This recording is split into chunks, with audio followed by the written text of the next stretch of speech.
We delay the start of this program to bring you a special news bulletin.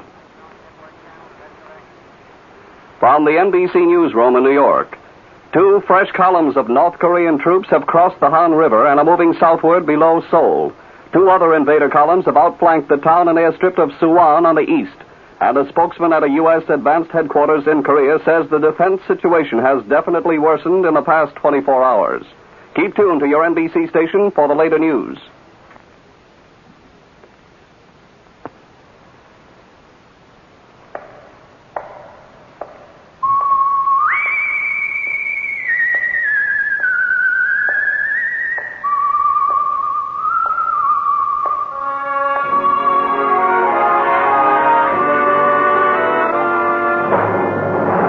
The Adventures of the Saint, starring Vincent Price.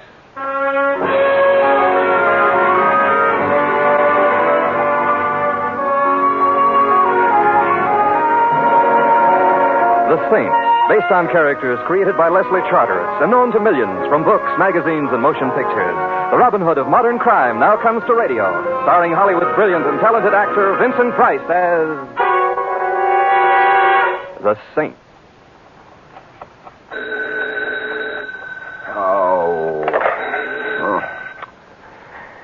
Hello, Templar's mortuary. Mr. Simon Templar? Unfortunately. Littleton is calling. What time is it? At the sound of the... I'm sorry, I'm not allowed to give that information. Littleton is calling. All right, put him on. One moment, please. Hello? Hello? Is this Simon Templar? Yes, it is. Well, my name is Shirley Gray. Please, I need your... Yes? Go on. Hello? Sammy. Who are you talking to? Oh, well, I was just calling you at the theater. You knew I was with the cops. Hang it up. All right. Hello? I'm sorry I bothered you. Sammy just got back. Hello? Hello? Your party has hung up, sir. So they have, thank you. Shirley Gray. Shirley Gray. Oh, of course.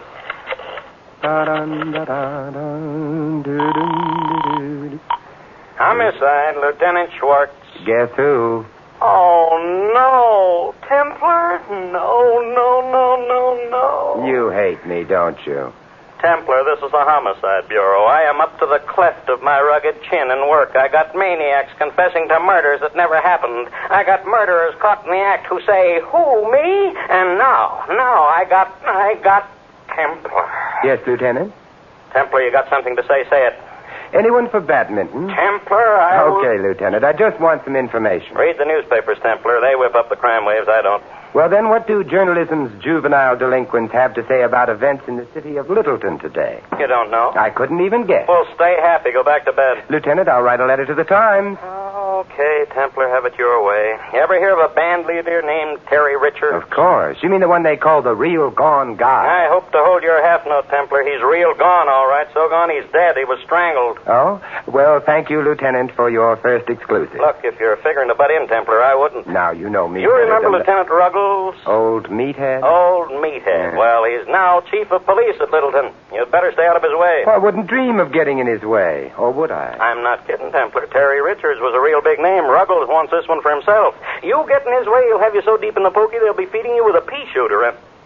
Hey, on second thought, is that bad? Lieutenant. Yes, Templar. Did someone spike your bubble gum this morning? Yes, Goodbye, pal. Don't sneeze into the breeze.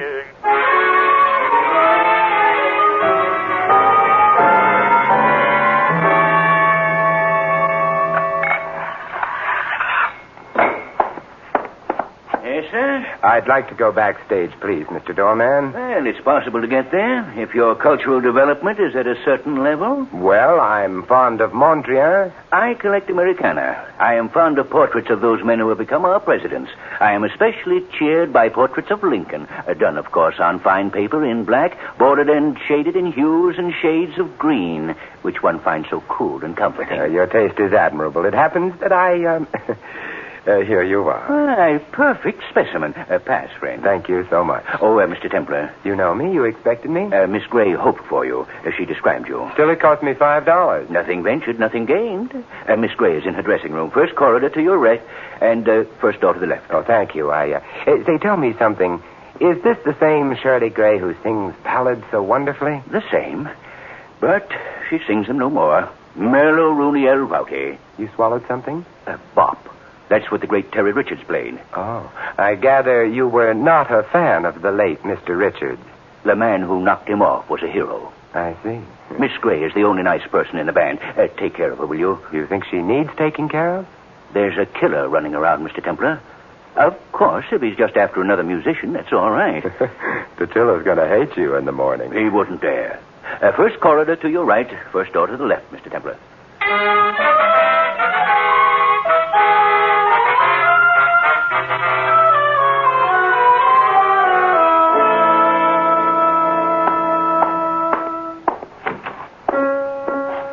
Miss Gray? Oh, you frightened me. You're... Simon Templar, Secretary, Shirley Gray Fan Club, Cell 3, Group 2, currently underground at Toots Shores. Oh, Mr. Templar, I'm so glad. Who is Sammy? He's... What do you mean? Well, all the way down here, I've been asking myself, why would Shirley Gray call me? And after calling, why would she hang up just because a man named Sammy entered the room? You see, I'm just the old curious one. Well, I want you to do one thing for me. Find out who killed Terry Richards. Now, that's a job for the police, isn't it? Well, they might get the wrong person. Sammy, for instance? Well, they might not find out in time. Somebody else might get killed. The doorman seems to have had the same thought. What brings it on? Well, no one knows why Terry was killed. Nobody liked him, but nobody hated him enough to kill him. This is almost the work of a maniac. There was no reason for it. You mean no one was ambitious, jealous, frustrated? Oh, don't talk like that. You're hiding something from Simon. Please don't joke. I found Terry's body. I called the police, and they said he must have been strangled with a stout, thin cord, but... Well? Well, they're wrong about it and about everything else. He was strangled with a... What's this? Another cop? Oh, Sammy, this is Simon Templar, the saint. Simon, I this told is... you to let it alone, Shirley. Get out, Templar. I'm happy to know you too, friendly one. Look, Templar, we're being held in this offbeat burg and we can't get out. I'm spending all my time at the jail answering the silly questions of these cornball cops. And now you. I've got rehearsals to do. Now, will you get out? Oh, no, Sammy, no, not rehearsals already. Why, Terry hasn't even been... Yes, Sammy, why are you so anxious to get in rehearsal? We've got a contract for a concert tour. That's what we were doing in this corn palace, warming up for the tour. The band's got to be in shape in a week or the contract is canceled. No contract, no tour. No tour, no band. No band, we're in a panic. Do you see? No. Just where do you fit in here? I like money. I eat it. It's cheaper than food these days. Besides, if we make out, the agency is giving me the band. I got it coming. Just like Terry had what happened coming to him. Oh, Sammy. Well, Terry was a Slav, and you know it. You are a man of grace and charm, Sammy. Send him away, Shirley. Get him out of here. Gentle psychotic, isn't he? As we jazz lovers say, this routine is murder. Oh, I'll talk to him. Will you wait for me, Simon? Need you ask?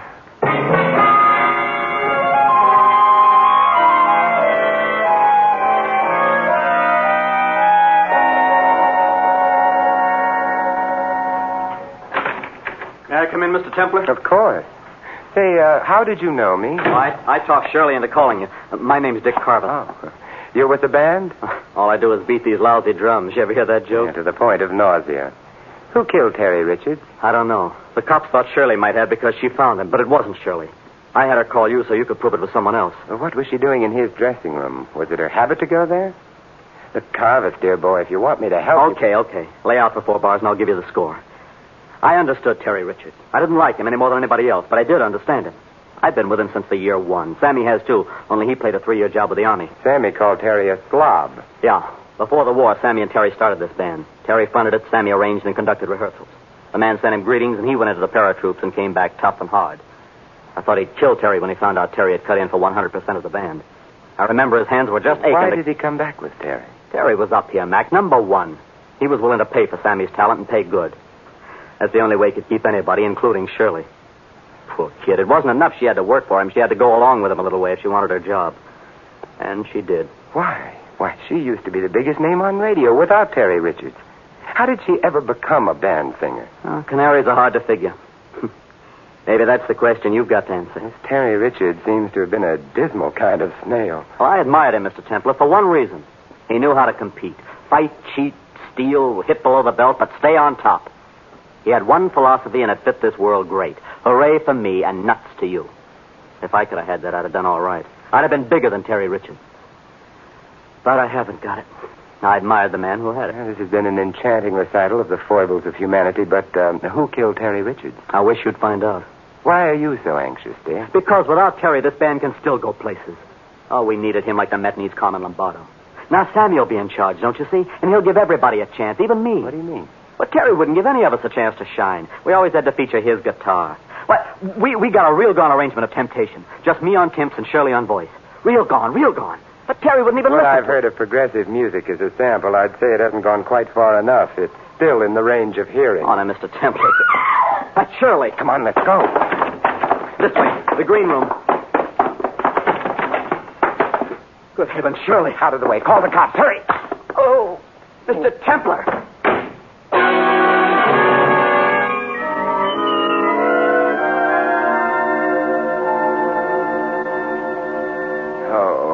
Are you all right, Simon? Oh, yes, Angel. I'll be all right. Hey, I thought you were dead. She just fainted, Templar. Did you call the police, Dick? Between giving her smelling salts and bathing your head, I haven't had much of a chance. What, as they say in the whodunits, happened? Well, somebody slugged you from behind and pushed me through the door and slammed it. Oh, my neck. Oof, there must have been a rabbit punch. Do you want a doctor, Simon? Dear Hud, I want an answer. By the way, what did happen to you? Well, I argued with Sammy for a while, and then I came over here, and I picked up Sammy's baton, and this was wrapped around it. Wait till I stand up.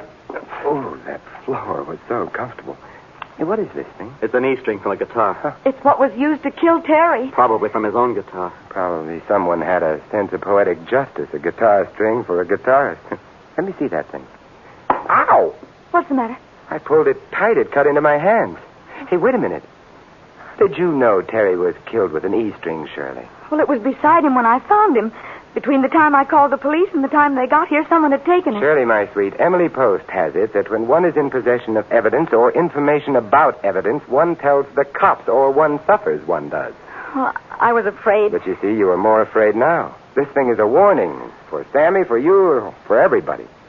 Hey, by the way, where is Sammy? Why didn't he come running when he heard you scream? Same reason I knew she was in the green room and not his dressing room. His room is soundproof. Well, I move that we adjourn to Sammy's little cell and see. No. Shirley, you're not going to be stubborn.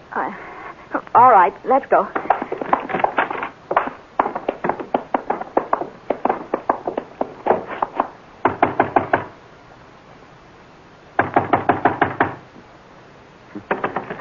Something tells me we've got to break it down.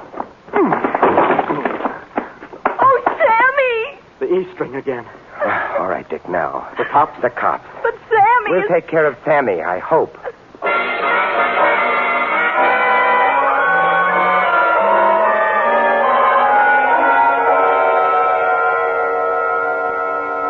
Mr. Templar, I have answered the questions of the police. I have answered the questions of my wife. Now you want me to answer your question. My friend, as doorman of this house of culture, you are in a most enviable position. You see who goes and who comes. Now, let me review the bidding. The famous Terry Richards... The infamous Terry Richards? Nonetheless, he was killed. A bumbling, murderous toad came within a minute of killing Sammy today. The same wart-brained idiot delivered a rabbit punch to my neck. I only want to be sure it was no outside force. Do you follow me? As the animal act follows the acrobats, Mr. Templar. But I must repeat, no insidious force has come through these portals. Unless that force be you, and you should hear Chief Ruggles on the subject of you. Police. You don't like the police? Mr. Templar, the police were put on this earth for one reason, so that so-called musicians could arise in the morning with the assurance that somewhere on earth there was someone lower on the scale of human beings. You could be censored for that. Tell me, are you here all the time? Mr. Templar, there are matters one does not discuss with just any stranger. Oh? Oh, touche, I'm sure. I simply want to learn who could be a murderer. That's all. It's a simple want. Some people want food. I want a murderer. Some people want a new apartment. I want a sneaky, soft-pedaled thug who could walk so softly he would be unheard. And who would slug me from behind. Even I could do that, Mr. Templar. I wear sneakers. They're relaxing. I could come upon you so quietly. So you could. I'll give it thought. Thank you so very much. It was nothing, Mr. Templar. I know. Nothing.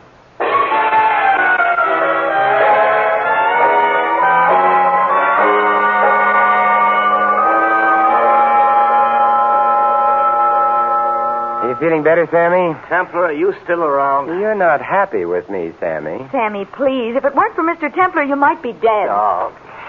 If he hadn't shown up, it wouldn't have happened. He got a hold of something and scared somebody, that's all. Whom did I frighten, Sammy? You? What do you mean?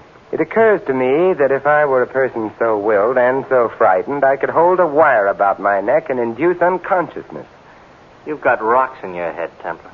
Why don't you leave it alone? Let the cops have Because it. somebody slugged me, Sammy, and I'm very sensitive about such things. Why don't you two stop fighting? This is serious. Somebody else is going to get hurt. Yes, and I hereby nominate Simon Templar. I must decline because of the press of business. Look, instead of us arguing like this, why don't you go rehearse? Oh, great. Now he's going to run the band, too. No, but at least you'll be out of my hair for a while. Oh, Sammy has an abrupt personality. Well, Shirley, we're alone. Simon, are you getting anywhere? The answer to that would have to come from your own lovely lips.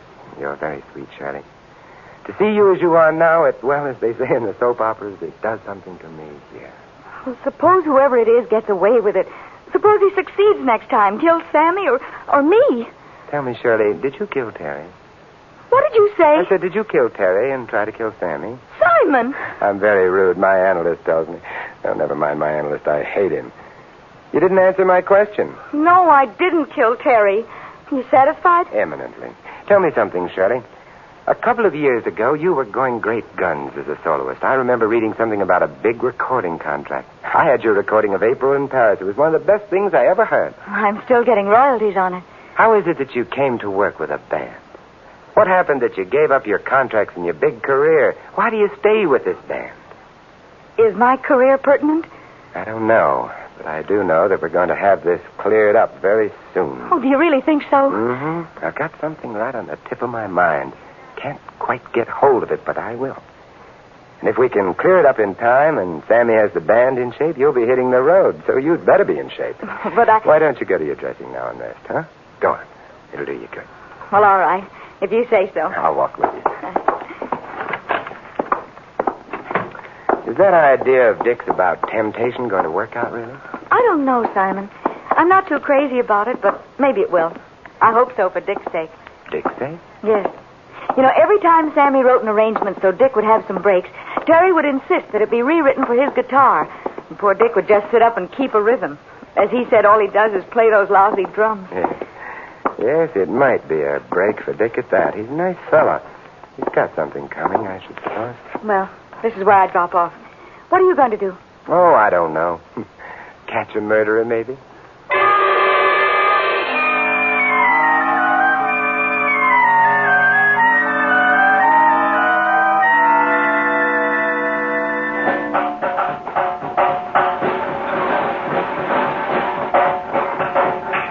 Dick? Oh, hello, Mr. Templar. Oh, no, don't stop playing. Go right ahead, Dick. Oh, I was just passing the time of day. You having any luck? Well, I'm about to step out of the store window and call for Philip Marlowe. Well, if there's anything I can do, or any of the fellas for that matter, I know they'll help. I thought they were all happy to see your late maestro go. That was the impression I had. Now, Sammy might give you that impression, or that whacked-up doorkeeper out there. But I don't think anybody likes to see somebody murdered, especially when they know the killer is still on the loose. Mm-hmm, but you fellas seem to be taking it in stride. Some people, yes, some people, no. Me, I'm worried. Oh, take it easy now. Say, you certainly need a lot of paraphernalia in your trade. Yeah. Cymbals, chimps, bongo, tambourine. What are these things? These? These are claves. What are they for? Set a rhythm for the Latin American stuff. Here, let me show you. See? Very simple. Yes, indeed. Very simple. Yeah, this is quite an array of stuff for one who just beats the drum. That's all I do. Beat these lousy drums. Well, I have to do some more snooping, Dick. I'll see you around. Okay, Mr. Templar. Lousy drum.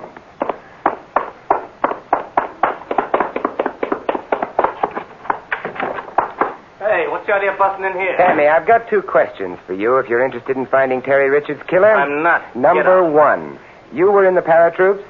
Yes, I was in the paratroops. Number 2, did you make patrols behind the lines where you had to kill a man with your own hands?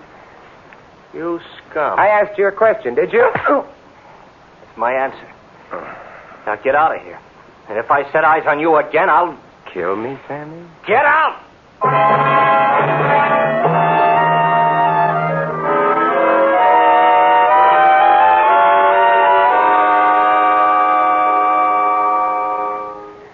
think I'd feel much better if you'd take my head in your lap and bathe my face. I'd feel much better. Oh, Simon, stop it. You know, you shouldn't have just barged in on Sammy like that. He has a temper, and he doesn't like to be reminded of... Well, you just should have been more diplomatic. I was. Diplomacy, my dear girl, is not always a matter of kid gloves. Oh, Simon, why don't you give it up? I'm awfully sorry I got you into this. I'm not at all. It's well worth everything just to sit here and have your sympathy and... Hey, Shirley. Simon, what's the matter? That dress form. Round the neck of it. An E string. Oh, Simon, Never mind, Shirley. I think I know what it means now, all of it. But why me? Do I know something? What is it? No, you don't know anything, but you've done something. Yes, it figures. Oh, Simon. Now, don't cry, Shirley. Tell me, did Sammy get someone to take Terry's place with the guitar? No. Good.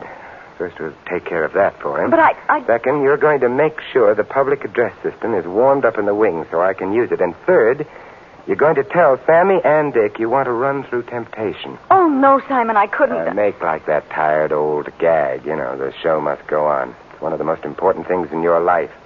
And I want you to do just as I say, or I'm afraid you're not going to have a life to have important things happen in.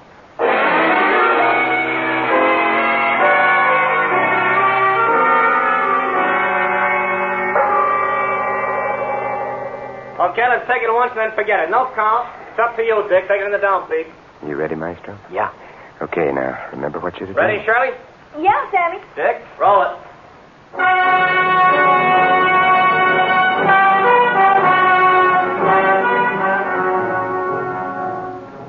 You came, I was alone. I should have known you were temptation. You smiled, luring me on. My heart was gone. You were temptation. Okay, Maestro, it's yours.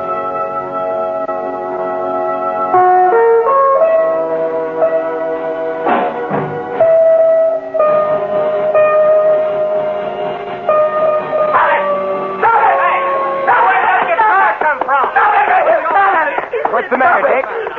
You get away from me, Templar, I'll kill you. Your killing days are over, son. All over. What are you trying to do, Templar? You trying to louse up the whole band? The music you play hasn't loused up your band. How could I possibly do you it? Simon will clip you. Dick, how could it... I don't understand. We understand, don't we, Dick? I don't know what you're talking about. Sammy, if you will call the cops, I'll tell Dick a little story about a man who was very ambitious, who wanted to be big and important like Terry Richards, who didn't want anybody to get in the way of his ambitions, who admired selfishness and ruthlessness. That's about the story we'll tell, isn't it, Dick?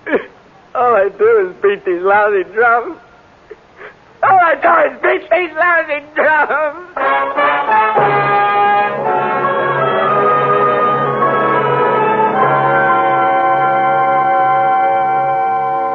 Why did he try to kill me, Simon? Quiet, dear. Just remain as you are. Isn't this romantic? Simon, you should know that... Oh, I do know. He killed Terry because, as you said, Terry took all the licks. Is that what you say? That Dick thought belonged to him. Then he got real ambitious. He wanted to be like Krupa, have his own band, and he tried to kill Sammy.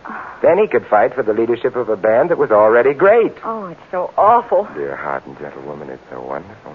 Simon. I mean meeting you. Oh, but when did you first suspect? That you're wonderful. No, that Dick was the killer. I was puzzled that someone had used a guitar string for the purpose of strangling Terry Richards. It cuts into the hands, and there's no purchase unless it's wound around the hands, and that gives no wire for strangulation. Then I came across the claves and Dick's drums, and everything fell into place. I see.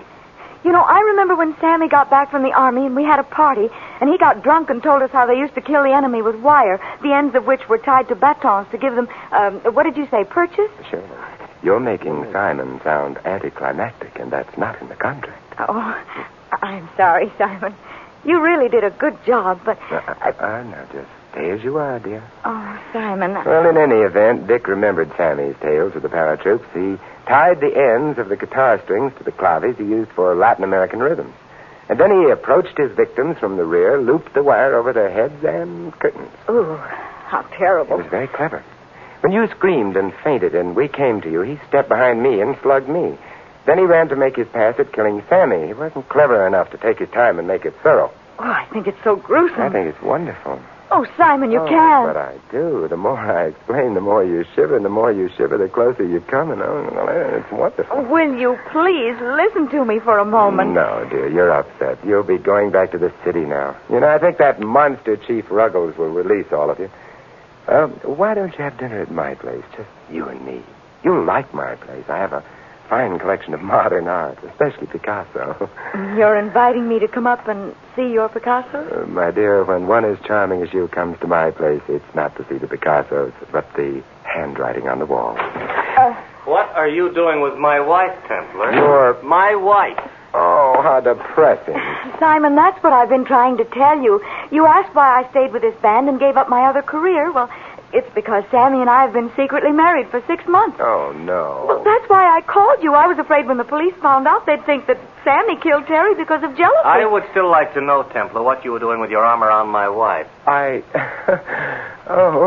was consoling her. Oh. I've got some consolation for you. Sammy, I wouldn't advise violence. I'm ready this time. Violence? You've got me all wrong. Chief Ruggles. Sammy! Now, what do you want? You still looking for Templar? What else? Here he is. Oh, no. Templar. Hello, Chief. I want to talk to you. Say goodbye to the nice man, Shirley. Goodbye, Simon. And thanks. Adieu, my sweet. We'll meet again. Over my dead body. I'll try to arrange it.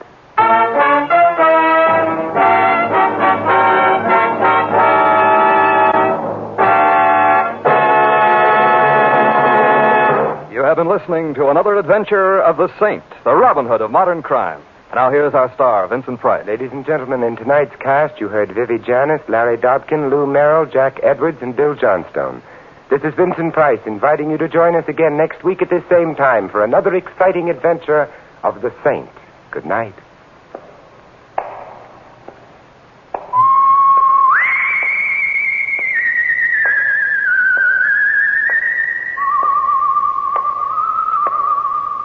Script of The Saint was written by Charles Glenn. The music was composed and conducted by Vaughn Dexter. The Saint, based on characters created by Leslie Charteris, is a James L. Safier production and is directed by Helen Mack. Vincent Price is soon to be seen in the Universal International picture Curtain Call at Cactus Creek. And all you Saint fans will be glad to know that the Saint comic books are on sale at all newsstands. Your announcer is Don Stanley. Next, it's Sam Spade, then Summer Symphony on NBC.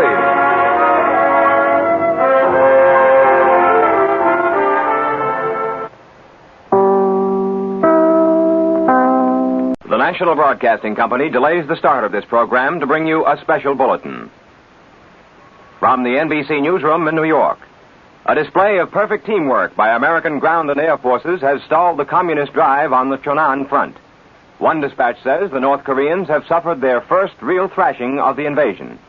And their push on Tajan with 50,000 troops has been halted, at least for the moment, at a point some 35 miles from Tajan.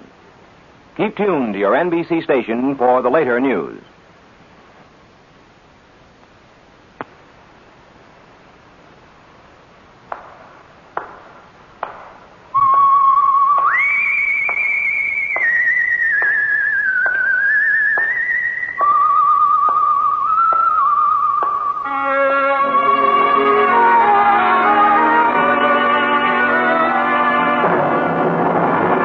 The Adventures of The Saint, starring Vincent Price.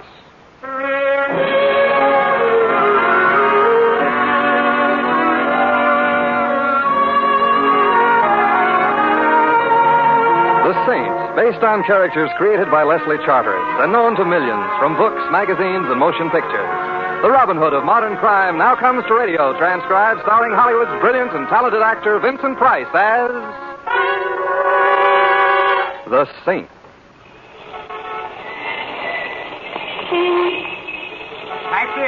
Taxi! You don't want a taxi, Mr. Templar. I got a car right here. What? Well, Augie Coffleplate. When did you leave Alcatraz? Oh, I got my diploma a couple of months ago. Now I'm back on the apple. Oh. Hop in. Are you going my way? Yeah, I'm going your way. All right, thanks. You're sure it's no trouble? It's no trouble. Move into the driver's seat. You want me to drive? That's right. Why? Oh, don't tell me this is a hot car, and you don't want to be found at the wheel. How did you guess? Augie, didn't you learn anything in prison? Yeah, I learned crime does not pay. Besides which, it is against the law. Well, I'm glad to hear it. Didn't you know? I mean, I'm glad to find out you know. Oh, sure, Mr. Templar. I learned my lesson. I'm off crime for keeps. But then this car. Ain't it a beaut? And the keys was in it. With a setup like that, it'd be a crime not to take it. And like I said... Yes, you're off crime for keeps. Yeah. Now, let's go, shall we? Start her up. Oh, but Augie... Do like I tell you. Oh, certainly, Augie. That's right. Now, put her into first. Oh, Augie, why didn't you swipe a car with automatic drive while you're at it? I just wasn't thinking. Augie, why the gun? So you'll do like I tell you. Oh. That's how come you're driving. I want to keep my eye on you. The eye I don't mind. It's the gun I resent. Put it away and I'll be grateful as long as I live. Trouble is, you ain't going to live very long. Oh, so that's how we stand. Yeah. I'm sorry, Mr. Templar, but what can I do? A job's a job. Chuck the job. You know the saying, all work and no play. Oh, I'll play after I knock off. You mean after you knock me off? That's right. But, Augie, you know, if you kill me, you'll hate yourself in the morning. Yeah, I know. But if I don't, I'll hate myself tonight. It's a cash deal. And if I top whatever you're getting? No dice. I got my reputation to think of. Oh, pardon me for being crude. Oh, that's all right, Mr. Templar. Well, as long as you're determined to get rid of me, at least tell me who's giving the orders. Oh, sorry. That's confidential. Oh, I won't breathe it to a living soul, believe me. Huh? Oh, I guess you won't at that. So there's no harm. I guess you're right, under the circumstances. Well, then? It's a guy named Ronald Stanton. Ronald Stanton? Who's he? In my business, you don't ask questions. All right, a guy named Ronald Stanton. But what's he got against me? Look, in my business, you don't... yes, but in my business you do. Oh. Well, all I know, Stanton calls me in, gives me the assignment, gives me a down payment, and I get the rest on delivery. Of my corpse? Right. Well, it's nice work if you can get it. Yeah, I'm sorry about this, Mr. Templar, but times are tough. Mm-hmm. You got to take what comes along. Mm-hmm.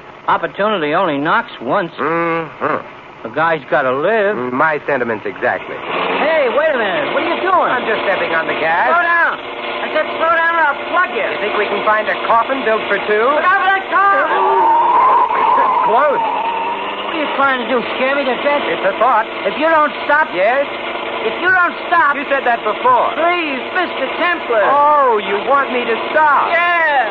Well, all right.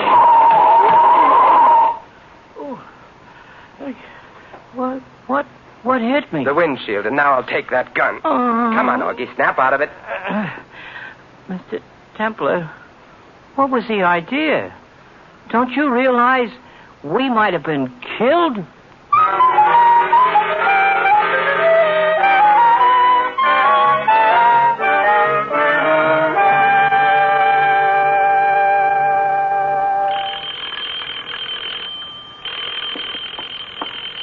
Never mind, Johnson. I'll get it. I'm expecting visitors. Very good, sir. Yes? Are you Ronald Stanton? Yes, and you? Simon Templar. Simon Templar, as I live and breathe. No, as I do. Surprise, isn't it? Where's Augie? Nursing a headache? Oh, dear me, I should have known. May I come in? I want to talk to you. Certainly, certainly. Said the spider to the fly. But before you get any ideas, Mr. Stanton, I've left word I was coming here, so for your sake... I quite understand. Come in. Right. Now, you have nothing to worry about, Mr. Templar. I am constitutionally incapable of violence. That's why I'm forced to depend upon dullards like Augie. Mm-hmm. As a matter of fact, I'm really in every way unsuited for the sort of work I've engaged in. I should have been an artist. I have the soul of an artist, the temperament of an artist, the intellect of an artist. Well, then why aren't you an artist? My paintings stink. Oh. So you find me a swindler instead. Degrading, but a man must live. So I've heard. And at least it does involve intelligence. Matching one's wits, as it were. Oh, dear me. What's the matter? I just remembered. I must make a note to call the florist in the morning and cancel the flowers. What flowers? For your funeral. You won't be needing them, will you? Not if I can help it. Pity. They were gorgeous. You'd have loved them. Well, I'll try to bear up. Well, now, to business. I suppose you've come here for your money. Have I? Since Augie failed me, I'm afraid I'll have to pay. By the way, you're not going to hold this unpleasantness with Augie against me, are you? A little thing like that? Don't be silly. I knew you'd understand. It was a natural move on my part. Anyone would have done the same, rather than pay. You would have yourself. I wouldn't have used Augie. Neither shall I next time. But since you and I understand each other, it won't affect our dealing. Not in the least. Good. Then it's still just the agreed-upon amount. Yes, the agreed-upon amount. Excellent. I may not have it all here, though. We'll see how much is in the safe. Just a moment. Afraid this isn't quite enough. Let me count it. Don't you ever keep that safe locked? Never can remember the combination. No, this is only 12,000. Only 12,000. Yes. You see, I really didn't expect you. If you'll come to the office in the morning, I'll give you the other 3. Will you be there? Unless I wake up in the meantime. Good night, Mr. Stanton.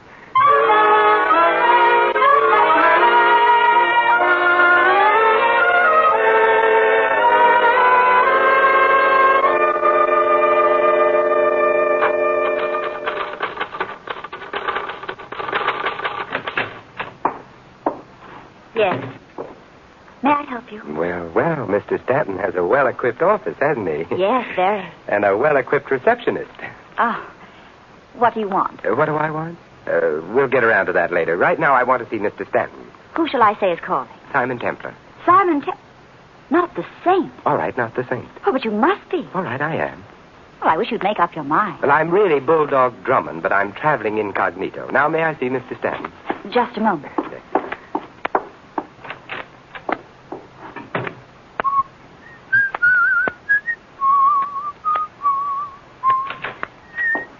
Mr. Templar, this is Mr. Briggs, Mr. Stanton's secretary. Oh, hello. Yes.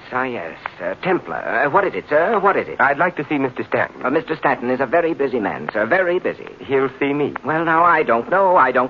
But I do know. As a matter of fact, I don't believe he's in yet. Don't believe he is. Well, I'll wait. Can't I help you? Have you got $3,000? The $3,000. $3,000 to go with 12. I don't understand. I didn't think you would. I'll wait for Mr. Stanton. Very well, if you insist. Very well. Come inside. You can wait there. Thanks. The name is Linda.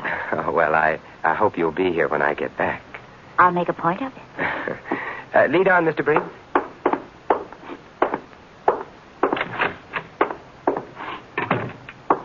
You can wait in my office. This door right here. Go on in. Thanks. Do you... Oh...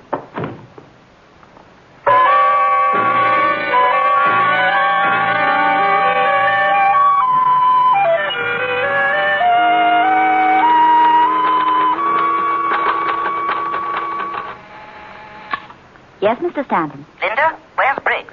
Isn't he in his office? I've been buzzing. No answer. Go find him, will you? Yes, Mr. Stanton. He was here a little while ago.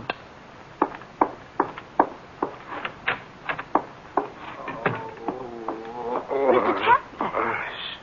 What's the matter? I've just been put to sleep, and with you in my dreams, I don't want to wake up. But what happened?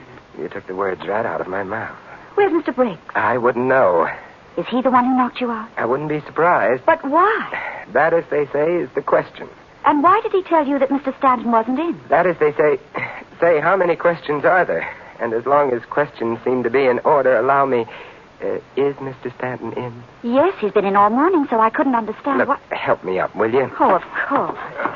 Oh, thanks. What? It's nice. Leaning on you.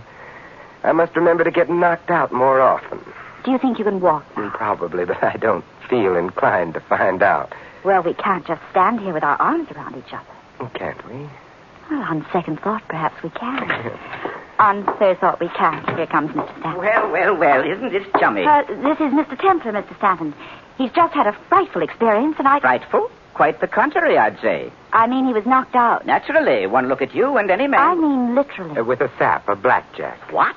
Oh, no. Oh, yes. But that's incredible. Who? Why? I'm afraid you'll have to ask your secretary. Oh, yes, Briggs. Where is he? I can't find him, Mr. Stanton. He seems to have left the office. Could he have left without your seeing him? Yes, Mr. Templar. Through the back. But are you Are you trying to say that Briggs knocked you out, Mr. Templar? Is it so hard to believe? I just don't understand it. Well, I came here for sugar, so I suppose he decided to give me my lump. Quite good, quite good. Ah, yes, sugar. You want the 3,000. I'll get it for you, Mr. Templar. All right. And we're agreed this settles my account with you, eh? Yes, Stanton, it does. But I still have an account to settle with Mr. Briggs.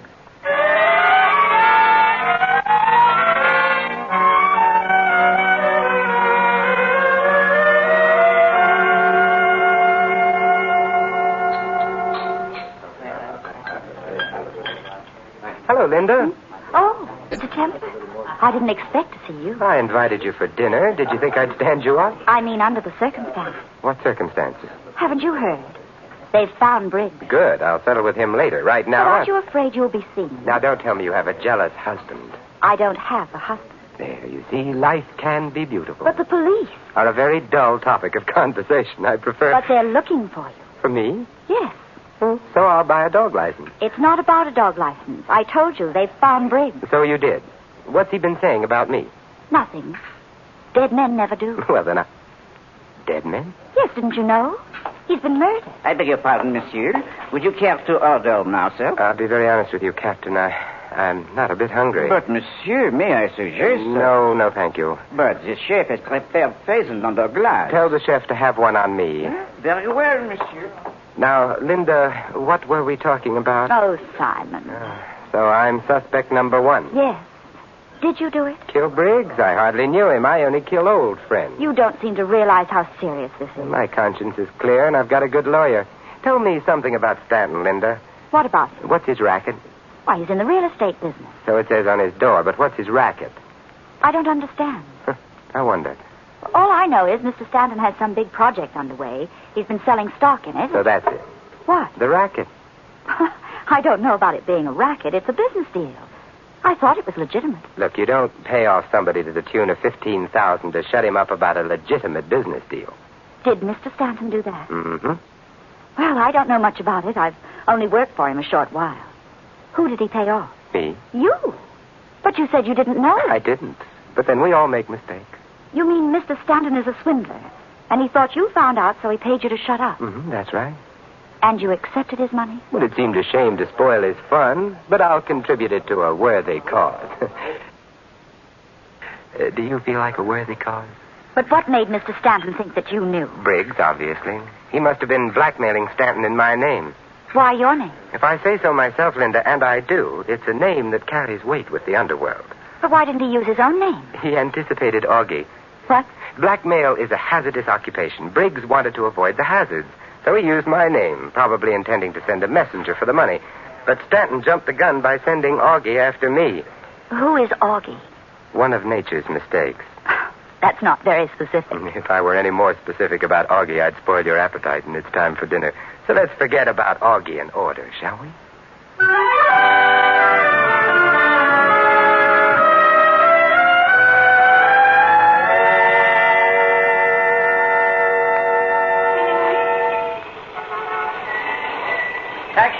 Taxi! You don't want a taxi, Mr. Templar. I got a car right here. Well, speak of the devil. Were you speaking of the devil, Mr. Templar? Figuratively, Augie. Oh. Linda, this is Augie. I see. Likewise.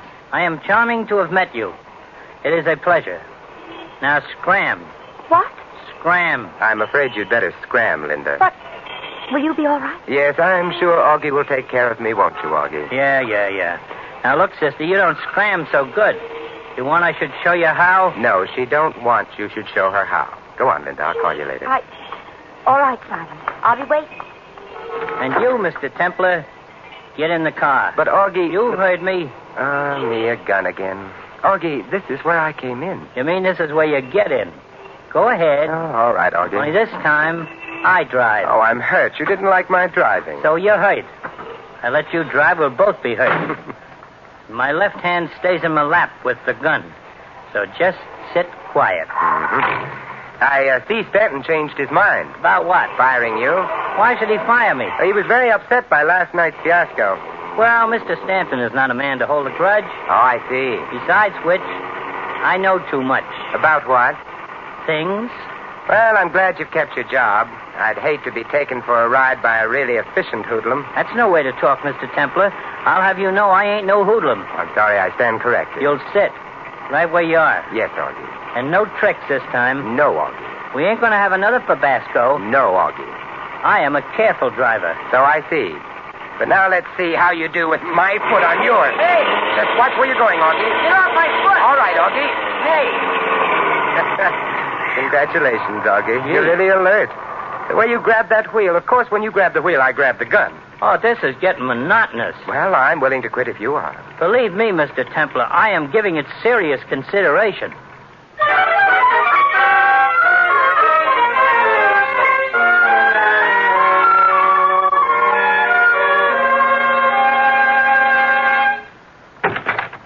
Mr. Templar. As you live and breathe. Quite. But where's Augie? He met with another Fabasco. I beg your pardon. You ought to, Stanton, and you can cancel the flowers again. I'm still alive. Why, of course you are. Why shouldn't you? Oh, dear me. Did you think that Augie was trying to kill you again? Wasn't he? Dear me, no. I simply asked him to bring you here. He doesn't extend a very cordial invitation. No, I'm afraid not. But here I am anyway, Stanton, so what do you want? It's rather difficult to ask without Augie. It shouldn't be hard to ask. It might be hard to get. Yes, but since Augie failed again, why did you come? To find out why you sicked him on me again. I understood that when you paid me off this morning, we were quits. Ah, but that was before the murder. That alters matters. How? You have $15,000 of mine. Yours? I don't wish to discuss ethics, Mr. Templar. Let's just view this pragmatically as simply a bit of tit for tat, as it were. Very well, pragmatic tit for tat. What does it mean? I paid you $15,000 for silence. I thought you might care to repay me the 15 for same. What would I want you to be silent about? Your whereabouts. The police are looking for the man who was in Stanton's office this morning. I see. If you were here in Augie's custody, I could offer you the choice of freedom or arrest. But since Augie once again failed me, the whole matter becomes an academic question. Mm-hmm. But you can't blame me for trying. After all, you would have done the same. In fact, you did the same, eh? Every man for himself. And no hard feelings, right? Quite. Good night, Mr. Stanton.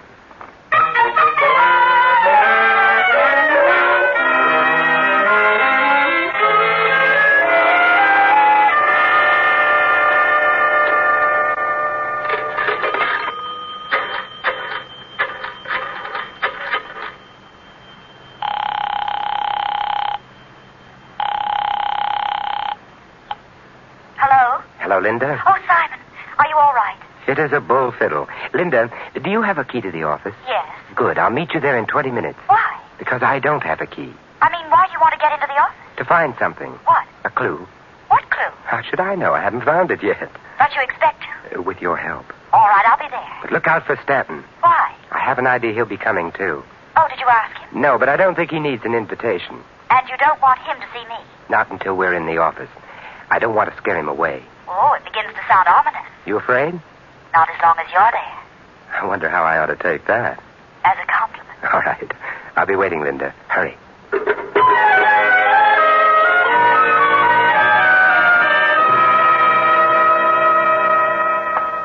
Am I late, Simon? Right on the nose. Oh, good. I hurried. Well, let's go in. All right.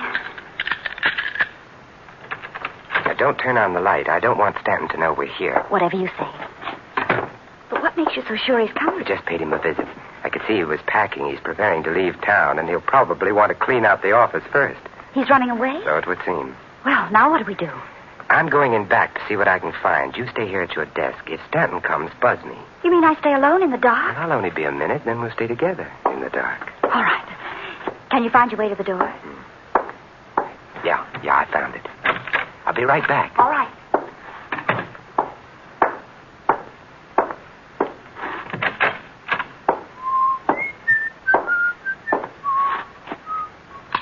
Yes, Simon? You want something? Has Stanton showed up? Not yet. Well, I'll be right out. Did you find what you were looking for? Yes. Already? Already. Amazing. You don't know the saint. I'll be right out and give you a chance to learn.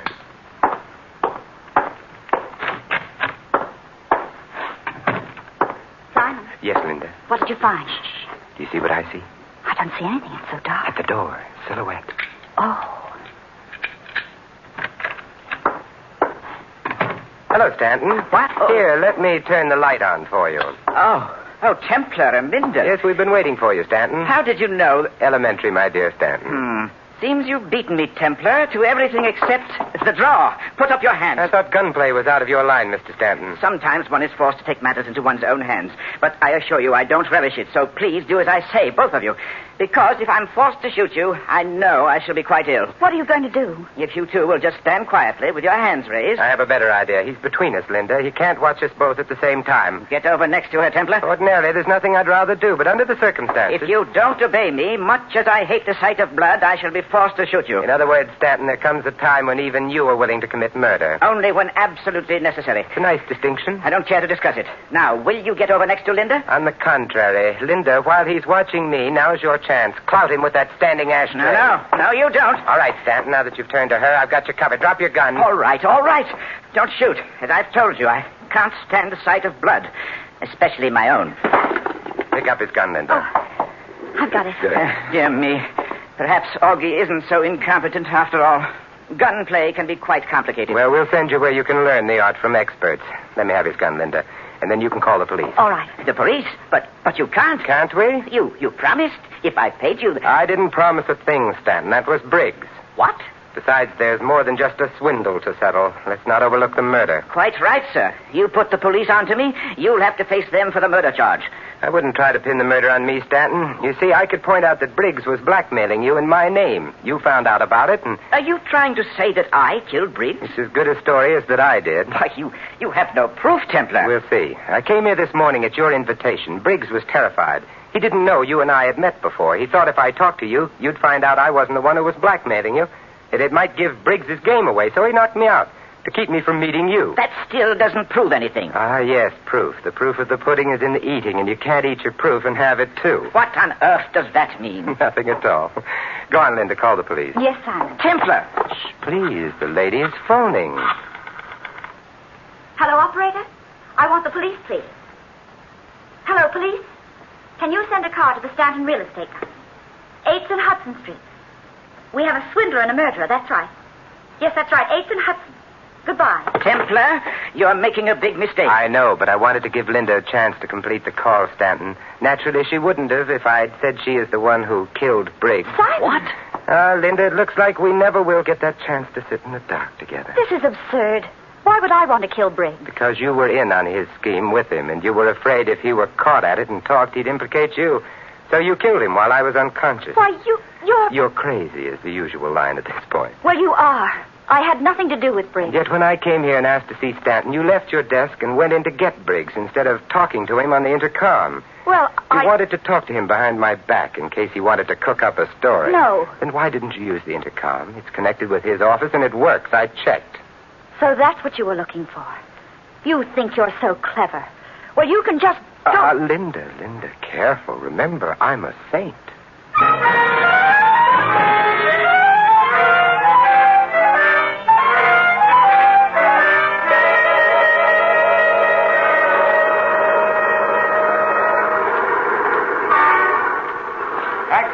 Taxi! You don't want a taxi, Mr. Templar. I got a car here. Oh, no, Augie, not again. What's the matter, Mr. Templar? Don't you like my company? It's not that, Augie, but I'm warning you, if you keep driving a hot car around town, some nice policeman is going to speak harshly to you and pull you in. Mr. Templar. Yes, Augie? To tell you the truth, it ain't a hot car. Not even slightly warm? Nope. I bought it. Paid cash. But... gee, I wouldn't like it to go no further. Oh, I understand, Augie. Don't worry. I won't say a word. I realize what it would do to your reputation.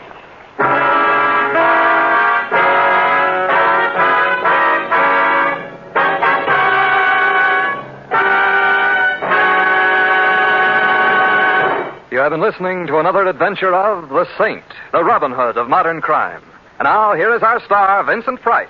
This year, the Forest Service of the United States Department of Agriculture prevails on the vacationing and motoring public to exercise extreme care with fire while living, working, or visiting in or near forest and woodland areas.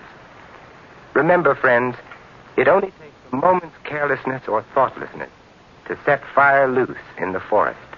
So let's all be careful. This is Vincent Price inviting you to join us again next week at this same time for another exciting adventure of the Saint. Good night.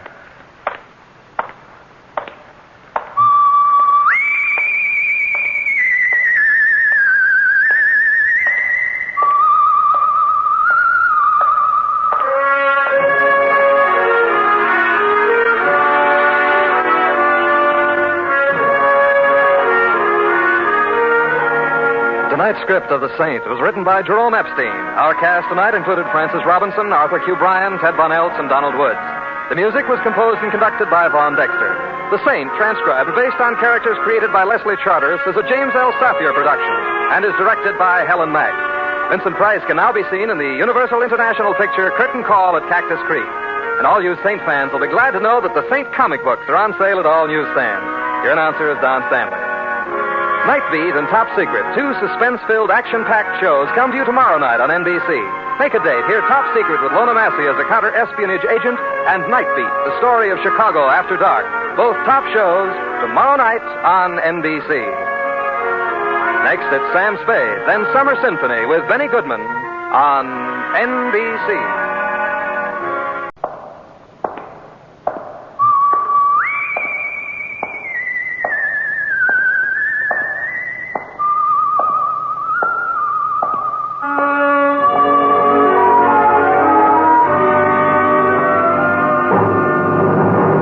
The Adventures of the Saint, starring Vincent Price. The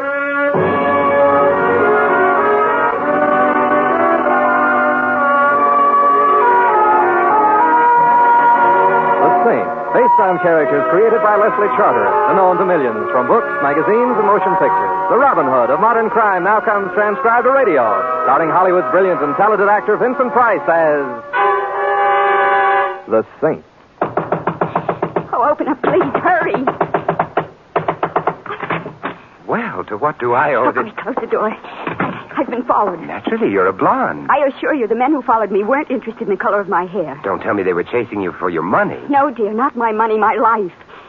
Well, it's good to be here, finally. I've come a long way to see you, Simon. Oh, well, if I'd known you were coming, No. You didn't expect me? You're as unexpected as Yankee bean soup on a menu in Moscow, but infinitely more welcome. You weren't contacted? You didn't speak to Maxim? The only Maxime I know happens to be a restaurant in Paris. Oh, they intercepted him. And we were so sure he wasn't even known to them, that his cover was...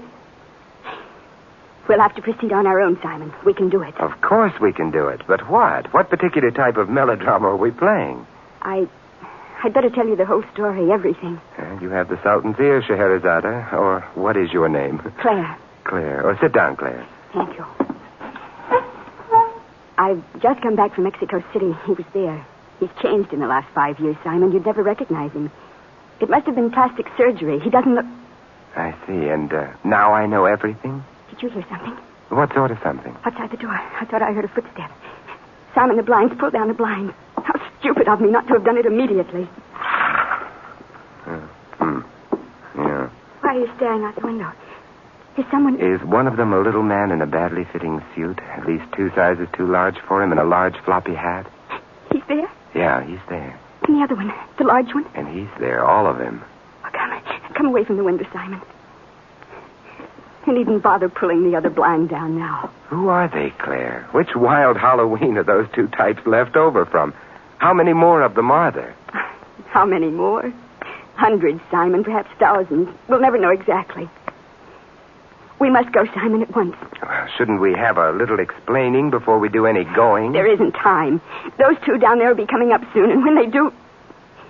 You must trust me, Simon, you must. Come on, Claire.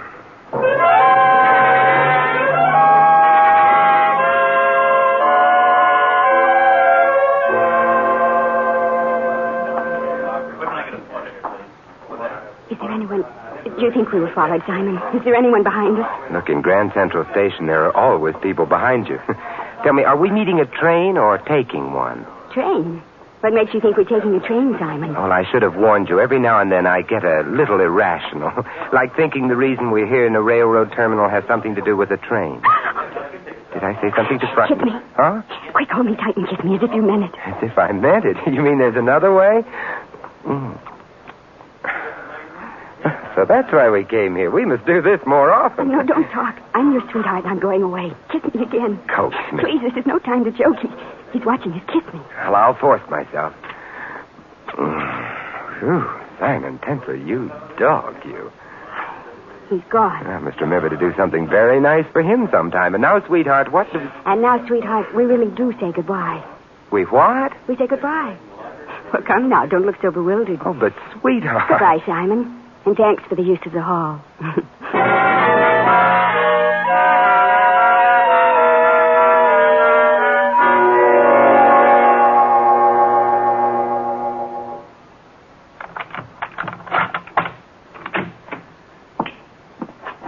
You forgot to close the door, Mr. Templar. What? Oh, yes, so I did, but since it's my door, I think I'll leave it open this time.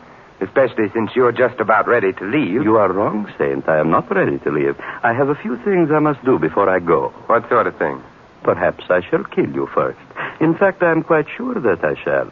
But that is the least of what I must do here in your apartment. Look here, if you insist on killing me, I'm afraid that I'll have to insist that you regard it as important. Oh, it is important only to you and to the policeman who will have the tiresome task of finding out who did it. You will shut the door, please, Saint. I will shut the door. As for your new friend, Saint, the matter of your death will be to them merely a temporary inconvenience. And for me, the matter of my death will be, I'm afraid, a rather permanent inconvenience. Well, so I'm to be killed by a Luger, I see. So glad it isn't one of the cheaper guns. How splendidly you whistle as you pass the graveyard. It is too bad, too bad. You could have been so useful to us. Us? You mean there are more at home like you? There are more. Perhaps there are not as many as there should be, but we make up for our numerical deficiency by knowing that right is on our side. It should be a great comfort to me as I lie in my coffin to know that I wasn't murdered by bad men, but by good men. It is a great pity you did not think along those lines before, Templar. Before? Before what? Before you decided to join them instead of us. It is almost midnight. I hope we shall not have to wait very much longer. We are waiting for someone? A messenger with a package for you. A package? How nice. Aren't you just dying to know what's in it? Hardly, since I am the one who sent it to you. When the boy arrives, Templar, you will go to the door and accept the package. Oh, I will, huh? Indeed you will, and I shall be right behind you. And so will this Luger. Needless to say, my friend, any attempt to seek help from the messenger will result in not only your execution, but the boy's as well. You play dirty poker, don't you? Who are you? Oh, it does not matter who I am. Well, it does to me. I always like to know who I'm being murdered by. Oh, I am called Maxime. Maxime? So you're Maxime? You have heard of me? Oh, but of course. She learned about me in Mexico City. I despise people who are abnormally inquisitive just as you must. But by she, I suppose you mean Claire? That is what she calls herself now, eh? Claire. She is very beautiful, is she not? Uh-huh. When I saw you kissing in the railroad station before, I almost envied you until I realized that you would soon be dead. What is it, Saint? No more whistling past the graveyard? I was just thinking. So you were the one we put on the little performance for in the railroad station, eh? Performance, eh? And until you saw Claire and me together, you imagined for some reason or other that I was at bat for your team. I see. Oh, please, Saint, do not waste the last moments of your life in resorting to childish ruses. I think prayer is much more fitting to the occasion. Don't you see, Maxime? Claire's reason for getting me to the railroad station was to make you think that she and I were on the same side. Yes, of course. And she was the one who knew that my train was due at that time, eh? Not you, she. I was supposed to know when you were to arrive? You received my letter, did you not? You must have. I received your answer. Oh, please, Saint, please stop clutching at straws. I am going to kill you. It is inevitable. You die as soon as I regain the package. Oh, yes, the package. It was fortunate that I had the good sense to send it ahead to you when the train stopped in Philadelphia, was it not? I should have been dead by now if I had not done so. You know, Maxime, I find myself in a very unusual position. Oh, I quite agree. It isn't every day that one gets killed. I meant it's unusual because if I weren't going to die by means of that efficient-looking little Luger of yours, I think I'd probably drop dead from a case of acute curiosity. Just what... The messenger? My death knell, eh? Ask not for whom the bell tolls. It tolls for thee. Who is it? Messenger. Package for Templar. Do not open the door all the way. Act natural, perfectly natural. I will be right behind you. Remember, I shoot both you and the boy. Come on. You're going to open up a ranger. I want to go home. Coming, Henry. It's about time, and my name ain't Henry. It's Morris. Oh, mine's Simon. But in a few minutes, someone is going to change it to Mud. What's the matter? What'd you jump like that for? Something jab into your back? jab into my back. No. It's an old family affliction, spasms of the Calabasas. You must let me tell you about it. It always comes on not me. You don't tell about it. Tell your doctor. I got to get home and get some sleep. I'm pitching tomorrow. Pitching? Say, are you a pitcher? I'll say I am. I'm the best pitcher we got. Maybe you heard of our team, the Brooklyn Beavers? The Brooklyn Beavers? Of course I've heard of them. Yeah? Where? Where? Why? Well, everybody's heard of the Brooklyn Beavers, especially an old Yankee pitcher like me. I'm warning you, Sam. You pitch for the Yankees? Gee. Hey, look, maybe you can help me with something. Get rid of him, St. I'll kill you. Gee, another spasm of the Calahoosas, huh? Too bad the things that happened to former pitchers. Yeah. Hey, look, mister, can you show me how to develop a good wind-up? Wind-up? You want me to show you how I used to wind up for a pitch? Gee, would you? Why, sure. Now, first you put this foot, the left one, out about 2 feet. 2 feet, uh-huh. Next, clasp the ball in both hands and raise your arms up over your head toward the back. As far back as they'll go. Like this? That's right. You're getting it. Then using all the strength in your legs, all the strength, now you suddenly kick back. Hey, what's that? Hey, what's that noise in there? Noise? It sounds like somebody got hurt and then fell down. What's this? Mice. Mice? Yes, big ones. You're nuts. And furthermore, you never pitched for no Yankees. You don't think so? I know so. I never seen such a lousy wind-up. Here's your package. And you can just forget about the tip, buddy. The thanks. The things some people tell you. And for what? Only so they can impress you.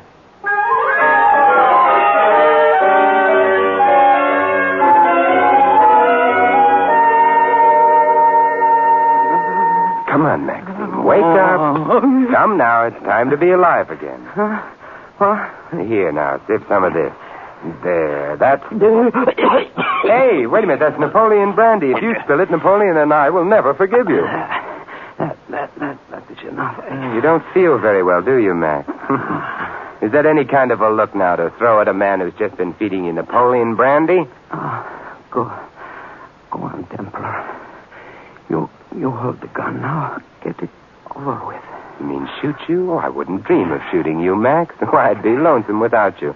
Besides, I can't tell you how much I've been looking forward to an inch-by-inch travelogue based on your trip to Mexico. No, you will get nothing from me, Sam.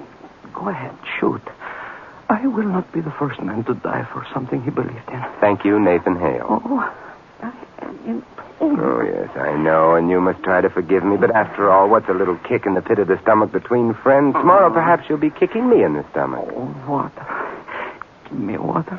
I'll get you water, but I won't give you water. You'll have to buy it. Buy it? By answering a question.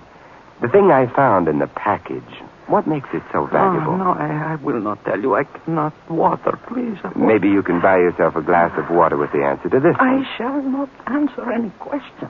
You have courage, my friend, but here's the question anyhow. There's a little man in a floppy hat and a suit that's too large for him, and another man roughly patterned after the Empire State Building. Do you know him? Yes. Your side? Our side? No, Templar, not our side. Satan's. Well, you have just won yourself a glass of water.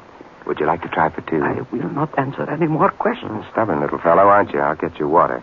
And then I will make sure that you will be here when I get back. You're going out? Oh, just down to the corner. I want to ask those two curious employees of Satan's just why they prefer to spend the night on the street staring up at my windows when beds are so much more comfortable.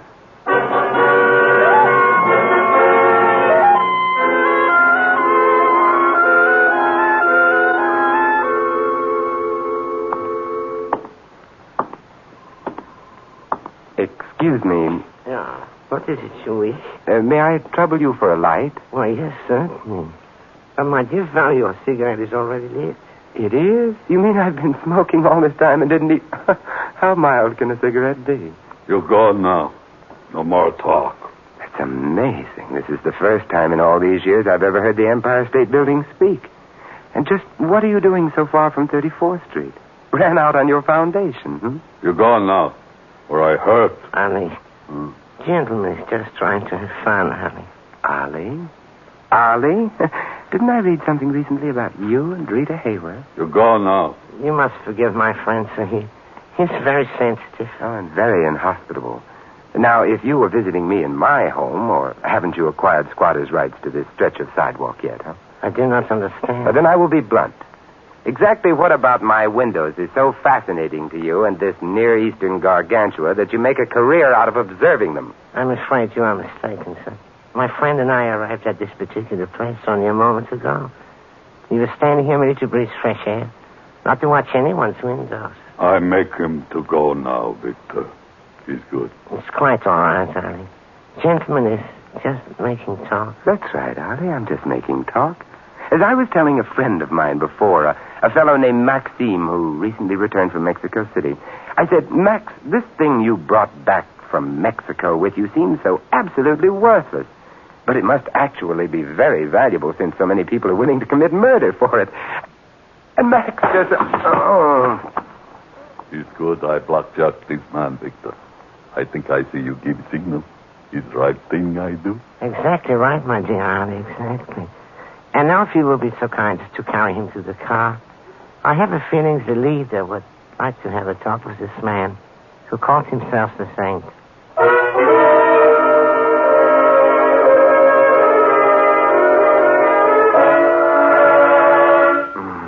Wake up, sir. Wake up now. I said wake up. Herr Schmidt would like to talk to you. Huh? What? I said Herr Schmidt would like to have a talk with you. Tell him I never see anyone without an appointment. Oh. You'll be respectful while in the presence of the leader. The leader? He conducts an orchestra? Oh. Ask a civil question and you get a slap in the face. Now stand up, Saint. On your feet. That's all right, Victor. Mr. Templar can remain seated if he wants to. You see, Victor, I can sit here if I want to. Yeah. And you? You must be Schmidt. That is correct. And now, Templar, we will immediately get down to the business at hand. Where is it? You mean you live here and you don't know? I have no intention of wasting time listening to your misguided attempts at humor, Templar. You know the object to which I refer. I must have it at once.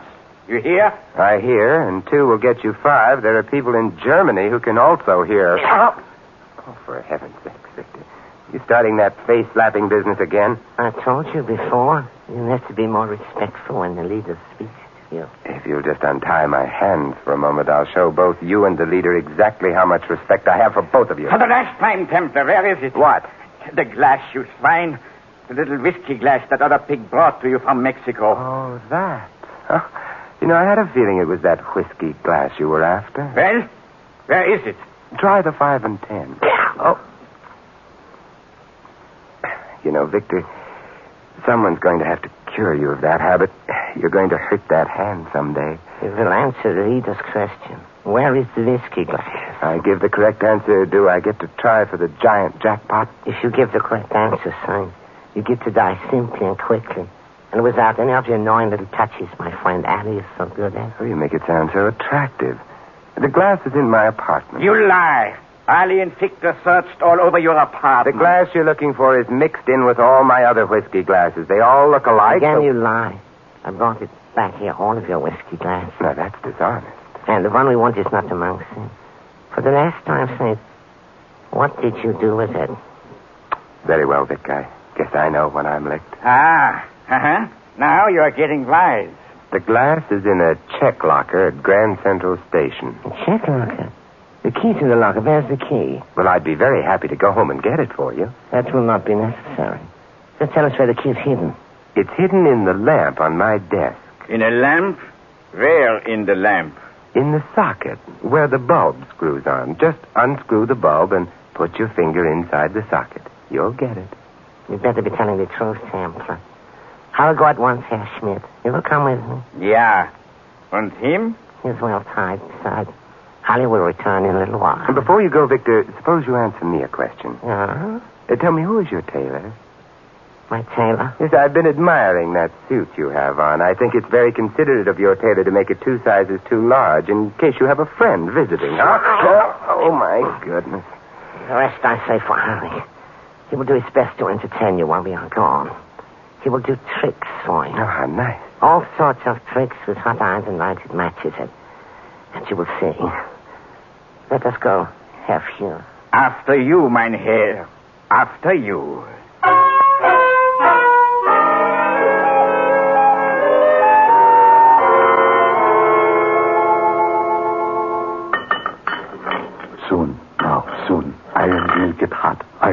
get very hot. Oh, I send my laundry out, Ollie. It burns through skin. You like that, huh? Love it, but I'm a little disappointed in you, Ollie.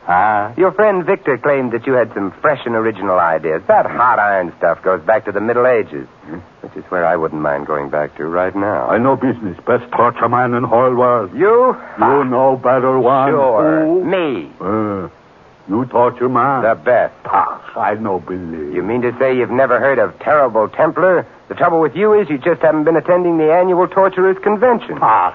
Would you mind turning your head the other way next time you say Pa? That's the kind of torture I don't deserve. I not believe you no torture treat. Ollie, you just ignorant, that's all. Why, my butterfly twist is famous everywhere torture is practiced. Won first prize at the Iowa State Fair. Iron soon be hot now. Then I show you. Hot irons, high school stuff. Tell me, how many lighted matches can you put under a fingernail? 3 under each nail. 3? Only 3? You do better. How many you put? 14. 14 under one fingernail. Yes, sirree. I no believe. You big shot. Liar. So I'm a liar, huh? I suppose now you want me to prove. Yeah, you prove. You show me. Untie my hands from behind this chair and I'll show you. 14 matches. Big show of liar. There. You untie from chair. Now, you show me. With the greatest of pleasure. I'm sorry I broke the chair on your head, Ollie. I was getting sort of fond of that chair.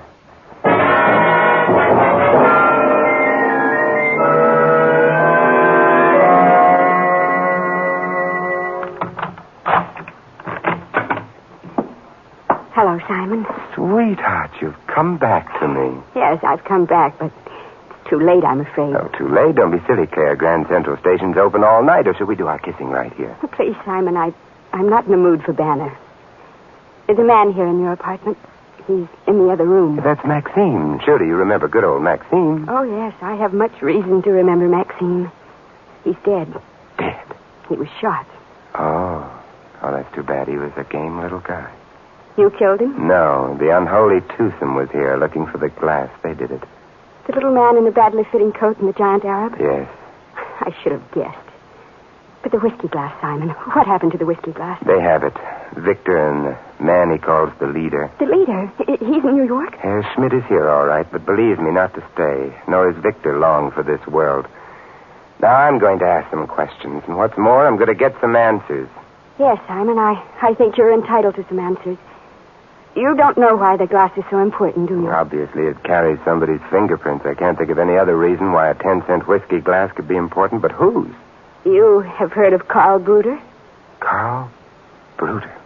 Bruder, yes. Hitler's heir apparent. The man selected most likely to succeed him, but he's dead. It was never completely proven. He was thought to be dead. Go on, Claire. We have an organization among some of my countrymen which has sworn to track these beasts down. Well, we found Karl Bruder, our biggest prize, in Mexico City. He'd had his face changed by surgery. He no longer was the fancy dresser he used to be. He used to call him the Nazi Beau Brummel. But still, adding together 100 minute facts and clues, we knew it was Bruder. Well, why didn't you tell the government, Claire? They'd have taken over from there on. Well, because everyone now takes it for granted that Bruder's dead. They can't conceive that he's alive. So you got his fingerprints, the one thing that couldn't change, that would prove that Bruder was alive. Yes. We were going to send the glass to Germany to have the prints compared with the set of prints known to be Bruder's that exist there. Yes. Then they would have believed us. Then they'd have to arrest him and make him answer for his crimes. But Bruder got wise. Oh, he knew that someone had gotten hold of the glass with his fingerprints. It was life or death to him to get it back. I was charged with bringing the glass here. And Maxine? Maxine. Poor Maxine. I was stupid. I didn't know. To know what? Ours is not a very closely knit organization, Simon. The members seldom meet each other, and, well... You mean you and poor Maxine were playing on the same team? Yes.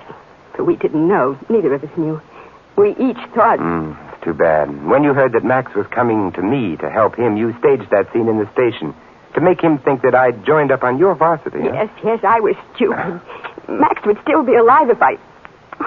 What's the use? It isn't Maxine's life that bothers me so much now. It's losing the glass. That is the unforgivable part of it. Now Bruder will get away. What'll you bet he doesn't? A long evening in Grand Central Station?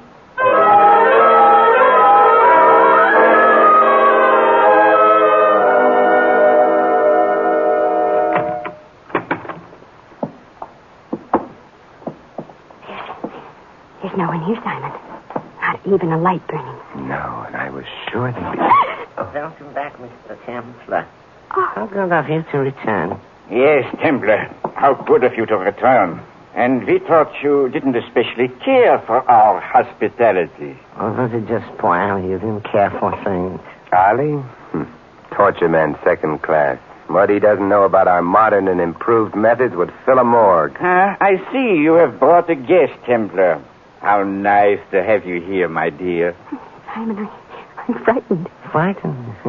You mustn't be frightened just because I'm holding a gun, my dear. Dying from a bullet is rather pleasant compared with some other ways. Yes, Mr. Templar. She isn't afraid of the gun, Victor. It's that suit you're wearing. Stop it, Saint. I'm warning you. Yeah, and I, too, Well, the leader hurt his finger. It's going to look terrible when you salute yourself in the mirror now. Enough! But then, leader, it's your own fault. A great big leader like you should know better than to put his finger in a live light socket. Enough! You will be quiet. You hear? Here? You're rattling the ruins of the Reichschancellery. And they're such lovely ruins. I was warning you, Saint. You're only dealing with a poor, simple-minded alley now. I know. I had to use deception on poor, simple-minded alley. But on you, I'll use force. There. That's what I use on poor, simple-minded Victor and the glorious leader. How does it feel to be looking down the wrong end of a Luger for once, boys? Only for you and others like you, it's the right end. Very well. You have won, Templar. But you still must prove that I, Johann Schmidt, am Karl Bruder. And without the glass... Yes, that's true. I do not have the glass you have. Ah, how unfortunate for you. But I have a roll of film. Film? Yes, I dusted the glass with powder and photographed the prints. So I've got the fingerprints. And more important, I've got the leader. Right? Very well, Templar. You've got me. Yes, Johann Schmidt. I've got you, too. But it's Bruder who's the star attraction in my show. But I am Bruder. You're Bruder, huh? And you think Johann Schmidt, the German equivalent of John Smith, is the ideal alias for a wanted man? It was an easy name. And the hotshot Führer lets little Victor precede him from a room. Oh, come. If you were the leader, loudmouth, the Dictators' Union would have you up on charges for that one. But he is the leader. He's Bruder, I swear it. Sure, and Claire and I are Hansel and Gretel. You're Karl Bruder, little man. That's why you wear such a badly fitting suit. Bruder was the Nazi Beau Brummel, so your disguise called for you to get as far away from elegance as you could, didn't it? No, it is not true. Schmidt is Karl Bruder. You still think enough of good clothes to get furious every time someone makes a crack about your appearance, don't you?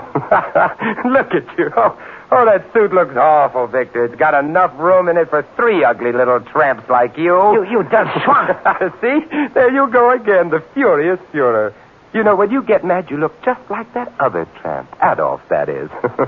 But why worry about your clothes at a time like this, Bruder? What do you care what you wear when they hang you?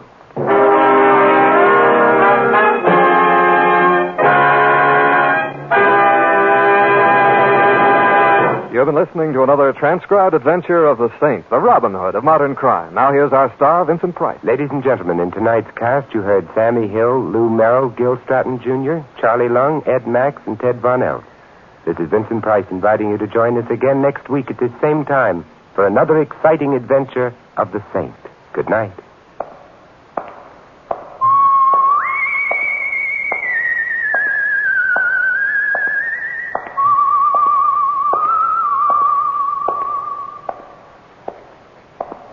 Next, Sam Spade on NBC.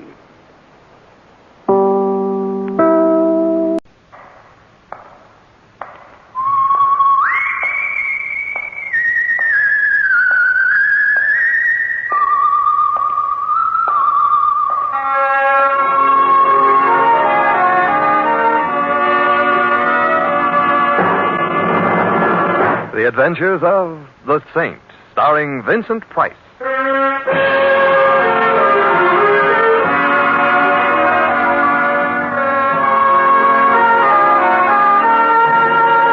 The Saint, based on characters created by Leslie Charteris and known to millions from books, magazines, and motion pictures. The Robin Hood of modern crime now comes to radio, starring Hollywood's brilliant and talented actor Vincent Price as The Saint. Come over here for a minute, will you? Templar. Well, if it isn't Randy Patterson. Oh, Templar, am I ever glad to see you. Just what the psychiatrist ordered. Sit down, old boy. Take a load of, join me in a bowl of porridge. Oh, thanks, but Yes, sirree, am I ever glad to see you. A sight for these bloodshot orbs. Yes, sirree. I realize I'm a very charming fellow and all that, Randy, but even so, methinks this greeting is just a wee bit over-enthusiastic. Could it be we're leading up to a touch? Oh, Templar, old boy, leave us not be mercenary. There's nothing I'd rather leave us not be. My heart goes out to you, Simon, but not my hand. Say, not bad. I'll use that sometime. You just did. No, I mean in one of my books. You did. Did I? Yes, in the case of the hangman's rope, where there's bad news tonight. Say, that's right. So I did. What do you know? So, you read my books. I'm flattered. I read that one. Did you read my latest, the case of the dead man's limp, or he died with his boots on and they were too tight? No, I missed that one. Oh, too bad. Well, that's why I'm glad to see you. Because I didn't read your book? No, because maybe you can save my life. I could be killed on account of that book. Just that one? Oh, Templar, old boy, you cut me to the quick. The case of the cut-up author, or who hacked the hack. Oh, it's no joke, Templar. You've heard of Kid Waldo? The heavyweight? Yeah, I've heard of him. Well, when he was just a punk, Georgie Garnett signed him up to manage him. Lifetime contract. Now the kid is in the higher brackets, and he's still tied to Garnett on terms he no like. Well, can't he afford a lawyer? He's got a lawyer, but Garnett swings a mean pen, no loopholes. The contract is ironclad. And your heart bleeds for the kid, and you're afraid you'll bleed to death, I see. Not exactly. You see, the kid figures an angle. Garnett has a wife. Oh, a lovely tomato any way you look at her. And, brother, you look at her. You mean the kid looks at her? Precisely, and vice versa. You see, the kid is no bad piece of merchandise himself. 6'4" of solid muscle. What about his face? Well, his face retains much of its original shape in spite of coming in contact with some of the fanciest leather in the business. Mm-hmm. Soft music, 2 hearts in 3/4 time. I get the picture. Well, not all of it. Don't forget Garnett, husband. Ah, yes, triangle. 3 hearts in 2/4 time. And that's the kid's angle. Play up to the missus. Well, she goes for him. So he can use her to get better terms from Garnett, huh? Mm-hmm. Only the way I wrote it, the kid and the missus slipped the manager a dose of rap. The way you wrote it? Well, that's what I'm talking about. You wrote a book based on Kid Waldo shenanigans with Mrs. Garnett, added murder, and put it on the newsstand? I did, so help me. And I do mean help. I see. One of your real-life characters has read the book. One of them, all of them. Uh-oh. Garnett wants to know, are his wife and his fighter really giving them the business? And if so, how do I know? The wife wants to know, how do I know? And the kid wants to know, how do I know? Well, how do you know? Templar, please. A writer protects his sources. He better start protecting himself. Well, that's where you come in. How big did you say the kid is? 6'4". That's where I go out. Oh, now wait a minute. I don't want Templar... any part of it, Randy. You deserve what you're getting. You should have known better than to use a real situation. Well, I didn't use their real names. You think I'm crazy? No comment. And I used a disclaimer. Any similarity, etc., you know. Yeah. I don't know how they caught on. But I used a switcheroo. The kid is a top heavyweight contender, but not in the book. I changed all that. Oh, you changed all that. Yeah, in the book, he's a lightweight. Now, that's what I call a switcheroo. Well, they're after my hide, so you've got to help me, Templar. Well, what do you want me to do? You expect me to tell the Saint his business?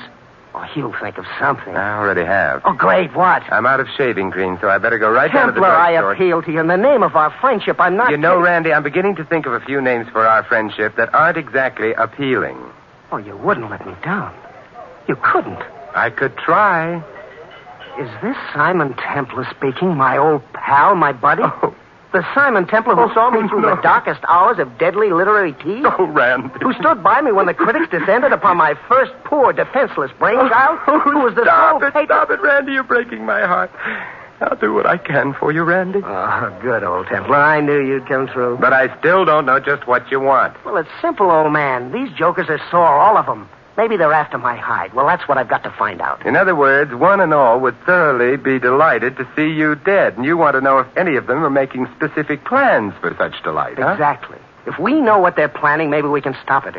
If not... You have a feeling all of a sudden any resemblance between you and a living person will be strictly coincidental. Right.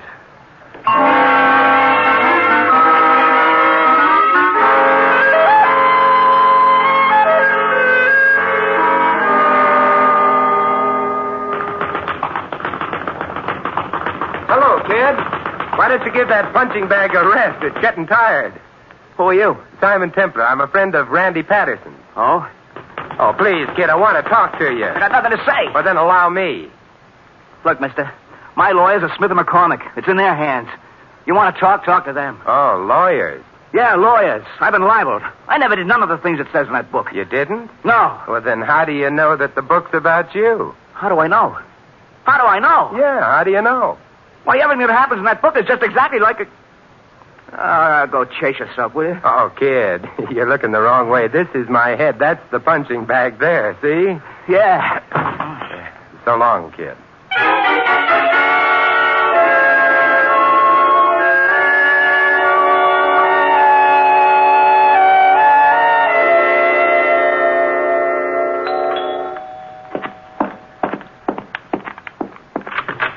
Yes?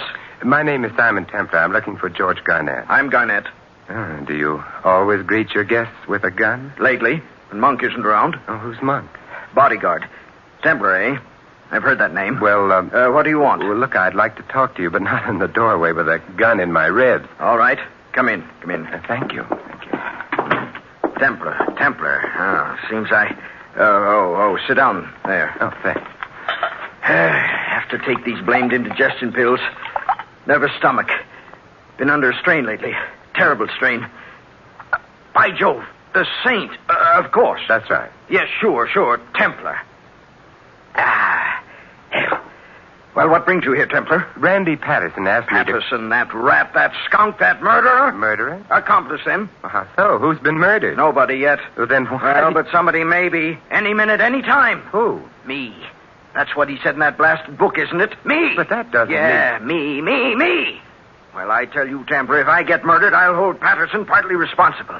So help me, I will. Just because he said you might be killed, you ought to thank him for the warning. But he won't tell me where he got the information so I can really protect myself. No, I can't sleep. Where'd I put those pills? You swallow them. Oh. Do you know, Templar? Do you know where he got the information? No. If you knew, would you tell? Oh, yes, you would. I'll just bet. Why'd you come here, Templar? I've been wondering what you plan to do, so Do? What can I do? Look, I got a beautiful wife. We got along. At least I thought we did. Then he says in the book, well, you know. Yes, I know. Oh, confound it, Templar, a thing like that. How can you be sure? Felice says it's a lot of eyewash. That's what she says, a lot of eyewash. But I've been watching her and the kid. That's the trouble. Gets you suspicious. Mm-hmm. I've been watching. There's something between them.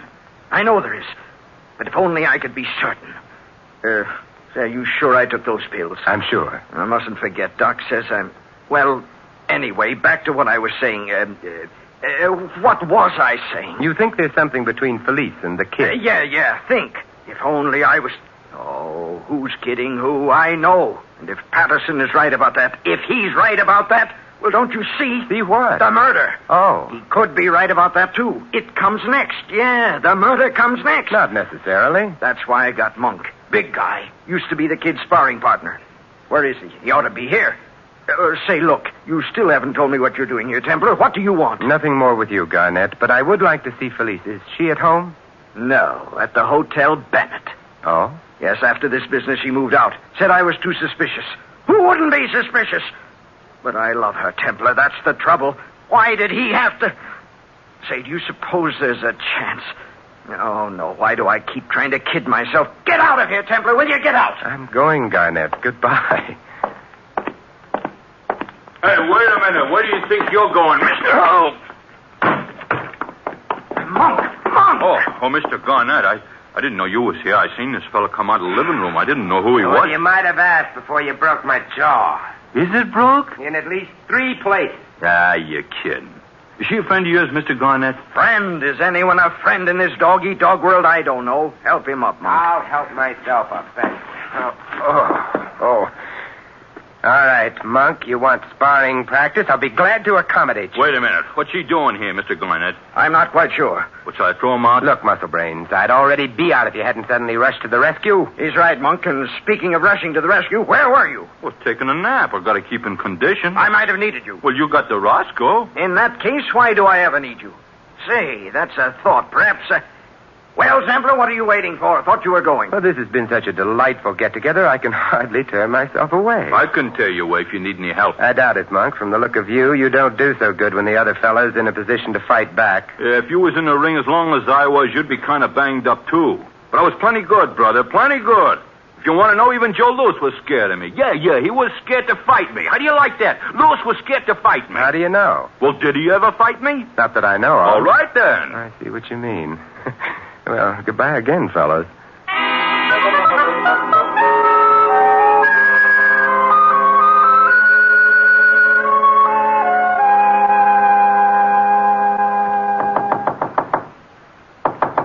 Come in.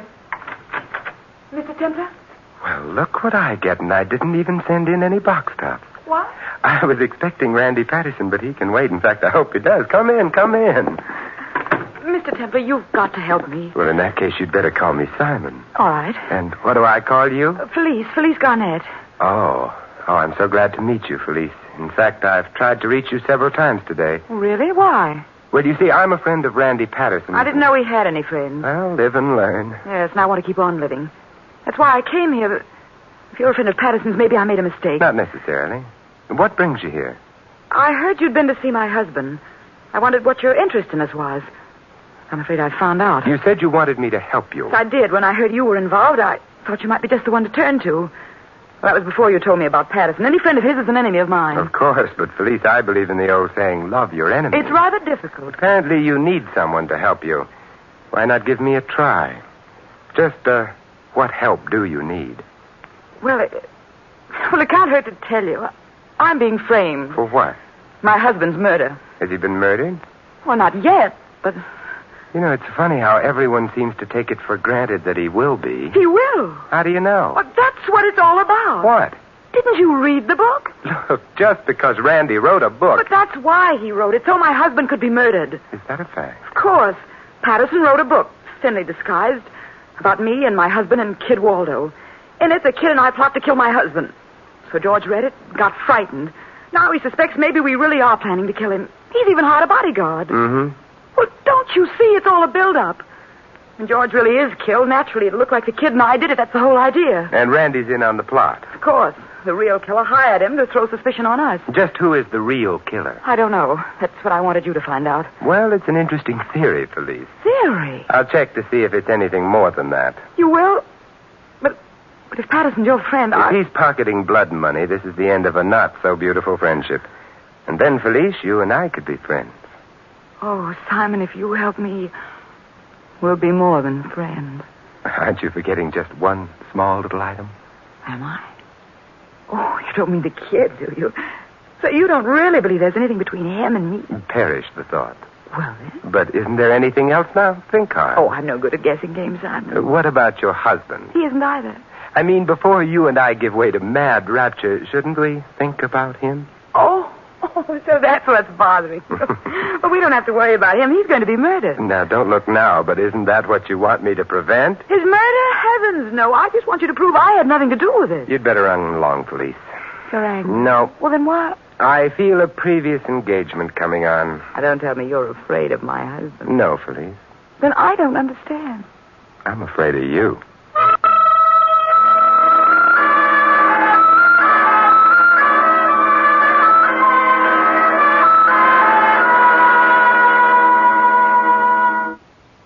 Hello, Randy? Templar, old boy. How are we doing? I thought you were coming over here. Well, I've been detained, and she didn't have a friend. But I'll be right over now if you've got something for me. Well, I can tell you over the phone. It seems each of your opposition has picked up reinforcements. How? Well, the kid has a couple of lawyers. Uh-oh. I was afraid of that. And Garnett has a bodyguard. Mm-hmm. How about Mrs. Garnett? She has me. Oh, should have known. Want to look at her and you I'm still running. What? But I'm afraid you're going to have to tell me who did your research for you, Randy. Templar, I told you it was strictly confidential. Well, you can either tell me now or the police later. Police? Mm-hmm, because your characters seem determined to act out the finale of your opus. Garnett is already shopping for a coffin. But I just made up that stuff about the murder. I don't think the kid and the gal would really knock him off. The consensus is that somebody would, so you'd better talk. But I gave my word. Did that ever stop you before? Templar, to think that you should say such a thing. You who've been so close. Trouble is, we've been too close. All right. I'm a no-good, a heel, a liar. I'd sell my soul for a mess of pottage, but at least, Templar, it's always been the best pottage. Mm-hmm. Now, will you please stop talking and talk? You want me to betray a confidence? I thought we'd agreed it's in character. How true. How very, very true. Well, the only... Randy!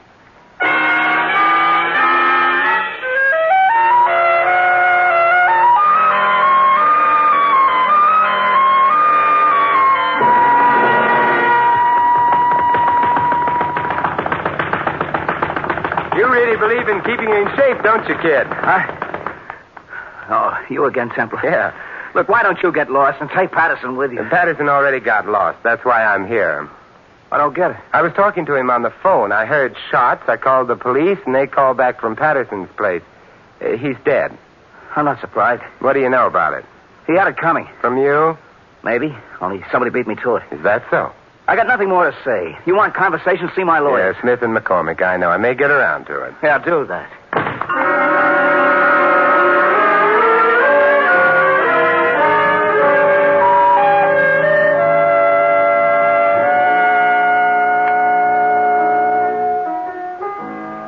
Hello, police. Oh, Simon. I asked at the desk. They said I'd find you here in the bar. That's where I am, here at the bar. Isn't that funny? Very.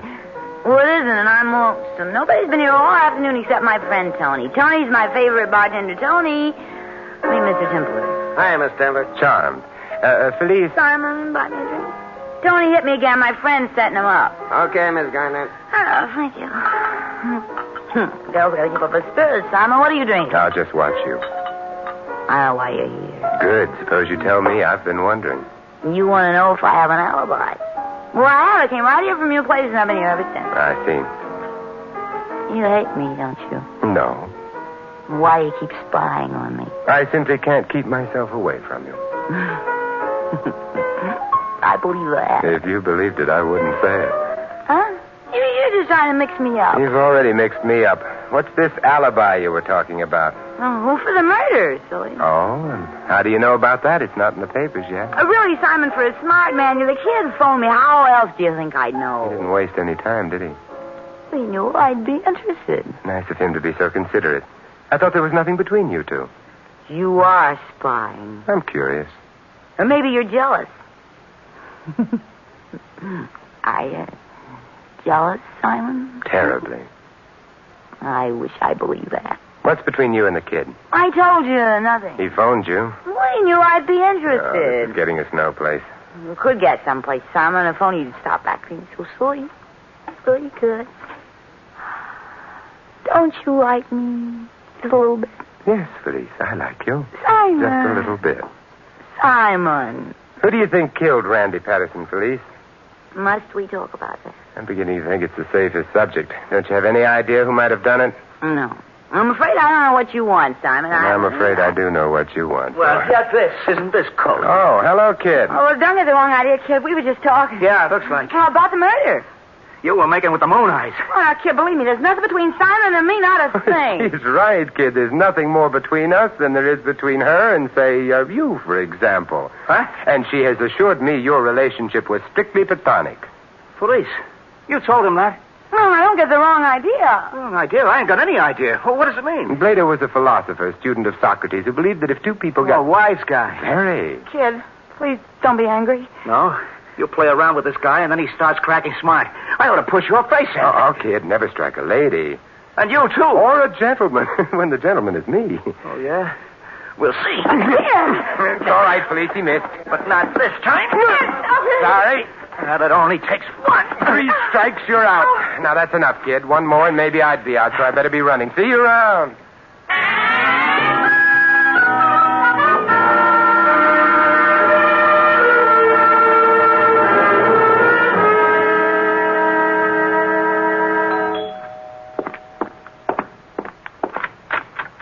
Oh, it's you.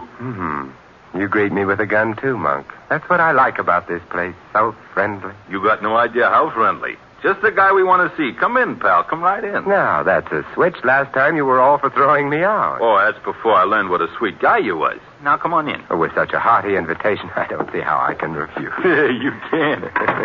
You know, Monk, this is an unexpected pleasure. When I was here before, I got the impression Garnett was considering firing you. Oh, he couldn't do that. Where is he? In back. You'll be in a minute. Now, you want to see why he couldn't fire me? Why? On account of there's some things I can do so much better. Like, for instance, this. Oh, you kick so beautifully, Monk. Your mother must have been a rockette. Don't try to hit back. This Roscoe's looking at your belly. All of a sudden, I'm everybody's target for tonight. What's the idea? Mr. Garnett wanted to know how much Patterson told you. He asked you nice, real nice. I don't ask so nice, but I get answers. Well, you want to talk now, or shall we dance? I have nothing to say. We'll see about that. You still got nothing to say? I'm beginning to think of a few things, but I have an idea you wouldn't care for them. You kill me. Maybe I can do the same for you sometime, like right now, for instance, unless you're ready to talk. I'll think about it. Well, while you're thinking, put up your hands over your head. Hurry up. Don't forget the Roscoe. My old friend? How could I? That's it. And now, just to help you make up your mind, here's... Oh. Well, hello, Mr. Garnett. What's going on here? Hello, Templar. Greetings, Mr. Garnett. You don't want to talk, Mr. Garnett. I've been trying to change his mind. I'll go right ahead. Don't let me stop you. I'm afraid it's no use. He's a stubborn type. Yes, so it would seem, Monk. So it would seem. Well, Templar, to what are we indebted for this return visit, huh? I've seen Felice. I thought you might like to know how she's getting along. Why should I care? Does she care about me? Does she ever even call? Don't stand there with your hands like that, Templar. It looks ridiculous. It's Monk's idea. You heard Mr. Garnett, Templar. Put him down. Well, if you insist. How is she, Templar? Who? Oh, Felice. Fine. I was afraid of that. Afraid? I'd like to think she needed me. I've got to put her out of my mind, Templar, completely. Only answer. Tell me something, Garnett. What? Where were you this afternoon? Home. All afternoon? Yes. Why? Was anyone with you? I was. The whole time? Yes, except for another nap. He likes to keep in condition. Only I didn't sleep so good. I was only gone a few minutes, just a few minutes. Half hour or so. Why, Templar? Did you try to reach me? Oh, no, couldn't have. I'd have heard the phone. If you were here. But I told so you... you did. Just a minute. What are you going to do? Just this. Templar! Why, you knocked out Monk. Yeah, so it seems. Funny, I didn't hit him very hard. You aimed at his chin. Always was his weakness. Had a wicked right, but he could never take it.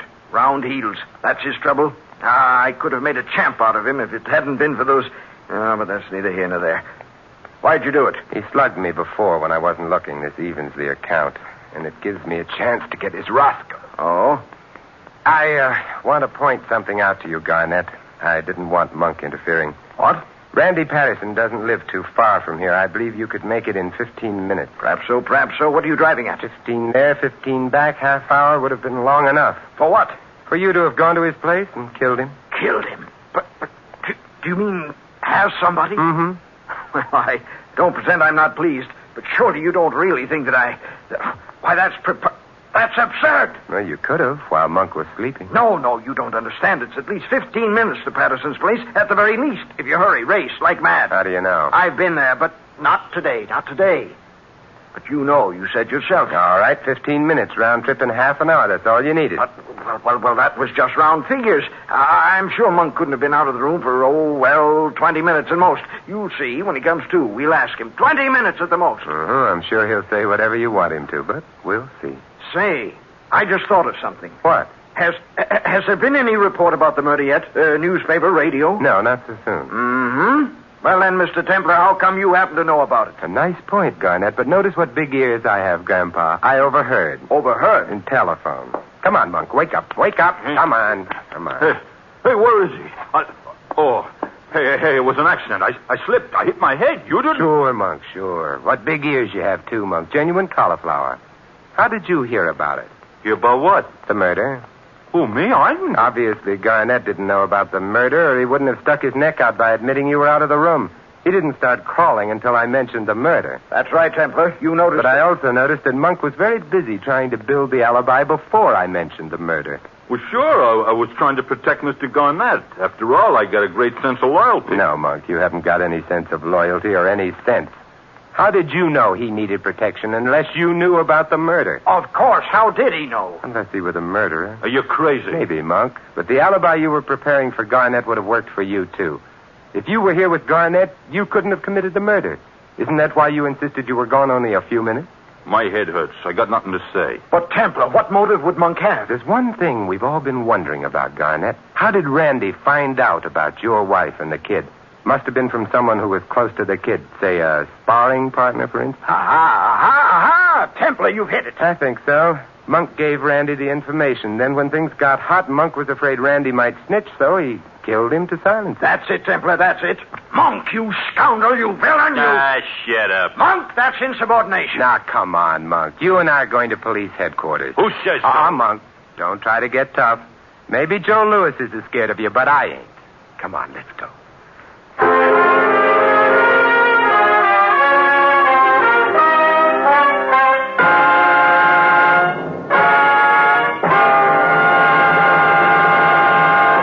You have been listening to another adventure of the Saint, the Robin Hood of modern crime. And now here is our star, Vincent Price. Ladies and gentlemen, take a memo to the future. The date, make it 1958. The message, cash in your United States savings bonds.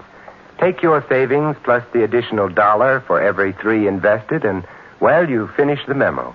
Perhaps you'll end it with a home or a business of your own, with a college education for the children, with financial security. Whatever your dream for the future, you can make it come true with a program of regular saving. And there is no surer, more profitable way of saving than through the purchase of United States savings bonds. Remember these points. United States savings bonds are safe, they are profitable, they are convenient to buy, and they are redeemable at any time at the purchase price plus accumulated interest. If employed, you can buy United States savings bonds where you work, by having your employer set aside an amount each week. If self-employed, buy your savings bonds through your bank on a bond-a-month basis. Make that dream come true. Remember, automatic saving is sure saving. This is Vincent Price inviting you to join us again next week at this same time for another exciting adventure of the Saint. Good night.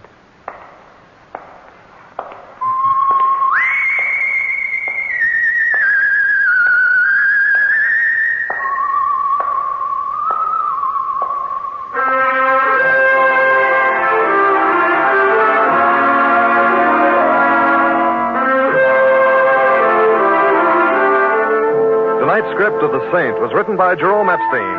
Our cast included Betty Lou Gerson, Bonnie Phillips, Stanley Farrar, Edmund McDonald, and Tom Brown. The music was composed and conducted by Vaughn Dexter. The Saints, based on characters created by Leslie Charteris, is a James L. Safier production and is directed by Helen Mack. Vincent Price is soon to be seen co-starring in RKO's production, His Kind of Woman. All you Saint fans will be glad to know that the Saint comic books are on sale at all newsstands. Your announcer is Don Stanley. Tomorrow night, hear Night Beat, the story of Chicago after dark. Listen as Randy Stone searches the city for adventure and a story of mystery and intrigue. Night Beat is another great action-packed program, so be sure to listen tomorrow night and every Monday night to Night Beat. Next, Sam Spade cuts a caper. Then hear Dorothy Maynor on NBC.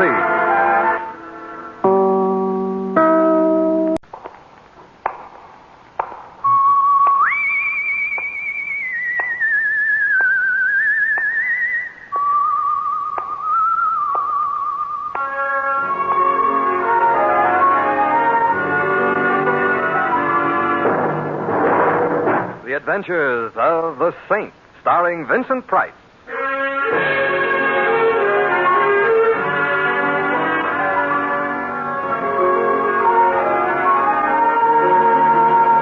The Saint, based on characters created by Leslie Charteris and known to millions from books, magazines, and motion pictures.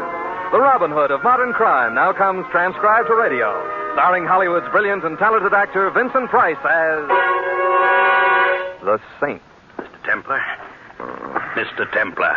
I'm asleep. Mr. Templar. Noisy dream. You're not dreaming, That's Mr. what Templar. you say. I'm alone in my bedroom. I'm in bed. It's dark. But you're not alone. I'm here. Go away. I'm sorry. I didn't climb into your bedroom in the middle of the night merely to go away again. What did you expect? A 21-gun salute? I expect your attention. You can't see me, can you? No, I'd be even happier if I couldn't hear you. But I can see you, however. You're silhouetted against the window behind you. That was cunning of me. It helps me aim the gun I'm pointing at you. I'm so glad. I'd hate to have your aim suffer. What do I do now? Get up, put the lights on, You and... don't do anything of the kind. No? Why? Are you shy? Yes. Let's say I'm shy. That's why you insist on holding this conversation with me in the dark. A conversation, obviously, that wouldn't be about the weather. What would it be about? Well, I'm a writer. A writer and shy? Nonsense. I need some advice. The only advice I can give all writers is don't. I'm writing a book about murder. I'm calling it The Story of a Perfect Crime. Sounds interesting. Thank you. What I came here for was to have you tell me whether or not the murder my book deals with is really a perfect crime. Go on. The man to be murdered, in my book, that is, suffers from heart disease. He's a completely unpleasant character, a financier and a crooked one, a man who deserves to die. And he suffers from heart disease. For this condition, he takes daily, at stated hours, capsules containing medicine, capsules upon which his life depends. Now then, the murderer, in my book, that is, decides to poison the financier. Oh, that's not cricket. No, it's murder.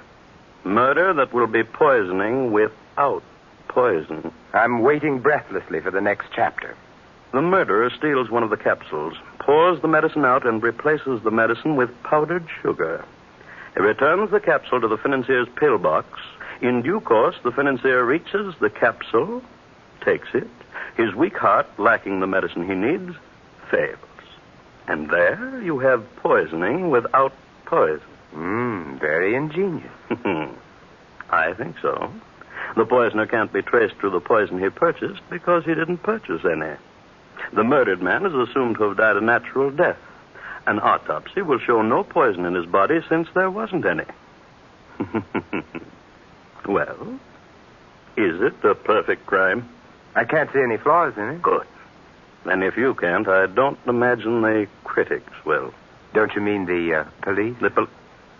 Why should the police be interested in a book I'm writing? And why should the critics be interested in the murder you're committing? You're not serious. You are. I rather think I must leave now. Be getting light soon. No, don't move. I still have the gun pointing at you. If I had to shoot you, it wouldn't be a perfect crime, but you'd be dead nonetheless. But that wouldn't interest you, would it? Well, good night, Mr. Templar, and pleasant dreams. Thanks. Loads.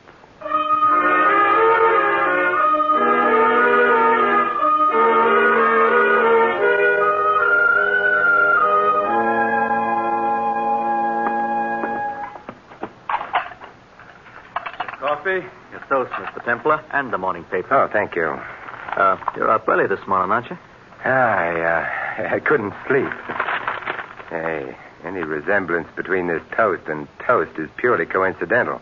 What does your chef do, tan the stuff? Oh, no, Mr. Templar. He probably uses old shoe leather. Hey, what's the matter? Don't you like the headlines? Can't say that I do. Frank A. Clark, noted financier, dies of heart attack as police arrest him for alleged embezzlement. Oh. Was he a friend of yours, Mr. Templar? No. But he was a financier. He was crooked, and he had a weak heart. No wonder he died when he got arrested. Depends on whether he took medicine in capsules. What depends on that, sir? Murder, my friend. Murder.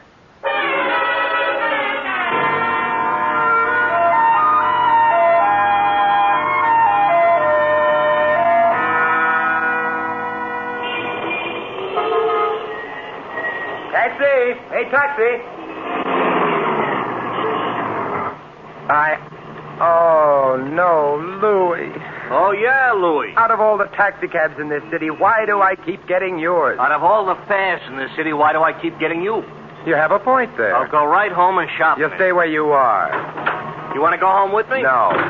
What's the matter with my home? Nothing. I live there, don't I? My wife lives there. My kids live there. You have no children. Don't get personal. I'm sorry. Man spends every spare minute he's got hoping. Louis. Did Julius Caesar have children? Did Alexander the Great have children? Did Napoleon have children? Yes. Me, they didn't send an announcement to. Louis, will you please drive me to 1893 Waterview Drive? I'm in a hurry. Okay. 1893 Waterview Drive. Who lives there? A gentleman named Frank A. Clark. Except that he doesn't live there, Louis. He's dead there.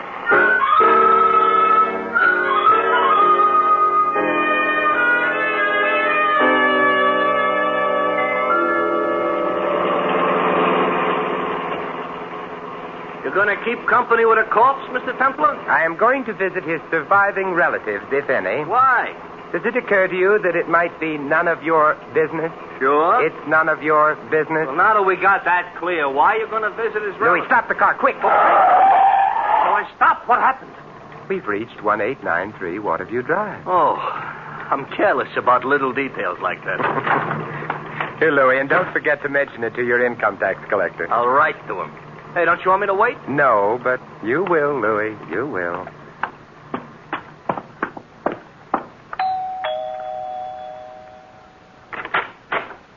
Well, hello there. Hello. This is the Clark home, isn't it? Sure, and I'm a Clark niece. And you're... Simon Templar, an old friend of your uncle's. You're not old. Well, And you're not a friend of my uncle's. Come in, anyway. Oh, thank you. Because maybe you can be a friend of mine. Oh. In here. Tell me, do you need a friend? No, but I like 'em when they're as tall as you. And oh, my name is Inez. Inez Francis. I'm very glad to know you, Miss Francis. It probably won't be when you really get to know me. Mm-hmm. I realize perhaps I shouldn't have come today. You must be all broken up by your uncle's death. Who, me? Well, perhaps the family. Well, that's me. I'm the family. Your uncle must have been a lonely man. No, he didn't mind. He had me in the market and all those people he was swindling. Oh, and of course he had Mr. Hartzell and Charlie Melvin. Who are Hartzell and Charlie Melvin? Charlie's sort of a weedy youth. Uncle's secretary, very anemic. I ignore him. And Hartzell? Uncle's lawyer. And I fondly suspect as big a crook as Uncle was. But very spatted, you know. Spatted? Uh-huh. On the shoes. And gardenia'd in the buttonhole. And I've a sneaking suspicion whiskeyed in the liver. How untidy. Nobody else close to Uncle? Nope. Well, then it boils down to one of you three. What does? Who's happy now that Uncle's dead? I am, Hartzell is, Charlie is. That covers the field. Why? Uncle had a lot of money. I get it now. Hartzell stole some money from Uncle. He won't go to jail now. Charlie was implicated in Uncle's crooked deal. Charlie won't go to jail now. And, who has a deep, slightly hoarse voice? I don't. No.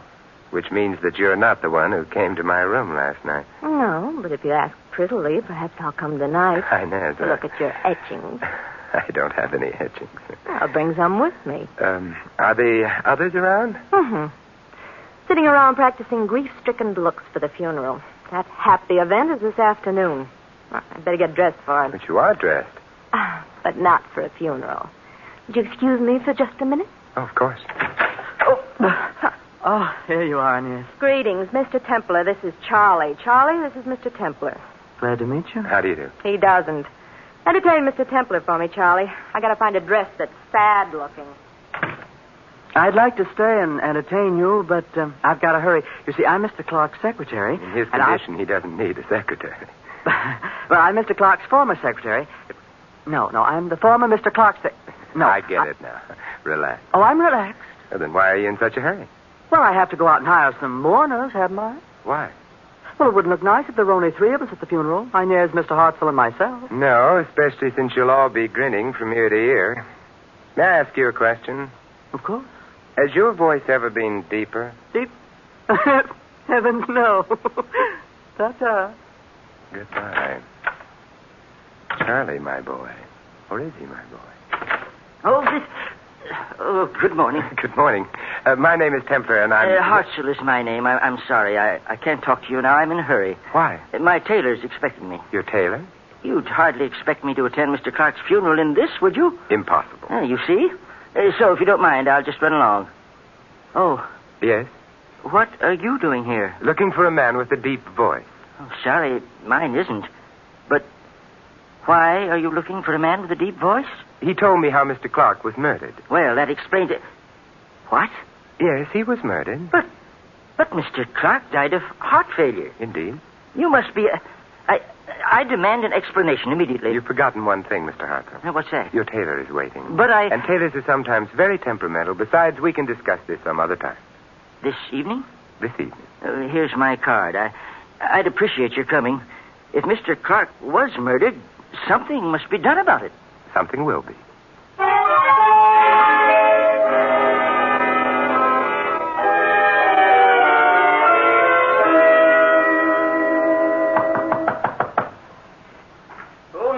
my gate.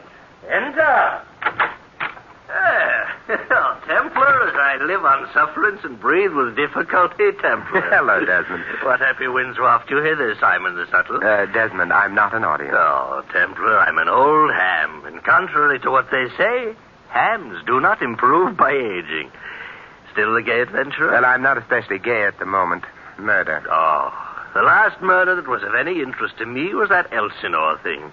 You know, when Claudius and Gertrude put their heads together and slipped Gertrude's royal husband a slug of poison in the ear. I remember it well. And the fat prince, Hamlet, I think his name was, mooned about like a ninny, sending Ophelia to a watery grave and the rest of the cast to a most bloody one. You would have made a good Hamlet. Bless you! Oh, I wanted to play Hamlet. Instead, they preferred me as a ventriloquist, confound them. That's why I'm here. You've been a ventriloquist. Oh. I'm involved in a case which hangs on the identity of a voice. Desmond, could anyone change his voice so that it would be completely different from his real voice? Oh, yes. But you'd always know that the second voice wasn't natural. That does it, then. Does what, Simon? Look, Desmond, 3 people wanted a man named Clark dead. Clark is dead. Presumably, therefore, one of the 3 killed Clark. Yes. Now, I was told of the method whereby Clark was going to be killed. By a very distinctive voice in the dark. Therefore, the problem was simple. Find which of my 3 suspects had a voice like that and go on from there. Well? Not one of the 3 has that kind of voice, which leaves me with an interesting problem, but leaves a murderer free to go on murdering.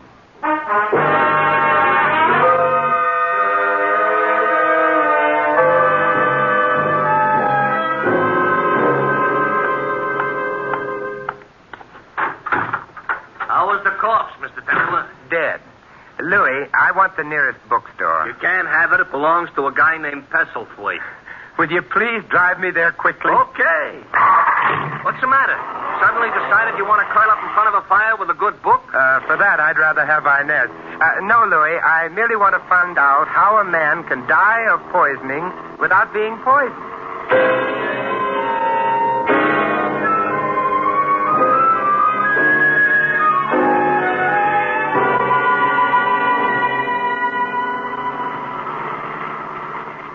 Stay in that bookstore very long. What's the matter? You didn't like Pestlethwaite? He didn't have the book I wanted. I know a place. Not that kind of book, Louis. What I wanted was a book on heart diseases. Oh, light reading, huh? Interesting. Heart diseases.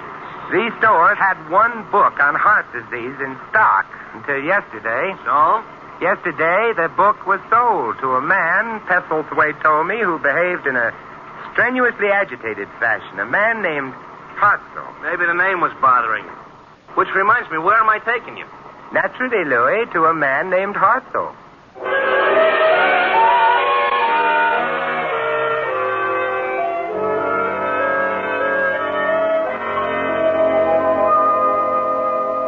Hartzell in, or on his way to Mexico, or in? Mr. Templar. Yes, Mr. Hartzell. Come in at once. Oh, thank you. Oh, I'm jittery. That funeral this afternoon. I see. Well, have you tried reading? It's very soothing. I have no patience with books.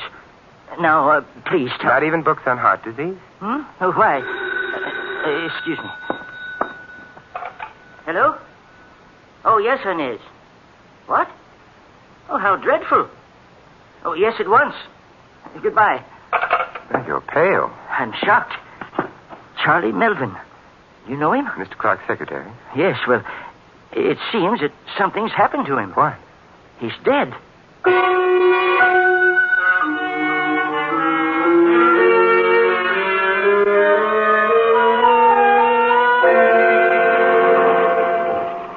Tell him to hurry. Templar, hurry. Oh, we're almost there. Mr. Hartzell, did Inez say who discovered the body? Oh, yes, she did. She'd been visiting some friends, returned home, and... Couldn't have been an accidental death. Coincidence doesn't stretch that far. You know, if he was murdered... You still think the police believe Clark was murdered, too? Not the police, me.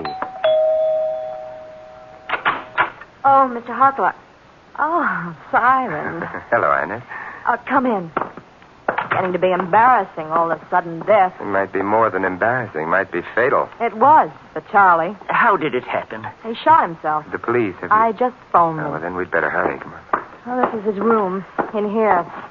I heard the shot. When? About an hour ago. But you phoned Hartzell here only 15 minutes ago. I didn't know it was a shot at first. Charlie was supposed to come upstairs. When he didn't, I realized, well, there he is. Yes. Yes, definitely dead. And a note. Oh, imagine that boy committing suicide. Let's see what the note says. I killed Clark because if he'd been arrested, I would have gone to jail, too. But now the police suspect he was murdered, and they suspect me. I might as well get it over with before they do. And it's signed Charlie Melvin. Well, that sort of clears up that, doesn't it? Yes, except for one thing. What's that? Charlie's voice wasn't deep enough.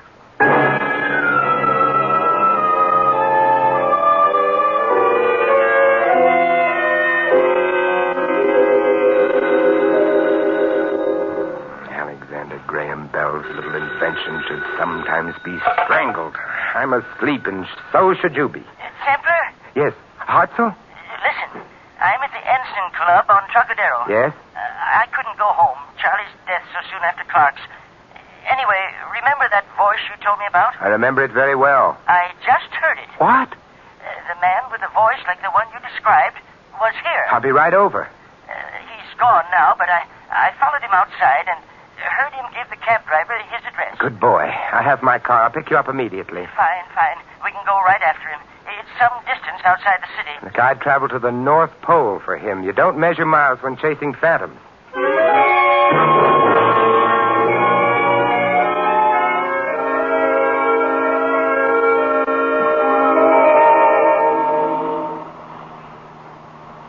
Of course, I can't be absolutely sure it's the man you want. Me, I'm grabbing at straws. But his voice did sound like your description. It was at a club to which Clark belonged. I'll make it worth a try. All I need is to hear him say something, anything, a word, a phrase, and I'll know. Oh, that shouldn't be difficult once we get to him. Once we get to him. Only thing worries me is... Yes? That his voice can still be heard by the time we get to him.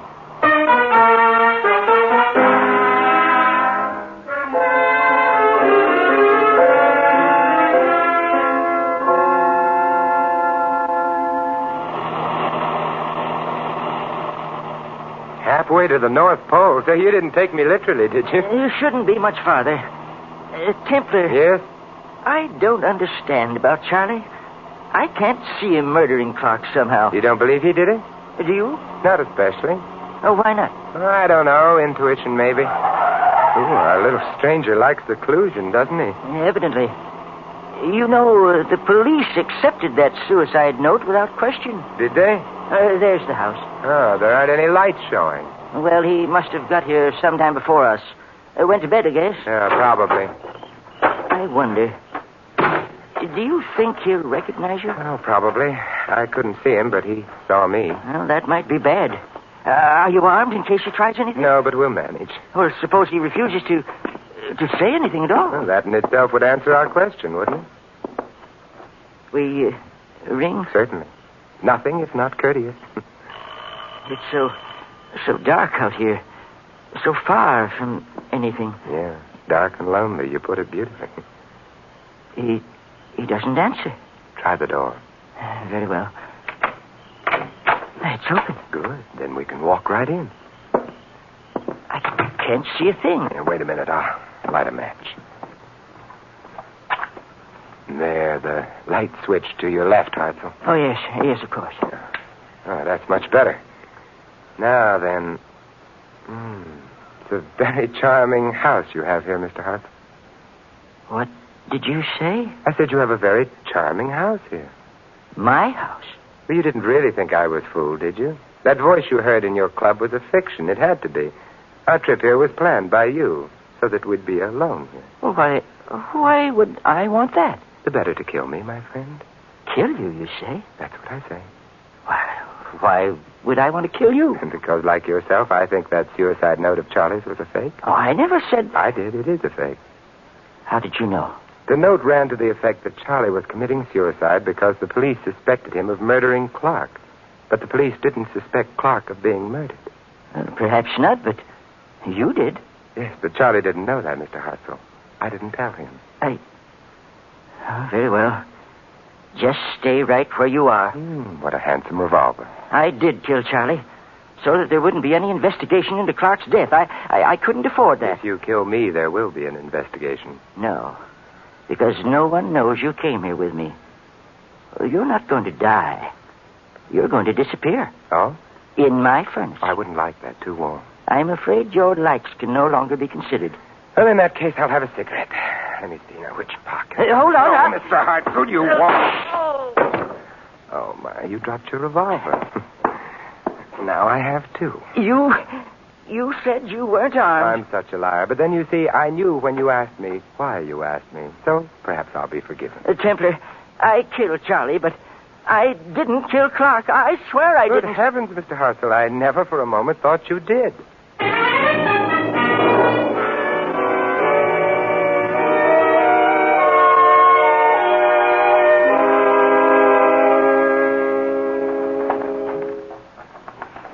What a beautiful night, Simon. Poor Mr. Hartzell, all shut up in a dungeon cell. Yes, I'm afraid the beauties of the night are lost to him. Those beauties are also lost to Charlie and Mr. Clark. Don't be morbid. They're better off dead. Well, it would have been nicer to leave that decision to them. Mr. Hartzell, bless his fussy old soul, was really an impulsive man. And a foolish one. Let's not talk about him anymore. Let's talk of your uncle. Why? Because Hartzell didn't kill him. Oh? A man came to me in the middle of the night, in the darkness, so that I never saw him, and told me of a plan to murder Mr. Clark. It was a good plan, absolutely undetectable. The man left. All through this case, I've been looking for a man with a voice like the one that told me of murder. And? There were 3 people involved. Yourself, who'd get the money if Clark died. Charlie, who'd be saved from jail. Hartzell, who'd be free of embezzlement. Uncle certainly spread a lot of joy when he died. Charlie was murdered by Hartzell, but Charlie's was not the voice that spoke to me, nor was Hartzell's. Then whose voice could it possibly have been? That's the central problem. All right, why did the man come to me in the first place? Well, according to you, to make sure his method of murder would never be detected. But in coming to me, my dear, didn't he make sure of the very opposite? Oh. Well, then, he must have wanted you to... That's right. He wanted me to detect murder, but why? Obviously not because he was going to murder anyone. I don't understand. The only voice in this case that I haven't heard is the voice of your uncle. My uncle? He was my visitor. But why? Why did he do it? Because nobody was going to murder him. Well, what could he hope to accomplish? What he did accomplish. Inez, your uncle was an old man with heart disease on the verge of being arrested for theft, swindling. He knew he wouldn't survive even the shortest prison term. He probably suspected that the strain of the arrest itself might be fatal, and it was. But before he died, he wanted revenge on the lawyer who cheated him and on the secretary who deserted him. So he came to me with his story, figuring that when he died, perfectly naturally, murder would be suspected where no murder had taken place. And it worked, didn't it? Because Hartzell killed Charlie. Hartzell himself is going to die for it. Yes. Your uncle must have been quite... Simon. Yes? There's a moon. We've talked of unhappy things long enough. Mm-hmm. Got any etchings? Mm-hmm. Hey, wait a minute. I thought you didn't have any the last time I asked you. The last time you asked me, my dear, you were a suspect for murder. Now... Now? Now you're beautiful, you're blonde, and... Yes? It's just plain murder.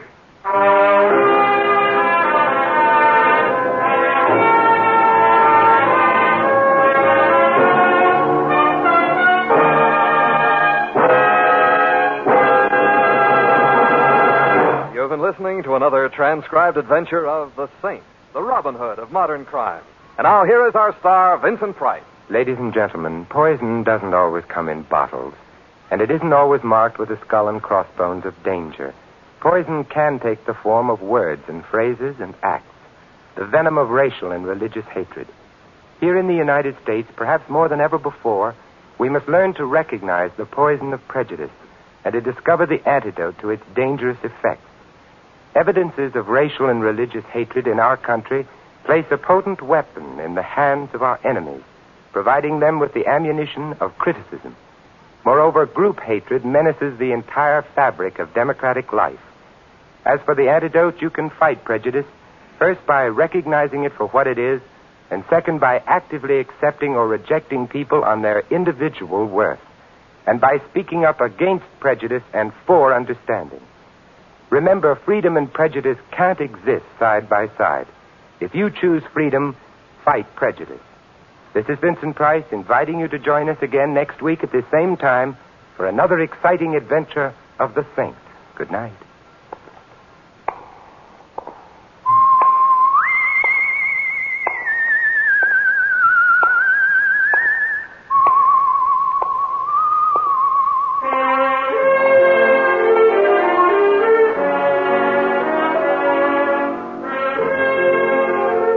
Tonight's script of The Saint was written by Louis Vittes. Our cast included Gene Bates, Lou Merrill, Fred Howard, Jack Edwards Jr., and Larry Dobkin. The music was composed and conducted by Vaughn Dexter.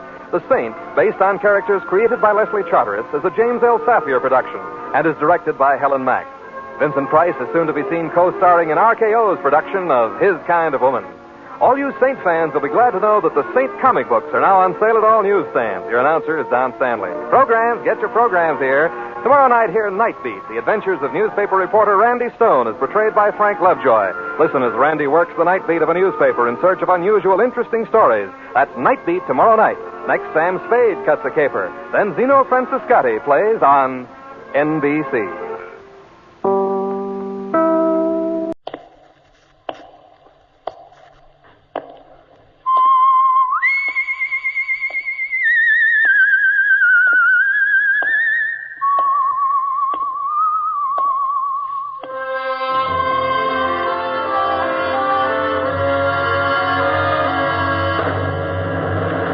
The Adventures of the Saint, starring Vincent Price. The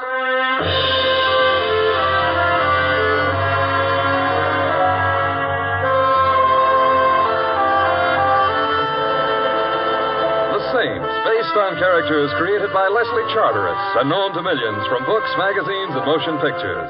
The Robin Hood of modern crime now comes transcribed to radio, starring Hollywood's brilliant and talented actor Vincent Price as The Saint. I'm not home. It's the middle of the night and I'm asleep.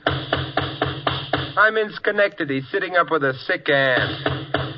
Oh. Hello. Hello. Are you Simon Templar? Well, come in and we'll compare Social Security cards. Thank you. I thought you were in Schenectady. Never heard of the place. Sitting up with a sick aunt. She recovered suddenly. Simon, I need help. Desperately. Why? Because I'm dead. You're what? Dead. Oh, well, of course, some of my best friends. Simon, my name is Frances Blake. Here, read this. Read? That little item down in the corner, under obituaries. Obituaries? Says here that the body of Frances Blake is at the Restwell Chapel. Burial at noon tomorrow. You see, the newspapers say that I'm dead. Yeah, but I don't know whether to believe them or not.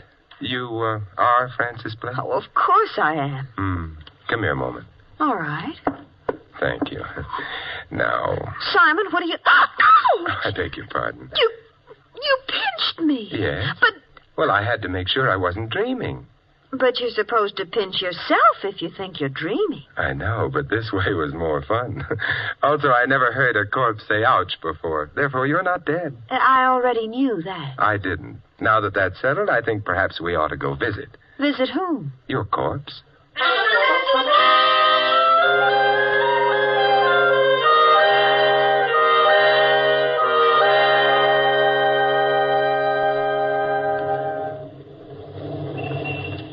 Taxi! Taxi!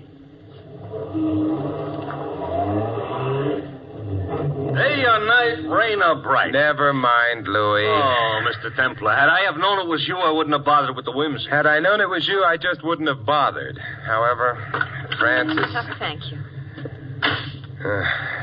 Louis should perhaps be explained. He's a cab driver I try to avoid. I rarely succeed. Which proves to me that my life isn't all that it should be. Keep it clean. And where at this hour of the night are you going? The Restwell Chapel. Get another cab. Louis. Okay. Some sport. Takes a girl to see a funeral parlor in the middle of the night. I'm merely taking her home. She lives in a funeral parlor? She's dead in a funeral parlor. Who's dead? Miss Blake. Huh? Me. Excuse me, but Louis, don't take your hands off the wheel. I already did. Yeah, so? She said ouch. Personally, I would have liked to find out for myself, but if you say so... I do. I'll take your word for it. Only how are you going to explain to the funeral parlor her riding around in cabs with you? Simple. I am apparently the kind of a man a girl wouldn't mind being seen dead with.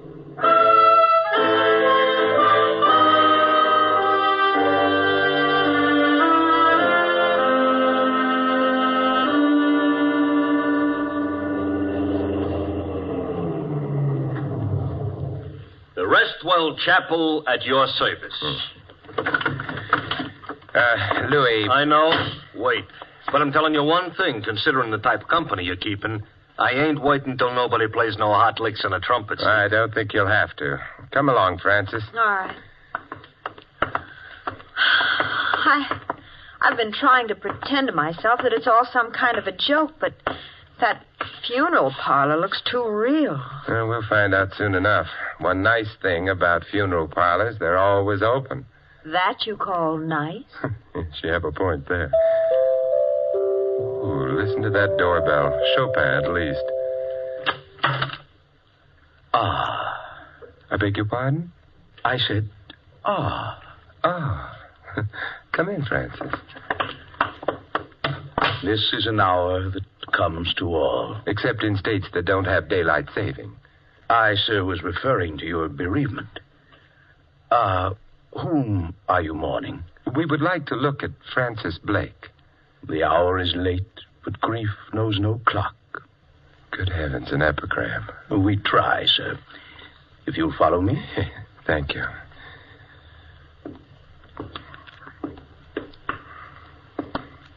Here we are. And there she is. Beautiful, isn't she? Very. Simon, she does look like me. A little bit, but hardly enough to explain. How did she get here? Miss Blake? The police brought her. Oh, I see. Who identified her? Well, that was hardly necessary. Her coat over there in the corner. Simon! Wait a minute, Francis. What about her coat? It had her name on the label. Now I shall withdraw. You will want to be alone with your grief. All right, but make a sound withdrawing, please. So we'll know you're withdrawn. Oh, really, sir, it's no use jesting. The dead never laugh. Well, he's withdrawn. Simon, that's my coat. It is mine, Simon, but look. Yes, 2 holes in the front of it, bullet holes. Bullet holes? The girl here, whoever she is, was murdered. Come on, we better get out. All right, but I'm taking my coat. I don't think... It's mine, not hers. It belongs to me, even though she was murdered in it.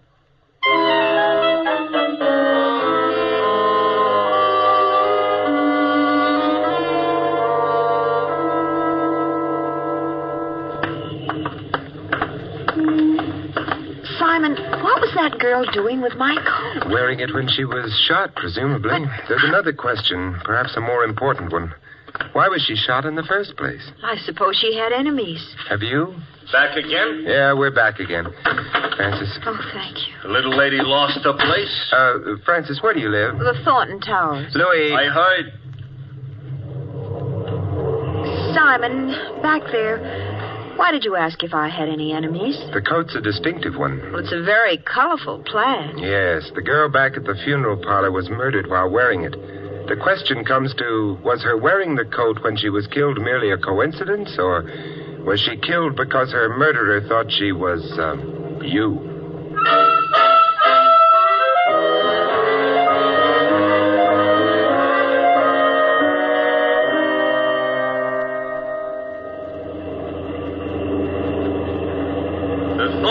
Towers.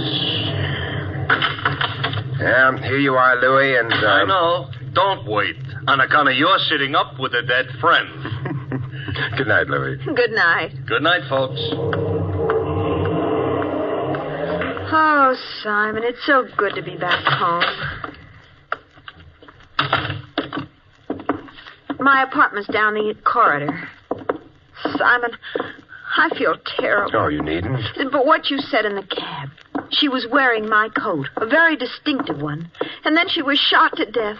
That girl is dead because of me. Oh, we don't really know that. Well, it must be so. Somebody thought she was me and killed her. That's possible.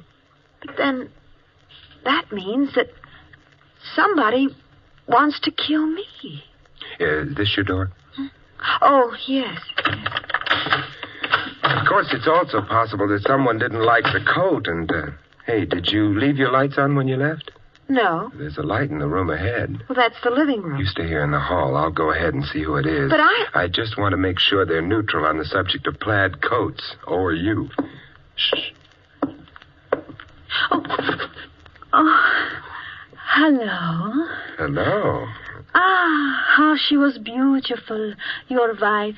My what? Your wife. It's her picture on the desk there, no? Well, that does seem to be a picture of Frances. And your name, she is? My name's Simon. Ah, it is a name that fills herself with the soul, no? No. I knew that tonight, of all nights, you would be lonely. Believe me, I'm not lonely. I am here. Oh, your wife, she must have been a wonderful woman. She, Your life with her was the magnificent symphony, no? Chamber music would probably be more accurate if you... And now that she is alas gone, I am here. Without even a pause for station identification. Look, who are you? I am Olga. Simon, Who is she? Olga. Who is she? Frances. And now that you two have met... Waiting a moment, huh? Aha. I look on the picture. I look on the flash. The what? The flash, of which I might adding your wife is perhaps carrying a little too much here and there. Especially there. Now, just a minute. Mustn't point, Olga. Bad manners. But I am seeing your wife. She is not dead. She isn't. That is, Frances isn't. If you like, you could try pinching her. I never pinch. Except boys. Oh. Simon, you are disappointing me. Goodbye. Well, that was quite a performance. Personally, I didn't care for her cadenza. Oh, I don't know. It was a nice cadenza, and the tutti was definitely fruity. That is, Frances, the whole thing was camouflage. For what? Take a look at the room. The room? Oh! Yes, it looks as if a junior hurricane had visited it. You mean somebody, Olga searched the room? Uh-huh. This one and, yeah, the bedroom as well. But, Simon, what was she looking for? I don't know. Whatever it was, she didn't find it. Our entrance stopped her search. Well, I'd better start straightening things up a bit. Good idea. I'll help you. Well, shouldn't you be going home? Oh, I don't think so. You may get some more visitors later on, and rougher ones than Olga.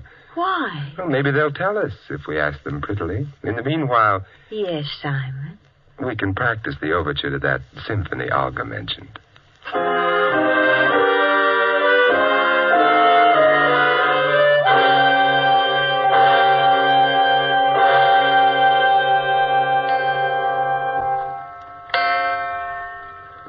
Simon. Yes? It's getting awfully late. Yes, I know. We really can't sit up all night waiting for someone to come. We don't even know for sure that someone will. Olga got into this apartment, and someone else did before her. Someone else? Of course. Your coat was stolen, wasn't it? Well, I suppose, but not from the apartment, Simon. Not from...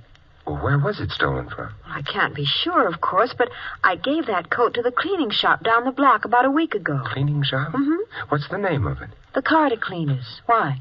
Because evidently it started out from there to wind up on a murdered girl's body. Therefore, come on. We're gonna... Yes, believe it or not, I'm taking you to the cleaners.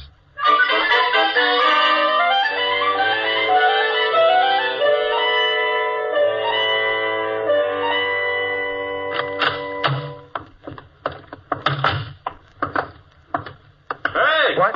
Oh, Louis, I thought I told you not to wait. This is a free country? Yes, There's a parking limit on this here curb, maybe? No, but... I waited. But we're only going down the block a little bit. You can't afford a quarter? I like to walk. What do you get from walking? Exercise? Uh-huh, and from exercise, an enlarged heart. from an enlarged heart. You know how many people each year drop dead? Add them up. We're walking. Come on, Francis. Simon, you're worried. Moderately. About all those people with enlarged hearts. And this is the place, huh? Yes. Front door is shut, but there's a light inside. Let's try. It's locked. However... I think someone's coming. Recognize him? Yes, that's Mr. Maxon, the manager. Oh, what do you want? Do you mind if we come in? Look, it may have escaped your attention, but it happens to be after 2 o'clock in the morning. Why do you want to come in? The rain. It's not raining. But suppose it starts I to. happen to be a very tired man. You should go home earlier. I shouldn't be bothered by drunks. I'm not drunk. We've stopped by for Miss Blake's coat. Coat? The plaid. As I may have mentioned before, we are not open for business. And then what are you doing here? I'm crazy about carbon tetrachloride fumes. I'd still like the coat. Oh? Then please do stop by. In the morning. Simon, why did you... I wanted to find out if the cleaning store knew the plaid coat was gone. But we didn't find out, did we? No, nevertheless, we've worried Mr. Maxon. Thank heaven Louie's handy. Hey, Louie! Louie! You give up, huh? Yeah. Into the cab, Francis. All right. Well, name your destination, Mr. Templar. A very long trip. Yeah? Drive to the back of the cleaning store. You'll probably have to go around the block. That alley must lead there. Okay. But, Simon, why are we going to the back of the store? Because we're going in? No, because I suspect Mr. Maxon is going out.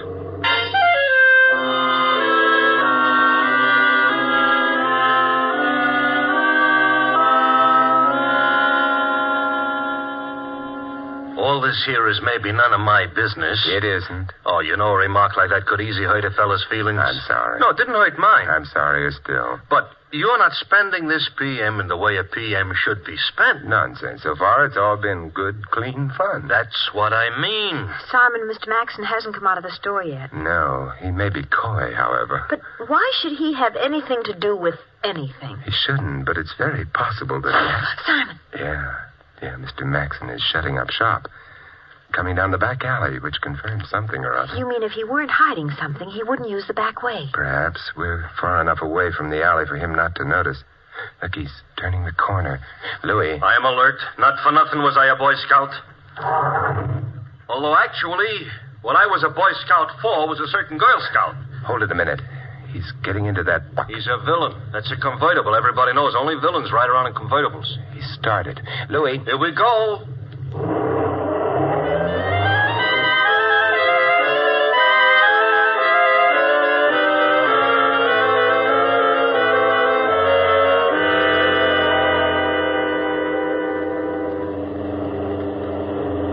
Look, Maxon's stopping. Yeah, I better stop right here, huh? Uh-huh. Simon, he's going into that nightclub. Interesting place for a store manager to finish his evening's work. Let's go, Francis. Leave me know how the floor show is. I'll be sure to.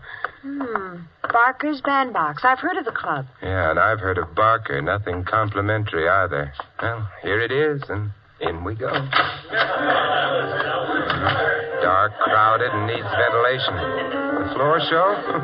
Emphasis on show. Simon, Mr. Maxon's over there. Yeah, ducking out of the door near the piano. Let's follow in his shifty footsteps, huh? Gee, I hope nobody notices us. With what's going on, or rather coming off, I don't think so. Oh, it's so dark in this hallway. Yeah, listen. I can't hear what they're saying. We can get a little closer. Simon. Now, wait a minute, Barker. I've been waiting long enough. Where are the stones? I told you the girl disappeared. I know what you told me. Don't give me the stones. Now, suppose you tell me where the stones are. I don't know where they are. Stones. Yeah, Barker's got quite a reputation as a crook of various kinds. Stones are jewelry, and unquestionably stolen jewelry. Having fun, fellas? Hope I didn't frighten you, lady. Coming up behind you, two nosy people like this. That was her asthma. Yeah. This here's a rod. How cute.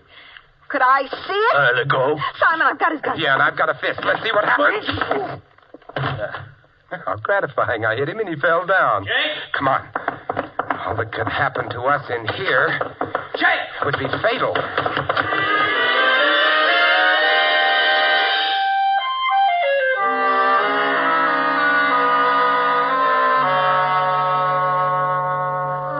When they fired at us, I know. It's always a little nervous-making. Well, here we are. Thanks, Simon. No, not yet. I'm going in with you. But... No, for safety. Oh. You think maybe... I'm just not taking any chances. Foyer's all right. Living room. Francis. What? Don't look across the room. Olga's back, but this time she's staying. What do you mean? I hoped you wouldn't see her. She isn't beautiful anymore. No. Just dead. I better phone the police. Wait, Simon. You know this thing started with Francis Blake being dead. But it wasn't Francis Blake. It was another girl. And then someone else got killed. Olga. Still not Francis Blake. But, Simon, the next time, do you think maybe it will be?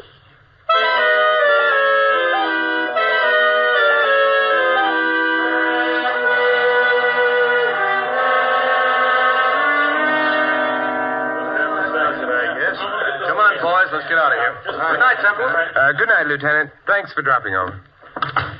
And exit Olga, exit police. Francis. Yes, Simon. You better go to bed. I'll stay on. It's almost morning anyway. Oh, well, I couldn't sleep. Would you like me to fix us some breakfast? Oh, say, that's not a bad idea if you feel up to it. Oh, I don't know how I feel. You stay right where you are. Won't take me more than a few minutes. All right.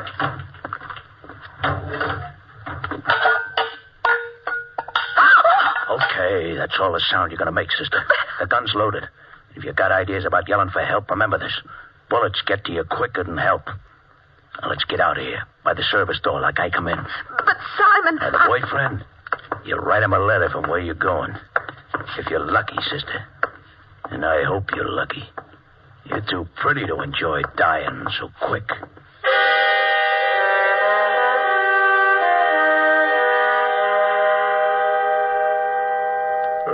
Hey, Francis, what are you cooking? Steak? Francis. I don't intend to oversee your cooking, but... Francis. Francis.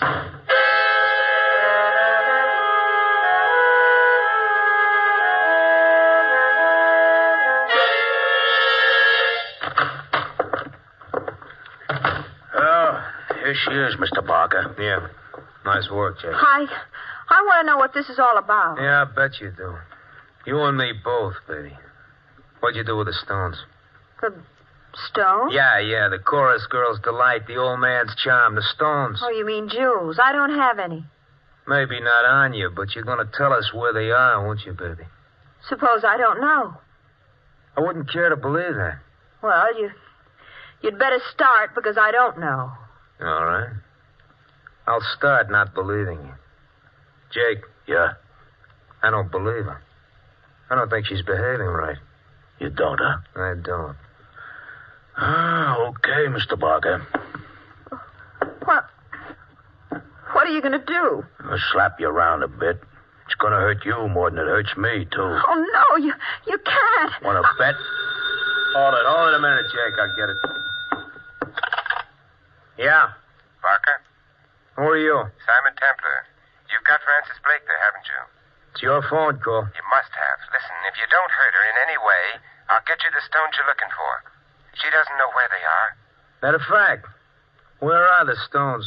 The Carter cleaner's shop. Look, don't hand me that. We already been through the joint. But you didn't know where to look. Yeah? That could be a deal. Okay. But your girlfriend will be under a gun all the time. First funny move and she gets it. No funny moves. We'll be seeing you. Okay, Jake. We're going visiting. Maybe we'll trade in a babe for the stones. If the stones are handed over. If they ain't, we'll just trade her in.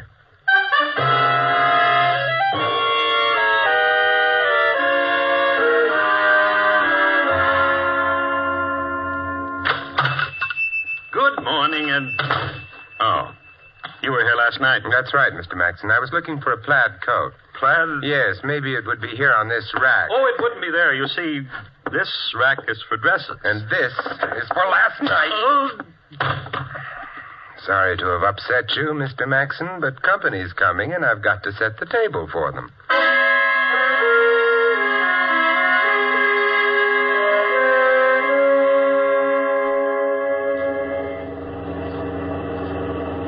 Joint looks clean. No blue uniforms around. Park it, Jake. Okay.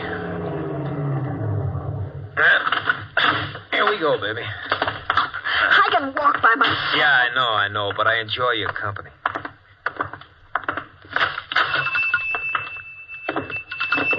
Simon! Hello, Francis.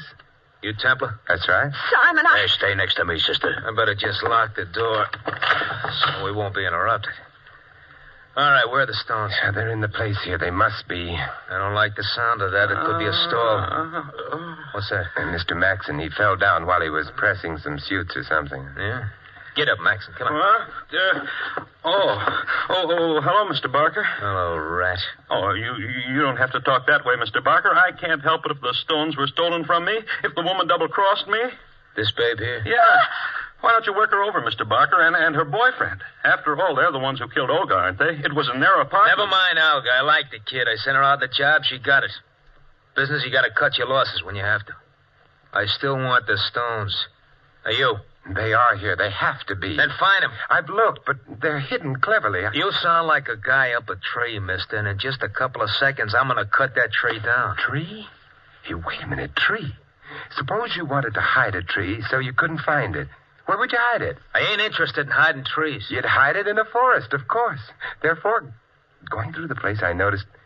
Francis, go through that dress rack. Dress rack? Find a dress, any dress, that doesn't seem to belong. Well, all right. Hey, I don't get it, boss. Who wants to hide a tree? Get up, Jake. Maybe it's that simple. Oh, Simon, I'm not sure of what you mean, but this shop is in a pretty expensive neighborhood. All the dresses here are very good ones, except this one. It's quite cheap, covered with cheap rhinestones. Let me have it. Yes, of course, it doesn't belong here. Why is it here? Because it's a forest. Looks like a rag to me, not like a forest. Then suppose you take another look at some of the rhinestones on Let me have it. Hey. Yeah, most of the things sewn on that dress are cheap rhinestones, but among them... are the genuine stones. The ones we've been looking for. Well, nice work, Maxon. I didn't know anything about it. Somebody else must have done it to frame me or... No kid. Wait a minute, Barker. Wait.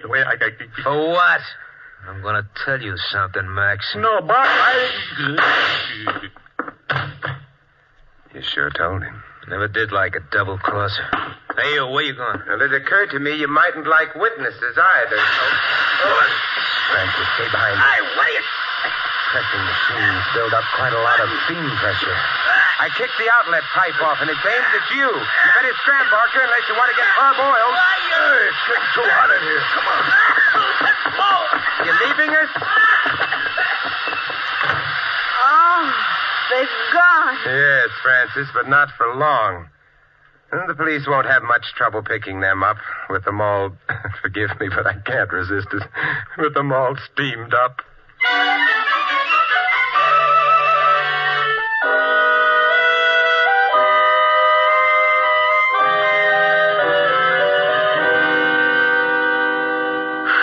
Simon, I'm terribly grateful, but I can't resist... Francis.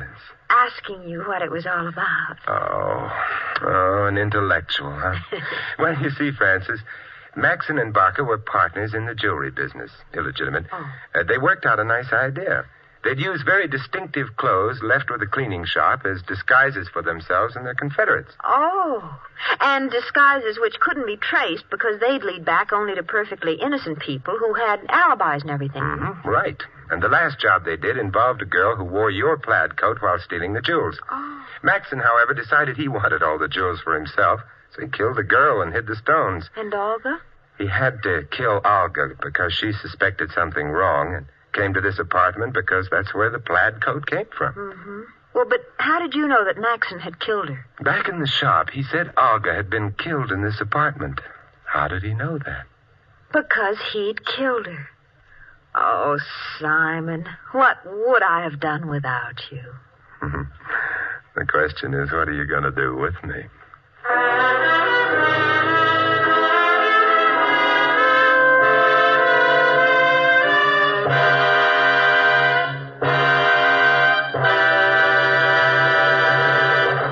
listening to another transcribed adventure of the Saint, the Robin Hood of modern crime. Now, here is our star, Vincent Price. Ladies and gentlemen, our cast tonight included Shirley Mitchell, Viola Vaughn, Larry Dobkin, Lou Merrill, Tony Barrett, and Jack Moyles. This is Vincent Price inviting you to join us again next week at the same time for another exciting adventure of the Saint. Good night.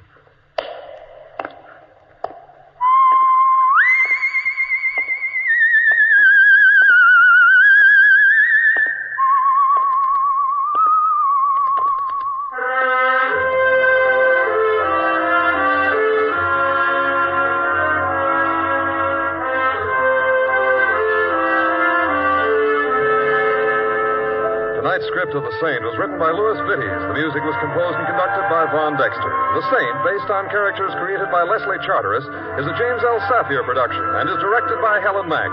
Vincent Price is soon to be seen co-starring in RKO's production of His Kind of Woman. All you Saint fans will be glad to know that the Saint comic books are on sale at all newsstands. Your announcer is Don Stanley. Programs, get your programs here. Tomorrow night, tune here for Night Beat. Hear the unusual tales uncovered by reporter Randy Stone as he searches Chicago after dark for human interest stories. Tomorrow night and every Monday night, hear Night Beat. And then stay tuned for the first piano quartet. Next, Sam Spade cuts a caper. Then Rose Bampton sings on NBC.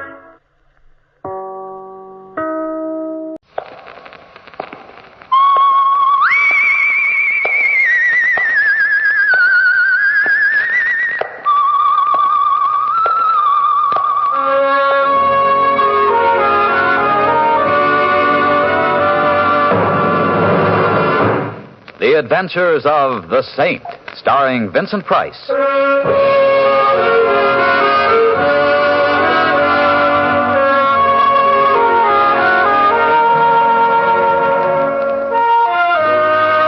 Saint, based on characters created by Leslie Charteris and known to millions from books, magazines, and motion pictures. The Robin Hood of modern crime now comes transcribed to radio, starring Hollywood's brilliant and talented actor Vincent Price as the Saint. Going to the ball game, huh, Mr. Templar? It's a great day for it. Didn't know you was fond of baseball. You fond of baseball, Mr. Templar? Yes, indeed, Louis. You know, I should have gone in for baseball instead of becoming a cab jockey. Grown men getting paid thousands of dollars for tossing a little ball around 2 hours a day. Can you beat it? Can you, Mr. Templar?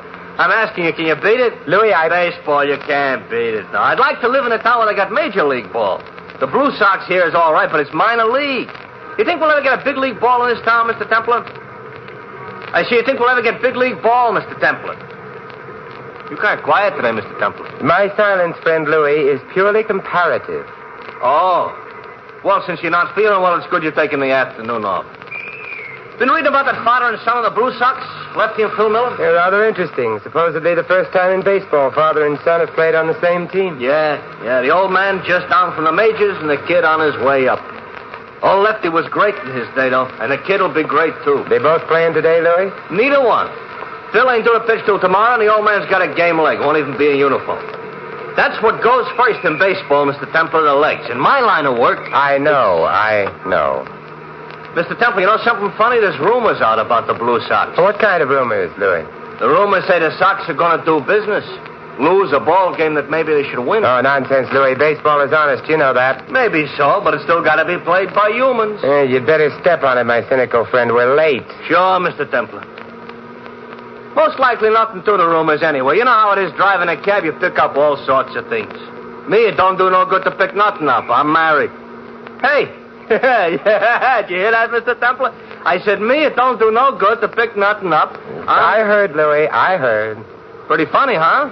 Louis, take me out to the ball game.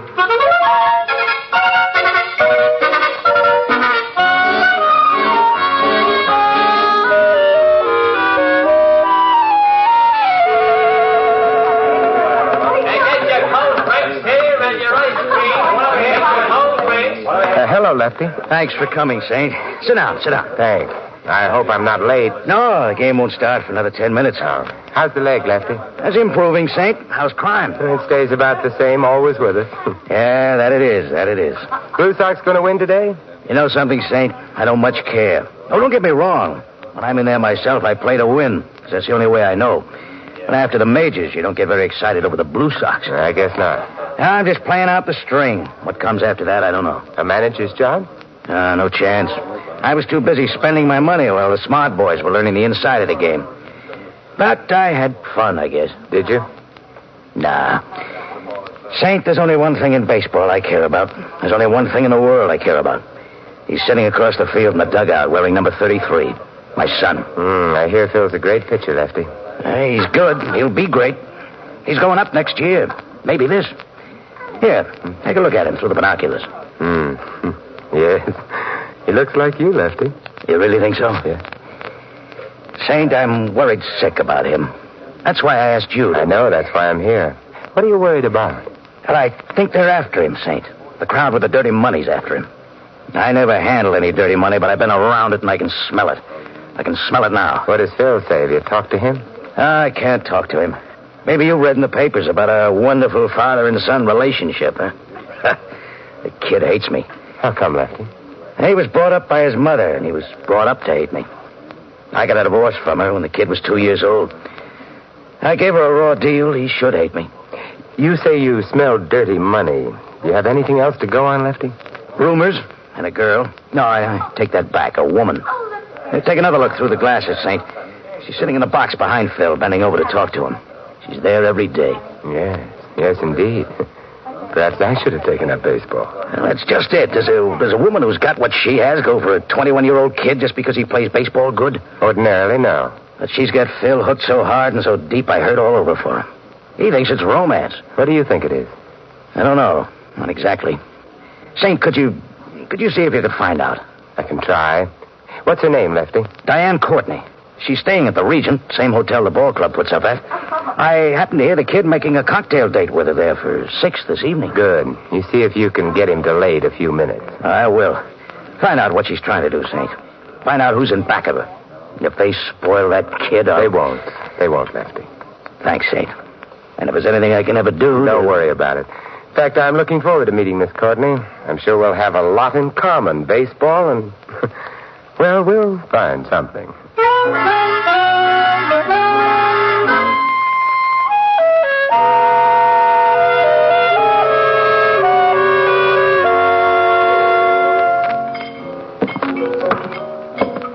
Mind if I sit down here? The bar seems to be rather crowded. Is it that crowded? As a matter of fact, it was crowded the minute you walked in.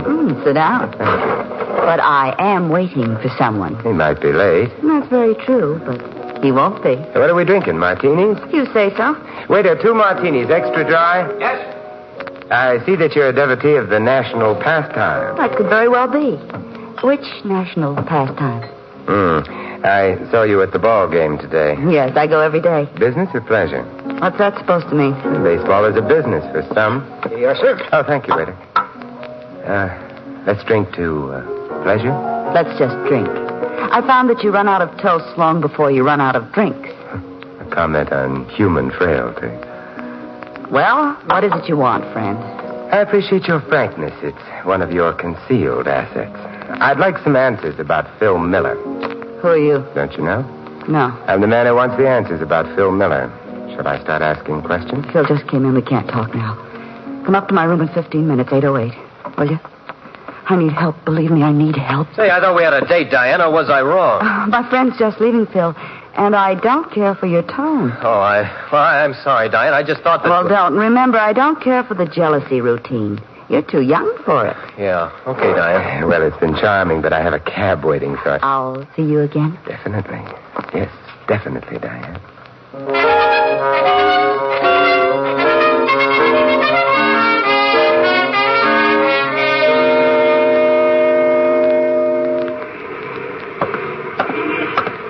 Call you a cab, sir? Oh, thank you. I have one waiting. Hey, here he is. Wait till, Mr. Templar. Nowhere, Louis. I have a date in the hotel here in 15 minutes.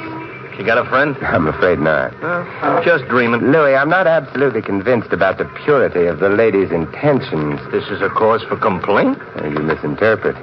come up to room 808 10 minutes or so after I go up and knock on the door. I get you. But if I shouldn't happen to need a cab at that particular time... I'm ahead of you. There's times in everybody's life when the least thing he needs is a taxi. Louis, that's spoken like a philosopher.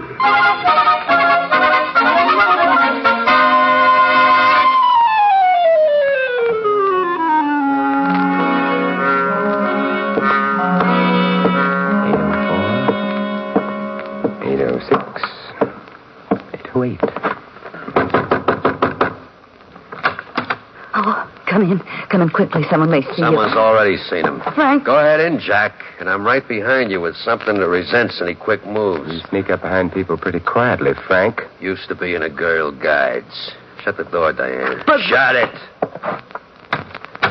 Now, my nosy friend here and me has business. I didn't tell the Saint anything, Frank. I just... The boss don't like nosy guys like the Saint. I don't like nosy guys like the Saint. Let him alone, Frankie. What good'll beating him up do? The boss's orders. Besides, my analyst tells me beating up nosy guys I don't like is a good way of working out my aggressions. Your analyst? What's the matter? I can't get analyzed. What does your analyst say about you carrying a gun? Didn't he point out this is an artificial prop to your otherwise charming personality? Oh, you... My analyst says I shouldn't get insulted at remarks by neurotics. You think I'm a neurotic? If you ain't now, Jack, you will be when I finish. Frank! Don't fall down yet, Sid. I got more for you before I let go. How do you want that? No, stop it, Frank! Stop it! Okay. Darn it, I shouldn't have got mad. My analyst says I should have let my emotions color my business life.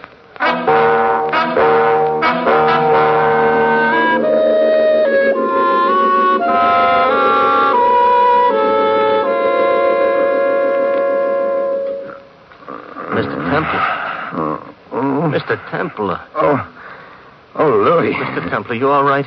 Should I call a doctor? No. I'm all right, I guess. What happened, Mr. Templar?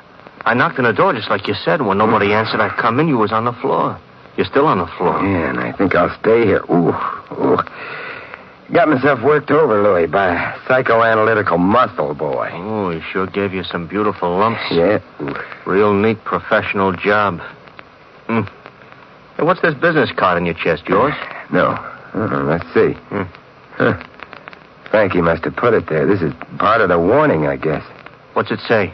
It says the fixer. I fix anything.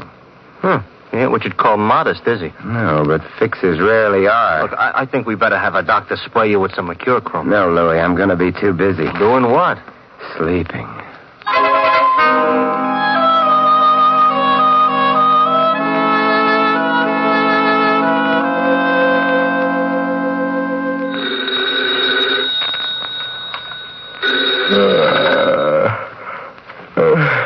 Hello. Saint, this is Lefty Miller. Oh, hello, Lefty.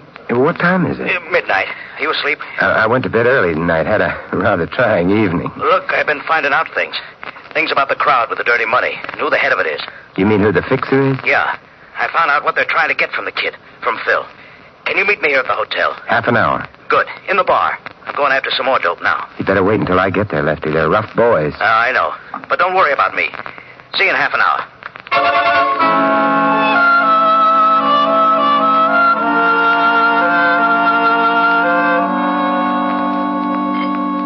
Waiter, another Johnny Walker over ice, please. Yes? Thanks. Look, you're Simon Templar, aren't you? The one they call the Saint? Sit down, Phil. I'm not sitting down. Got some things to tell you.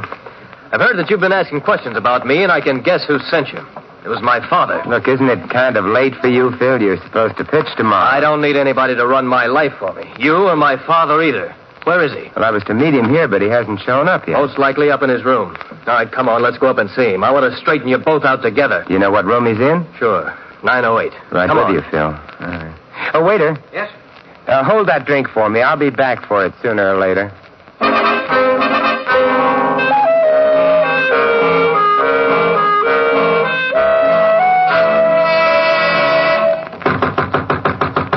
Hey, Dad. Open up. I want to talk to you. Doesn't look like your father is in. Try the door. It's open. Yeah. The lights on, but there's no... Dad. Better not look, Phil. Better not look.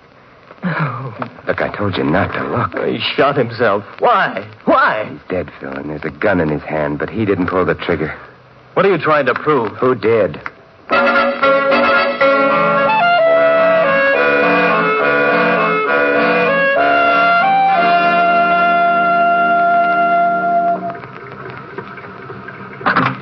Where to, Mr. Templar? Regent Hotel, Louis, and good morning. Good morning. Say, reading the papers this morning about Lefty Miller. Oh, tough. Why do you think he did it, Mr. Templar? He didn't.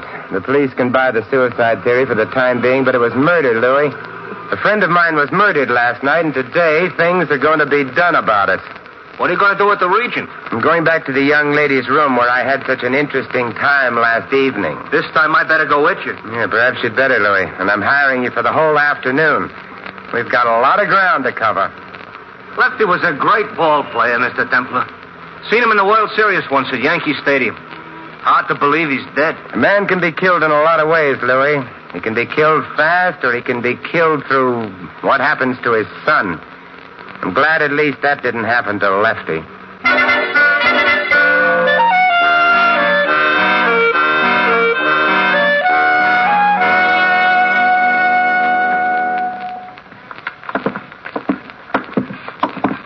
You sure nobody is in? I called on the house phone before we came up. I think this key will fit. Hey, how did you get a key? I remember to make an impression of the lock after that beating last evening. There, we're in. Nobody here, all right. Shut the door, Louis, and lock it. Okay. What are you looking for, Mr. Templar? The truth, Louis. As my friend Philip Marlowe would say, crime detection is an adventure in search of the hidden truth.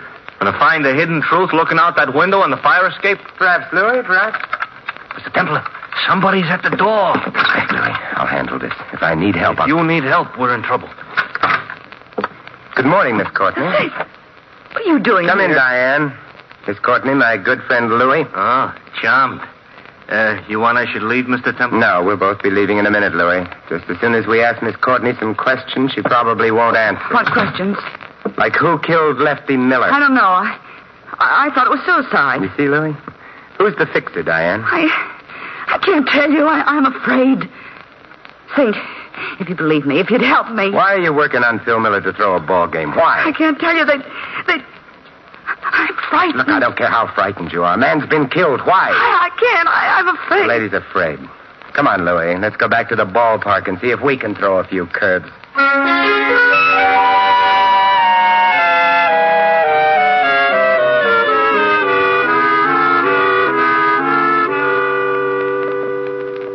Mr. Bush, as manager of the Blue Sox, you must have known Lefty Miller fairly well. Not well, no. I manage the team, but you don't manage an old pro like Lefty. You just tell him what time the game is, and he does the rest. Yes. From what I saw of him, though, he was a good guy. I'm sorry. How's Phil taking it? Well, it's hard to tell about kids. He and Lefty weren't close. Well, maybe you knew that. Yes, I knew that. But it's hard to tell just how he was taking it. Tonight's his turn to pitch, and I told him, of course, I'd start somebody else, but no. He's going to pitch tonight? Insisted on it. Said he had it. He'll pitch. Do you think he should? Well, he's the best we got. And I might get a phone call tomorrow telling me he's sold to the major leagues. Anytime he wants to pitch, he'll pitch. Mr. Bush, have you heard any rumors about a fix on your ball club? Oh, Mr. Templar, there's always rumors around any kind of sport. I've never been in a phony ball game, and as far as I know, I've never seen one. So I don't listen to rumors. Thanks, Mr. Bush, and good luck tonight. To you and Phil both.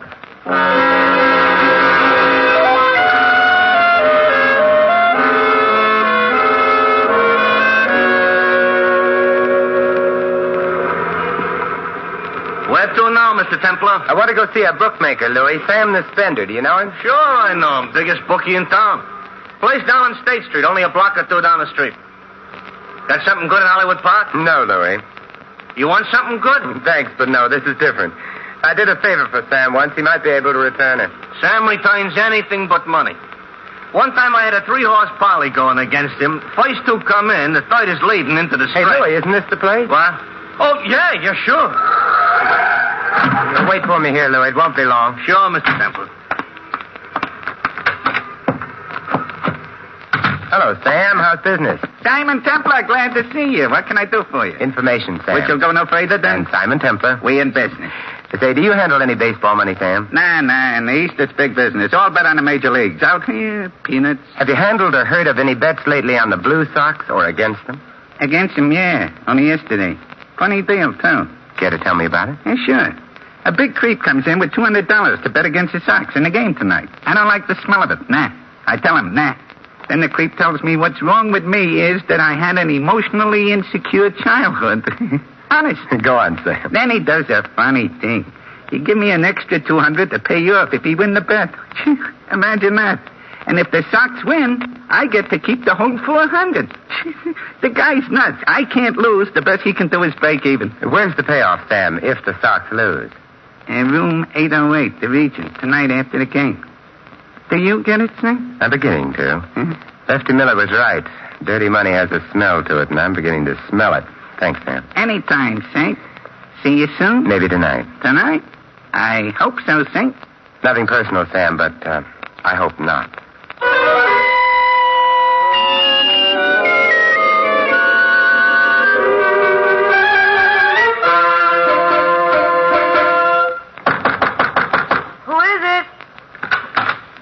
Good evening, Diane. Well, it's our old friend, Jack. How are you, Frankie?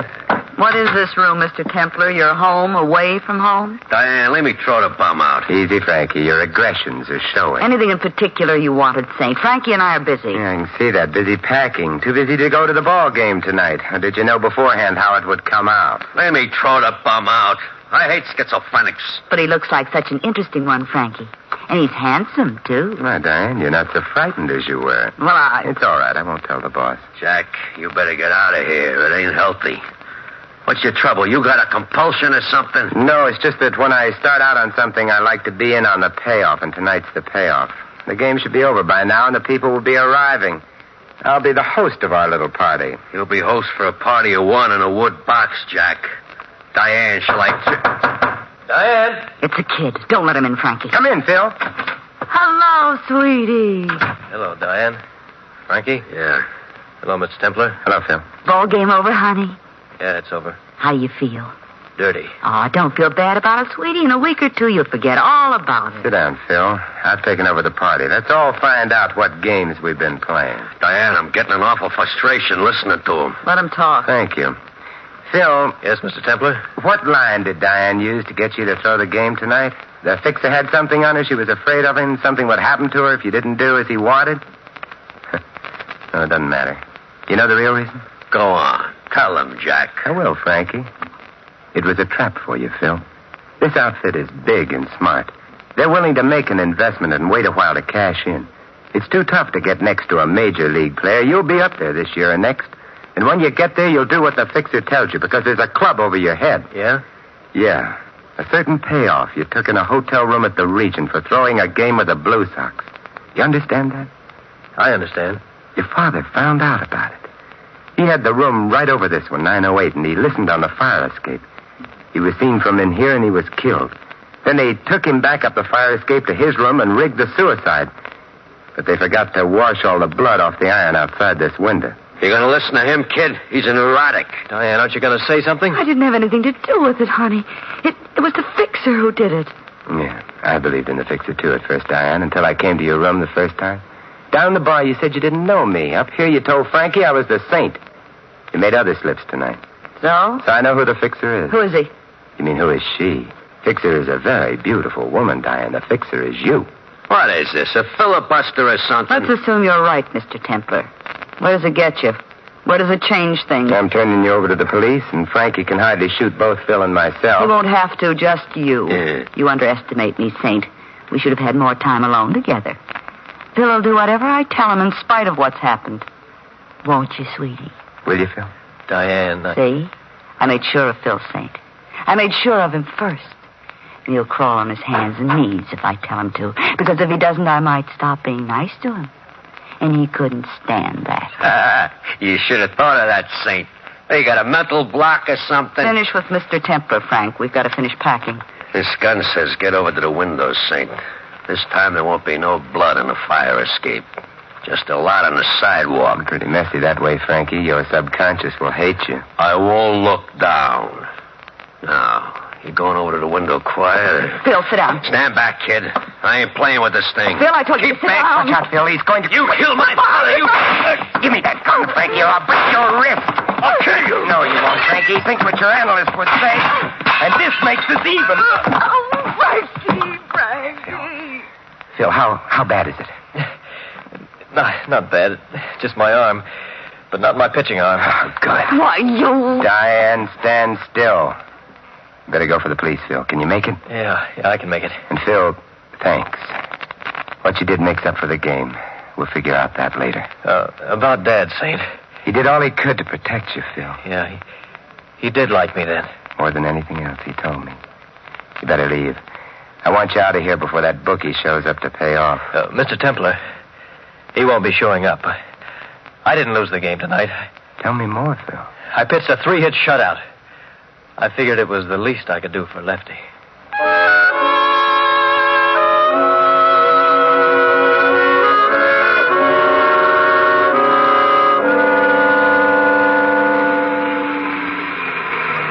The kid's gonna be all right, Mr. Temple? Phil will be all right, definitely. You know, I can't blame him for getting tangled up with that Diane. Now, there is real aged-in-the-wood stuff. She won't be quite as attractive when she gets out, Louis. 20 years does something to a woman. Should have seen what it done to my wife if she was no prize to begin with. What do you think was wrong with Diane, Mr. Templar? An emotionally insecure childhood? You've been talking to Frankie. I think Diane felt an urge to corrupt, Louis, to feel power. Revenge, perhaps, for something hidden in her past. It might have been her childhood. Might have been society. So, now society exacts further toll. 20 years. I feel like a drink, Louis. Where to, Mr. Templar? Back to the Regent. I've got a scotch waiting for me at the bar.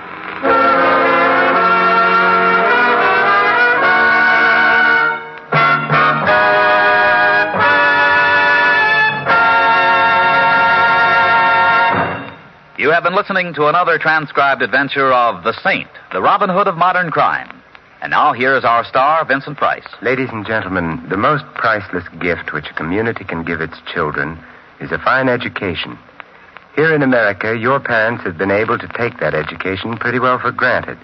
But that won't be true of the future, unless we plan now to cope with the educational problems of the future. There are going to be lots of them, we know that for sure. Because of the increased birth rate during and since the war, an extra 7 million children are going to be enrolling in our public schools. And the way things stand, our schools just aren't ready to handle them. The problem varies from district to district, but it's always a problem of shortages. In some localities, there aren't enough classrooms, and in others, not enough books and equipment. And overall, we're suffering from a shortage of teachers. In order to meet the challenge and make sure that our youngsters will get the education they deserve, we'll have to lay down an educational blueprint for the years ahead. Our local school boards are doing that right now, but they can't do it alone. They need everyone's efforts to build a stronger educational system. If you wish to help, simply contact your local school board. And for further information, write to the National Citizens Commission for the Public Schools, New York, New York. That's the National Citizens Commission for the Public Schools, New York, New York. Good citizens everywhere are helping, for they know that better schools make better communities. This is Vincent Price inviting you to join us again next week at this same time for another exciting adventure of the Saint. Good night.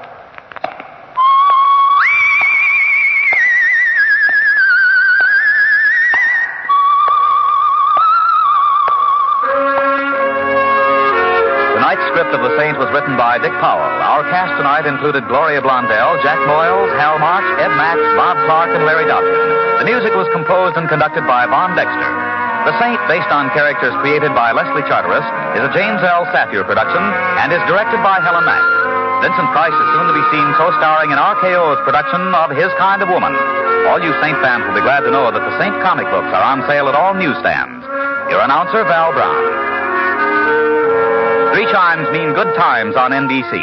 There's fine entertainment on Theater Guild on the Air returning next Sunday on NBC. This weekend, 400 Americans have a holiday date with death. Stay off the list. Be careful. Next, Sam Spade. Then hear Katherine Grayson on NBC. Vincent Price, who is usually heard at this time as the Saint, has been delayed in Paris. Tonight, by arrangement with Metro-Goldwyn-Mayer, you will hear Barry Sullivan in the role. Mr. Sullivan can currently be seen with Lana Turner and Ray Milland in A Life of Her Own.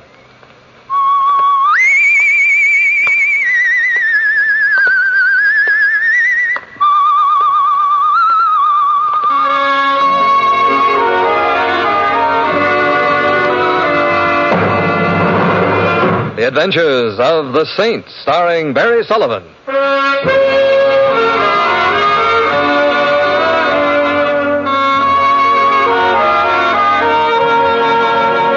The Saint, based on characters created by Leslie Charteris and known to millions from books, magazines, and motion pictures. The Robin Hood of modern crime now comes transcribed to radio, starring Hollywood's brilliant and talented actor Barry Sullivan as the Saint.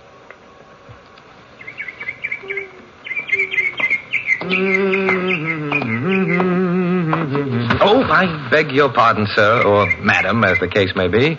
Young man. Yes? I saw you. Well, I'm never invisible in September. You kicked that bird. Oh, no, I didn't. He or she was grousing on the park path. Do you realize what our native wild bird life means to America? Oh, no. Think of the ruby-throated warbler, the scarlet tanager, the great crested grebe. Come to think of it, I used to know a great crested...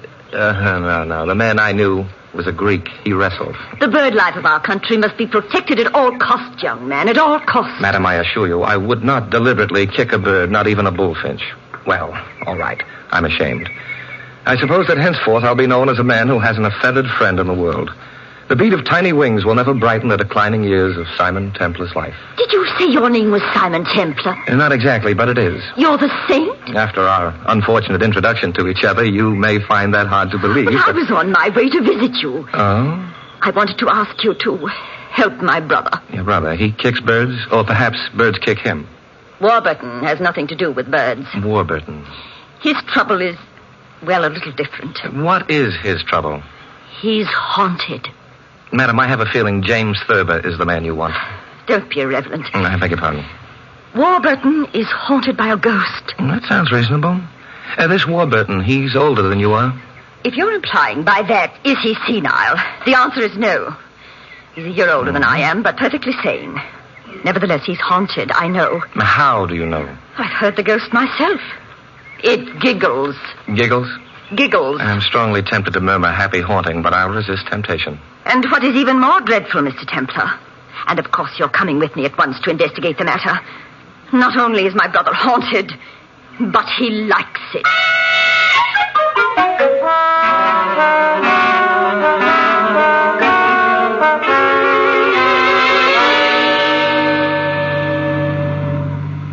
My name, I suppose I should tell you, is Prue Thaxter. How do you do? And my brother is, of course, Warburton Thaxter. How does he... no, I guess he doesn't do so well. Miss Thaxter, what is his occupation? Warburton has been a banker all his life. Uh-huh. It is not proper for a banker to be haunted. Except perhaps by certified public accountants. Mr. Templar, I shall want you to take immediate steps about the matter. Well, I'm not at all sure that I'm qualified to, although I should like to help. Something will undoubtedly occur to you. Something always does. Perhaps. But in these latter years, it's usually been something more substantial than ghosts. Something blunder. Mr. Templar, your arm, if you please. Oh, of course, lady. Charles will put the car away. Charles must have been listening closely. Miss Thaxter, you and your brother wealthy? Modestly so? Why? It satisfies a private curiosity. I've noticed that ghosts tend to haunt only the wealthy. That's either a characteristic of ghosts or of the wealthy. Well, I'm not sure I approve of your speculations on the subject. We'll go at once to the drawing room. Which is where the ghosts? It is where Warburton may possibly be. At the door to your left, Mr. Templar.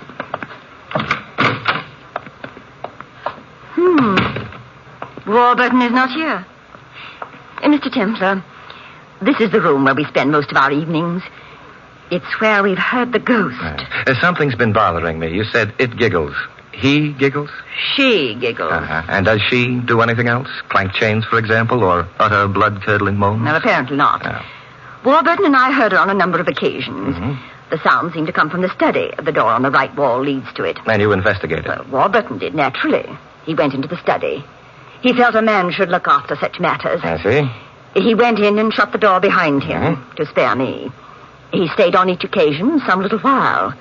I heard the giggle again and insisted on being let into the study. You were perfectly right, I imagine. Warburton let me in. There was no one there. I was momentarily unnerved, of course. Of course. But Warburton seemed quite undisturbed. As a matter of fact, he seemed positively happy about it all. Did you ask him why? His reply was frivolous. He said that at his age it was flattering to be haunted by a ghost whose giggle was so youthful. This happened how many times? Well, perhaps half a dozen. I wonder where Warburton is. Perhaps in the study. Perhaps... Oh! That wasn't a giggle, but it did come from the study. Yes, we must see at once. Warburton! Warburton! Mr. Templar, the door's locked. Do you have a key? No, there isn't any. It's never kept locked. Let me in. Miss Baxter, ghosts don't generally go about opening doors. Must be latched from the inside. Is there any other way of getting into the study? Oh, there's a window overlooking the garden. And suppose we try the garden. All right. It's this way. Oh, Mr. Templar, I'm frightened. What are we going to find in there?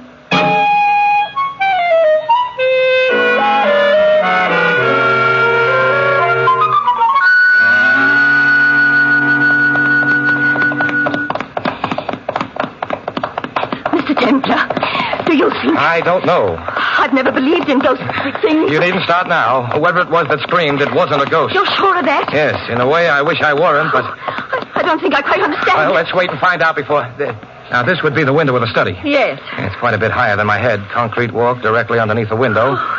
Oh, what on earth does it matter if the walk is concrete? There wouldn't be any footprints on concrete. Well, perhaps not, Mr. Templar, but do ghosts leave footprints? I suppose not. However, is there a ladder about? The gardener's shed over there. Yes. Is it open? I think so. We can try. See, a ladder. Oh, yes, here's one. Now, back to that study window. Hurry, Mr. Templar, hurry. Ladder against the window. Now, you know, I've always envied firemen climbing up and down ladders all day long. Mr. Templar, why are you delaying? All right. Up the ladder it is. Can you see into the study? Yes. What? You better stand out of the way. I'm coming down. My brother is in there? He is. I think perhaps we'd better go inside. We have a couple of phone calls to make. Phone call? Yes, to a doctor and the police. A doctor? I suspect from what I could see that a doctor won't be too necessary, but your calling him will at least show the proper solicitude. Something happened to Warburton. He's dead. I'm afraid he is. Oh, no. Here, you'd better take my arm. No. Thank you very much. I don't need help. We had better make those calls. All right. By the way, Miss Thaxter. Yes? While the police are on their way here, if I were you, I'd try to think up something to tell them besides a ghost story. What do you mean? Ghosts aren't generally capable of beating a man's head to a pulp.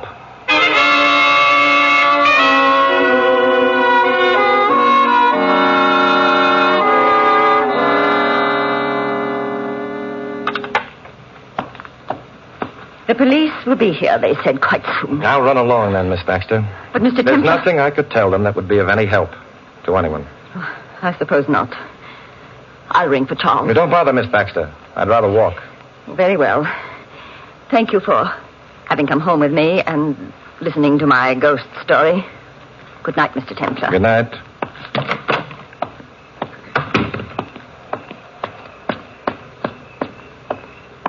Here you are, sir. Huh? I ride whether I want to or not, eh? Yes, sir. Thank you. You're welcome, sir. Now, look, Charles, I beg your pardon. I seem to be sitting on you. Not entirely, of course, but enough to know that you're not a ghost. Look, I don't like to seem inquisitive, but you can speak? Of course I can. What's your name? Simon Templar. Oh? Do saints often go around sitting on girls' laps? I am not sitting on your lap. No, but you didn't miss by much. As a matter of fact, I am now at the opposite end of the seat. Afraid? What's your name? Lorraine. I think Prue Thaxter thinks you're a ghost. Do you? Now, you needn't slide any closer to me. I already have sufficient evidence that you're not. Are you glad? I'll admit that you have a delightful way of not being ghostly. However, I would like to know why Miss Thaxter thought that you were. Oh, that's because she hoped I was. Or would be. Is that right? I'm not very good on grammar. Well, what are you good on? No, ignore that, please. Why does she dislike you? I make Warburton laugh. Oh. You'd have a difficult time making him laugh now. I know. You were in that study with him? Your silence fear or discretion? I wish you wouldn't say things like that.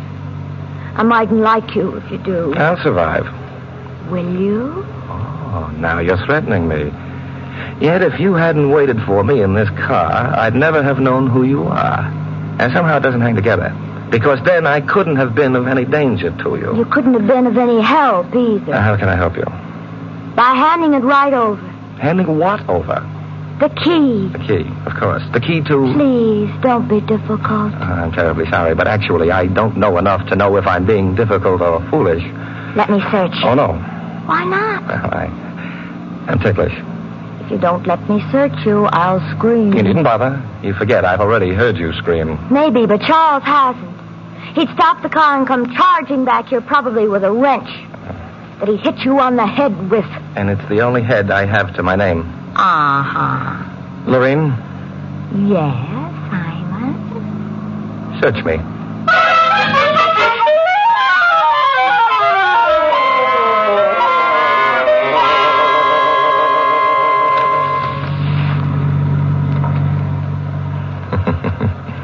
Lorraine, you look like you'd lost your last giggle. Naturally, you didn't have the key. But I told you that before you, searched me. But didn't you like it anyway? I refuse to answer that. And besides, we're at my home. Oh. Lorraine, I would suggest that immediately after I leave you, you visit the police and... Tickle them? No, you tell them of your presence in Warburton's study tonight. I can't. Because you murdered Warburton Thaxter? Because of who I am. I didn't kill Warburton, but they might not believe me. Because of who I am. Who are you? What? Mrs. Warburton Thaxter, of course.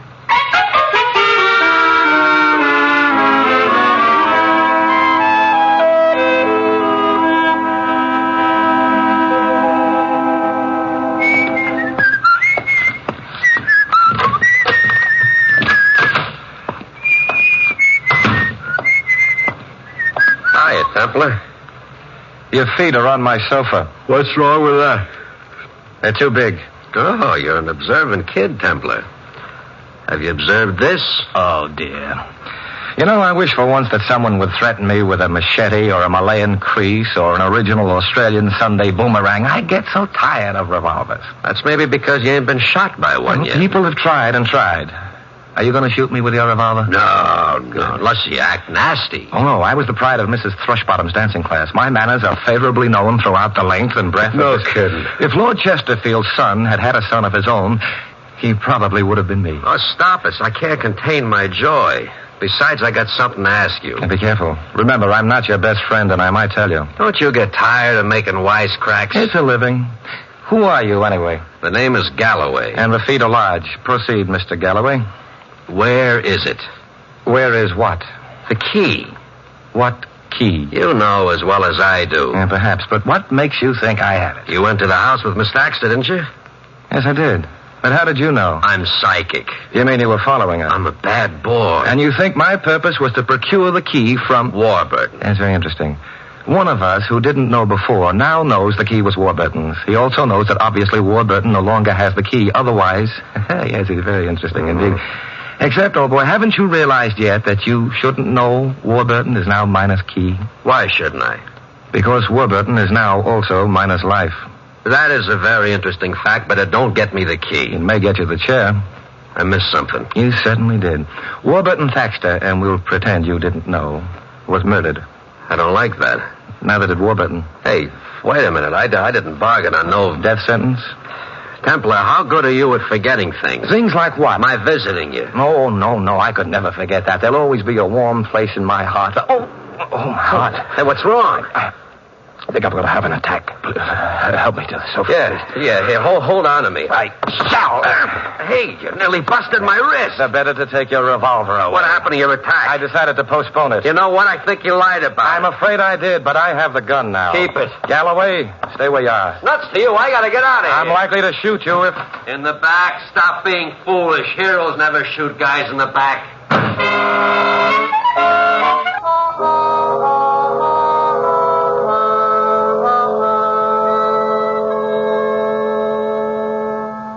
Lieutenant Cool, I'll bet you never knew I was a hero. Go away, Templar. I was just about to take my nap. Oh, it can't be. They must have put you on the Thaxter case.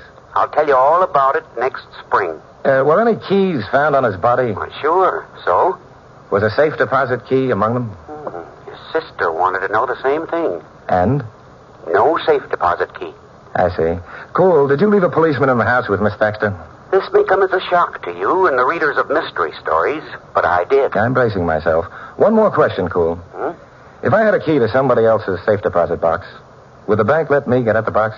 Just because you had the key to it? No.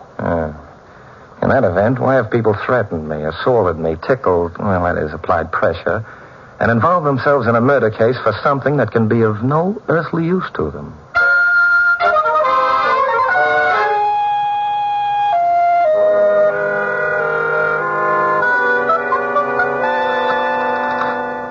Templar, the telephone.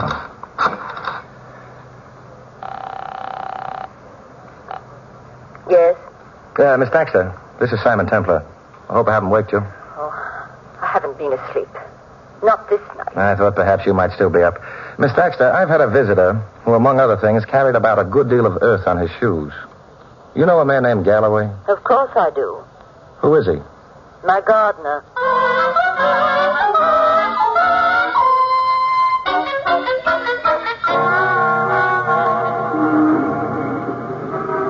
Taxi!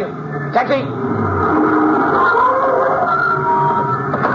14 Majorca Drive, if you please. That's a high-class neighborhood. What are you going to do there? Louis! Louis? Hey, I'm glad to see you. Yeah, huh? Certainly took your time getting me into this. Oh, look, I'm sorry, Louis, but, well, I didn't have an occasion to call a cab before now. Is that so? Of course, Louis. Well, I accept your apology. And now that we're friends again, who's dead?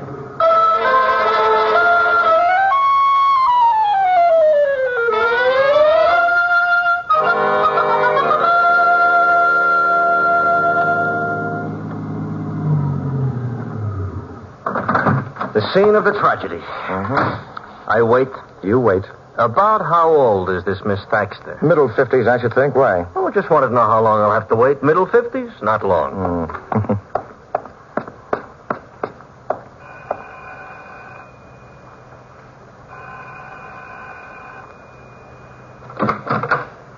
Yeah? My name is Simon Templar, officer. Miss Thaxter's expecting me. Oh, yeah. In the drawing room. Thank you. Oh, hey. Yeah? I've been in there. I'm perplexed. Why? No drawings. Till later, officer. Come in. Hello, Miss Thaxter. Sorry it's so late. It's kind of you to come and ask me questions. It may keep me from... What did you want to know? First, how long has Galloway been with you? Oh, a good many years. Where does he sleep? Garden house. And I can stop and see him on my way out. Miss Thaxter, did you know your brother had been married? The police told me about it tonight. I hadn't known before. You didn't really think your brother was meeting a ghost in his study, did you? No. I would have preferred it to be that, however. You've never met Laureen Anderson. She's cheap, Mr. Templar. Cheap and grasping. And you told the police about hearing her in the study before we discovered your brother's body? I told them nothing. It might have been safer, too. Do you know where she lives? A theatrical hotel somewhere. Which one? I'm not sure. Well, you've got to remember, and quickly. Why? Because I'm afraid there'll have to be another death before this is over. Oh. I think it was the... Yes? The Exbrook Hotel. The Exbrook. Thank you. Good night, Miss Thaxter. Good night. Good night, officer. Good night.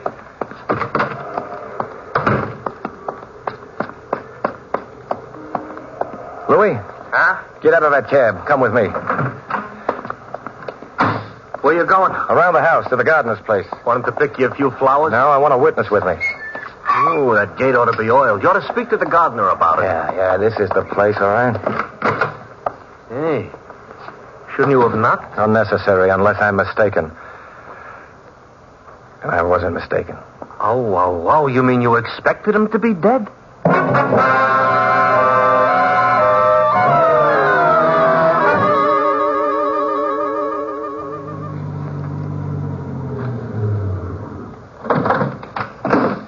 Perhaps you'd better come with me, Louis. Okay, but I'd just as soon not meet near the corpses tonight. They depress me some. Oh, beautiful lobby. Yeah, palms decaying like mad, and that clerk's asleep. However, mailbox pigeonholes. Yes. Yeah. Lorene's room number is 111. That would be down the corridor towards the back of the hotel, I imagine. This lady we're going to visit, she ain't in her middle 50s? Good heavens, no. Then I don't understand it. Why do you want me along? To stand... Oh, yes, this is the room. To stand outside the door. To stand outside the... Mr. Templar, you think you can trust me with such an important assignment? Who is it? Simon Templar. Oh, just a minute. You forgot to mention me. Intentionally, Louis. Oh, well, then I accept your apology. Huh? Get to one side. Simon. May I come in? Of course. I'm not dressed for company. Well, we'll pretend I'm not company.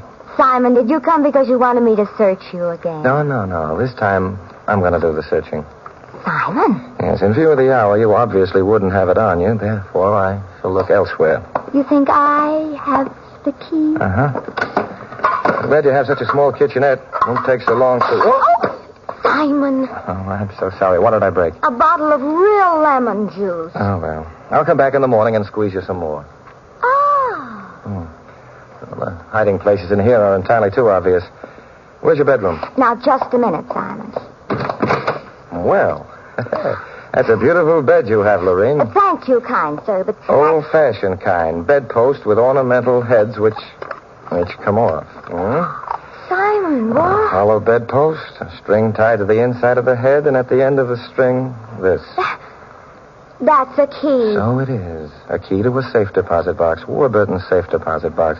Lorene, did Warburton keep his money largely in cash? I don't... It's a little late for lying, honey. Well, I don't know why I should. Yes. He'd recently cashed a lot of bonds. Oh, maybe $50,000 worth. May I use your phone? Yeah. Who are you going to call? The police. Oh, no. Please, Simon, don't call him. I don't like cops. You'd like Lieutenant Cool. He's real cute. He looks just like Willie the Penguin. Walks like him, too. And he parts his hair in the middle. Lieutenant Cool? Simon Templar, Lieutenant. What did you find in Warburton's safe deposit box? How I knew. I'd given you hints enough earlier. I was pretty sure you'd get a court order and... Oh, you did. And? Thank you. Bye. Simon? The police opened the box. And? It was empty.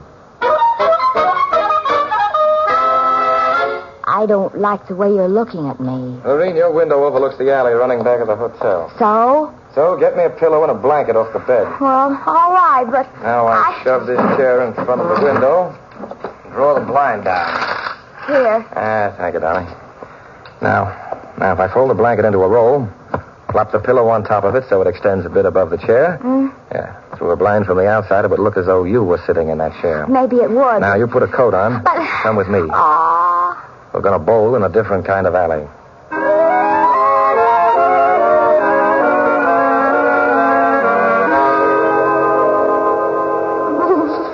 I'm cold.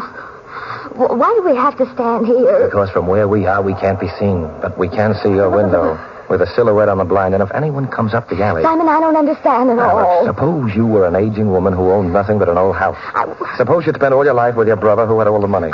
Suppose your brother then met and married a pretty girl. And then he cashed in all his money and was preparing to leave you. How would you feel? Well, I'd be unhappy about it. You'd kill your brother if you were half insane with pride and anger. You'd try to have his wife convicted of the murder. You'd call in somebody like me, to be around when you discovered your brother dead. You'd plant a safe deposit box key someplace in your brother's wife's room. You'd hire your gardener to threaten me about the key and then kill him before he could get frightened and blow up the whole scheme. Simon! But then when you realized the man you'd been using as a blind had stumbled onto a part of the truth, what would you do? You'd try to wind up the case quick. I wouldn't. You'd try to shoot your brother's wife, then make it look like suicide, huh? Now, Louis is at the door of your room, so that won't be tried. But the alley here... It's Ruth Baxter. Yeah, she's coming down the alley. Stopping outside your window. Simon, she has a gun. She's lifting it. That's all we needed now. There. I'll take that gun. It's a pity that your brother and Galloway weren't birds, Miss Thaxter. What do you mean? They'd be alive. You were so fond of birds.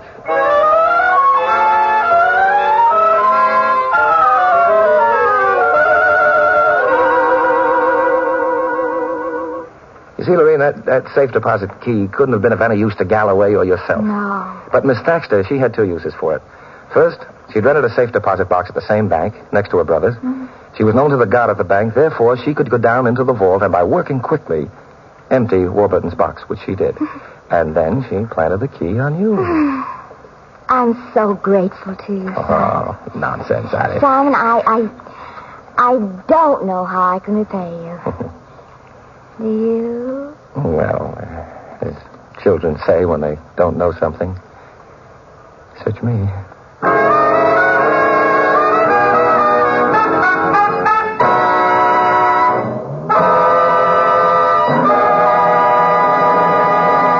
You've been listening to another transcribed adventure of the Saint, the Robin Hood of modern crime. Now here's our star, Barry Sullivan. Ladies and gentlemen, 10 years is an awfully long time to be hungry. For us in America, it's an unbelievably long time. But for millions of people in Europe and Asia, it's not very hard to believe because they've lived hunger. They're living it right now. But there's at least one family abroad that can experience once again the strength and vigor of proper nourishment. That family is the one you help by sending a personal care package. Your compassion can be turned into material aid by sending a food gift through non-profit care. For instance, CARE's $10 food parcel will supplement the diet of a family of 4 for a whole month. It contains 24 pounds of nourishing meats, fats, sugar, and other foods high in vitamins. This or any other CARE food package will be sent to the person you specify. Or if you wish, CARE will select a suitable recipient for your gift, and either way you'll receive a signed receipt upon delivery and probably a heartfelt letter of gratitude. All you have to do is send your money order to CARE, New York. CARE will do the rest. Remember the address, it's CARE, New York. And now this is Barry Sullivan inviting you to join us again next week at the same time for another exciting adventure of the Saint. Good night.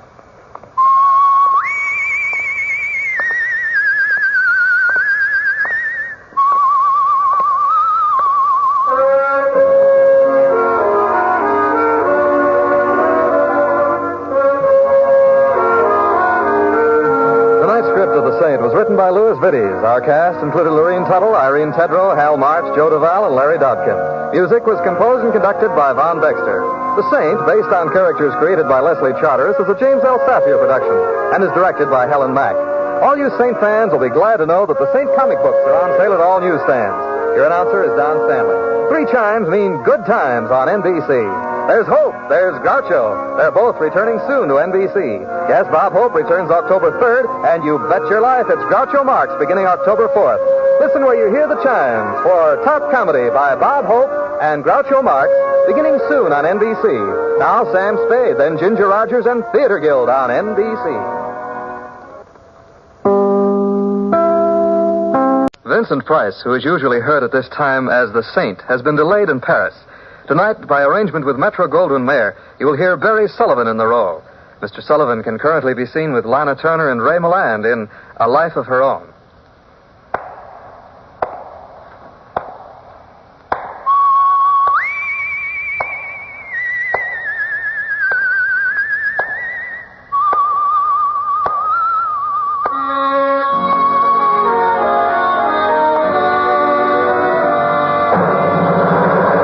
The Adventures of the Saint, starring Barry Sullivan.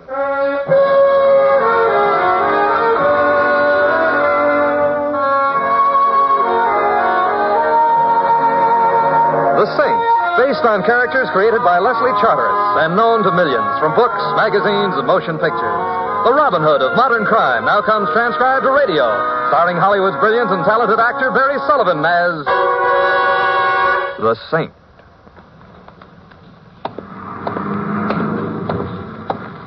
Mr. Templar. Well, Louis, that's what I call service. Parked right in front of my apartment. Waiting for you, Mr. Templar. I was hoping you would be desirous of a hack. That I am, Louis. Well, Where to, Mr. Templar? Well, I'm not quite sure. You see, I have a problem up in my apartment. What's your name? Well, I call her Minerva. Another dish and a jam? She won't tell me. But the way she cries, I have an idea something's wrong. How long has she been at your place? Oh, a couple of hours. And still crying? Oh, Mr. Templar, you're losing your charm. I think she wants to go home. You're definitely losing your charm. I'd like to take her home. Well, she lost her charm, too. Only I don't know where her home is. But now that you're here, I'll untie her, and maybe she can find her own way. You'll untie Mr. Templar. Louis, she's a dog. Oh, well, why didn't you say? I found her this morning. I've never seen her around here before, so I didn't want to turn her loose, because if she can't find a way home, there's no telling what'll happen to her. So what are you going to do? Turn her loose? But you just said that you That's don't... where you come in. We'll follow her in your hack. See where she goes so we can keep her out of trouble. Oh, that I should live to see the day when the Robin Hood of modern crime is nursemaid to a poodle. Remember the saying, Louis, do unto other dumb animals what you would have others do unto you. Besides, she's cute. Yeah, huh? What kind is she? Pekingese. I thought you said it was a dog. Louis, that's unkind. Sorry, I didn't mean it. Stay put, Louis. I'll get Minerva and let's see where she takes us.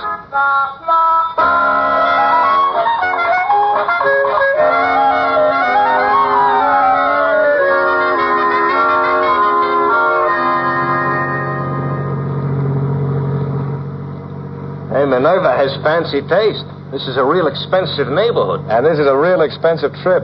We've been following her for over an hour. You know any better way to spend your money, Mr. Templar, than giving it to me? Offhand, I can think of a couple. Say, Minerva's turning in at that gate. Yeah. Cute little shack she picked. I'll bet it doesn't have over 40 rooms. You think she really lives there, or is she only dreaming? We'll soon find out. Louis, turn into the driveway and park. I'll take her up to the house. If she does belong here, there will no doubtless be a reward. And if there is no doubtless a reward... Stop drooling, Louis. Your cutter's already on the meter, so either way, you can't lose. I'm not making out so awful good on it, Mr. Templar. Only one fare, only one tip, and more in an hour. Where's the profit in that? Why, Louis, the conversation, of course.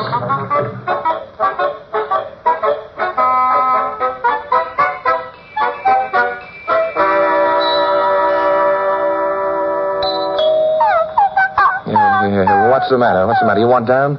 Well, you're out of luck. Or maybe you're in luck.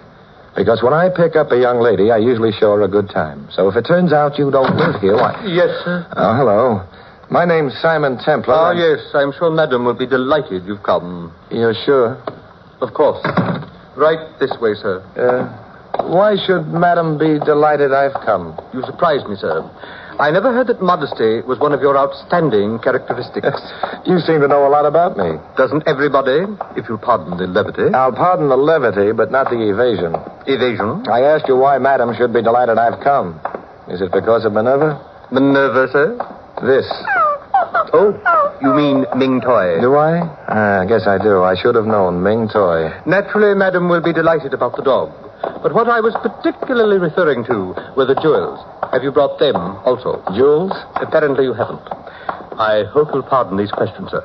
The kitchen help expects it of me, and I like to have something to report. No. I'll issue communiques from the front. Which reminds me, where is the front? Around this next bend, sir, in the east wing. Ah. If I'd known the hall was this long, I'd have asked Louis to bring in his cab. My feet hurt. It's not much further. Well, let's be thankful for small favors. What was that? Does anyone in this house take singing lessons? No, sir. Then that was a scream, and it came from in there. Oh! Did you scream? Who are you? I'm... Ming Toy, darling, come to Mama. Give it to me, young man. Here. Oh, Mama's little babykins. Is him all right? She's all right, but something else isn't. Somebody screamed. I know, I did. There was someone peering through that window. Was it you? Hardly. I was in the house. Well, you have no business barging in here unannounced. Well, it seems, lady, that I run faster than your butler. I thought you were in trouble. Well, I was startled, and now somebody better go investigate.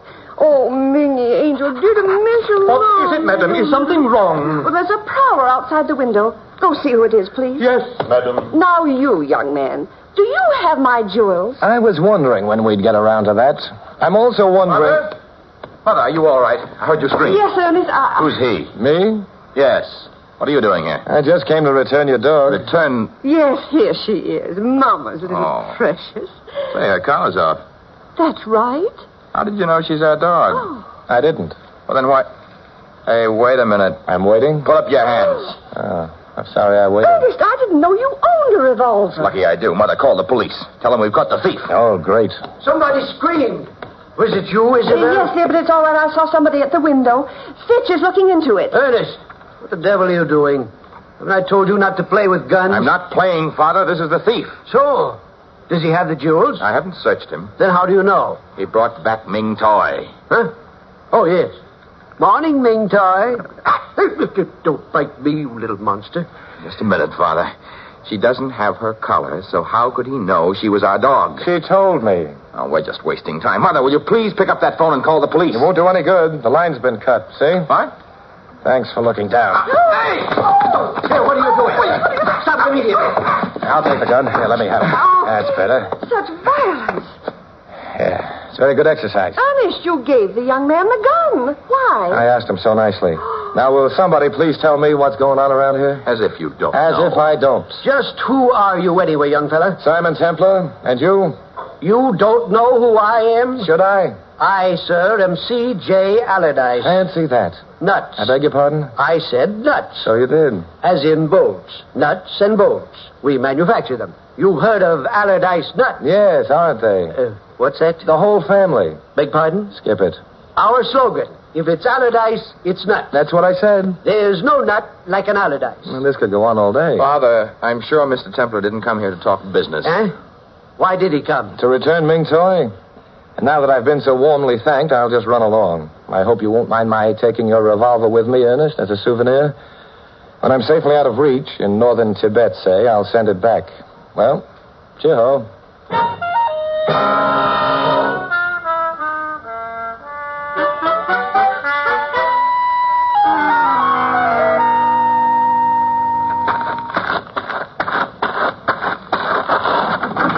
All right, Louie, let's get out of here. What took you so long? Louie, you wouldn't believe me if I told you. Yeah, try me. No, it's no use. I don't believe it myself. Did you get a reward? Reward? Louie, I'm out of there. Who could ask for anything more? Now, let's go. Hey, just a minute, Mr. Templar. Now what? Somebody is hiding in them bushes and watching us, you see? Oh, yeah.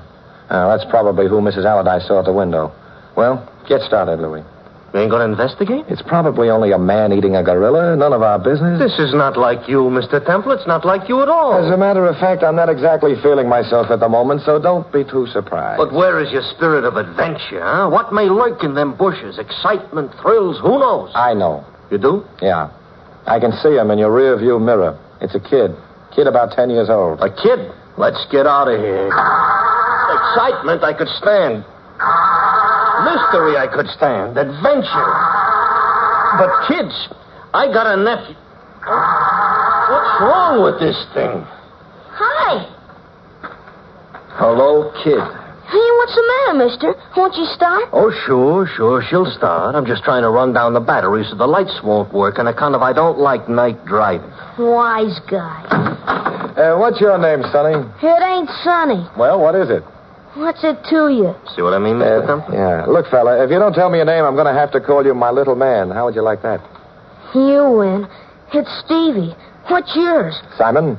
Simon which? Simon Templar? The saint? Yeah, Stevie. Hey, wait a minute.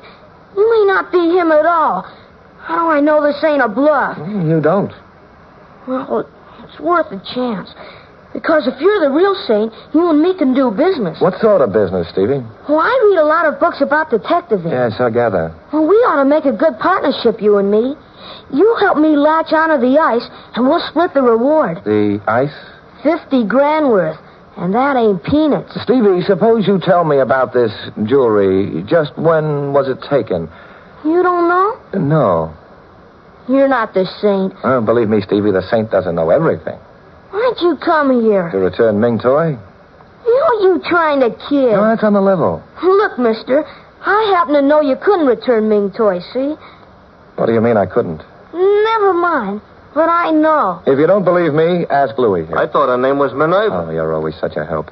Stevie, why do you say I couldn't return Ming Toy? I'm not talking. I don't get it. Ah, I see the look in your eye, Mr. Templar. The mystery's beginning to needle you. Stevie, if I prove I brought back Ming Toy, will you tell me why you said I couldn't? Sure.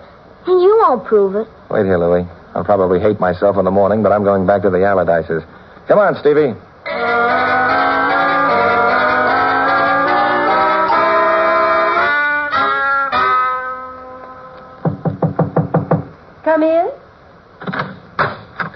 Excuse me, madam. Mr. Templar is here again with the gardener's boy. The gardener's boy? Yes, madam. Well, he can't bring that urchin into the house. I'm very sorry, madam, but he has. Shall I show them out? No, show them in. I'll tell him myself. Very good, madam. You may come in, Mr. Templar. Thank you, Jeeves. Fitch, sir. I stand corrected. Well, hello again, Mrs. Allardyce. Really, Mr. Templar, this is impossible. Bringing in that... Good heavens! He's the face at the window. I was just a detective. Oh, I should have recognized him at the time. Oh, Mr. Templar, you're wonderful. Positively wonderful. First Ming toy and now the prowler. Fitch had no luck whatsoever. Simply none. You're an amazing man. Sit down. Have a chocolate. No, thanks. Yeah, thanks. If you don't mind, we'd like to see Ming Toy. Why? I forgot to say goodbye to her. Oh, well, very well. Mingy, come to Mother. Mingy. Now, where is that animal? She was here right just a moment ago. Mingy. Mingy. Did you call, Mother? Oh, Ernest, have you seen Ming Toy? No. I thought she was in here. Well, she's not. Don't tell me she's disappeared again. Well, so it would seem. Vanished into thin air. My poor little baby. Gone. Well, mister, now what have you got to say? Say? Stevie, I'm speechless.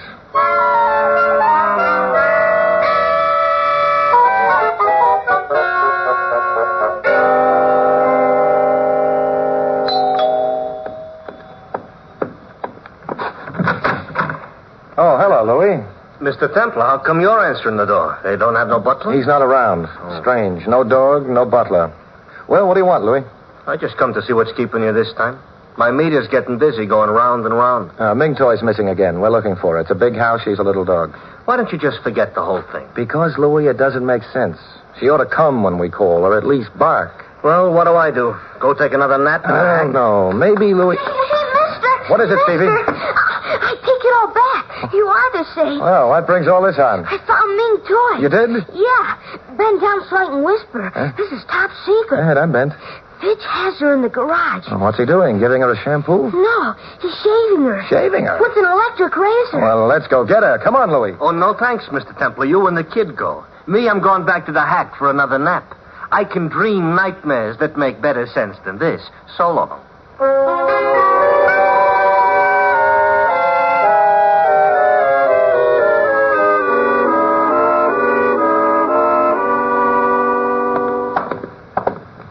Stevie, when we get near the garage, let's be quiet. We don't want Fitch to hear us. Okay. Hello there. Oh, it's Ernest. I've looked all over the grounds. Can't find her. It's all right. Stevie's found her. Your butler has her in the garage. But I just saw him go back to the house. Oh? With Ming Toy? No. Why did he take her to the garage? I guess to improve her appearance. What? Well, come on. We can soon find out. Oh. Ernest, what do you know about your butler anyway? Not much. He's only been with us a couple of weeks. Oh? What sort of references did he have? I don't know. Ask Father. He engaged him. I will. And then I would like to ask you some questions. I'm still not satisfied in spite of Mother. Look, Fitch has the dog, not me. I know, but... Hey, wait a minute. What is this? What? Right there, crouching by that bush. Can that be Ming Toy? By gosh, it is, and she's stripped clean. She's been shaved. She looks like a damp sock. Come here, Ming Toy. She just sits there shivering. I think she's embarrassed. Here, I'll get her. Come here, Ming Toy. Cold? Well, don't worry. I'll buy you mink. Here she comes. I thought that would do it. It works every time.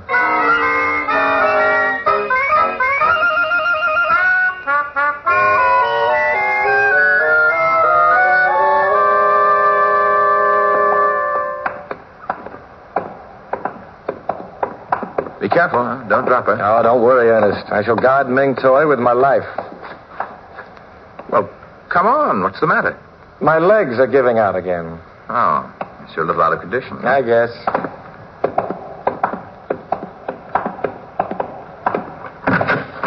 Mother? Ernest, have you found my treasure? Yes, Mother, we found her. Oh, that's wonderful. Give it to Mother, Templar. Yeah, here. Thank you. She's naked. It seems your butler is a frustrated barber. What? Where's Father? Templar wants to talk to him about Fitch. He's in the back study, but I don't understand. That makes it unanimous. Look after your mother, Ernest. She's had quite a shock. Meanwhile, I'll go see if your father can help explain why Ming Toy has been forced to become a stripteaser.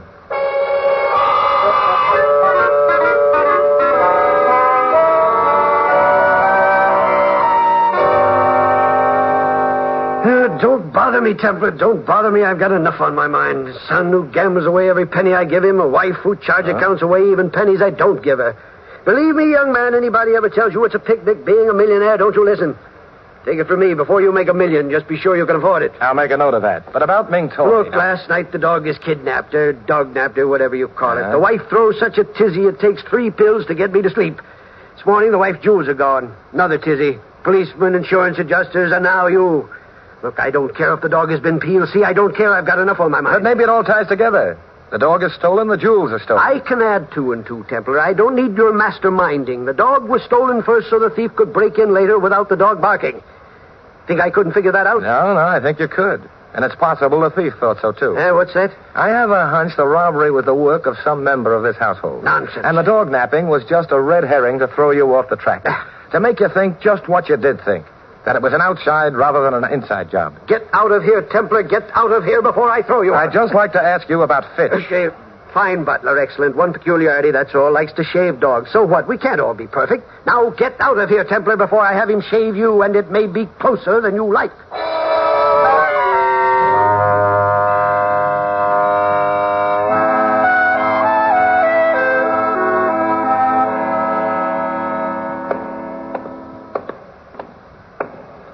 Oh, hello, Ernest. Hello, Templar. Learn anything from Father? Yeah, I learned he has a temper. Oh, he's in one of those. Uh-huh. So if I want to learn about Fitch, I'll have to learn it from Fitch himself. Only trouble is I can't find the kitchen. Is there a map of this place anywhere? It's down this way. Come on, I'll take you. I'll talk to you anyway. Thanks. So you don't have signposts. How's your mother? Sniffing, smelling salts. And Ring Toy? Taking it better than Mother. Just keep her away from mirrors. She'll be all right. Look, Templar, I said I want to talk to you. We're talking. I want to talk about you. My favorite subject. It's all very well you're pretending you want to help, but how do we know... Are we almost there? My legs are giving out again. Oh, it's right in here. Take us in the kitchen through the butler's pantry. Good. Fitch! Fitch! Don't bother calling him, Ernest. He can't hear you. What? Look behind that table. Is he dead? Extremely.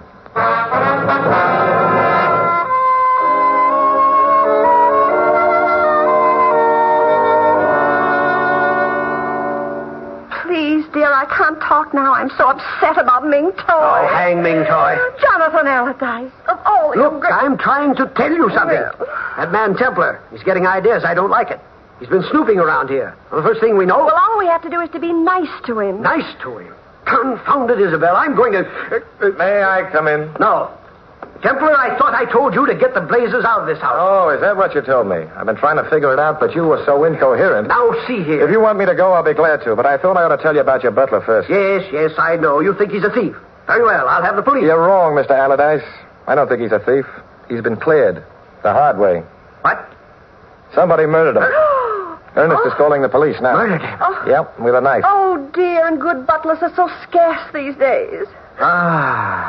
Jonathan!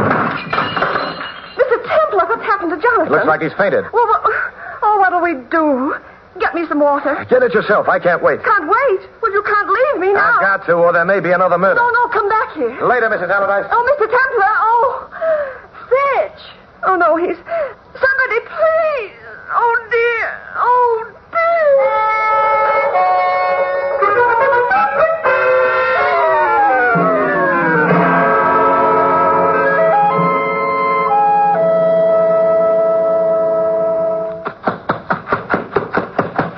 Louis.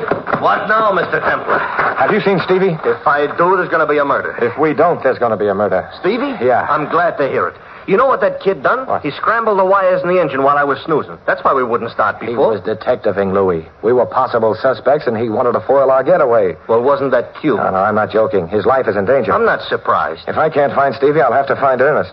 Who's he? Allardyce's son. I wonder if he's the one drove away just now. Drove away. Did someone? Yeah. A car just went down the other drive.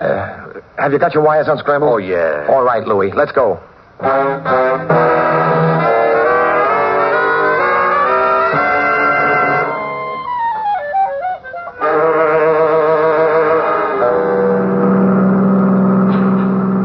It headed this way, that's all I know. And you don't know if Stevie was in the car? I don't know who was in the car. I didn't see.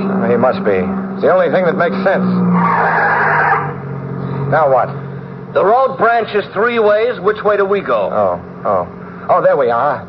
They went that way, to the left. How do you know? Well, there's fresh tire tracks. The others are old. Oh, yeah. And step on it, Louis. Okay. Well, in your ears. Here we go. But I would still like to know what's going on. Louis, look out for that turn. Close your eyes and pray, Mr. Templar. Here we go.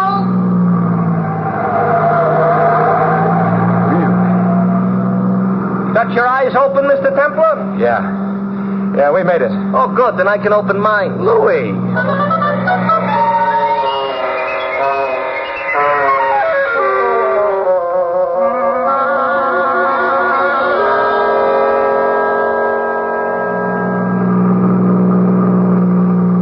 Louis, is that the car you saw coming out of Allardyce's? Looks like. That's good, but I hope we're not too late.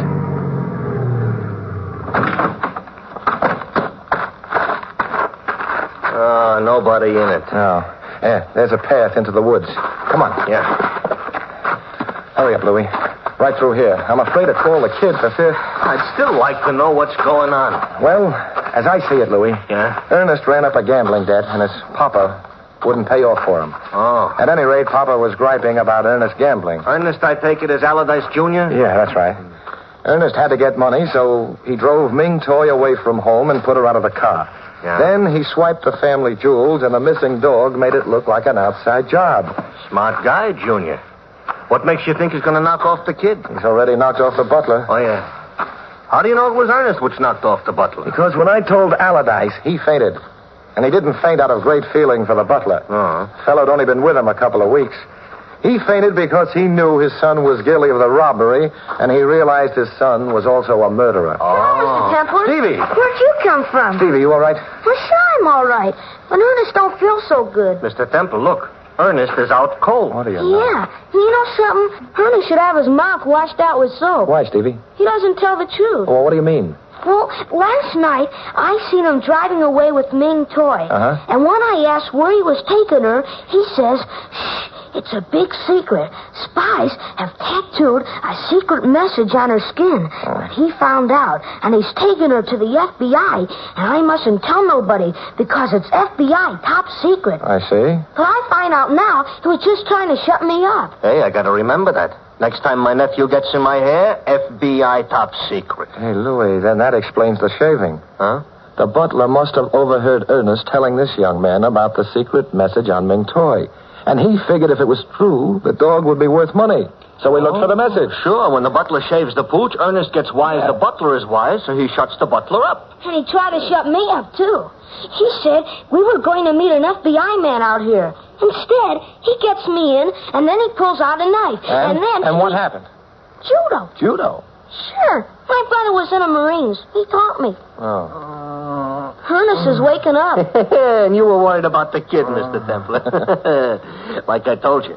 When them little hyenas is around, all you gotta protect is yourself. Hey, Mr. Templar, you want me to teach you some frost? Mm-hmm. As a matter of fact, Stevie, I don't... It's easy. Look, I'll show you. Well, Stevie... First, you take your guy's arm like this. Now, just a minute, then Stevie. Let's talk this over. You see, leverage is the important part of this deal. Let's keep it that way, now, shall we? I just pull back real hard. Louis, help!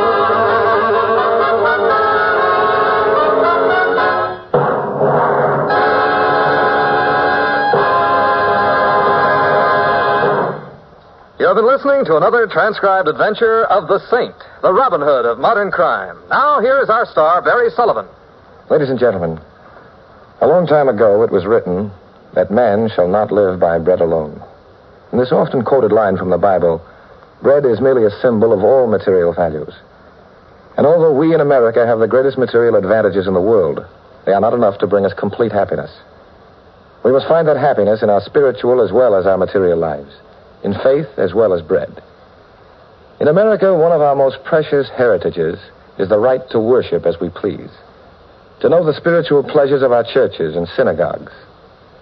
The doors of your places of worship stand open to you, and your religious leaders will welcome you to their services. They also offer you personal and family guidance and the opportunity to become a firm part of your community. Through our churches and synagogues, that community and the families within it can find stability. And as an individual, you can find the peace that only religion can bring. Thus, the religious organizations of America invite you to find yourself through faith and come to church this week. This is Barry Sullivan inviting you to join us again next week at the same time for another exciting adventure of the Saint. Good night.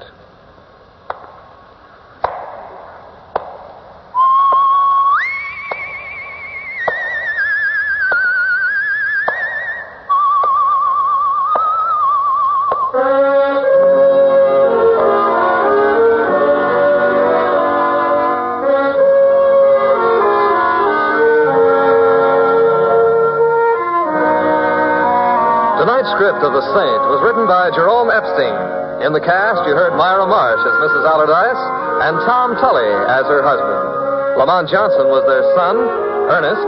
Ted Osborne was the butler. Jeffrey Silver was Stevie, and Larry Dodkin was Louis. The music was composed and conducted by Von Dexter. The Saint, based on characters created by Leslie Charteris, is a James L. Safier production and is directed by Helen Mack.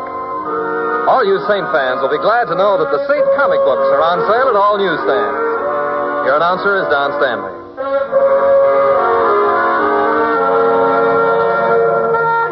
3 chimes mean good times on NBC.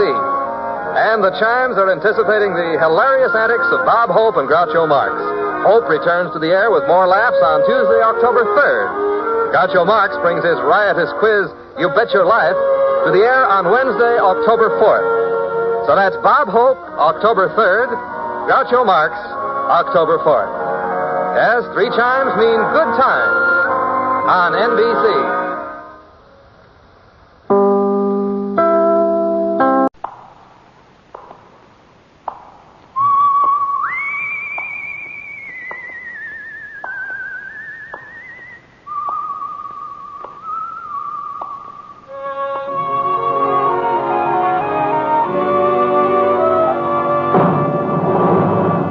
The Adventures of the Saint, starring Vincent Price.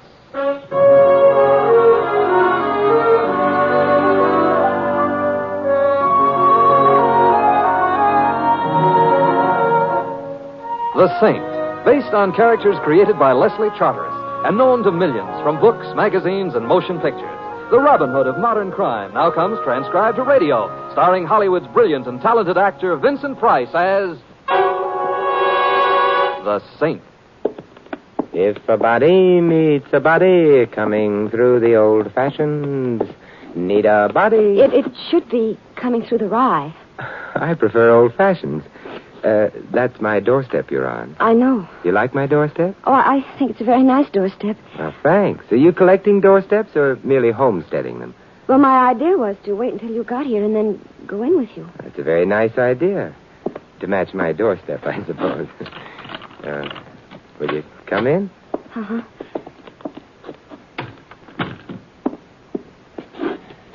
There.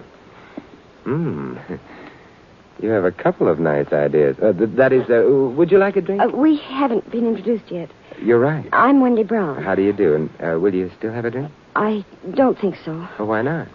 Because I'm afraid. Wendy, may I assure you there is no fate worse than death? But it's death that I'm afraid of. We'll postpone the drinks. Death in general, or... Have you ever heard of a man named Harry Morgan? Harry Morgan? I used to be a pirate by that name. And... Hey, wait a moment. The contemporary Harry Morgan was a crook on a very high plane. That's the one I mean. Well, he's going to kill me. But I thought, if I remember correctly, that he was spending the rest of the 20th century in Guatemala or Point South. Oh, he's coming back to this country. Oh, I see. It was in the newspapers? Oh, no. He owes the government lots and lots of money on income taxes. They've been after him for a long time. He wouldn't dare come back openly. Well, then... He's being flown in secretly tomorrow night. It's not been a terribly well-kept secret. But he is coming, and I'm afraid. Harry Morgan doesn't like you. Well, he and I... We used to be... That is, we were sort of friends. That sounds comfortable. When he had to leave the country suddenly, he asked me to keep some things for him. Things like what? Things like jewelry. And you did? His idea was I would sell the jewels and send the money on to him. And you didn't sell the jewels? Oh, I sold them all right, but... But you didn't send him the money. Well, I felt that he owed me something. And you collected. Now he's coming back. You're afraid he'll try to collect, huh? Yes, he'll want to hurt me. Simon? Do you think I should be hurt? Whenever blondes with ideas get closer than a foot from me, I stop thinking. It's a family failing. I'll go away. The family disowned me.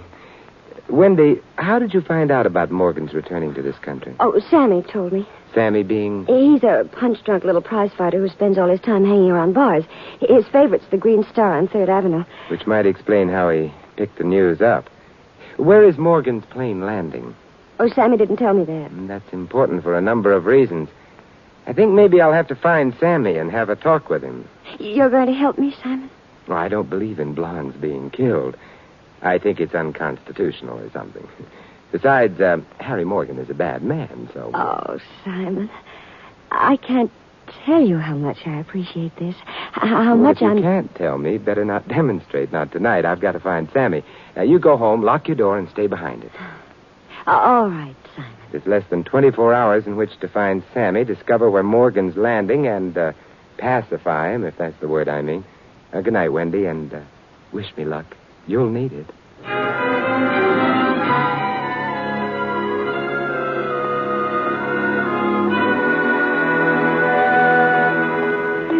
Taxi! Taxi! North to south, east to west, yell for Louis, he'll do the rest. Hello, Louis. Hello, Mr. Templar. I'm glad to see you. Likewise, I'm sure. Would it be too much trouble for you to drive me someplace? Where would you like to go? The Green Star Bar on 3rd Avenue. Okay. Hey, but that's a very low-type bar. Sawdust on the floor, sulfuric acid in the drink. Well, I'm not going there to drink, Louis. Oh, you got a date there? Perhaps. Blonde? I don't know. The name is Sammy. Don't sound like a blonde. Relax, Louis. It's a business date. Sammy, I've been told, is a broken-down prize fighter. Oh, I know the guy you mean. He's a lush with cauliflowers. Sounds like an accurate description. Also, he ain't very healthy. I'm sure he's not. However, I hope he lives until we get to him.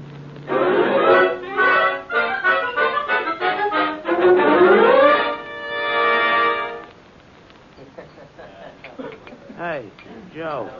Yes, Sammy. Another shot, huh? Okay. And leave the bottle sitting there, huh? Take it easy, Sammy. What's the matter?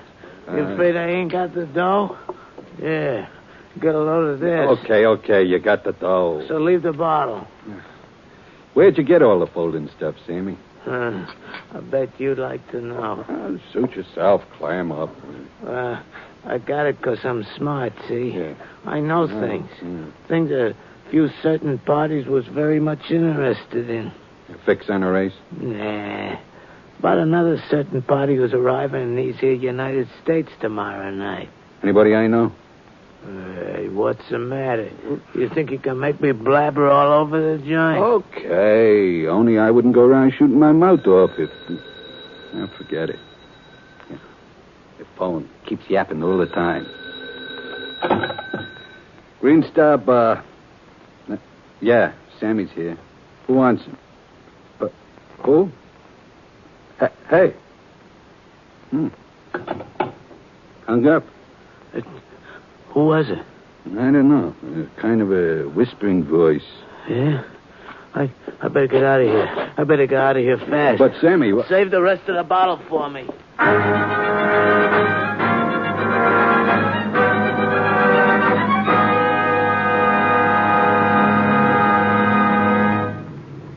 Well, that's the Green Star up ahead. Oh, Mr. Templar, you see that little guy just coming out? Yeah, I see him. That's Sammy. Oh, wait here, Louis. I want to talk to him. Okay.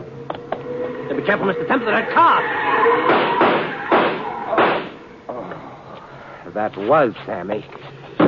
Come on, Louis. After him. Come on. But Sammy might need some help. I doubt it. Okay. Oh, come on, Louis, faster. Are you a man or a mouse? I don't know. I squeak easy, then never mind. The car ahead of us got mud on the license plate. I don't think by accident. Hey, they're shooting at us. I ain't insured. What'll happen to my wife and 6 kids? You don't have a wife and 6 kids. One thing I'll tell you for sure. If their aim gets any better, I'll never have a wife and 6 kids. I've been hit. What? Louis, where? In the left rear. The tire. That's that. Come on. We may as well go back and see how Sammy is, if he still is.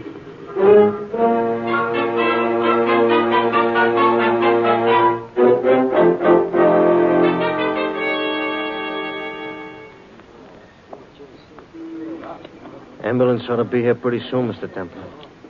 He don't look good, though. No. Sammy. We couldn't have seen who shot him. We didn't either. There's something else. Sammy, who were the people you told about Morgan? Sammy? Girl. Tipped off. Girl. Wendy? Yeah. Nice. Who else? Couple of guys. Who were they? Sammy? Yeah? Where is Morgan being landed? Where is his plane coming in? No.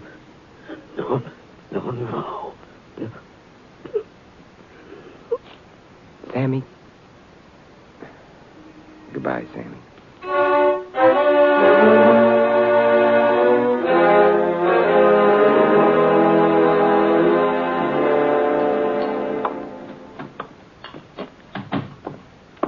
Bartender? Another cop. I beg your pardon? I said another cop. You mind? No, except that I'm not a policeman. You're a bartender, though. You must be a detective. My name is Simon Templar. Templar?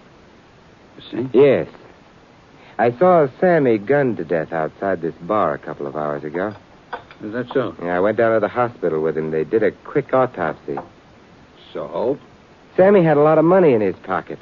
He only had 1 or 2 drinks before leaving this bar. I already told the cops that. Yeah, they're terribly grateful. He bought himself a bottle. And didn't finish it. That's why I came back here. You want to finish it? Bartender, I think you'd better listen closely. From what I've heard of Sammy, nothing but the fear of death would have driven him away from an unfinished bottle of liquor. Why did he leave the bar? Somebody called up, asked for him. Who? The guy didn't say. He hung up on me. Guy, meaning man? I don't know. It was a whisper. You can't tell much from a whisper. Who'd be worried about Harry Morgan's returning to this country? I don't know that neither. And I don't want no part of it. You've already bought yourself a part, bartender. You didn't tell the police about that phone call. They didn't ask me. Yeah, they'd be unhappy about your coin. You wouldn't want them to be unhappy. They could do things about your license and their sorrow. Oh. Who'd be worried about Morgan? I'm talking to myself, you understand? I ain't telling you nothing. Go ahead. I'll eavesdrop. Morgan had a girl named Wendy Brown who... Never mind her. I already know about that. Also, he left the nightclub in charge of a couple of guys named Kerrigan and Marlowe. Talk's been going around that Kerrigan and Marlowe ain't been too regular, shipping the gambling receipts to Morgan. I just finished talking to myself. Thank you, bartender. You may have a drink on... On you? No. On Sammy.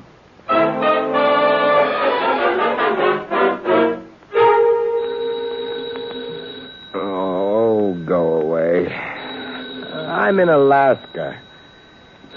Saskatchewan, Alaska. And besides, Saskatchewan isn't in Alaska. Simon, you've been drinking. Sure, a bottle of real lemon juice. Lemon juice? Yeah, the weather forecast said rain. An ounce of preventions were...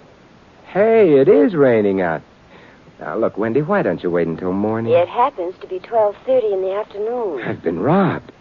I guess I was up pretty late last night. Simon, have you seen the papers yet? About Sammy? No, I did better. I saw Sammy. Oh, Simon, I'm frightened. Now, stay where you are. I'll grab a cab, come over, and we'll be frightened together. Oh, but if you were here, I wouldn't be frightened. Neither would I. But we're not going to be there. We're going to visit a couple of gentlemen. And I probably used the word ill-advisedly, named Kerrigan and Marlowe. Oh, Simon. Now I'm afraid all over again.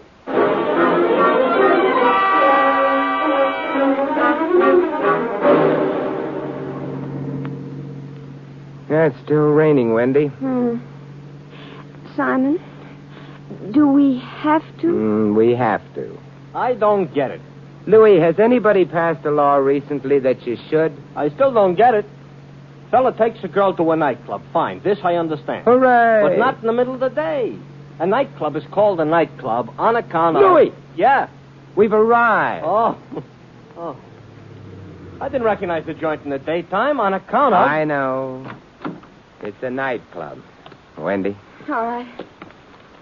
I wait. You wait. You've been here before, Wendy? Yes, with Harry. He owns it. Tell me, is there any other entrance than this one? Yes, through the alley. Yeah. Let's go that way, then. I like alleys. You meet interesting cats in them. Don't be frightened. Hello. But it... Oh, why, Wendy. Hello, Kerrigan. And I'm Simon. And where are you going with that nice suitcase? Ain't none of your business. Perhaps not. It could be Morgan's business, though, or the police department. Come on, let's go back in. Look, I got some dough in here. You can have... No, it might have blood on it. I told you... Don't reach into your pocket to tell me. Pretty little pistol. I think I'll keep it to remember you by. Come on, you're going back in. All right.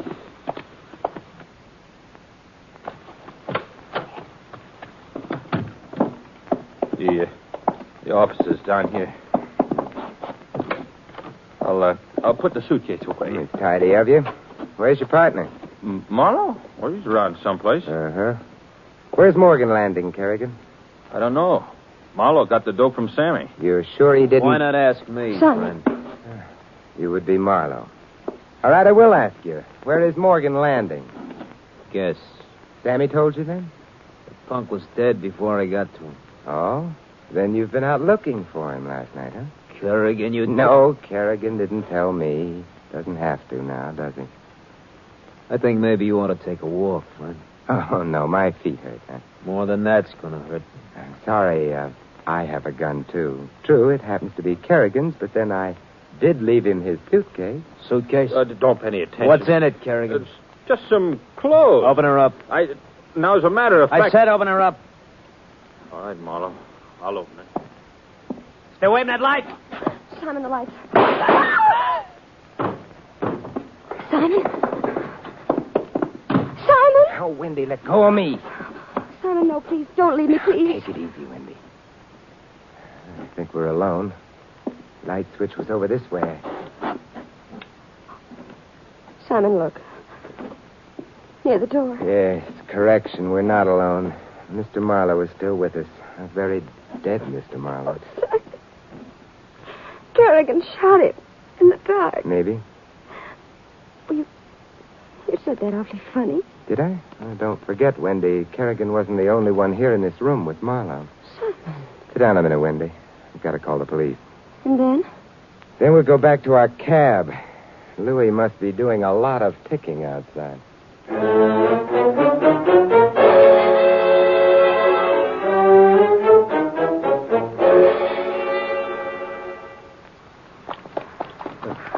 Oh, Simon, my poor hat. It's just another couple of steps.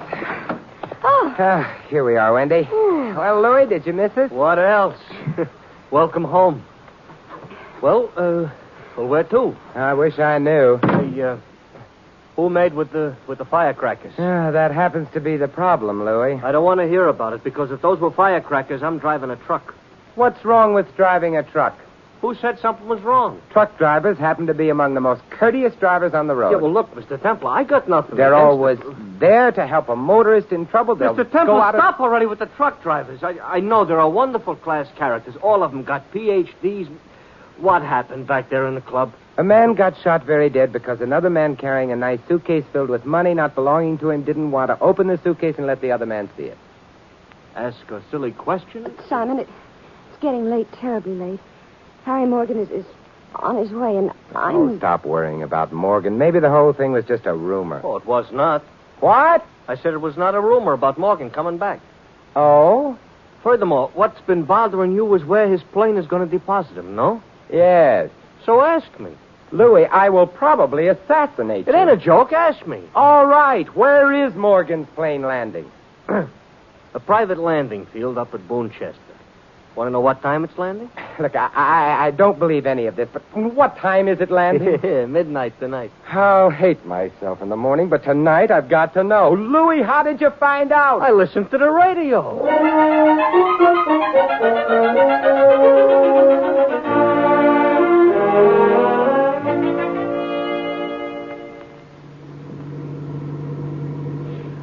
What time is it, Simon?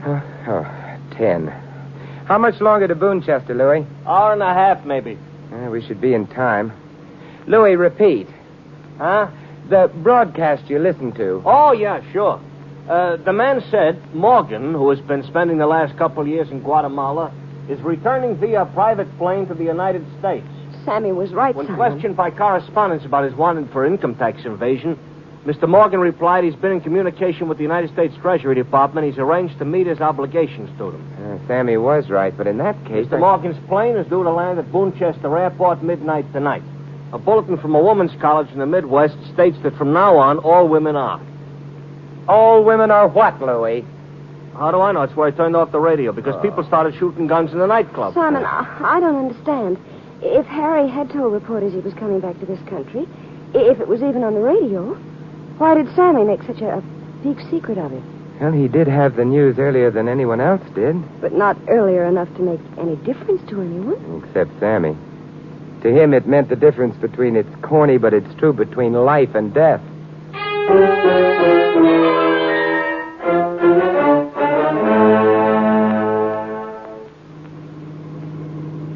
We're getting close. The time is, a few minutes before 12. Simon. Yes, Wendy? Well, why do we have to meet Morgan when he lands? Well, he has to know that he can't plan to murder you. But maybe he'll try at the airport. No, that's the only place you can be absolutely sure he'll try nothing. Well, what do you mean? He's coming back to put himself on the right side of the law. Murder's against the law. Oh, he'll find a way. A way to kill me, to kill Kerrigan. Marlowe's already dead. Can't afford to risk anything here, Wendy. Perhaps I can make him realize that he... Hey, this must be the airport. It ain't much. No. It's a private field. It's deserted at the moment. The landing lights are on, though. No welcoming committee. Here's the landing strip. I better pull up. Well, at least the rain has stopped. Oh, but it's so cold. Yeah, the ground's wet. Now be careful. Gee, it's like a stage set, Simon. The brilliant lights and then the darkness all around. And the emptiness. It's only a little longer. Simon, listen. Yeah. Hey, that's a plane.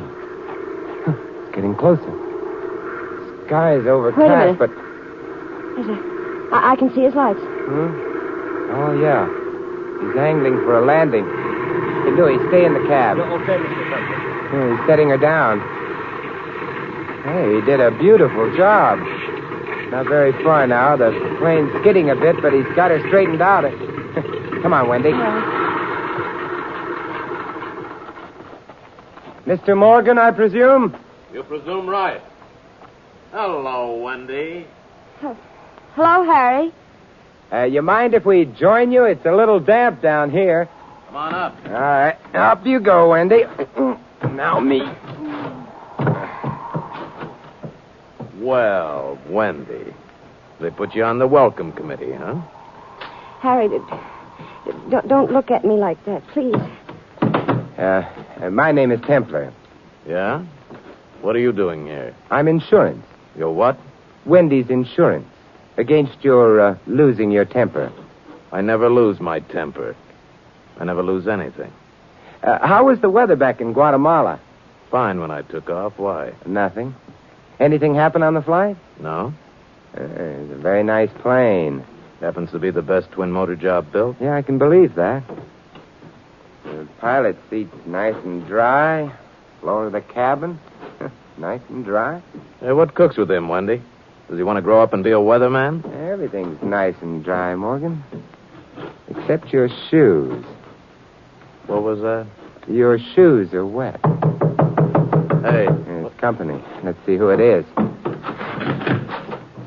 Well, the vanishing Mr. Kerrigan. Come in. My, Kerrigan. Carrying a gun like a real big boy. Never mind the gags, Morgan. Sammy's dead, so's Marlowe. That's very sad news you're telling me. Want me to break down and blubber? I'm on the spot for both killings, Morgan.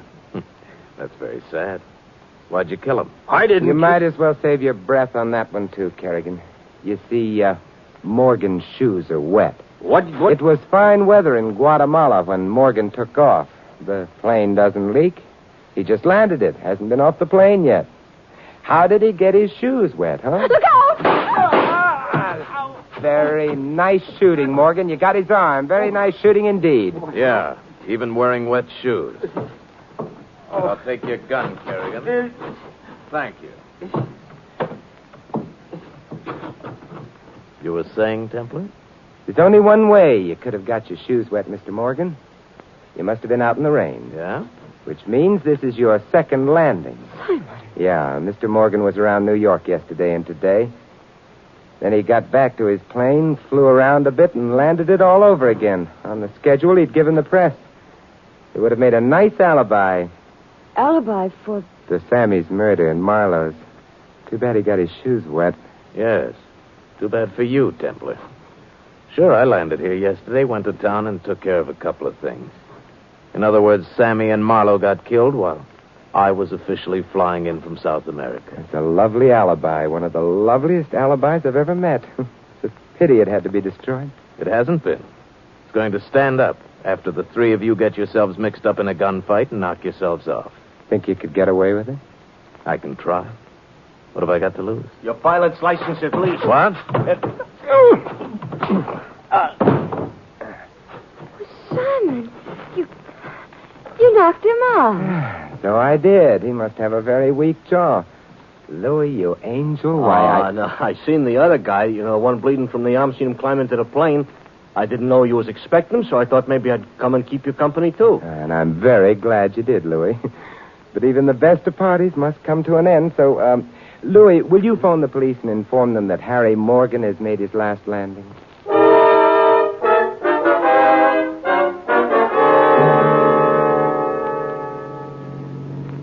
But, Simon... Yes, Wendy? You must have known that Morgan had killed Sammy and Marlowe before we even got to the airport. I did. The wet shoes helped me convince Morgan I knew, but... Wendy, why was Sammy killed? Well, I thought because he'd gone around telling people about Morgan. That's not right, though, is it? No, since we know Morgan had openly announced his return. And Sammy's information would have bolstered Morgan's alibi. But how did Sammy find out about Morgan's return before the newscasters did? How? Well, I suppose... Oh, Morgan himself. Yeah, it had to be that way. Morgan told Sammy to spread the word around and then killed him before Sammy got too drunk and let the fact slip that he'd seen Morgan a day before Morgan was supposed to arrive. Sammy's only function was to help protect Morgan's alibi and get the three people he was after thoroughly jittery and on the run. Morgan's job would be simpler then. It really was. But how did you know he killed Marlowe? Well, you didn't. No gun. I didn't because it wouldn't be proper. And Kerrigan didn't because Marlowe had taken his gun, remember? Oh. Gosh, Simon, the way you say it, it all sounds so simple. But it isn't. And I'm grateful, and there. Well, that was a nice kiss, but fleeting. Well, in that case, let's take a little longer, huh? Mr. Templar. Hey, Mr. Templar, The saint, huh?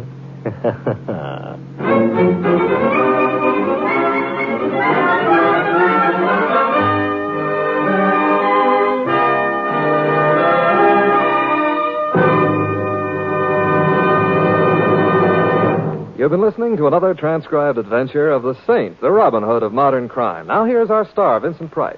Ladies and gentlemen, in tonight's cast, you heard Joan Banks as Wendy and Larry Dobkin as Louis. Paul Frees played Sammy and Ed Max, the bartender. Barney Phillips was Kerrigan, and Tony Barrett, Marlowe. This is Vincent Price inviting you to join us again next week at this same time for another exciting adventure of the Saint. Good night.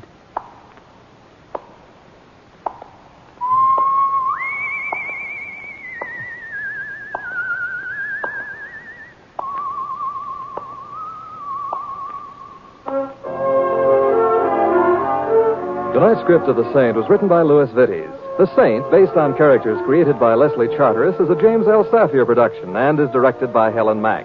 Vincent Price is now starring in The Winslow Boy at the Las Palmas Theater here in Hollywood. All you Saint fans will be glad to know that the Saint comic books are on sale at all newsstands. Your announcer is Don Stanley. 3 chimes mean good times on NBC. Theater Guild on the Air tonight stars Douglas Fairbanks Jr., Angela Lansbury, and Cecil Parker in the dramatic triumph, The Voisey Inheritance. And in 1 hour, it's The Big Show.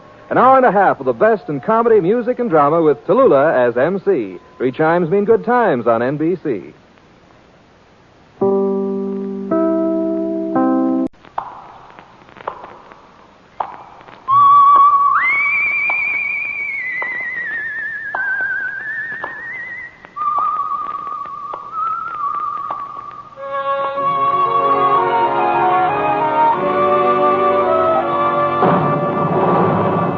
The Adventures of the Saint, starring Vincent Price.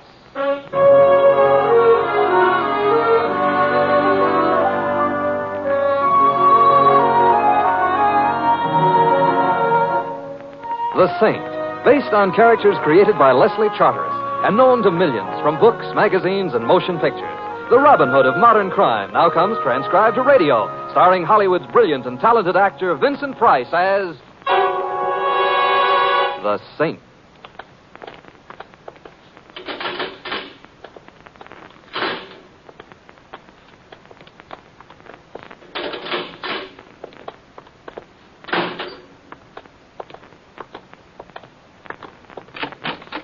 Right in here. Oh, thank you. Come in, Mr. Templar. Oh, Warden, how are you? Oh, just as gloomy as ever. Sit down. Haven't seen you for a long time. I do my best to keep out of jail. And you do your best to get a lot of people in. What can I do for you? And I wanted permission to see one of your prisoners. Oh? Yes, Tommy Patchik. Can't be done, even for you. Patchek's in the prison hospital. No visitors allowed there. Oh, I see. You know Tommy? He did some work for me years ago, Warden, that's all. I didn't even know he was here in prison until I got his letter. Letter? I wonder how he got a letter out of here. I don't know. He couldn't very well have put it in the mailbox at the corner. Mind if I take a look at it? Oh, of course not. Here it is. Dear Mr. Templar, maybe I got no right to ask your help, but I need it bad. They're trying to kill me, but I don't know why. Tommy Patchek. You know, I've got a hunch Tommy's telling the truth. Am I right, Warden? Yes, you are. Patchek's been here 3 years. He's due out next spring. In 3 years, there have been 5 attempts on his life by other prisoners. The latest was just a day or so ago. Was he hurt seriously? Knifed, but not seriously. We don't know who did it, and Patchek's too scared to tell. Most likely we'll never know. Warden, haven't you any way of protecting this man? Protect him? Look, Templar, this prison was built for 1,200 men. I've got 4,000. The guards are overworked and underpaid. The food's bad. There's no recreation facility. And every year, society sends me 1,000 more men and says, keep them in your crowded cage for a few years and send them back good citizens. Protect Patchek? Why, I can't even... Hey, what's that? There's been a break. Hello? Evans, where is it? How many? I see. Be right over. What is it, Warden? Your friend Patchek, Templar. He couldn't wait for you. He's gone.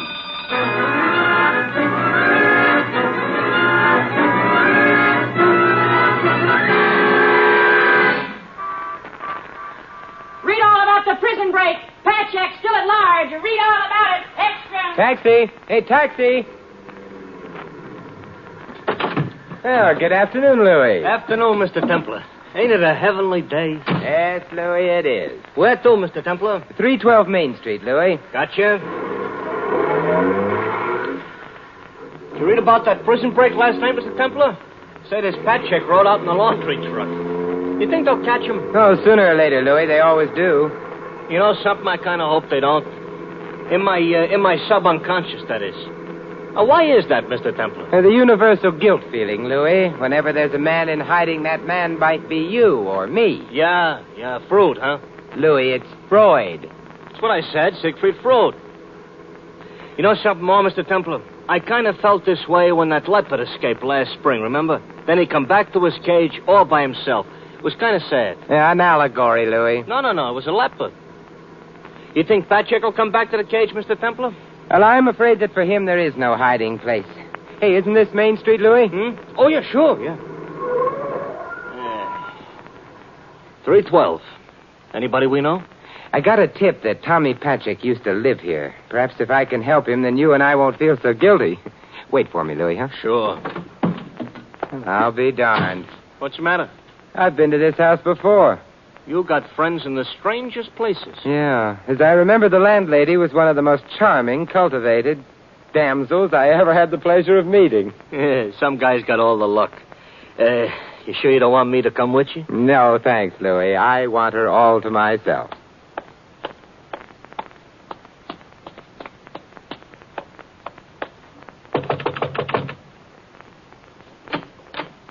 Yeah, what do you want? Dear heart and gentle person, don't you remember me? My memory ain't so good. Well, I'm a friend of Tommy Patchek. Oh, you are? Know who I am? Shirley Temple. You're a cop, that's what. Cops have been thicker than flies around here last night and today both, thicker than flies. Well, for here, that's pretty thick. I run a respectable rooming house, and every time a cop comes to the front door, 5 more rumors go out the back. Oh, rumors are flying. Worse for business than the bubonic plague. I hate cops. What do you want, cop? I'm not a policeman, really. I'm trying to help Tommy if I can.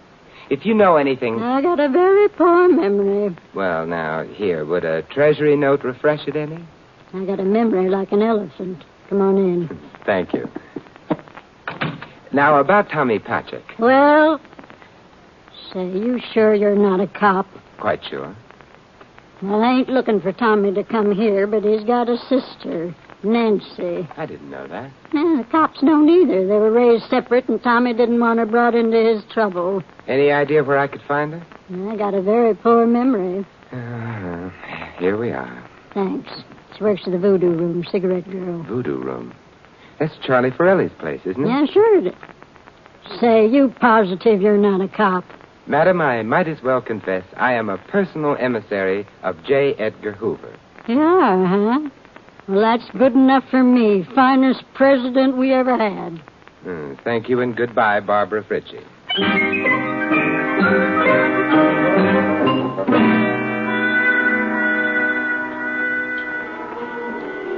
Bartender? Who do you think you're talking to? Well, you're standing behind the bar. I presumed you were the bartender. Well, I'm not. Joe is. I'm a big shot around here. Oh, I beg your pardon. I'll wait for Joe, the small shot. Well, you'll have a long wait. He went out to get a drink, which means he won't be back for several drinks. What'll it be? Scotch over ice, please. Coming up. Yeah? Thank you. Nancy around? Nancy around. Who wants to know? A guy wears a necktie, drinks scotch in the afternoon, thinks all the girls should fall down dying dead when he waves his little finger. Look, all I asked was, is Nancy... Big man drinks scotch in the afternoon, thinks he's got a right to... Real big operator here, drinks scotch in the afternoon. I said go away, please. You talk too much and you don't say anything. Just go polish your glasses. Okay. Real big pinstripe, white shirt, necktie type operator. Well, you wanted to see me? What about? I was down at the state prison last night. I had a letter from a man who wanted to see me, but he couldn't wait. Tommy. Yes. I'm Simon Templar. I used to know your brother. What do you want? I want to help if I can.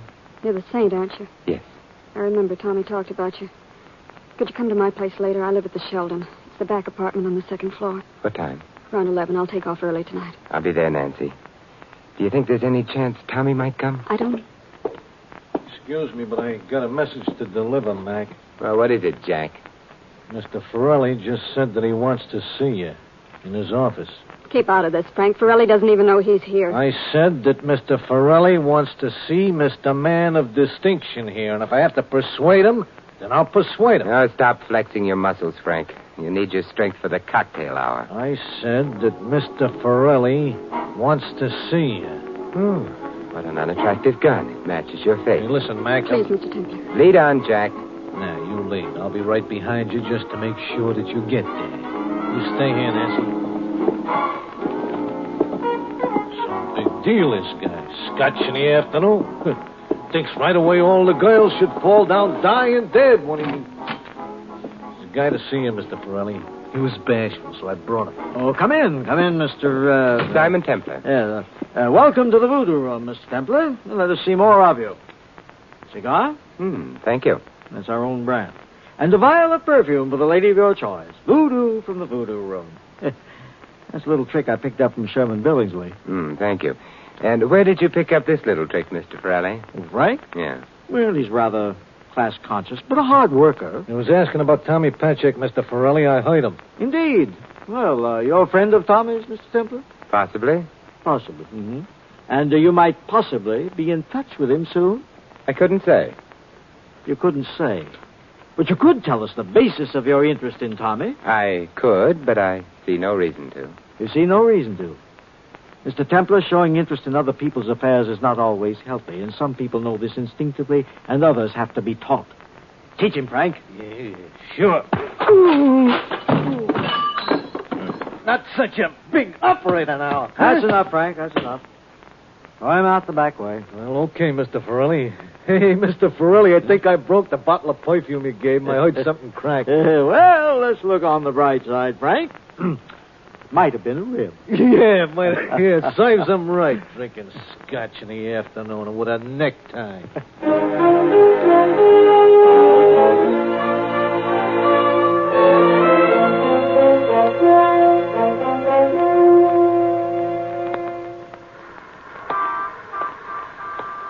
Louis.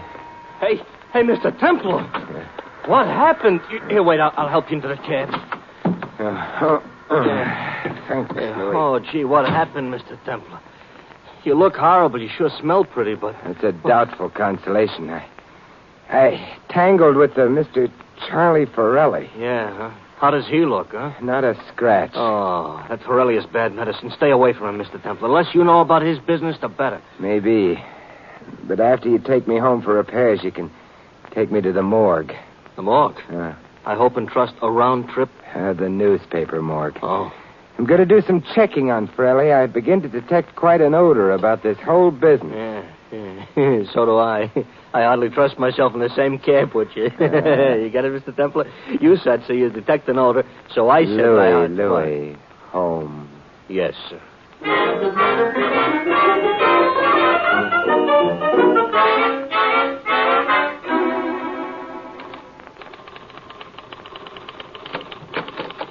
Hello, Sam. Well, Simon Templar, the Robin Hood of modern crime.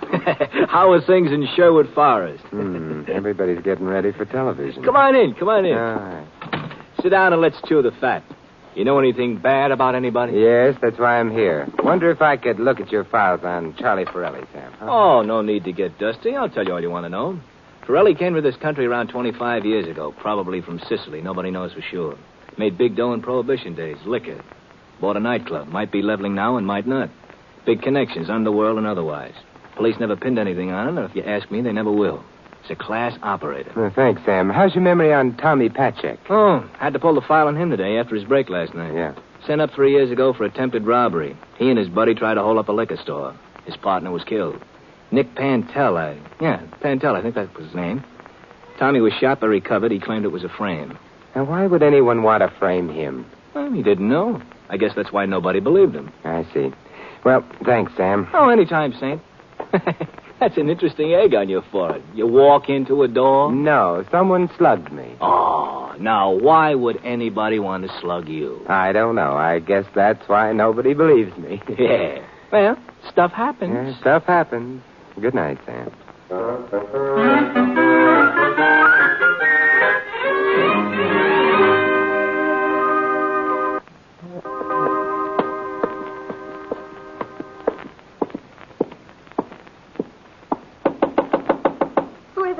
Simon Templar, Nancy. Oh, come in quickly. Is anybody watching the house? I don't know. I don't think so, but I'm not sure. Oh, Mr. Templar, your face. You should see the rest of me. Well, I mean, What happened? Did Frank beat you up? Well, he beat me up some, but I'm the durable type, pre-war construction. Oh, I despise him. He's always hanging around as if he owns me. I hate him. I guess I'm afraid of him, too. And what about Forelli? I don't know. You know, I get the feeling he's watching me all the time. I almost feel sometimes like that's why he's hired me, so he could watch me. Does he know Tommy Patchek's your brother? I don't know, but he knows everything. Maybe he does. What's Tommy done? Why is somebody trying to have him killed? What's he done? Oh, now, come on, Nancy. Here's a shoulder to cry on. I'm sorry. I'm not the crying type. It's just that knowing that kid's out there somewhere cold and scared, hunted and alone. Well, maybe he won't be alone. If we can reach him, or if he can reach us.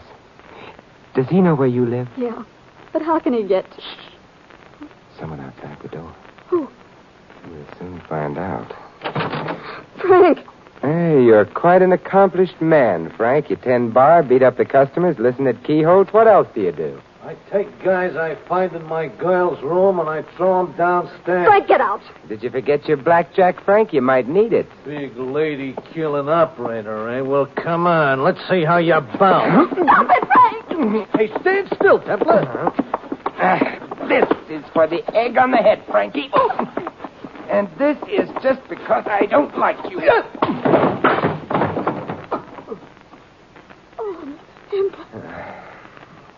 I hope your neighbors don't object to noisy parties, Nancy. Come in, Mr. Templar. You hurt? No, I'm not hurt, but I don't think I'll have Frankie mix me any more drinks. You were pretty terrific. Was I? Oh, well, no, Well, you know best. Good night, Nancy. You're leaving? Oh, no, indeed. Frankie might be back. I'll sit up and you take the bedroom. Now, get some rest. Did you sleep at all last night? No. I kept waiting for Tommy. Yeah, get some rest. I'll stretch out on the couch. But If Tommy comes, I'll awaken you. All right, Mr. Templar. Nancy. Yes, Mr. Templar? If I'm going to spend the night on your couch, you'd better call me Simon.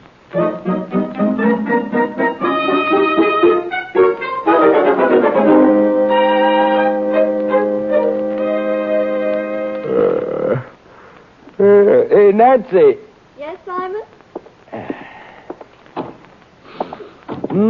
Do I smell coffee and bacon? You do. Nancy, men have married for such an aroma. Oh, well, breakfast will be ready in a minute. Did you get any sleep? Yeah, I did finally. Simon, I wonder if they've picked up Tommy yet. No, they didn't. I went out this morning around 6 and bought a paper. Here. Let me see. Police narrow trap around Patrick. Escape bandit still at large. Oh, Simon, what's that? It's your brother. He's on the fire escape. Oh, Tommy. Oh, Tommy. Come on now. Let me help you, Tommy. There you go. I made it, sis. Come on now, take it easy. Tommy, come here, sit down over here. Yeah. Come on now, that's it. Don't talk. I'll get your breakfast and then put you to bed. You're all right now, Tommy. Did anyone see you come in? I don't know. I had a breakout saying they'd kill me.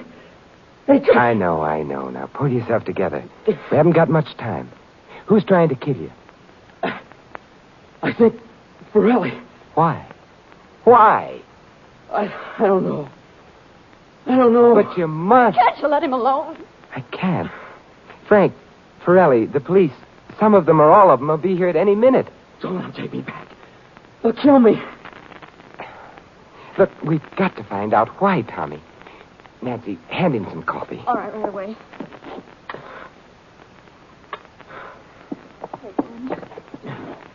Thanks. Now, you say Forelli is trying to have you killed. That means you know something, or he thinks you do. What is it? I don't know. Don't you think I've been trying to figure it out for 3 years? Please let him alone. I can't. You say the holdup was a frame, right? We didn't even have guns. Nick and I just went in for some beer, and the owner started shooting at us. He got Nick, and he went to get me, too. When I came to, there was a gun planted on me. One on Nick, too. Did Nick know Forelli? Well, can't I rest for a while? No, you've got to answer me. Yeah, Nick knew Forelli. I think he knew him in Sicily, but he never said. He was lazy, but he was a good guy. It didn't work? Well, how did he get along?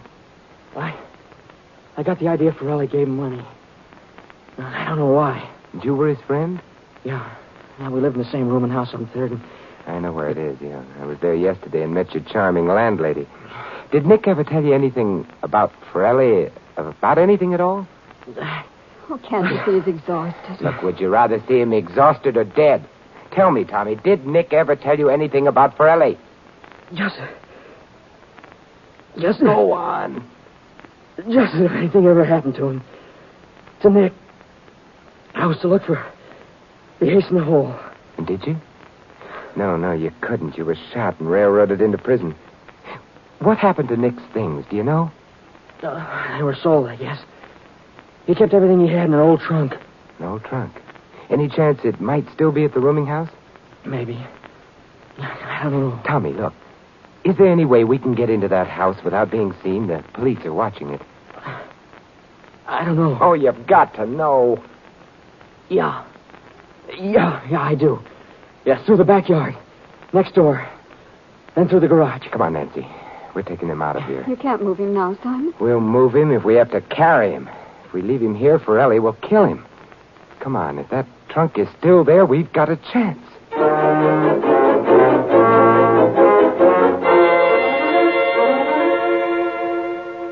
Louis, listen very carefully. You go ahead, Mr. Templar. It's your nickel. Are you feeling particularly reckless today? Wait, what do you mean? How would you like to take somebody for a ride? Well, Mr. Templar, there ain't nothing I wouldn't do for you. You know that. But take somebody for a... My wife wouldn't like that. You haven't got a wife. Yeah, but if I had one, she wouldn't like it. No, honest, Mr. Templar, I never bumped off nobody my whole life. I know that, and I wouldn't expect you to start now. I just want you to take somebody for a ride in your cab. Oh! Yeah, that somebody is somebody the police want. I don't want them to find him just yet. Gotcha. Well, look, don't hit any bumps. He's in pretty bad condition. Don't worry, Mr. Templar. He'll think he's in a baby buggy. Louis, I like you. Oh, Mr. Templar, I bet you say that to all the cab drivers.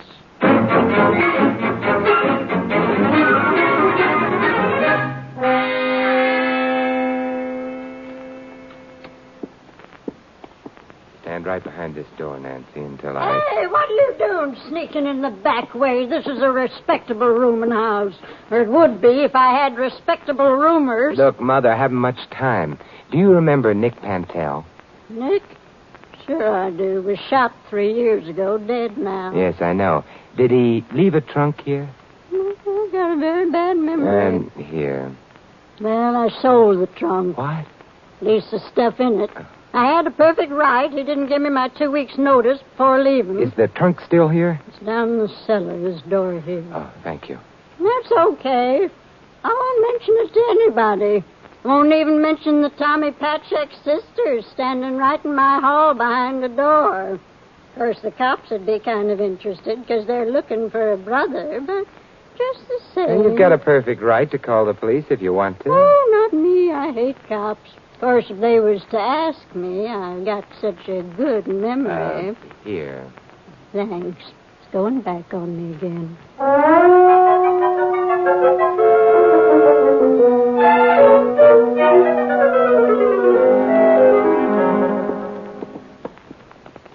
Wait a minute, Nancy, till I get the light. You see it? I think so. There's only one trunk here. Looks like Forelli covered this angle years ago, huh? The lining's ripped up, so's the bottom. It's no use then. Perhaps Nick Pantel read Poe's The Purloined Letter. You see this waybill on the trunk? Yeah. I'm going to see if it comes off. How's that prove? That the best hiding place is sometimes the most obvious. Look, there's a newspaper clipping on the other side. It's in Italian. Can you translate it, Simon? No, but I'll find someone who can, and when I Save do... yourself the trouble, Mr. Templar. Simon. Oh, hello, Forelli. Hi, Mac. Hi. I'll take that clipping. Keep him covered, Frank. Thank you. What do you propose to do now? What do I propose to do now? What would you do? Nothing. You're licked, Forelli. You can destroy that clipping, but I can guess what it says. You committed a crime in Sicily years ago and had to flee the country. Probably you killed a man. Nick Pantel knew it and was blackmailing you. You had him killed. Then you tried to have Tommy killed at the same time, just because he might know. Just because he might know. And if I committed this crime, Mr. Templar, why didn't they extradite me? Because Mussolini was making the trains run on time and accepting bribes whenever they came along. Since then, you haven't been too sure, Forelli. Everything is for sale, Mr. Templar, if you've got the money. Where's Tommy, Nancy? She doesn't know, Forelli. Do you? I think I'll just let you brood about that one. What do you think we should do, Frank? Well, it looks like him or you, Mr. Forelli. How about the girl, Frank? I don't know her. Frank. You heard what he said, kid. Well, Frank? No. It won't work, Forelli. It won't work. Well, difference of opinion is what makes horse races. Hey, get back, you. Put up the gun. There's enough holes in the floor already. There's cops all over the house and outside. Who called them? I did. Mother, and you hated cops. I did, but I remembered there was a reward out for Tommy, and I figured Nancy knew where he was. Hurt me to go back on my principles, but I forced myself. Hey, what'll we do, boss? Mr. Forelli's a sensible man, Frank. He'll go back to the old country. That's better than facing a murder rap here, isn't it? Yes, much better. Put up the gun, Frank. Well, not before I... Give me that, Frankie. Give me that before I break your martini arm. There. Very impetuous young man, Frank. We might have killed you, Simon. Yeah, but he didn't. Shall we go, Forelli? Yes, we'll go. But it's only a question of time for me, Mr. Templar. I'll be back. In any sensible society, money can buy anything. And when we return to, shall I say, sensible basis, I'll be back. And if you come back, I won't be here. No. In the meantime, I'll read up on Poe. He might have saved me a lot of trouble.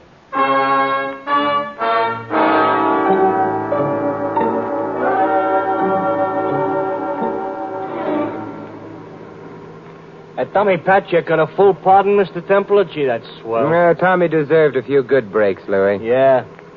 There's just two things about that case that bother me, Mr. Templar. Oh, what are they, Louis? You think a guy like Forelli could ever come back to this country like you said? He'll be trying, Louis. So it's up to you and me. Yeah. And what's the other thing? Well, you know that day you had me drive Tommy Patchett all over town in this cab when the cops was looking for him? Yeah. Well, all he talked about was his sister. What a wonderful girl she was. And how pretty. Yes? Well, he was saying how hard she worked all her life and how regular she was. And how pretty. Yes? And I just wondered, that's all, if a girl was that, pretty. Louis, the Voodoo Club is under new management. New owner, new bartender, but the same cigarette girl. Yeah? Well, let's drive over there. You seem to be out of cigarettes.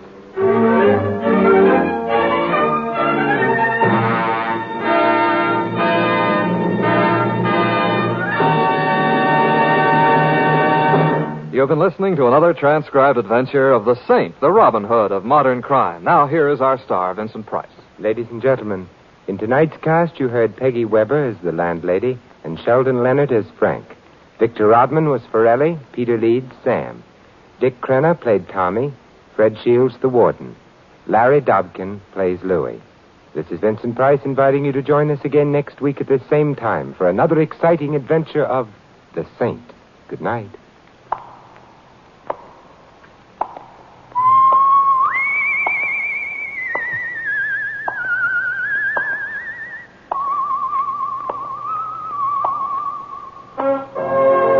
Script of The Saint was written by Dick Powell. The Saint, based on characters created by Leslie Charteris, is a James L. Safier production and is directed by Helen Mack. Vincent Price is now starring in The Winslow Boy at the Las Palmas Theater here in Hollywood. Your announcer is Don Stanley.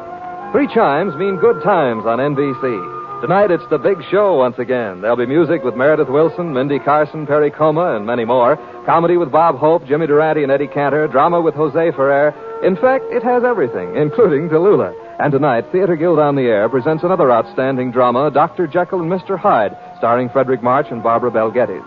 So remember, visit the big show today on NBC.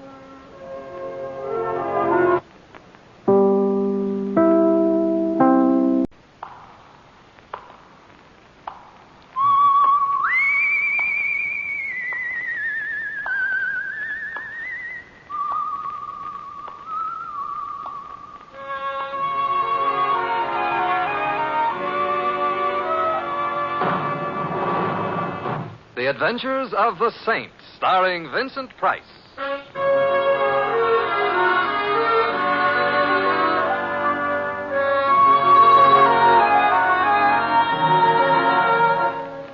The Saint, based on characters created by Leslie Charteris and known to millions from books, magazines, and motion pictures. The Robin Hood of modern crime now comes transcribed to radio, starring Hollywood's brilliant and talented actor Vincent Price as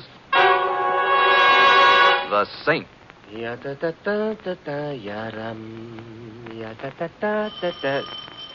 Oh. On my way, Mr. Templar. Hands up. Uh-huh. I said hands up. Are you crazy or something? Do you want me to shoot you? Look, I'm not crazy. I'm not even something. Then Look, go look, right back inside. No, wait a minute. Leave us not lose our heads because... Sit down over there, Mr. Templar. Mr. Templar? But I ain't Mr. Sit down. Okay. Sitting down, but I still ain't Mr. Templar. Don't think you can escape what's coming to you by lying to me. I never lied to blondes. And besides, my name is Louis. Mr. Templar invited me over to dine, for dinner. I drive a cab. Does Mr. Templar drive a cab? Well, no, but... Well, you see, that proves I'm not Mr. Templar. It does not. Where's your cab if you're a cab driver? Out in the street. Oh, you're trying to trick me into leaving. No, lady, you can't keep a cab in an apartment. What would the landlord say? Stop trying to fool me. Just give me that picture. What picture? I'm Sally Blair. Yeah, I'm Louis. I'm pleased to meet you. I want my sister's picture. I haven't got your sister's picture. I haven't even got my picture. I'm warning you. I haven't even got a sister. If I have to kill you to get it, I'll kill you. Lady, that's against the law. Ask any policeman. This is your last chance. Are you going to give me the picture, or will I have to shoot you? I think you'd better shoot me, Miss Blair. Oh, Mr. Templar, I'm very glad to see you.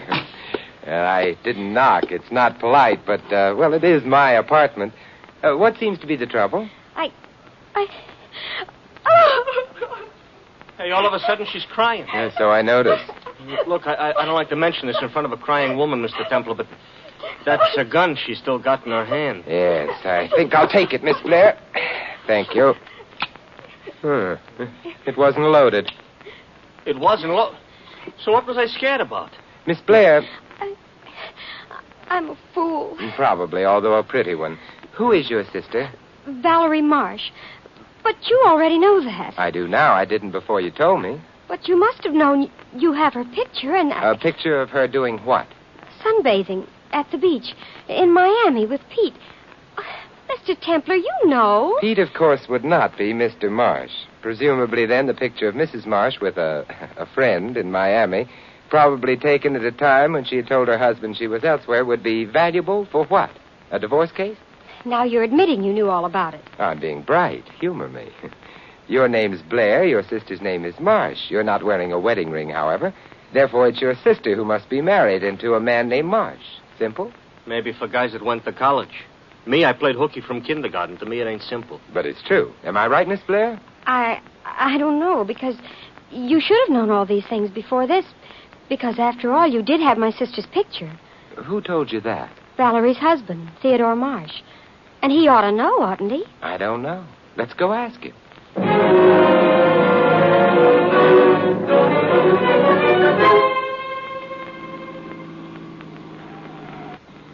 Mr. Templar, you're walking into a lion's den. I'm driving there in a cab. Yeah, but your name ain't Daniel. No, however, Miss Blair needs help. Right, Miss Blair? It isn't help. It's clearing things up. Well, perhaps we can get started on that right away. Exactly what did your sister's husband, Theodore Marsh, say in reference to me? Well, after he told Valerie he was going to divorce her, he said you had a picture of her and Pete taken in Miami 2 months ago. Where was he at the time? Out west someplace on business. Your sister really was in Miami? Yes. She was at the beach with Pete? Yes. Pete what? Brian. But, of course, it was the merest coincidence, huh? No. Pete's in love with Valerie, but... How about Valerie? I don't know. Except that she'd never do anything that would endanger her marriage. Oh. I take it your brother-in-law, Mr. Theodore Marsh, is very wealthy, then? He is loaded. That is, yes. Well, this here is either the Marsh residence or Grant's tomb. It's the Marsh residence. Okay, but how can you tell? Grant's tomb is smaller. Miss Blair. Thank you. Louis. Yeah, I'll wait. I wouldn't even mind. All right. I'm sorry about the dinner. No, that's all right. Would you like to go and get something to eat while you're waiting? I should say not. What kind of guy you think I am? You ask me to dinner, I'm going to have dinner with you if I have to wait till breakfast. All right, Louis. Come on, Miss Blair. Mr. Templar. Oh, come now. You can't be formal with a man you were going to shoot. Call me Simon. Simon, don't tell anybody about my trying to shoot you. I won't. I really should have had a manicure before I touched that button. Tell me, is it solid gold or only gold-plated? Everything that Theodore buys is solid gold. The poor man must be weighed down. Good evening, Miss Sally. Hello, Graves. Come in, Simon. Graves, where is Mrs. Marsh? In the music room, ma'am. Come on, Simon. Miss Sally? Yes? Mrs. Marsh may not welcome any visitors. She's not well. That's all right. She'll see us. Oh, as you say, Miss Sally. Graves is a very nice butler. Well, his hair is hardly Snow White, however. All butlers used to be young sometime or other. Oh, I don't know. I always thought they were kept in the cellar till aged, like wine. This is the music room. Well, it's a little smaller than Carnegie Hall. No balcony. Who's that? I'm sorry. I hope I didn't upset you, darling. Sally, you couldn't upset anyone. You're too wholesome. This is Mr. Templar. Oh? How do you do? Mr. Templar, the detective? Well, not exactly. Oh, shouldn't you be muttering somewhere with my husband in a dark corner? I don't know him well Or enough. possibly lurking in a hotel corridor? I never lurk. It's an allergy. Although I will admit you surprise me. Do I? You don't look at all like the kind of man I thought you'd be. You should have been small and sly, greasy. Your hat pulled over your eyes, a cigarette dangling from your lips. You know, I once knew a man who looked exactly like that. Oh, one of your associates. No, he happened to be the professor of ethical philosophy at Harvard. Valerie, stop flirting with Simon. Besides, you're wasting time. He says he never had a picture of you and was never hired by Theodore to do anything.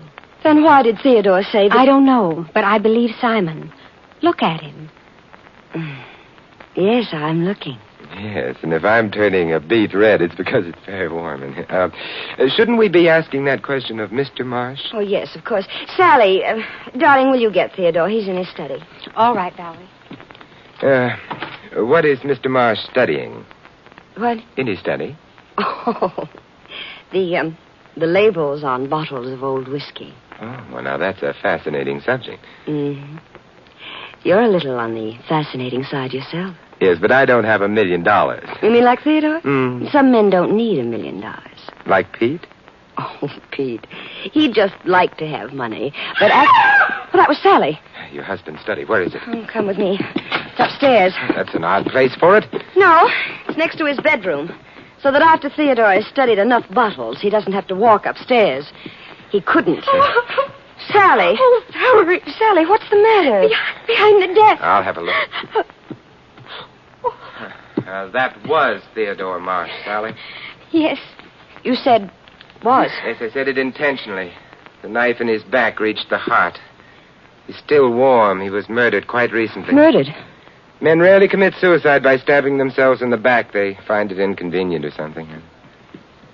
I beg your pardon, but I heard someone scream. Miss Blair, Graves. An unmannerly sound, but Mr. Marsh has been murdered. Good heavens, sir. Yes, I agree with you. Would you mind phoning the police, Graves, and asking them to drop in? The police? Yes, Mrs. Marsh, and some of them probably won't even remove their hats. It's vulgar, but still... You're being unkind suddenly. I'm being angry, I think. Someone's been trying to make a fool of me and succeeding, which isn't very important, but the same person has done something a little more serious. He or she has murdered. You know, people get electrocuted for that.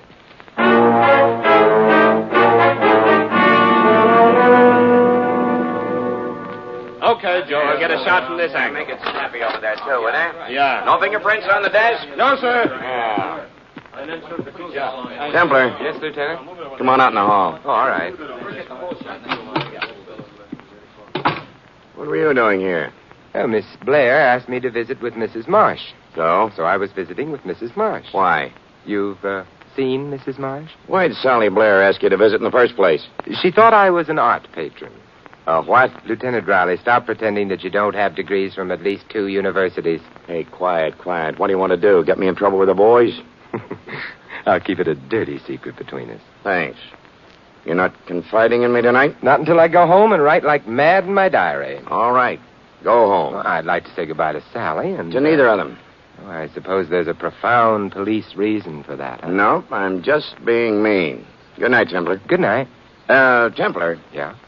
One thing I gotta say about you. You got a lot of dignity. Oh, it's funny you should say that, Lieutenant. I was just considering sliding down that banister.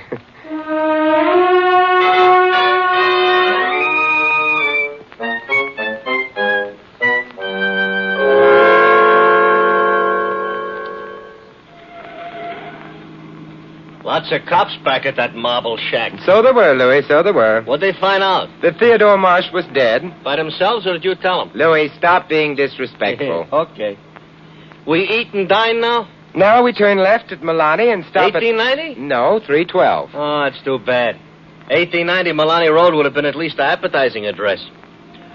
Who we calling on? A man named Pete Bryan. Can he cook, maybe? No, but he has other talents, Louis. He looks very pretty in beach pictures. He does? He does. You're going up to his place to take some more pictures? No, I just want to find out exactly how he fits in the picture of murder.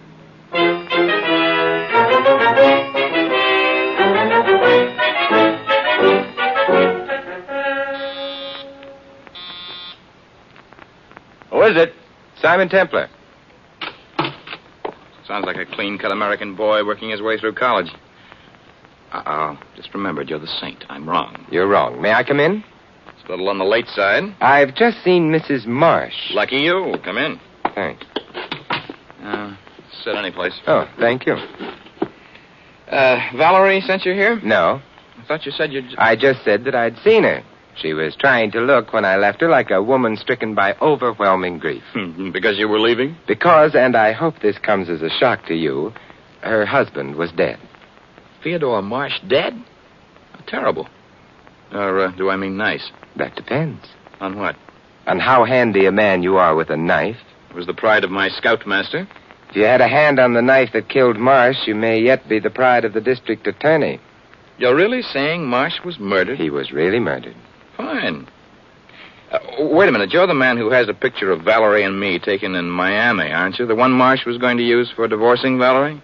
So I've heard. I don't have it, which I regret. It's a picture that won't mean anything in a divorce case anymore, but might mean a lot in someone's trial for murder. Yes, you're right at that. Nice of you to tell me about it. Are you offering the picture for sale? I don't have it. Would this make you change your mind? Oh, you've run out of knives, eh, Brian? This is safer. Well? It's a very pretty gun. Stop admiring it. Hand over the picture. I don't have it. Would you prefer being shot? I never prefer being shot. As a matter of fact, I'm never shot. It's unethical or something. I don't think I'm going to mind being unethical about you. I'd mind. You haven't much time left. Neither of you. The police are coming to visit with you. With me? Why? Doesn't seem to have been a very well-kept secret that you and Mrs. Marsh were friendly, shall I say. Mr. Marsh is now dead as a result of extreme violence. The police will undoubtedly want to know where you were earlier tonight. Where, by the way, were you? That's none of your business. Oh, now, you've wounded me to the quick. I shall leave now. Wait. You want me to stay and tell the police about the picture? Okay, get out. Don't try anything with that photograph. It doesn't mean a thing. Of course it doesn't. Good night, Mr. Bryan. Be nice to the police. They don't have $1 million like Valerie, and they're not pretty. They can be the death of you.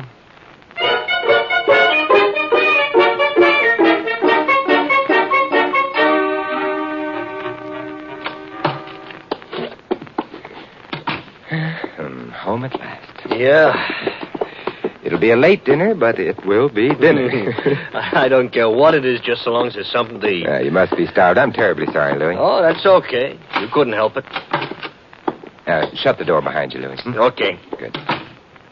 Hey, look, there's an envelope on the floor. Oh. Yeah, somebody must have shoved it under the door while we were out. Hey, it's a special delivery addressed to me. Well. It's a photograph. Hmm? Hey, it ain't a bad tintype. Nice in Miami, huh? Yes, very nice. And what they got on the beaches, that ain't bad either. Louis, you are speaking of the woman Yeah. Never mind. It's Valerie Marsh. The man's Pete Bryan. Him you can have. Him I don't want.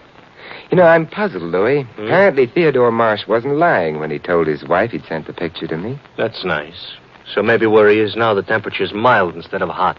Louis, I'm worried. What, about Mr. Marsh's future? About his past. And about...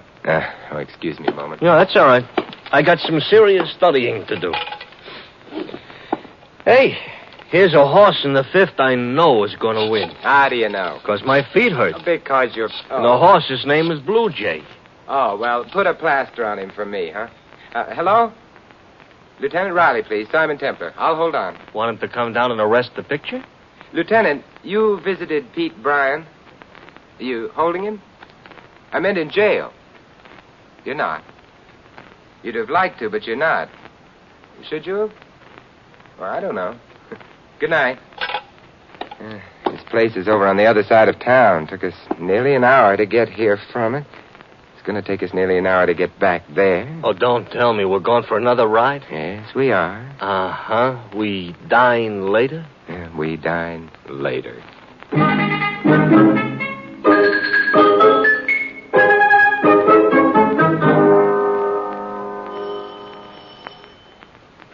Supposing the guy is asleep? Then we'll wake him. Or he may have run away from home. The door is locked. However, it's a cheap lock. Any flat key should open it. Perhaps this one. Yes. It's kind of dark in here. Light switch around someplace. That's better. It is? Brian didn't run away from home. Nor could I have waked him, however loud I rang. Oh, his head don't look so good. Look, the gun he shot himself with still in his hand. So it is. And I think we'll leave it there. He's not as pretty as his picture.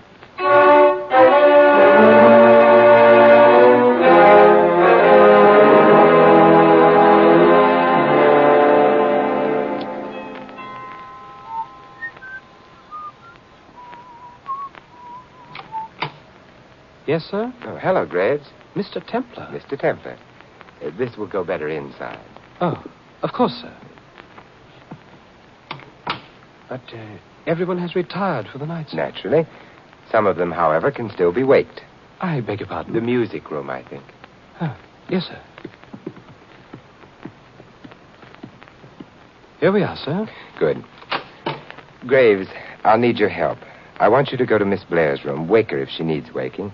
Tell her I'm down here with the photograph. The photograph? The one of Mrs. Marsh and... She'll know.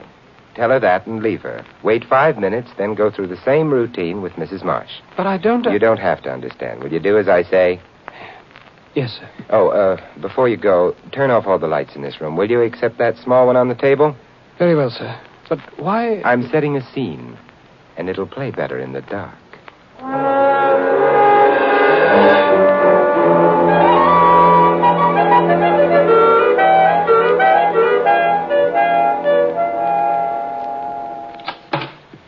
Simon, Graves just told me. Good for Graves. The picture. I have it. But before you start anything... Start anything? Yes, like waving guns at me, I'd like a question or two answered.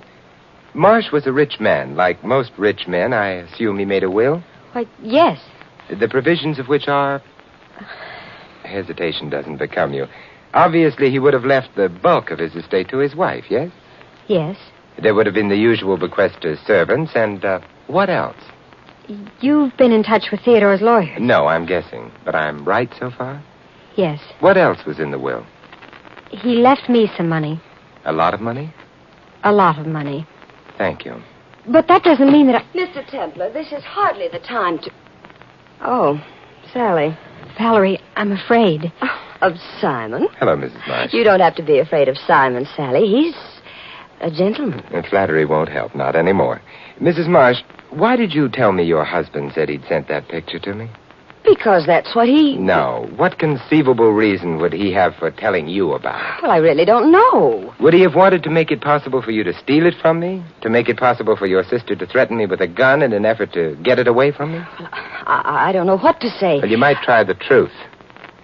How did you know your husband had sent the picture to me? Oh, all right. I'm not very proud of myself, but I've been using Graves to spy on my husband. Valerie. I said I wasn't proud of myself. But I had to protect myself. I didn't want to be divorced or... Then you discovered the existence of the picture and its whereabouts, not from your husband, but through Graves. You say discovered its existence as though perhaps it didn't exist. Oh, it does exist, all right. I have it with me. Oh, may I see it? Yes. Here. Thank you. It's a nice picture. Very good likeness. There'd be no doubt about identification. There would have been no difficulty about corroboration either once Pete Bryan was put on the witness stand. Simon, you said would have been no difficulty. I did. Bryan, unfortunately, is no longer in a position to testify to anything. Well, he's not...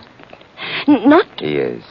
I left him half an hour ago, lying on the floor of his bedroom, a revolver in his right hand, a bullet wound in his right temple. He killed himself. So it would appear. But why? Unless, of course, he killed Theodore And was then seized with panic or remorse and put an end to his own life? Mm-hmm. It's a pretty theory. Theory? Theory. Pretty, but like so many pretty things, false. He was murdered. But from what you just told us... When Louis and I entered his room, I had to put the lights on. Well? According to police records, no man shoots himself in the dark. Oh. This is all a little too much for me. I'm going upstairs. I think you'd better leave the photograph here, though. No, I'm keeping it. It belongs to me. It belongs to the police. I said I was keeping it. Valerie, put that gun away. It's pearl-handled, no doubt. A gun of the highest pedigree. I don't care what you say or think. Mrs. Marsh? Oh. You'd better let me have the gun. I'm sorry, madame. Oh, never mind. And the photograph. Here you are, Mr. Templar. It hasn't been damaged. I'd rather thought you'd be outside the door, Graves. Thank you, sir. You might as well let me have Mrs. Marsh's gun, too. Exhibit A and Exhibit B. The police will be pleased. Here it is. Yes. Yes, rather a heavy gun for a woman. I wonder if it's heavy enough to... Simon! I'm afraid I may have slightly damaged your butler, Mrs. Marsh. Yes, so I see, but... I feel terribly about it. If you knocked him out, he probably deserved it. Thank you, Sally. But I don't feel terribly about knocking him out. What I feel terrible about is the butler turned out to be guilty.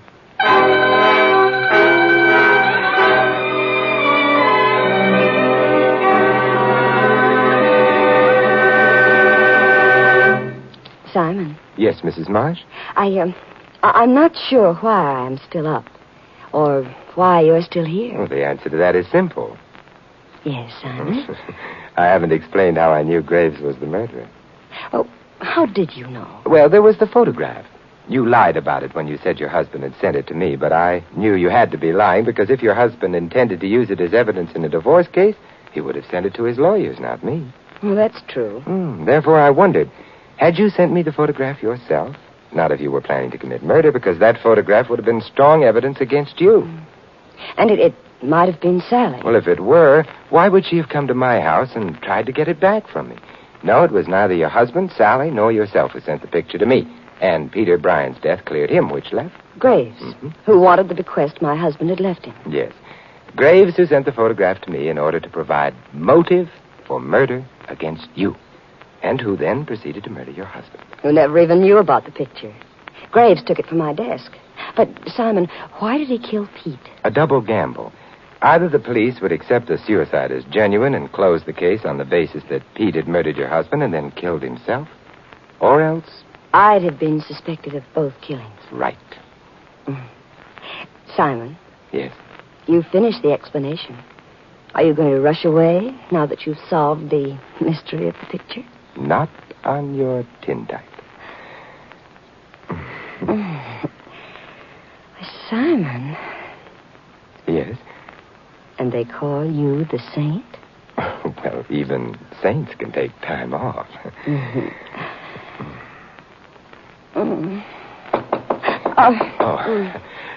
I'll see who it is. Louis. Louis. Oh, good heavens, I forgot all about...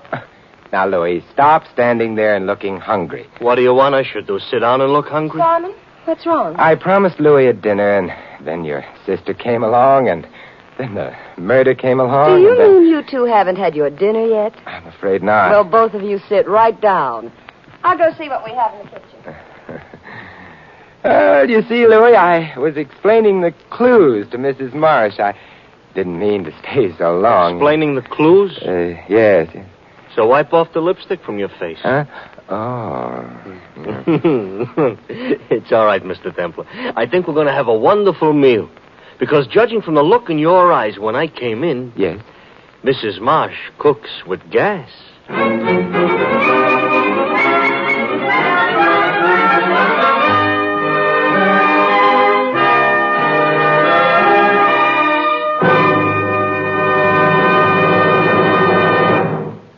have been listening to another transcribed adventure of the Saint, the Robin Hood of modern crime.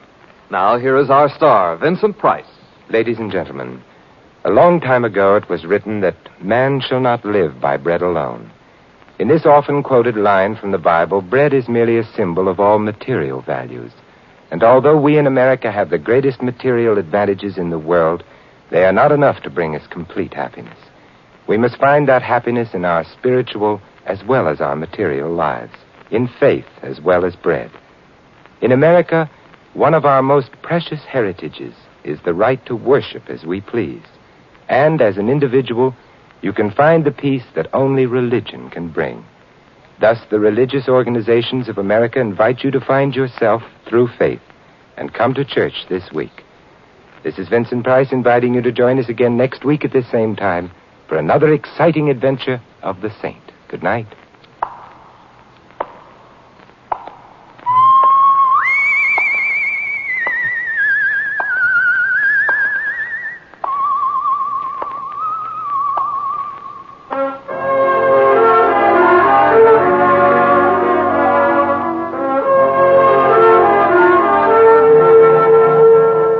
This adventure of the Saint, entitled The Terrible Tintype, was written by Louis Witty.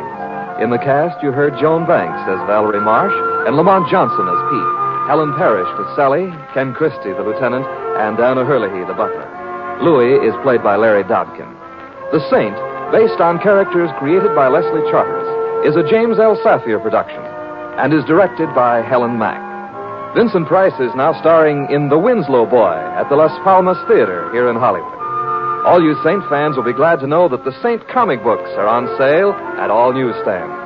Your announcer is Don Stanley. 3 chimes mean good times on NBC. For more mystery this afternoon, there's another adventure with that hard-boiled private eye, Charlie Wilde, who solves another baffling case by a mere swash of the buckle.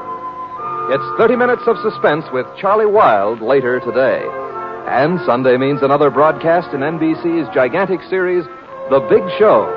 Tallulah presides as usual, and her guests tonight include Fred Allen, Ed Wynn, and many more.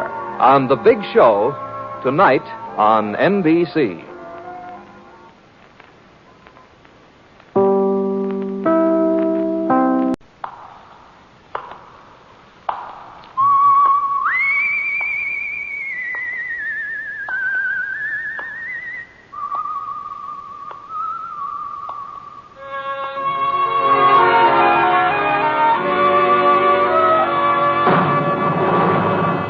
The Adventures of the Saint, starring Vincent Price.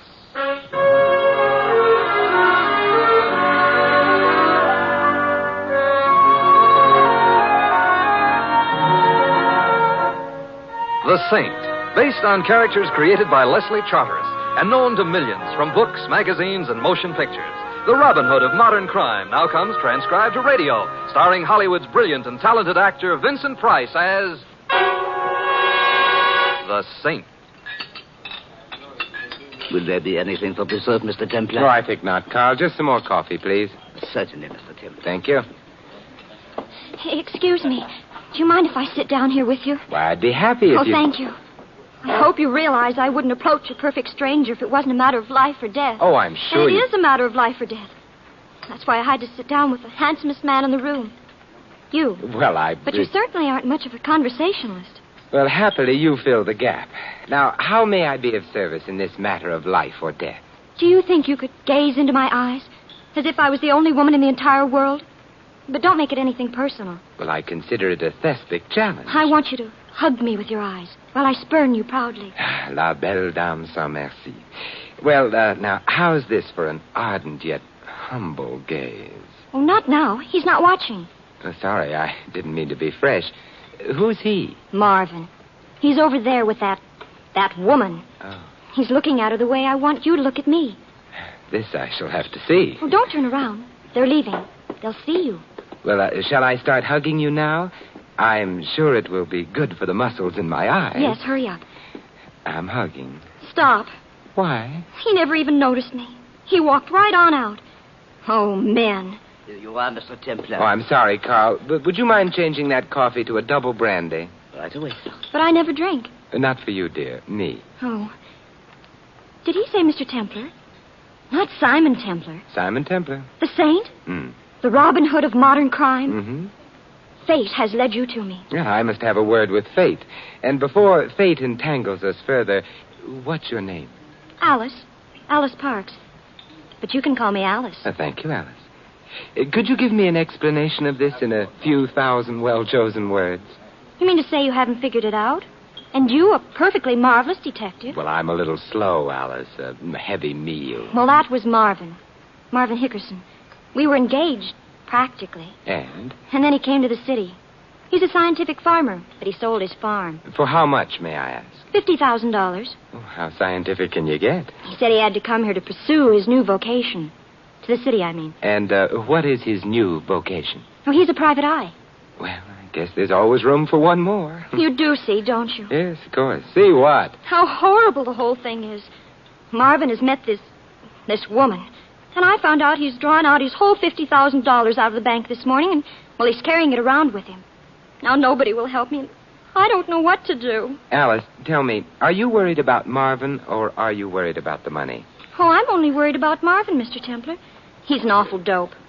But I love him. I see. If you would go to him and tell him, well, the facts. The facts? Well, you know, about life. Well, frankly, I'm not feeling very fatherly at the moment, but I'll try. You will? You really will? You swear it by something sacred? I swear it by something sacred. Oh, Mr. Templar, you're the nicest detective a girl ever had for a detective.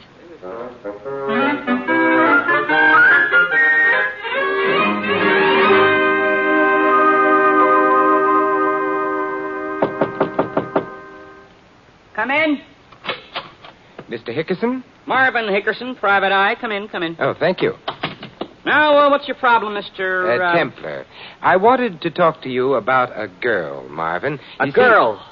You were in your apartment alone, and then she walked in. Well, not exactly. It was more in the nature... nature The make around her shoulders meant money, and her smoldering eyes meant trouble. Marvin... A tiny pulse started to beat in your temple as she swayed closer. And it became a tom-tom as she threw herself into your arms, murmuring words of passion, of fear, of... Marvin, get a grip on yourself. No girl? Yes, there is a girl, Marvin, but you are not Sam Spade. Ah, you noticed, huh? Well, we've all got to start somewhere. True. And I can't take your case anyway. I'm involved in a big deal. Marvin, Alice is worried about you. Alice? Mm-hmm. Mr. Templar, Alice Parks has got to learn that I am not a child. I'm a man? I'll accept that. And the sooner she stops interfering in my affairs, the better it'll be for everybody. Just because I now happen to be going around with a woman? Definitely. A woman who is going to put me in way of making a great deal of money and... Hello, Marvin. How are you? Hello, Mr. Dorgan. Who's your friend, Marvin? This is Mr. Templar. Mr. Templar, this is Mr. Dorgan. Honest Jack Dorgan. He trains horses. He's from Kentucky. Kentucky, yeah. Glad to meet you, Mr. Dorgan. So you're from the bluegrass country? Huh? The bluegrass country, the home of fast horses and beautiful women. Where's that? Kentucky. Oh, yeah, sure. Come on, Marvin. Sure, Mr. Dorgan. Would you excuse us? We got a very important appointment. And Marvin has also got $50,000. Who is this guy, Marvin? He's got nose trouble. Mr. Templar, if Alice Parks thinks I need someone to protect me, she's mistaken. My experience as a private investigator has made me a pretty shrewd judge of character. And my faith in the integrity of honest Jack Dorgan is unbounded. Thank you, Marvin Hickerson. Right. Come on, Marvin. The Colonel and Corley are waiting. So long, friend. So long, honest Jack. See you at Churchill Downs sometime. Where's that? Why, in your old home state, Kentucky. Ooh, Kentucky. Kentucky.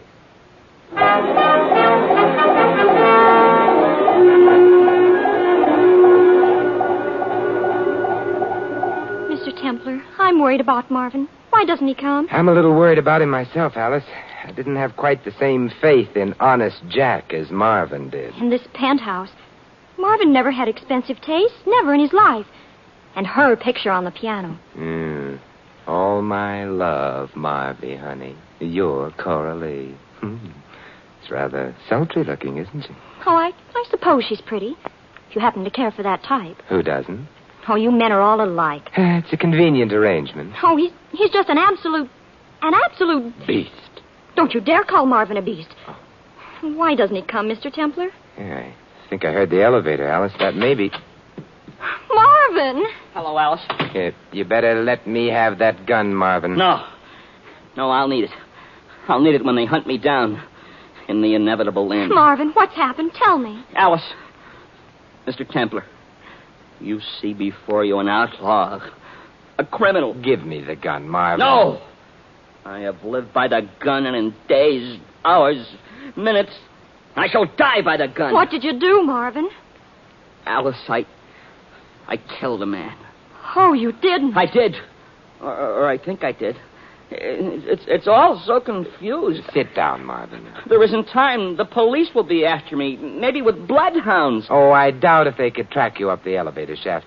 Now, look, where was this killing, and who got killed? Mr. Dorgan, in the hotel here, in Suite A on the 7th floor. But you didn't do it. You couldn't have. Tell him you didn't do it, Mr. Templar. Let him tell it, Alice. What happened, Marvin? It's all mixed up. There were a lot of people there, all betting a lot of money on the horses, and I was there with the Colonel and Coralie and... Coralie? I knew she was mixed up in this. Go on, Marvin. And I bet my $50,000 on a tip Mr. Dorgan gave us because he knew the race was fixed.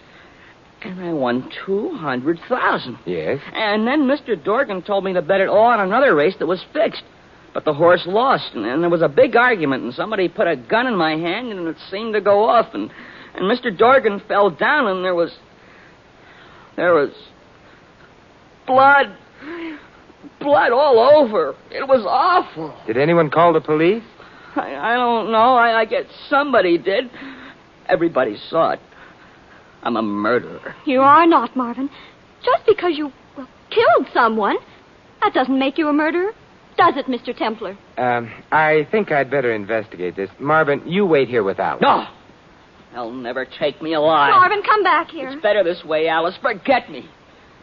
Forget that somewhere in the night there's a pale, hunted, penniless fugitive from justice. Find someone to take my place in your heart. Farewell. Marvin!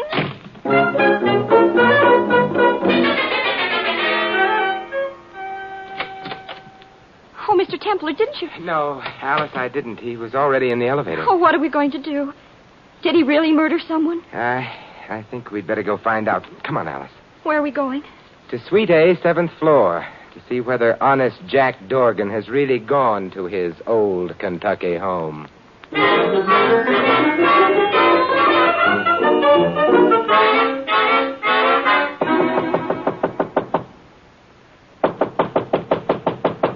No answer. But there must be someone in there.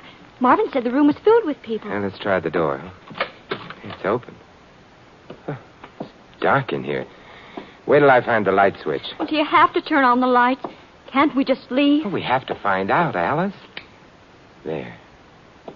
Well, it's just a perfectly bare room. Doesn't look much like a gambling den, does it? You don't see any body? I don't see a sign of anything. Well, then it didn't happen. Marvin was just imagining things. There wasn't any murder at all. This doesn't look much like a room a murder was committed in 10 minutes before. Oh, let's go, Mr. Templar. Let's find Marvin and... Mr. Templar, what are you looking at? That, spot on the floor, Alice. That stain. Oh, Mr. Templar, it isn't... I'm afraid it is. Blood.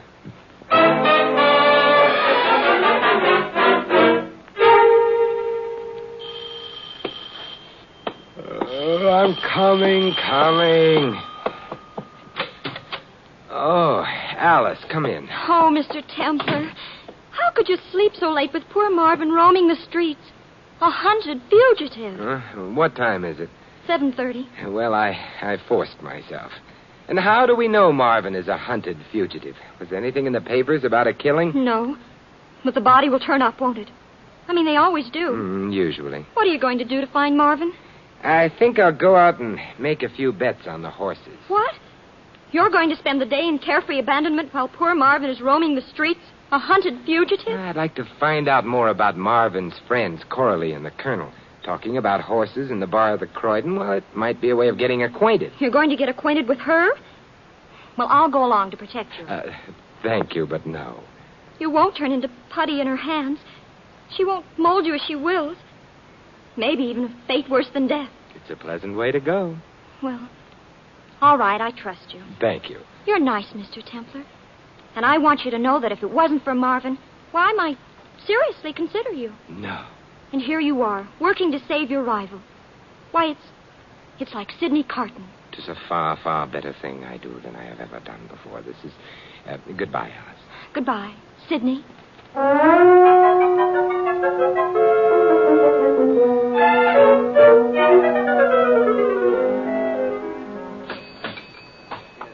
Another scotch over ice, bartender. Yes, sir. I seen you studying the form. Got anything good going today? Not a thing, but my luck generally is bad anyway. You and me. Going out to the track today? Well, I generally like to place my bets elsewhere. I bet fairly large amounts, and at the track, this brings down the odds. Brings down the... You're kidding. Oh, I generally lose, but then everyone has to have a hobby. Yeah. Everyone has to have a hobby, doesn't he, Miss Carstairs? Yes, indeed, Joe. Excuse me. Would you all think I was just terrible if I started up a conversation with you? Just as bold as that? I would think it was terrible if you didn't. You all, that is. Oh, you're making fun of my accent. I'm from Kentucky, the horse country. That's why I couldn't resist when you started talking horses. The fraternity of horse players. You wouldn't be going out to the track today, Miss... Carstairs. Coralie Carstairs. And your name? My name is Heathcliff, Coralie. Simon Heathcliff. I'm delighted to know you. Thank you. Are you going to the track? I'd love to, but I have to ask Daddy. He's awful smart about the races. He wins all the time, just scads of money. Oh, this sounds like a gentleman I should meet. Are you staying here in the hotel? We have rooms on the 7th floor. Would you all care to come up? Wow, would just love to.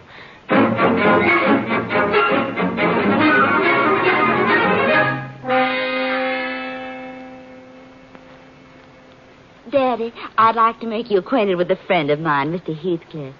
Simon, my father, Colonel Carstairs. How do you do, sir? Well, pleasure, real pleasure. Now, sit down, sir. Oh, thank you, Colonel. Simon's a horse player, too, Daddy. I told him about you making simply scads of money on the races. You what? Coralie, I've asked you time and again not to mention my business to strangers. But, Daddy, all I said was you made scads of money. I must apologize, sir. You see, the fact is, you look like a gentleman I can trust. The fact is that, I bet on races only when I have definite information. You mean fixed races? Well, you might put it that way, yeah. Sad that the sport of kings should have fallen to such low estate, but as long as it has, there's a profit to be made by knowledge, handsome profit.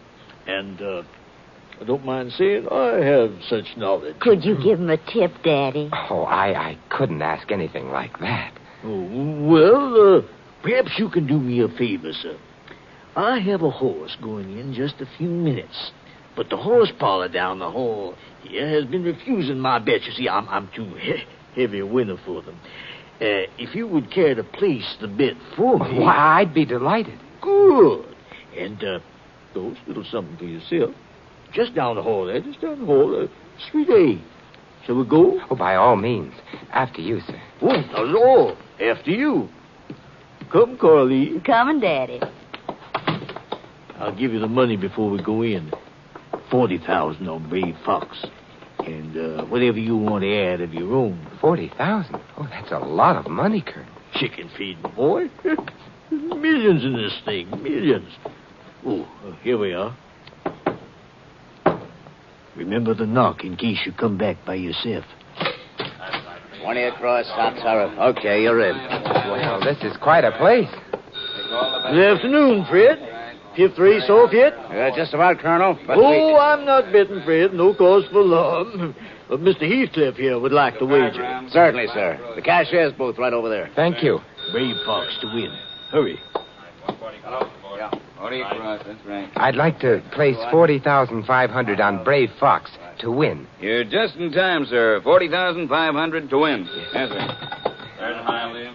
40 across. Did you make the bet, Carl? Right, and I bet $500 for myself. It's all I had with me. Well, small dividends first. Big ones will come later. Okay, fellas. Quiet down. The books are closed. And there they go. Oh, Simon, listen, here's the race. Oh, how exciting. At the habit, soon as choice by a head, see me face, the Bourret Zec in top turret by 2 lengths, and a brave fox. You're sure of your information, Colonel? Nothing to worry about, my boy. Not a thing. At the 3/4, still owner's choice by a head, a Bourret Zec by 1, see me face, and top turret by half a length, and the brave fox is trailing. Daddy, what's the matter with that little old horse? I don't know. I can't In the understand stretch, why he... Bourret Zec is taking command by 2 lengths. Owner's choice is second, and the top turret, see me first, and the brave fox is beginning to close ground on the outside. Come on, Brave Fox. Can he do it? He'd better. They're coming down to the line of finish. It's Bourret Zec and top turret with Brave Fox on the outside. And now it's a Bourret Zec and Brave Fox. A Bourret Zec and Brave Fox. And the Brave Fox gets up to win it by a nose. Simon, we won. Oh, I certainly have to hand it to you, Colonel. Let's step outside the hall for a minute, son. I just didn't want the boys to hear. Well, sir, my information is always correct, my boy. Always. How much did we win? Well, let's see. At 2-1, I get back 120,000, and Mr. Heathcliff, you get back 1,500, sir. Pity you didn't have more with you. I don't want to appear greedy, Colonel, but do you have anything else running today? Not today, my boy. Nothing sure. And, of course, I never bet unless it's sure. Tomorrow? Well, you have the fever, don't you? Yes, I have something tomorrow, or will have. Meet me back here at the same time if you want to get in on it. Could I draw some real money out of the bank to bet on it? Much as you like, my boy. Of course, that's purely up to you. Of course, I make no guarantee. You understand? Certainly, it's a pretty risky business, eh, Colonel? Why, I might lose my shirt. Yes. Yes, indeed, sir. But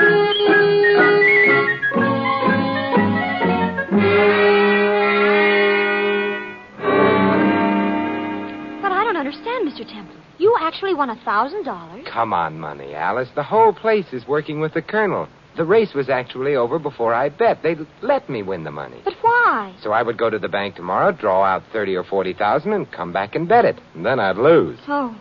Was she very pretty? Who? Coralie. Well, if you care for that type. Marvin did. Yeah, it's a sure sign of 20/20 vision. He hasn't come. Marvin. When I think of him out there, a poor, lonely, hunted fugitive. Yeah, I know. And here we are, the two of us, safe, alone in your apartment, the two of us. Alone. In your apartment. Alice, What's that? hey, somebody outside the window. I'll open it. Marvin! Gee, how'd you recognize me? I was wearing dark glasses and a mustache. Come in, Marvin. We recognized your voice. I didn't say anything. Where have you been, Marvin? Skid Row. How awful. That's where I belong. I'm a human derelict, a hunted criminal. Are you hungry? No. I ate at the Sunshine Mission. They wanted me to stay and sing tenor in the choir, but then I read the paper and came here. Is there any hope? Marvin, look, I want you to stay here tonight. Tomorrow you're going to the police and give yourself up. Never. It may not be as bad as you think. You're going to give yourself up and then send the police over to Suite A, the 7th floor of the Croydon, where I will have just been swindled out of my money just as you were. I was swindled? Gee, they had a nerve swindling a private eye. Yeah, some crooks just have no decency. But Coralie wasn't a crook. Was she? I'm afraid so. Gee. Marvin. Oh, I suspected her, of course, all along. Now, look, here's the plan, Marvin. I'll be there at 2 o'clock. You walk into the police station at 2 and send them over. That would give me enough time to lose the money. Have you got that? Sure.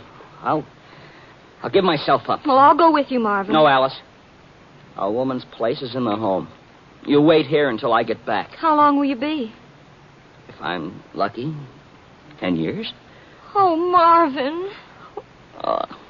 Alice. Oh, brother.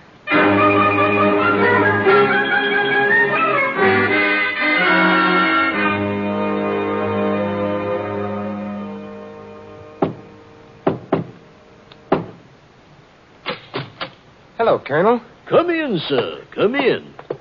I don't quite understand, Colonel. Where is everybody? Where's Fred, the cashier, all the betters? Well, it's just a family party today, sir.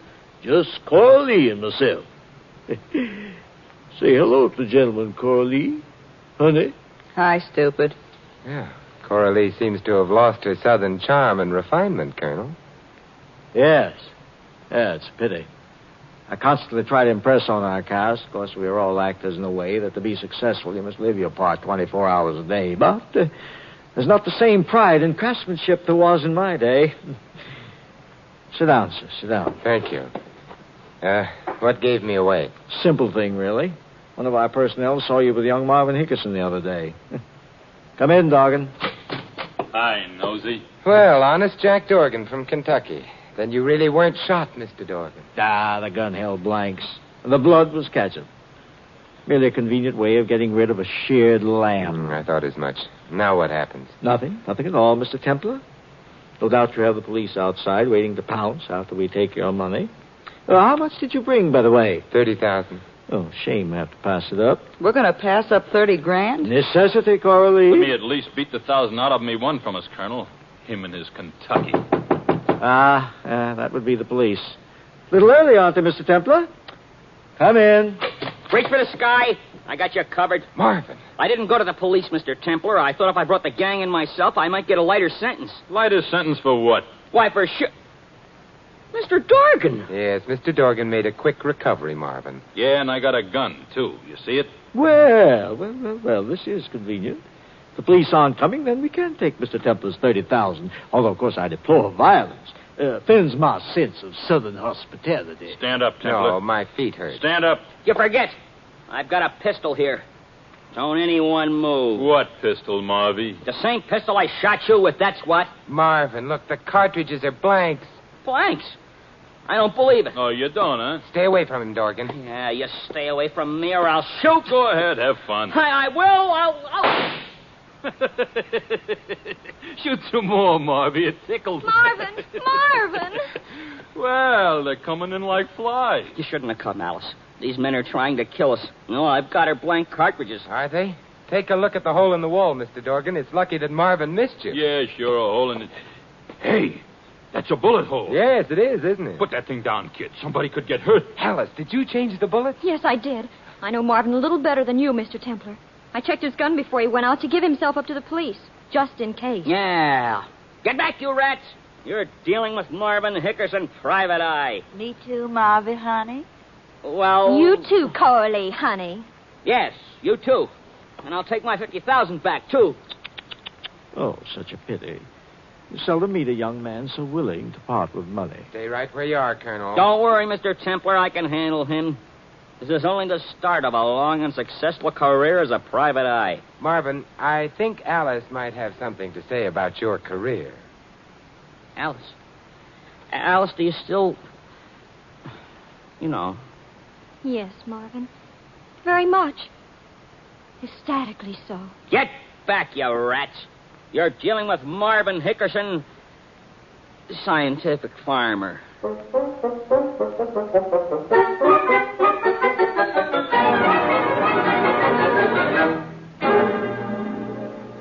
You mean this is goodbye, Alice? Marvin's waiting outside, Mr. Templar. I guess that, well, it just wasn't meant to be. You and me, that is. C'est la vie. I agree. But I want you to know that I'll always remember you, Mr. Templar. From the first moment in that restaurant, when you hugged me with your eyes. That was a moment, wasn't it? Golden. And when the first child comes, we'll name it Simon, after you. No. Yes, Simon, forever and ever. I'll be very honored. Just think, by tomorrow, I'll be Mrs. Marvin Hickerson. I wish you'd promise me one thing, Alice. What, Simon? Don't ever take the hick out of Hickerson.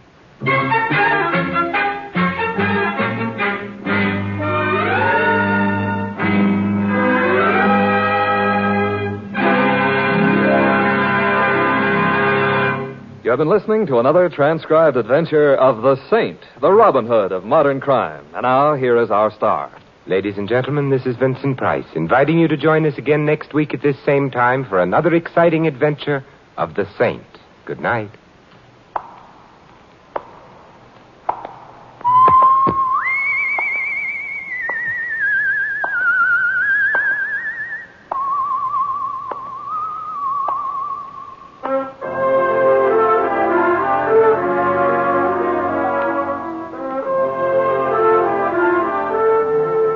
This story of the Saint was written by Dick Powell. Our cast included Leslie Banning, Maggie Morley, Victor Rodman, Edmund McDonald, Herb Vigran, Bill Tracy, and Barney Phillips.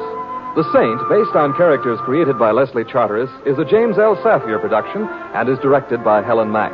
Vincent Price is soon to be seen co-starring with Errol Flynn and Michael and Prell in William Marshall's production of Bloodline. Your announcer, Don Stanley. 3 chimes mean good times on NBC. Tonight, the big show, your hour and a half of comedy, music, and drama, includes Tallulah, Margaret Truman, Fred Allen, Danny Thomas, Douglas Fairbanks, Mindy Carson, and many, many more. And Theater Guild on the Air tonight brings you Carousel, starring Patrice Munsell and Cornell Wilde. Remember, Margaret Truman and Doug Fairbanks join the big show today on NBC.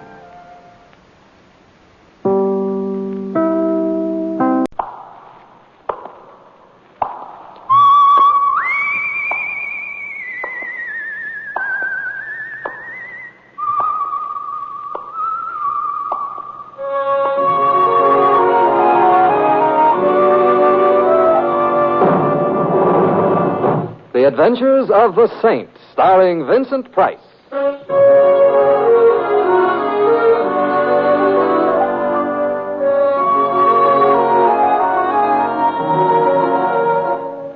The Saint, based on characters created by Leslie Charteris and known to millions from books, magazines, and motion pictures. The Robin Hood of modern crime now comes transcribed to radio, starring Hollywood's brilliant and talented actor Vincent Price as the Saint. I'm out of town. I'm curled up in front of the fire with a good book. I haven't got a good book. Do you have a good book? Only the best. Can't wait till I learn how to read. Tonight I am not the illiterate's little friend. Good night. Simon, think. It's too late. Think of a desert moon. Think of a black sky sprinkled with silver stars. I'm trying. Another minute and I'll hear a coyote howling. Think of a small blonde with big eyes. You don't sound like a small blonde. I wouldn't know about the eyes. Her name was Marie and her mood was ardent. You were hiding in the rumble seat. When you got back with her Hollywood, she slapped me in the face. Raleigh. Raleigh. How are you, Simon? I'm keeping up with my Social Security payments, and you? Oh, making a series of personal appearances all over the country in the shrinking flesh. The studio's idea. Simon, I know it's late, but I've got to see you right away. Well? The address is 39 Fitch Avenue. If you hurry over, I'll give you a shampoo. I already had a shampoo. Stop boasting and come on over. You sound worried. I'm going out of my mind, which might not be a long trip, but Simon, I'm besieged by a gorilla.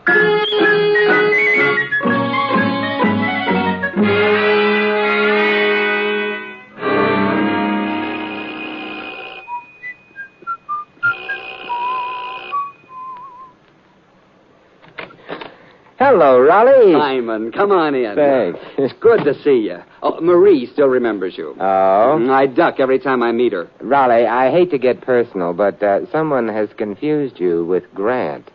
This tomb is, Renting this moth-eaten mansion was the studio's idea. Oh. I tried to have them put in a small subway, but they got very snide about it. It's really a very nice mansion. When did Dracula move out? Keep this under your hat, but I think he's still around, lurking. Let's start the long trek. All right. The idea is just set a steady pace and keep to it. Yeah, but how do you know you're going in the right direction? The moss on the moldings. Oh, yeah. Say, Raleigh, what about this gorilla you mentioned over the phone? Oh, I'd forgotten about him for a few fleeting moments. Simon, the next picture I'm doing is a jungle picture. Oh. You mean whoa. Anyway, the studio got the bright idea of having me photographed next to one of our furry little brothers. So they issued a dozen memos, and a little man complete with gorillas showed up here about an hour ago, with 9,000 photographers. Oh, we veer to the left here. Oh, thank you. The photographers ran out of flash bulbs some time ago and left. The gent with the primate, his name is Preble. The primate? No, the gent. Oh. He seems to feel reluctant about leaving. Oh, is he bigger than you are? No. Well, then why the desperation call to me? I don't know exactly, except that Preble is in some kind of a jam. He wouldn't tell me what it was, but... Shy? No. Terrified, I think. We've made it. The gorilla. He's only a very small monkey. And this is Mr. Preble. Mr. Preble, Simon Templar. How do you do? How do you do? Simon Templar? Yes. The saint? In a haphazard sort of way. You're the kind of man who might be able to help me. They'd be afraid of you. Who would be? Oh, I don't know if I should tell you, but because maybe I'm guilty, too. Guilty of what? Oh, I'd better go now. Perhaps after I think it over. May I call on you for aid if... Of course you may. Thank you very much. Wenceslaus, we're leaving now. Wenceslaus? Yes. He's a very talented monkey. I spent years training him. And now, perhaps he's going to be the reason why I'll go to jail. That is... Good night, Mr. Ames. You were very cooperative. Part of my job, but why don't you break down and tell Mr. Templar all? Thousands, nay, millions of people have. Oh, I'm sure of that, but I can't decide whether I can be helped. Please, I'll go now if you don't mind. All right. Think you can find the front door all by yourself? I'm sure I can. I'm in the phone book, Mr. Preble, and I'd suggest you don't wait too long. No, I won't. He's a funny little man. He was practically running when he left.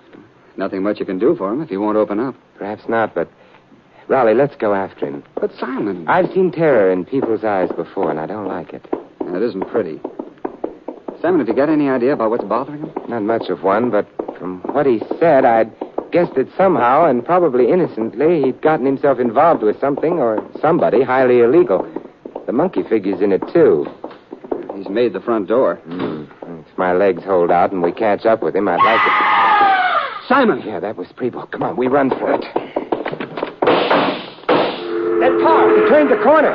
Too far away to get the license number. Well, maybe it was someone playing a joke on Preble, Simon. No. It wasn't a very good joke, Raleigh. Preble died, but not laughing.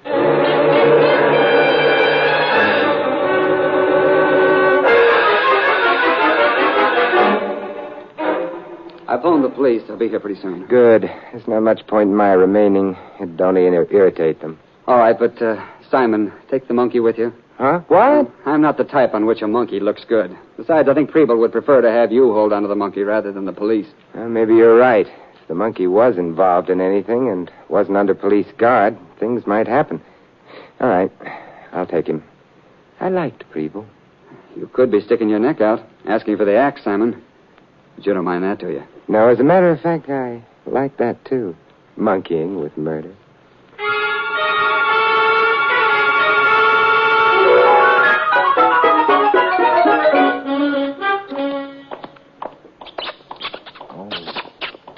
Shut up. What would the neighbors say? Hello. They'd say hello. Oh, well, that is... I've been waiting for you. You have? Uh-huh. That's why I'm out of breath. Well, it would be fun believing that, but... I meant I ran up the stairs to be here ahead of you. Oh, it was you in that cab that followed mine, huh? Shouldn't we discuss this inside? Oh, perhaps we should. The light switch is to your right. Got it. Oh, nice. Thank you. My name is Simon Templar. I know. I'm Lola. And this is Wenceslaus. He's a monkey. I know that, too. You're very bright. But what's on your mind? I'm afraid to tell you. Well, I wonder if I'm afraid to hear. Look away for a minute and... Well, it can't be that embarrassing. Please. I'm shy. Well, all right. I'm looking away. About having anyone see me take this out of my bag. Take what? Oh, that. This. Lola, you've deceived me. Have I? I thought you were preparing to tell me how smitten you were by my curly locks. They're cute. I didn't expect you to point a revolver at me. But you see, Wenceslaus has even curlier locks. More, too. That's right. So I'll take him. And you can go to sleep. Yeah, but I'm not sleeping. Would you rather be dead? You can't shoot me. Why not? It's not in my lease. Why do you want the monkey? I'm very fond of Wenceslaus. Oh, an old schoolmate? Or did he belong to someone you love? Simon, you're bitter. You're beautiful. Thank you. Liar. Why, Simon. And possibly a murderer. That's the nicest thing anybody has ever said to me. Good night, Simon. Don't look around, Lola, but someone's just opened the door behind you. Oh, such an old trick, Simon. Believe me, this isn't a trick. It isn't going to do me any good either from the looks of things. Hi, Lola. It's your ever-loving Max. Drop the pop. Drop it. All right. Now we're all one happy family. I'm not happy. What do you want? Ha. You want to laugh and be merry. And do you have to do it in my living room? Friends, you are a very lucky guy. I count my blessings every night. Because now you only got half an explanation to make. I was young, foolish. The night was... For example, would I have walked in and found Lola there sitting in your lap? Then you would have had to explain that, too. Oh, don't be silly. The explanation would be obvious if... But seeing as how Lola was not being friendly, all that you got to explain, how come you got the monkey? Wenceslaus? Oh, it's love, Max. He loves me for my eyes of blue. He hates me for my money. Oh, I must be giving quite a performance. Yeah. And so far, you're still alive, too. Not like Preble. Suppose we leave personalities out of this. How'd you get the monkey? He followed me home.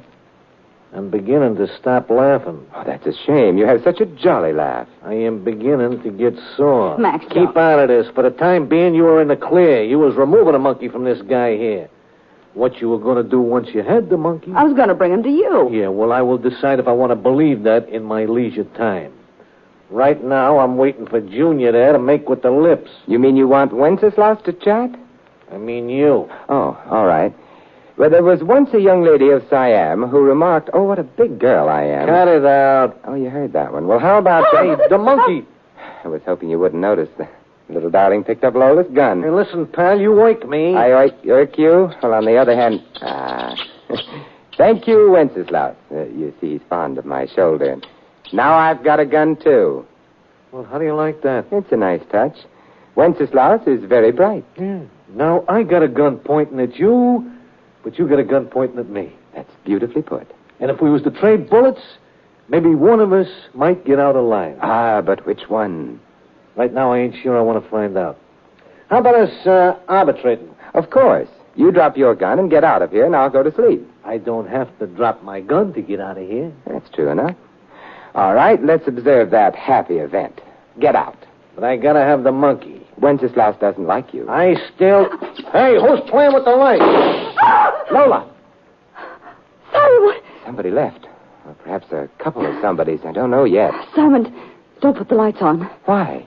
I'm afraid of what we'll see. The shooting's over. I've got to. I was so frightened. Simon, nobody's been shot. Max is gone. Somebody has been shot, Lola. What? Oh, the monkey. Yeah. He's dead. Oh, I'm sorry about that. I sort of liked Wenceslaus. Wenceslaus isn't interested anymore. I am, though.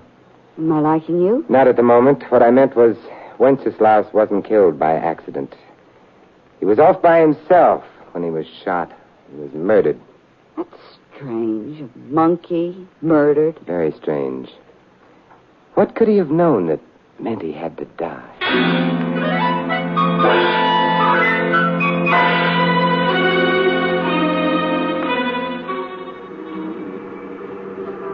Simon. Yes, Lola?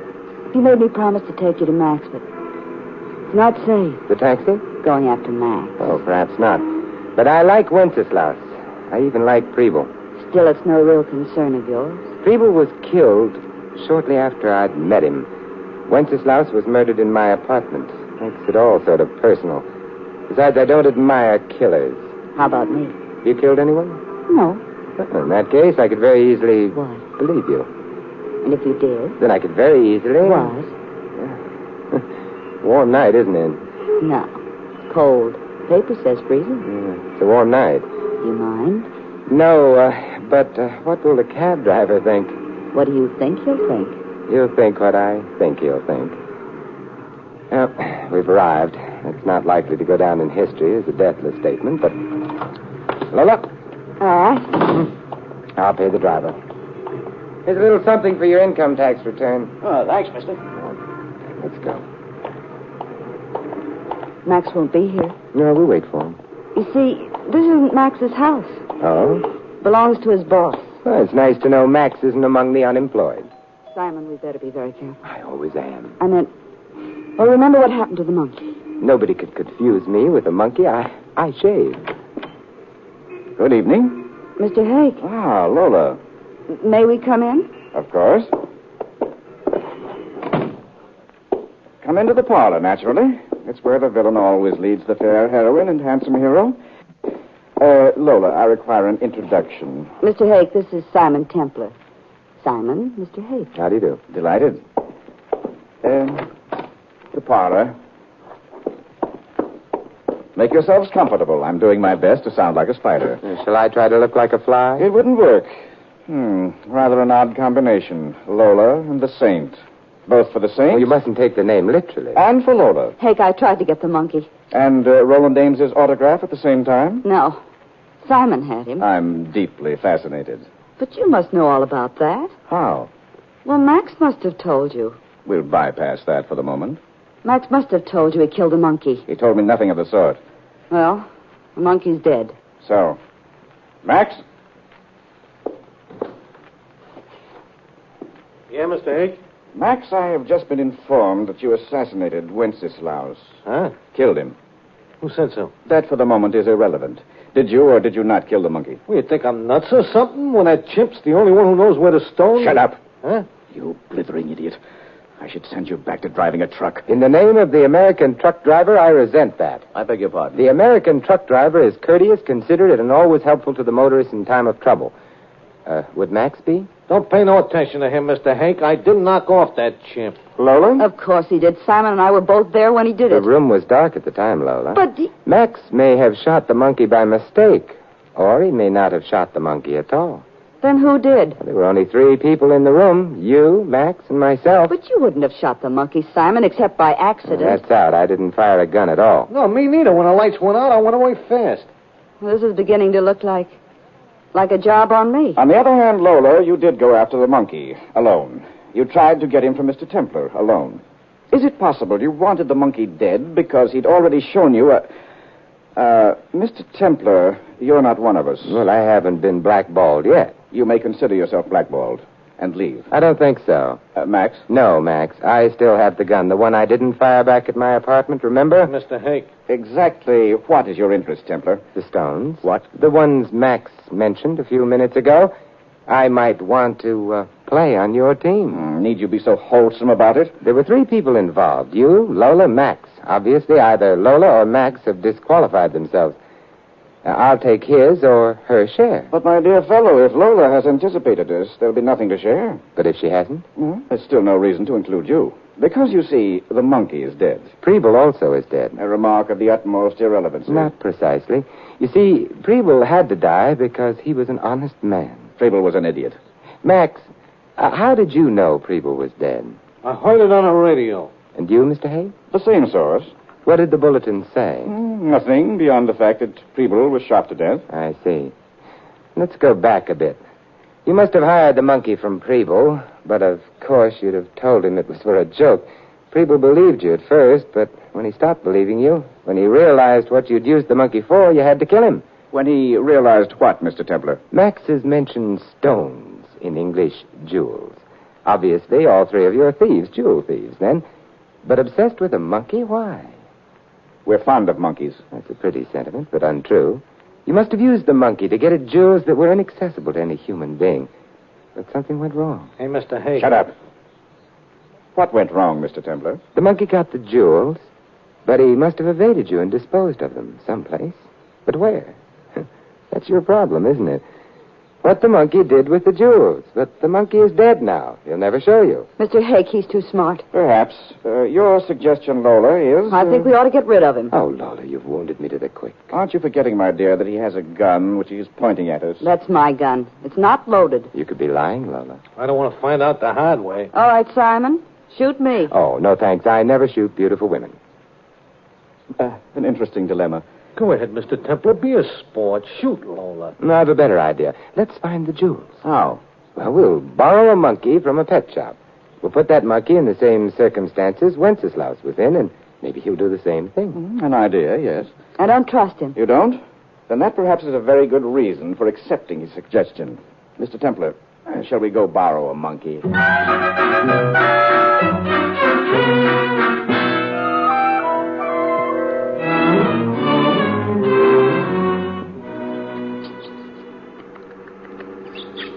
Yeah, but Wenceslaus was prettier. This one looks moth-eaten. No, I don't imagine that matters. Does it, Lola? I don't care. What do you think, Max? To me, a monkey's a monkey. Max the realist. Well, shall we try Lola's place first? A splendid idea. Might save us a good deal of time. Mr. Hake, don't you think... I think nothing. I know a few things. One, we used the monkey to break into to pick up a few jewels for us. He did so and then disappeared for a while. He could have been at your place, Lola, or at Max's. When we finally located the monkey, the jewels were gone. And perhaps our little substitute will find them, which will be very nice for the, survivors.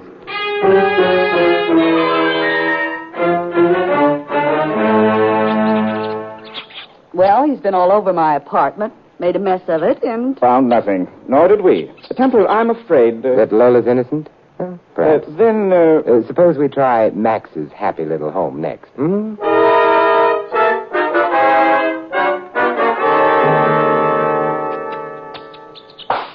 Hey, that monkey just knocked over my last bottle of real lemon juice. Lemon juice? Are you fond of vitamins, Max? Nah, I keep it in memoriam of a girl I used to know who raised lemons. Only on me, all she ever raised was lumps. Well, there's not a corner, nook, or cranny of this place that hasn't been investigated. Templar. I know, but we're not at the end of our search yet. But where do we go next? Mr. Hake mentioned your place and Max's, Lola. He forgot to mention his own house. Or did he forget?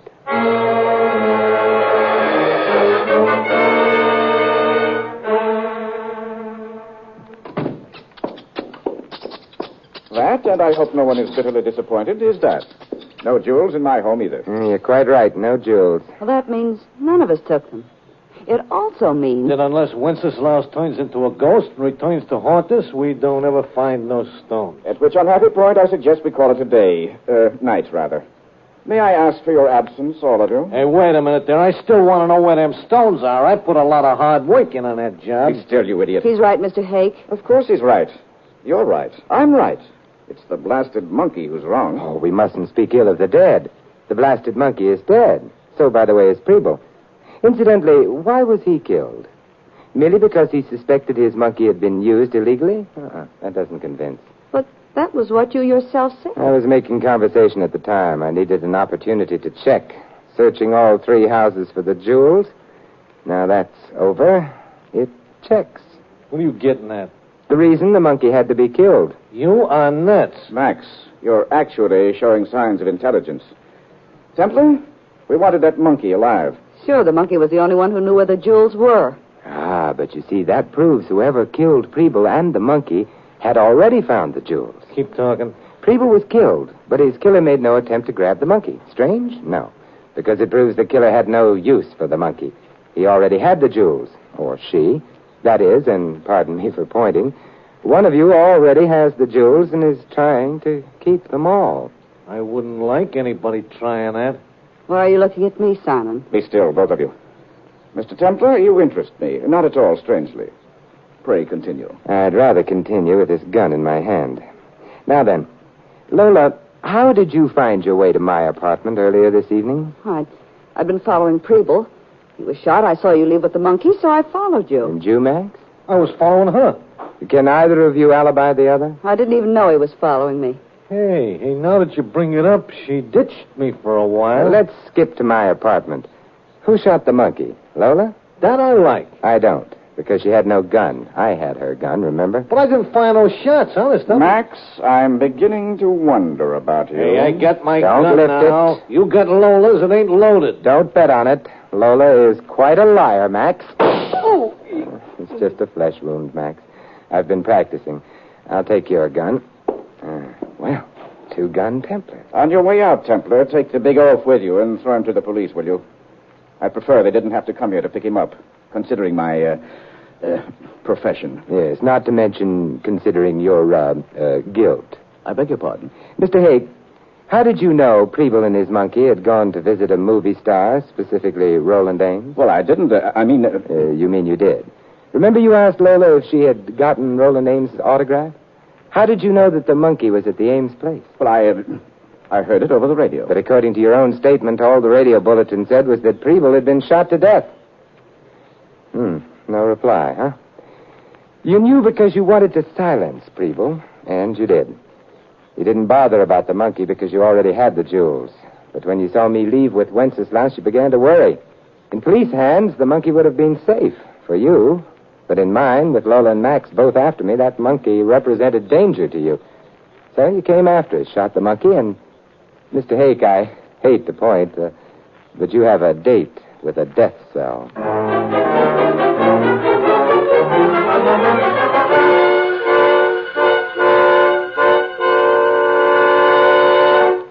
And that, Raleigh, is the story of how I foiled Mr. Hake, jewel thief and murderer. I'm insulted. I was never even a suspect.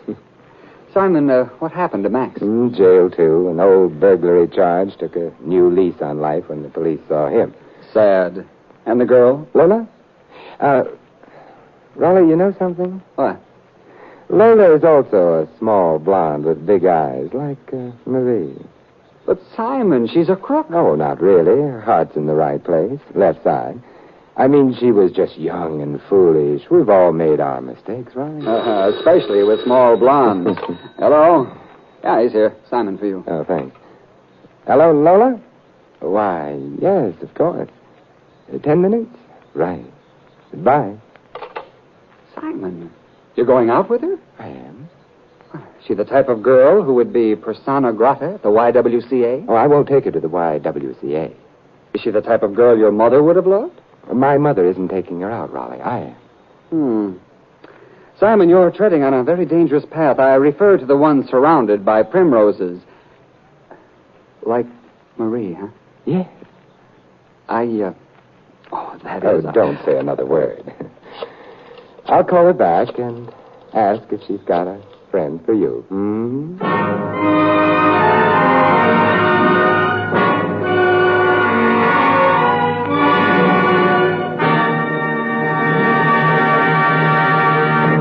You've been listening to another transcribed adventure of the Saint, the Robin Hood of modern crime. Now here's our star, Vincent Price. Ladies and gentlemen, as responsible parents, you never think of allowing your children to play with poison. And as responsible Americans, it's your duty to protect them from the dangers of the poison we call prejudice.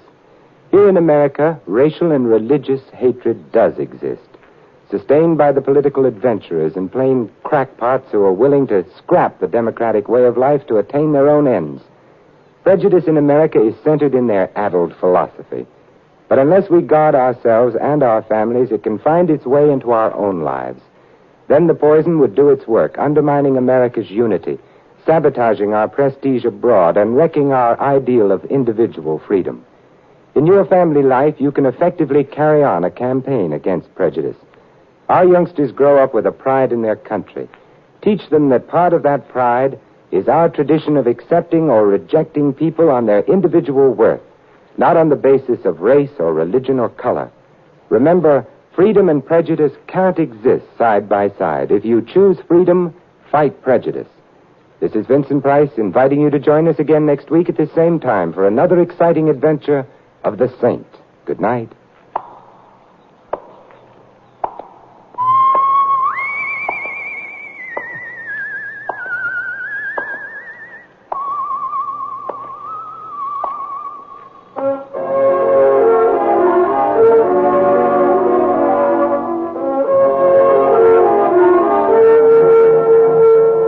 This adventure of the Saint was written by Louis Vittes. In our cast, you heard Maggie Morley as Lola and George Neese as Roland Ames.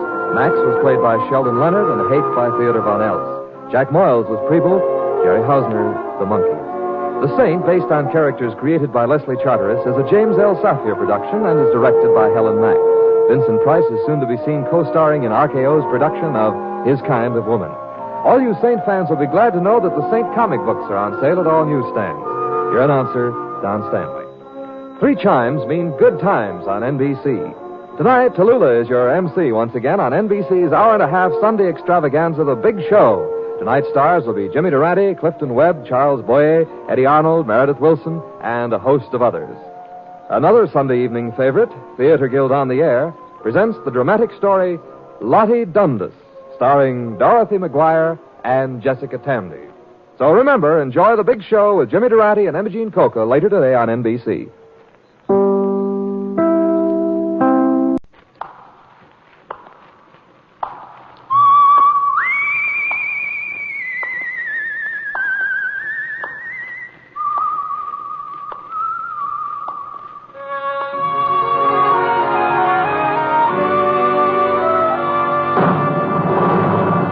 The Adventures of the Saint, starring Vincent Price.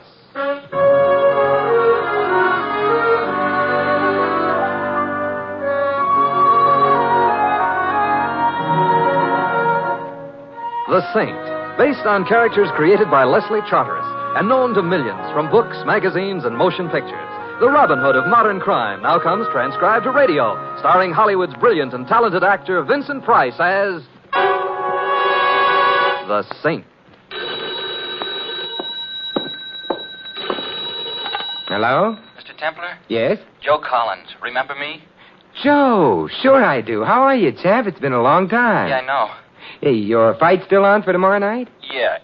Say, could you do me a big favor, Saint? Could you come down to the gym right away? Sure, but what is it? I'll tell you when you get here. I need to talk to somebody I can trust. I need to real bad. I'll phone for a cab and be there in 20 minutes. Oh, thanks, Saint. Thanks. Oh, don't thank me, Joe. After all, I've got a bet on you tomorrow night. I've got to protect my investment. Got a bet on me? Call it off, Saint. Call it off. What? So long.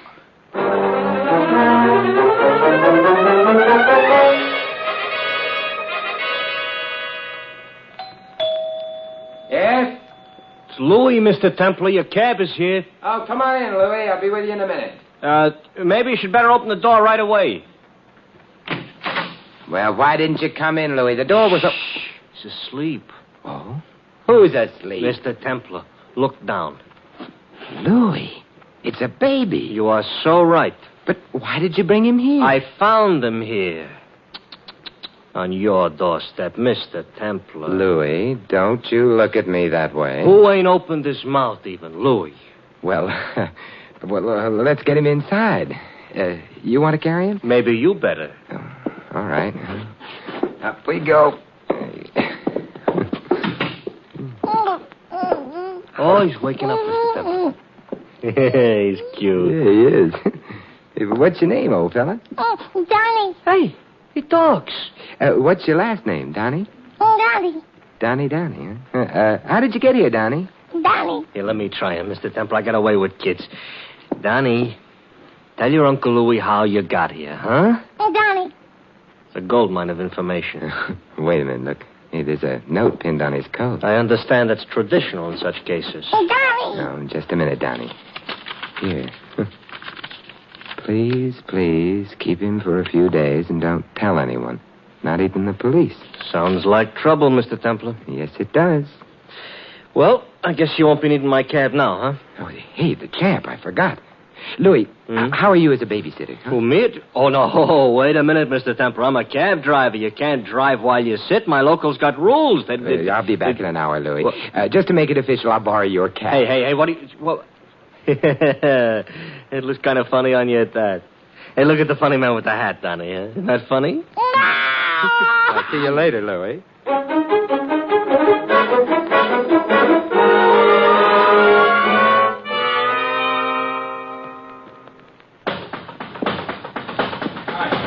Come on, kid. Use a little more left there. Get your shoulder into it. That's it. That's better. Excuse me, but where could I find Joe Collins? Hold it a minute there, kid. Hold it. The champ? Yeah. Well, he's right there, my friend, on the table. We're getting a rub-down. We? Yeah, Chadwick's the name. Sam Chadwick. I'm the champ's manager. Oh, I'm Simon Templar. Joe said he wanted to see me. Oh, we did, eh? Well, I don't remember us doing that. Well, let's go in. Come on, let's go in. Take a blow, kid. I'll be right back. How's Joe feeling? Oh, we're in the greatest shape of our lives. The greatest. That fish Shelley hasn't got a chance tomorrow night. Don't belong in the same ring with us. 2 against 1 hardly seems fair. 2 against... Oh, yeah. Well, here we are, Mr. Templar. Hey, champ, you know this gent? Sure. How are you, Saint? I'm good, Joe. Have you been? In the pink, the absolute rose-colored pink. I've been all right. That's enough, George. Thanks. Hey, you want to talk now, Joe? Got here as soon as I could. Talk? What about? We got anything to talk to Mr. Templar about, champ? Saint, the fact is, well, I'm sorry I called you. It was a mistake. It sounded pretty serious, Joe. Well, I guess I'm worked up for the fight tomorrow night with Michelle. You get, jumpy. It's the training that does it. Yeah, sure, that's it. We're on edge, you know. Razor sharp condition. We always get this way right before a fight. With us, it's a sign. Shut up, maybe Sam. Sorry I bothered you, Saint. I'm sorry. And if you're sure you don't need me, I guess that's it. Yeah, sure. And look, if you want to make yourself some easy money, Mr. Templar, sock it on the champ to win tomorrow night. We won't even draw a deep breath. I've already got my money down, Mr. Chadwick, on Joe. Ah, that's great. That's the greatest cinch bet of the entire season. Shut up, Sam. Saint, call off your bet. No. I think you're a pretty good man, Joe. In the ring and out.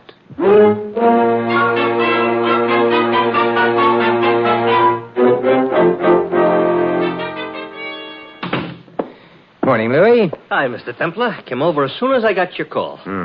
How are you? I'm not so good. A heavy responsibility being a father. Yeah, I'm getting some help, fortunately. I phoned an employment agency, sent over a nurse. That's a shrewd move, Mr. Templar. There's nobody quite has a woman's touch like a woman has. You know what I mean? Well, it's deep, but I'll figure it out. Come on in and see Donnie. Where is he? In bed. Oh, keeps pretty late hours. You'd be tired, too, if you said Donnie 15,000 times a day. Donnie. How are you, Donnie, old man, huh? You feel like talking this morning? Huh? Watch me get some information out of him, Mr. Templar. You just got to be firm. Yeah, well, I wish you luck, Louis. Donnie, what's your last name? Who brought you here? Where are you from? Huh? Donnie. Well, at any rate, he's consistent. Oh, that must be the nurse. Mr. Templar? Yes, come in. Thank you. I'm Miss Barton, Mr. Templar. The agency sent me over. Right in here, Miss Barton. Miss Barton, this is my friend Louis. How do you do? And your charge, Donnie. Hello, Donnie. Well, he seems to approve of you, Miss Barton. He's beautiful, Mr. Templar. Don't you think so? Louis and I consider him one of the most beautiful babies we have ever seen. Right, Louis? Right. Talks fluently, too, says Donnie.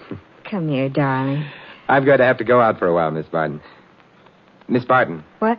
Oh, excuse me, Mr. Templar. I said I'll have to leave for a short while, and I'll be back. We can discuss arrangements then, huh? Arrangements? Anything will be all right, Mr. Templar. Anything at all. Well, I'll call if I'm more than an hour. Goodbye. Goodbye, Donnie. Donnie. Hey, tell your Uncle Louis goodbye, Donnie. Donnie. Well, better than nothing.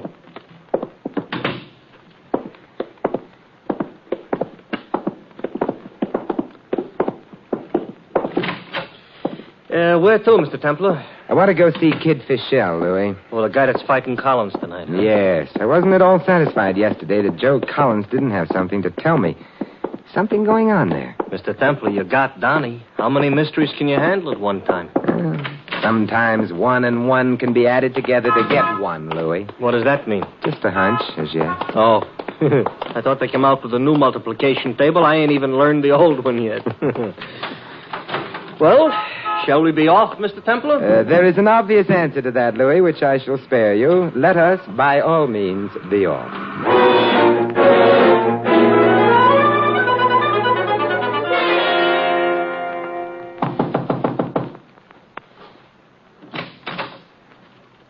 Yes? My name is Templar, Simon Templar. They told me down at the desk this was Kid Fischel's suite. It is.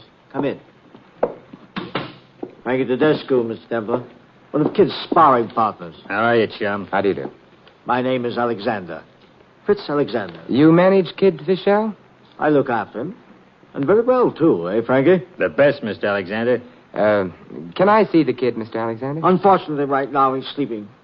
Go down to weigh in for the fight in an hour. Oh, then perhaps I can talk to you about the fight, huh? It would be a pleasure. I can discuss the kid by the hour and never tire. I'm quite fond of him, you see. He's a perfect young machine. Strong, healthy, handsome. He wants the championship. He shall have it. Nothing can stop him. You sound quite confident. I am. If I didn't think he could win, I wouldn't send him into the ring tonight. I wouldn't take a chance on his being hurt. I won't have him hurt, you understand? Don't worry, Mr. Alexander. He ain't going to get hurt. Yes. You see, Mr. Templar, I can become quite emotional over the kid. Usually I'm not an emotional man. I see. And does Joe Collins know that the kid is not to be hurt? He knows. You telling me that the fight is fixed? Hey, watch your mouth, chum. I'm not telling you anything, Mr. Templar. But whoever you are, whomever you represent, remember this. The kid wants the championship. And he shall have it. Because I find pleasure in giving the kid what he wants. And if anything or anyone stands in my way... No, Mr. Templar. I refuse to be worried by you. The kid will not be hurt. Good day. Mr. Alexander said good day, chum. Thank you for interpreting, Frankie. And Mr. Alexander, my money still rides on Joe Collins. In that case, Mr. Templar, I hope you can spare it. Good day. So long, chum.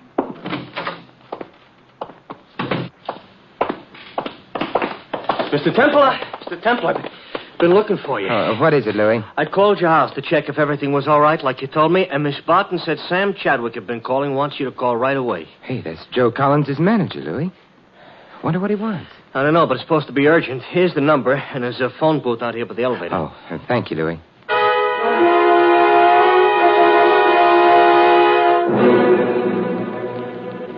Hello, Mr. Chadwick? Yeah, who's this? Simon Templar, Mr. Chadwick. Oh, Mr. Templar, hey, I've been trying to get you. I've been trying to get everybody that Joe knows. The champ is gone. Gone? Gone where? I don't know. There's $50,000 already in the box office for the fight tonight, and he walks out. He can't do this. You mean we can't do this? You're in on it, too? Oh, skip it. Have you got any idea where Joe went to? I think he went out to get blind. The guy must be crazy. I'll find him, will you, Mr. Templar? You got to. Well, I'll do what I can. I'll pay anything. Within reason, that is. The fight has to go on. Well, I'll do what I can. This is one fight I wouldn't like to miss.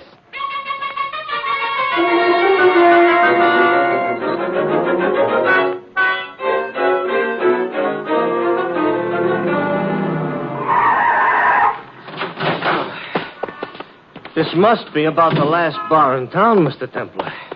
I ain't hit so many bars since the night my nephew went into the Navy. Well, if we don't have any luck here, I'm about ready to give up, Louis. Well, come on, let's give it a try. Yeah. You see him? No, Yeah, I do. Down at the end of the bar. Does he look sober? I don't know. You wait here, Louis. Yeah. Hello, Joe. Huh? Oh, hello, Saint. What brings you here? Looking for you, champ. You been drowning your troubles? No, I started to, but no. I'd forgotten I was champion, and when you're champ, there's a pride that goes with it. I'd forgotten I had that pride. Care to tell me what's wrong, Joe? I'll tell you. Sure. Maybe I should have told you yesterday, but things got very bad after I phoned you. How bad?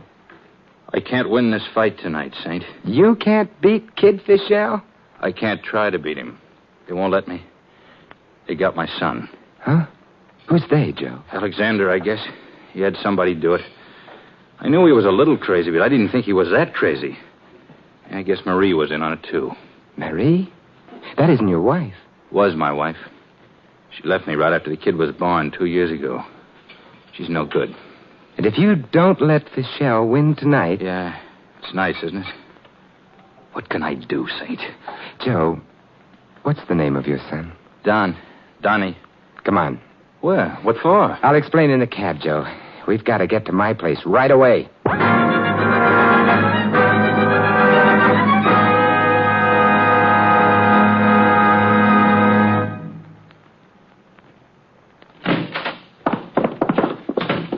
This way, Joe. Right behind you, Saint. Look, Mr. Templar, the front door is open. Donnie boy, are you here? Donnie! Wait a minute, Joe. What? Behind that couch. That's Miss Barton. Oh, no. Marie. Marie? Yeah, Donnie's mother, Louis. Joe's wife. Marie. She hurt bad? I don't know. Here, now, let me help you, Joe. I'm afraid. No. Marie, can you hear me? Oh, Joey, I didn't know what they were doing until yesterday. Then I got Donnie and left him here where he'd be safe. This morning, I took the place of a girl who was sent over as a nurse, but I guess they followed me. Who did? Alexander? No, not him. He sent somebody. They took Donnie. I tried to stop them, but they... Where did they take him? Do you know? I think the training camp on the river right above Milford. I know the one. Joey. Yes, Marie. Isn't Donnie the most beautiful boy you ever saw? Marie. I know that this is what all mothers say, but isn't he really? He is, Marie.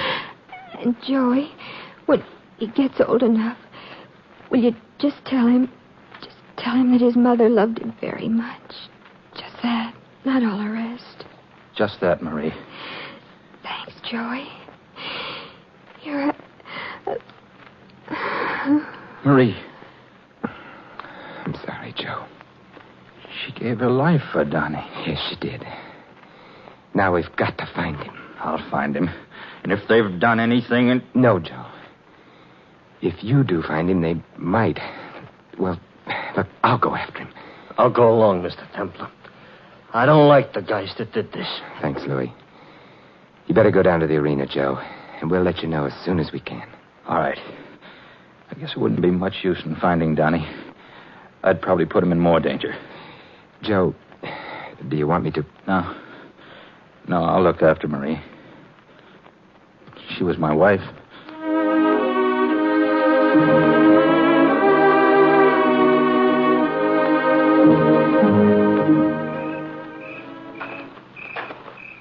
This looks like the place. All right, Mr. Templar.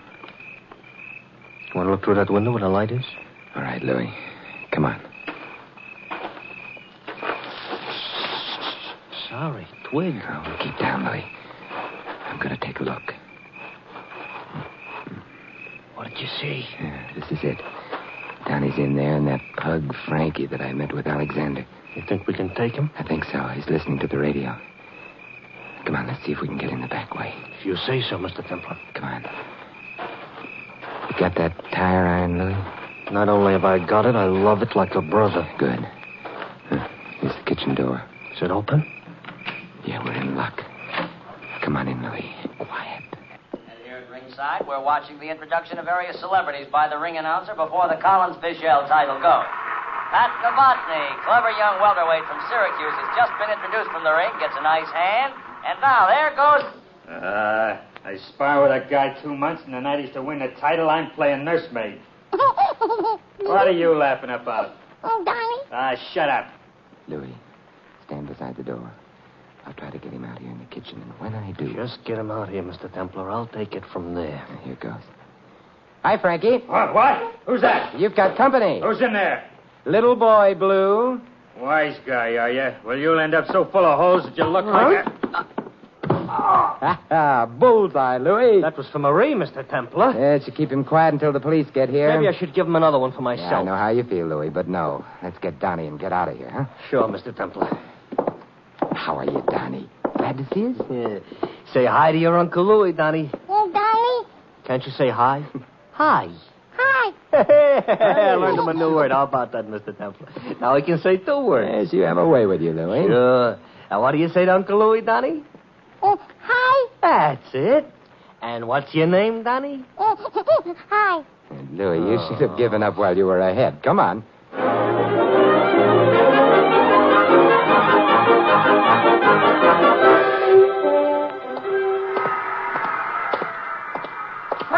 Hey, you can't go in there. That's the champ's dressing room. Nobody allowed in. Fight's not over, is it? Not yet. 6th round, but Collins has taken an awful pace, and I was just up there. Look, kid, get this straight. There isn't much time.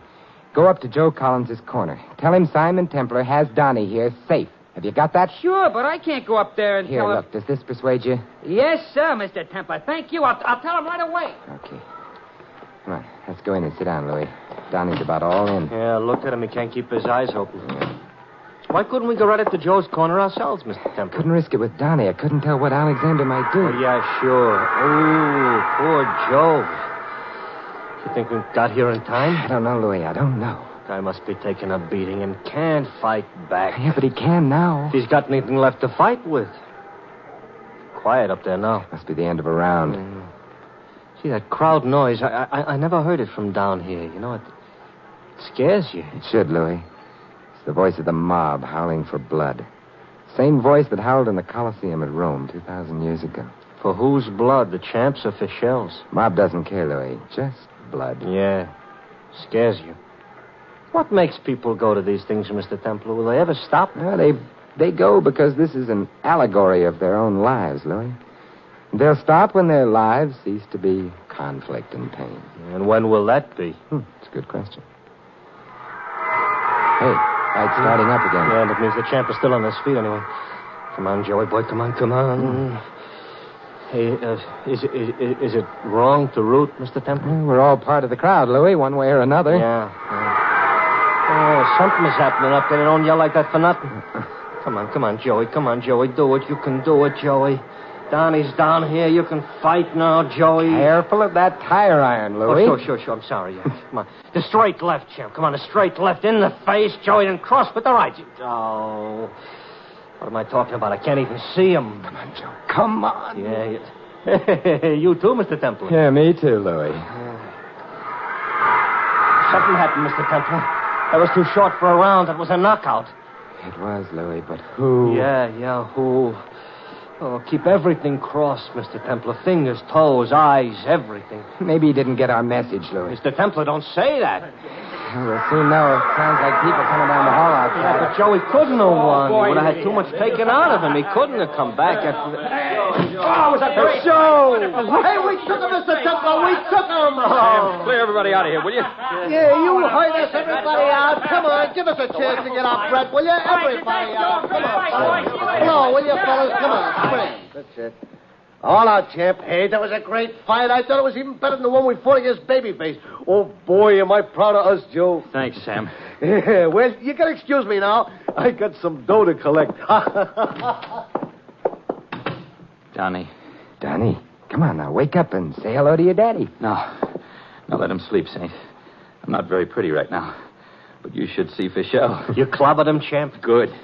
He was a very surprised young man. Yeah. How about Alexander? I don't know. I didn't see him after it was over. I rushed right down here. Hell, I'd better get the police on his trail. He might be able to get away if I don't tell them to. Alexander. Joe, did you think you could get away with it?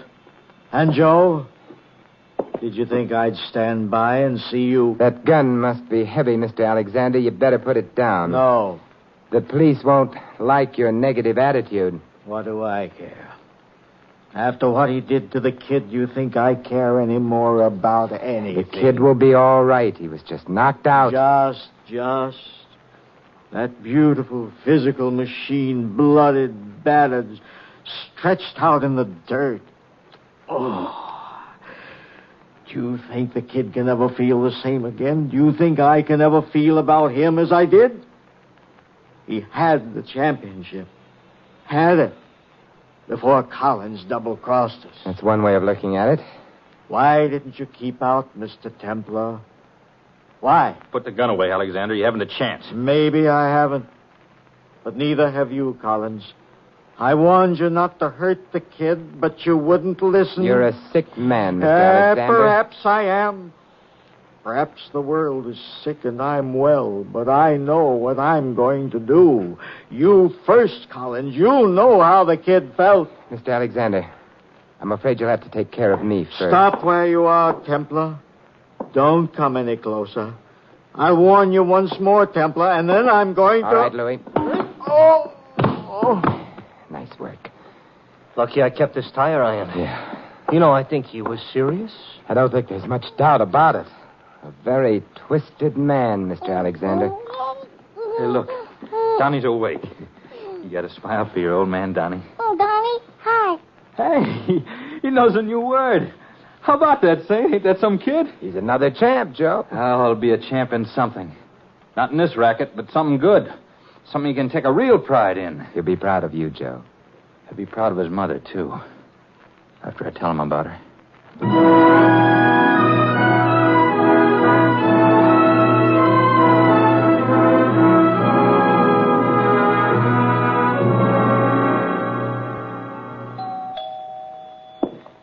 Just a minute. Hi, Mr. Templar. Well, look who's here. Hi, Donnie.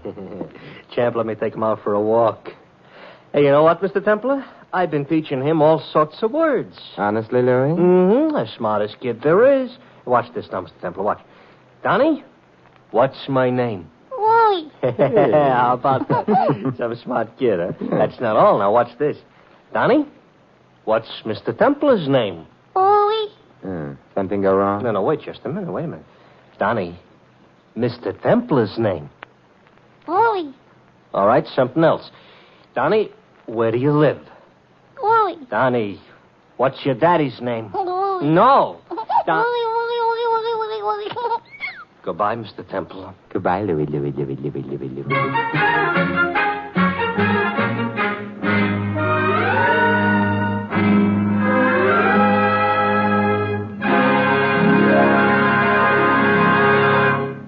You have been listening to another transcribed adventure of the Saint, the Robin Hood of modern crime. Now here's our star, Vincent Price.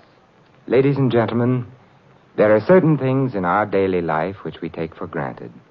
Only when we are deprived of them do we realize what precious commodities they really are. Air may become the most vital thing in the world to the suffocating man, and water to the thirsty one. In the same way, freedom, when it is missed, suddenly becomes life's greatest treasure. In this country, we possess freedom. It is part of us. It is our American heritage. This liberty which we so casually accept was created and nurtured. It didn't just materialize. And so Americans are justly proud of their heritage, and much of the world around us is fascinated by it. If we are to justify our own pride and the yearnings of those in other countries, we must make this freedom a personal thing. We must take it as it was handed to us and preserve it. Preserve it with conscious effort. That is our job as Americans, as free men. For freedom is everybody's job. This is Vincent Price inviting you to join us again next week at this same time for another exciting adventure of the Saint. Good night.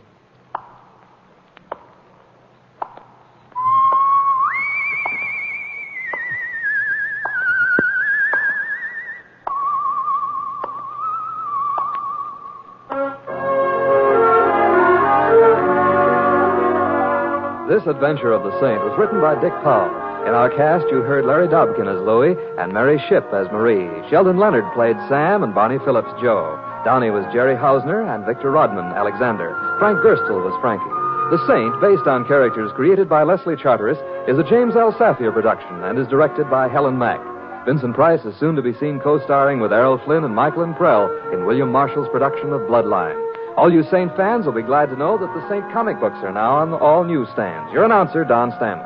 3 chimes mean good times on NBC. Who's on the big show tonight? Well, listen, Bob Hope, Dean Martin and Jerry Lewis, Rosalind Russell, Frankie Lane, Dorothy McGuire, Louis Armstrong, Meredith Wilson, and glamorous, unpredictable Tallulah. No wonder it's the big show. And Sunday evening also means another outstanding production by Theater Guild on the Air. Tonight, it's Boomerang, starring Kirk Douglas. Remember, Bob Hope and Martin and Lewis join the big show today on NBC.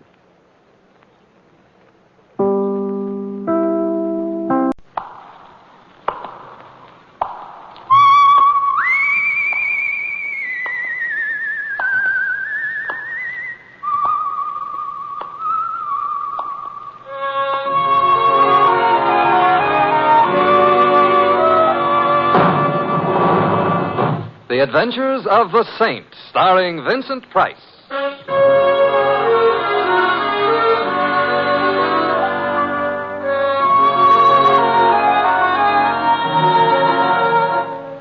The Saint, based on characters created by Leslie Charteris and known to millions from books, magazines, and motion pictures. The Robin Hood of modern crime now comes transcribed to radio, starring Hollywood's brilliant and talented actor Vincent Price as the Saint. Come in. Hi, Mr. Templar. Oh, hello, Louie. Where are you? I'm in my room. I'll be ready in a minute. Hey, wait till you see my cap. I gave it a bath for Christmas. Well, congratulations. Yeah. Look, I don't want to rush you, but if you don't hurry, Christmas Eve is going to be already Christmas morning, and what'll all them tots think? Oh, them tots will be singularly fortunate. However, all I have to do now is get my whiskers on. There. How do I look? Mr. Templar, if I didn't know you was Mr. Templar, Yes? I wouldn't know who you were. Louis, don't I look like Santa Claus? This may come as a surprise to you, Mr. Templar. Santa Claus is fat. Oh. You're not fat. Oh. Well, hand me that cushion from the couch, huh? Okay. Here. Yeah, thank you. Now then. How's that? Now say ho, ho, ho. What for? Santa Clauses always say ho, ho, ho. Oh, I see. Ho, ho, ho. Well, anyway, you look like Santa Claus. Hey, Mr. Templar, whose idea was this? Mrs. Winterbottom's. Oh, the dame who annoys tots on Christmas Eve. Mrs. Winterbottom is a very well-known philanthropist, and every Christmas Eve she collects hundreds of small children and feeds them. Yeah. Who feeds them the rest of the year? Don't be bitter, Louis. Sorry. At least I ought to give the little tots a laugh. Yeah. And I suppose there is something to be said for Mrs. Winterbottom. Don't say it now. Don't worry. There's something to be said for Santa Claus, too. He does go around filling stockings. Yeah, I know a blonde. Shouldn't say that either, huh? No. Someone at the door. Louis, would you mind? No. It's probably one of them tots. Correction. It's a tot 20 years later. Get in. I'm already in. Back up. I'm backing up. Thanks. Now reach, gents. Hey, you know, that gun in her hand looks loaded. Now that you mention Reach. For what? The chandelier. I can't. Why not? No chandelier. Oh, a wise guy, huh? If you're going to shoot me, I insist on knowing your name. Just call me Sally. Sally. And your last name? Never mind that. How would you like to get plugged in the... Bread basket? Where? Oh, let's pass lightly over that. I wouldn't like to get plugged anywhere. And shut up. All right. Where is it? Right down the hall. Are you trying to be smart? Not especially. So it's going to be like that, huh? Like what? Now you listen to me, Fats Boylan. Huh? You shut up, too. I didn't say anything. Well, shut up anyway. I'm shutting up. What was I saying? You just finished calling me Fats Boylan. That's right. That's wrong. I'm not Fats Boylan. Ha. Well, it helps keep the conversation Look, going. Fats, are you going to stop stalling and hand over the stuff, or will I have to shoot? Since I am not Fats Boylan, and since I have no stuff to hand over, I'm afraid you'll have to shoot. Mr. Templar, that could be fatal. You keep quiet, punk. Who's a punk? You're a punk. Mr. Templar, am I a punk? Well, Sally is just a little confused this evening, Louis. Confused or not, she shouldn't call me a... Shut up. Oh. You don't have to start bawling. I am not bawling. I am... You were just about to shoot me. Well, I know, but then you'd bleed. Oh, I'm sorry. I can't stand the sight of blood. Why don't you strangle him? Louis, don't be unkind. It seems to be the doorbell again. No, wait. Oh, it's very impolite to keep people waiting. But I must have been followed here. Sally, look, stop illustrating a point with that gun. It might go off. I don't care. But then I'd bleed. But where can I go? I've got to hide. Well, try the kitchen. All right. Oh, come on in. It's open house tonight. Well, my old pal, Fats I am not. Boylan. Although I'm beginning to waver. Perhaps I am. Simon, the split personality. Who are you? Well, Joe Hudson. You remember your old pal, Hudson? Hudson. Well, I must admit you look like a hornet, but your lines aren't as nice.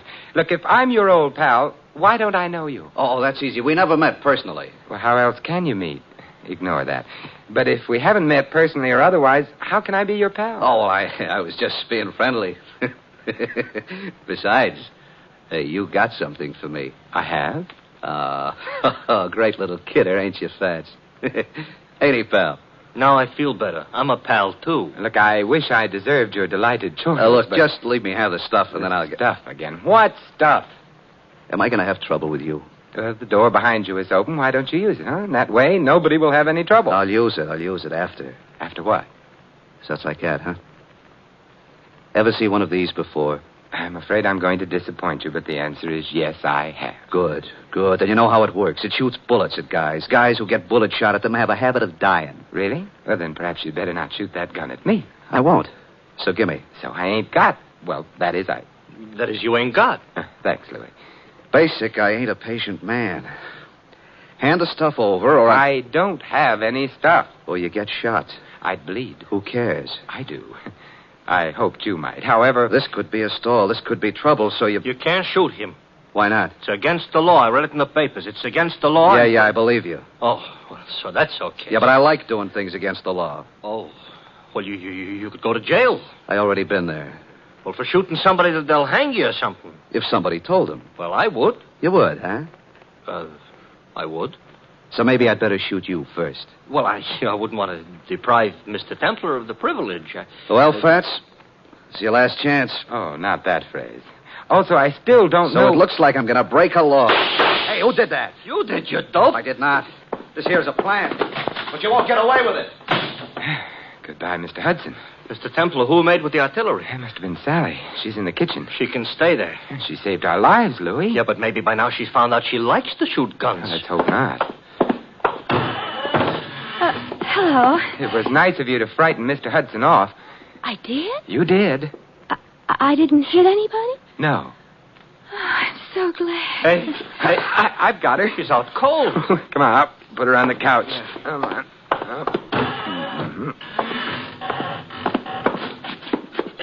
It's a little late, but somebody ought to mention she is not a bad-looking dish. You've mentioned it. Looking for smelling salts in a bag? No, identification. Here's a driver's license. Her name is Sally Walters. Address 49 Arden Drive. Social Security card. She's the secretary. That's what I need. Take it back. She's coming, too. Better put the bag back. Yeah, but keep the gun, though. There's still some bullets in it. No, we don't want her to know we went through her bag. We're ashamed of ourselves? We're going to pay her a visit. She ain't home. But she will be after she leaves here, and then perhaps we can find out what keeps the home fires burning.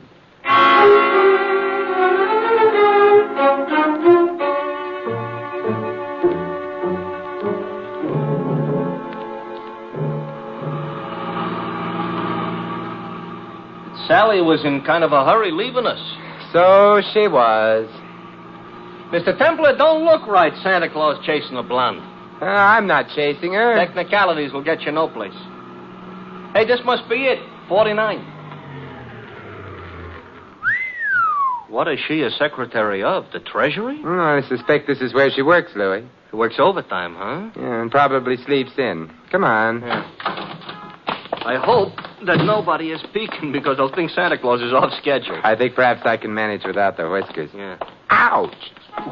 Now you look like an imposter. Will you ring, Louis? Okay. You know, this is the type house I got a feeling Santa Claus would have to use the service entrance. Yes.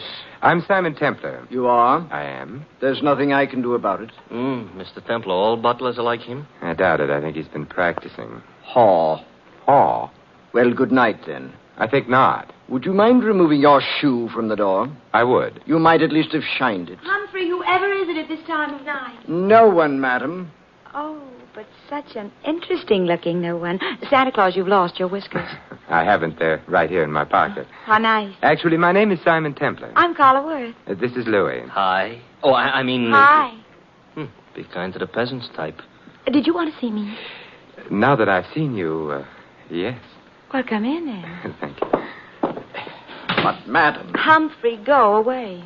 Yes, madam. Humphrey's such a problem sometimes. Shall we?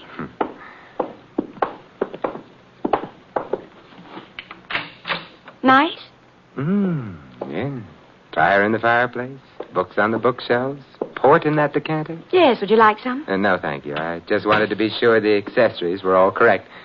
Someday, maybe I'll find some other wine besides port in a decanter. I dream. Simon, are you the one who found them? It's beginning again. Found what? My jewels, of course.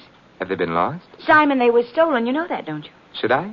I've heard of the saint, Simon. I didn't know he was also a Santa Claus. Oh, it's a fleeting impulse. When were your jewels stolen? This afternoon. You see, Claude, my husband, that is, bought me them for Christmas. Santa Claus. Louis. Sorry. We decided to have the party this afternoon. We thought it'd be nice to have a quiet eve, so we did.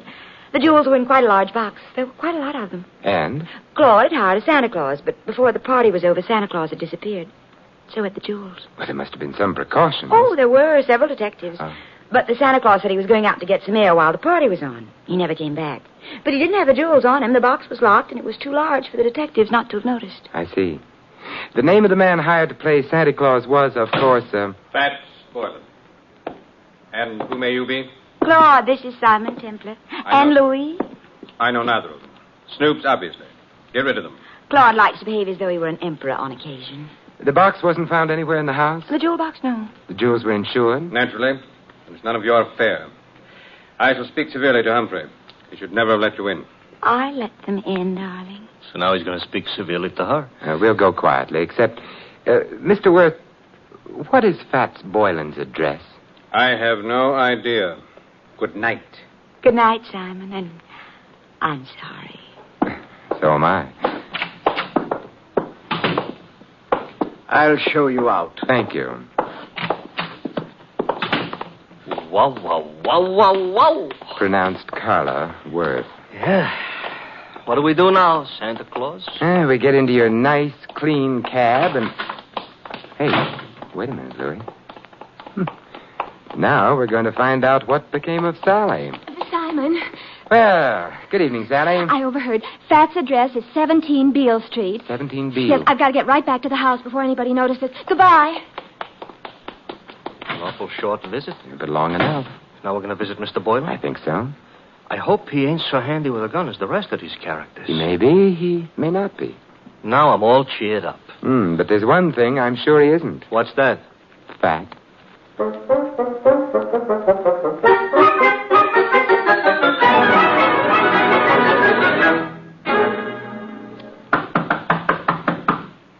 Quite a change from the Waits dump.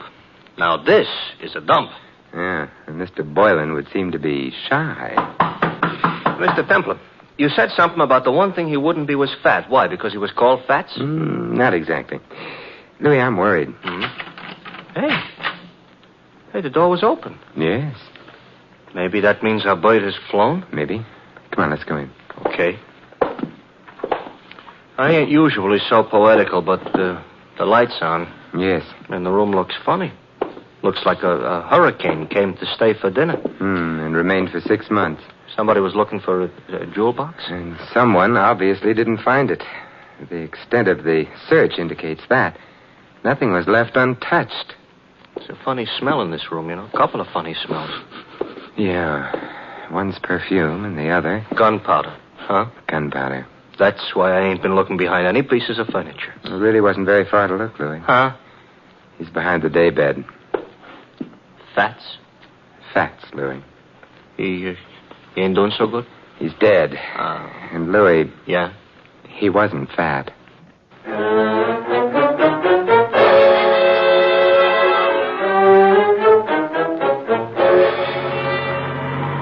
Mr. Templar? Yes, Louis? We're being followed. Since we got out of Boylan's place. That's interesting. Louis, stop the cab. That'll make it easier for whoever's following us. Exactly what I want. Even on Christmas Eve, this shouldn't happen. Now what? We get out. Don't look behind you. Start walking. This here is a nice, lonely street. Everybody else is home hanging up stockings. I wouldn't mind hanging up stockings myself. Who do you think it is? I think it's our friend Hudson. Oh, I just lost 5 pounds.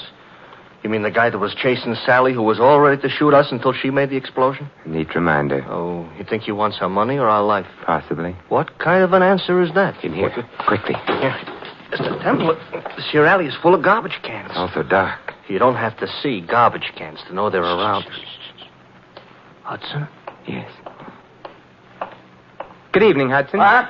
Don't turn around. I've got a gun on you. Hey, I don't like it. Louis, take Mr. Hudson's gun away from him. Okay. Got it, Mr. Templar. Good. Aim it at him. Hey, now, wait a minute. You can't shoot me with my own gun. Why not? That ain't tactful. What other gun could I shoot you with? Your own. Hey, you mean you ain't got a... Oh, mister, you are a liar. And on Christmas Eve, too. Hudson, who hired you to follow Sally and me? It was my own idea. Louis, Mr. Hudson isn't being friendly. He ain't, huh? He ain't. Therefore... Hey, now, don't lose your heads, fellas. We've lost patience with him, Louis. We have? Shoot him, Louis. He's beginning to bore me. He's beginning to... I should shoot him? Yes. Fatal? Fatal. Okay. Except I don't know what my wife and 6 kids are going to say. You haven't got a wife and 6 kids. Now, wait a minute, please. Louis, we're being cruel, prolonging Mr. Hudson's agony. Put him out of it. Now, wait a minute. Who hired you?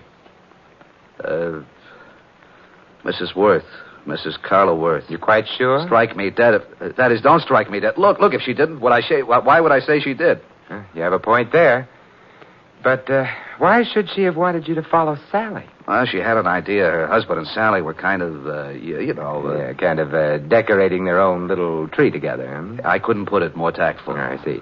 So if you got enough divorce evidence, Mrs. Worth could hold up her husband for plenty of alimony. No. No, Mrs. Worth is the babe with the dough. Mr. Worth is a very well-educated bum. Indeed.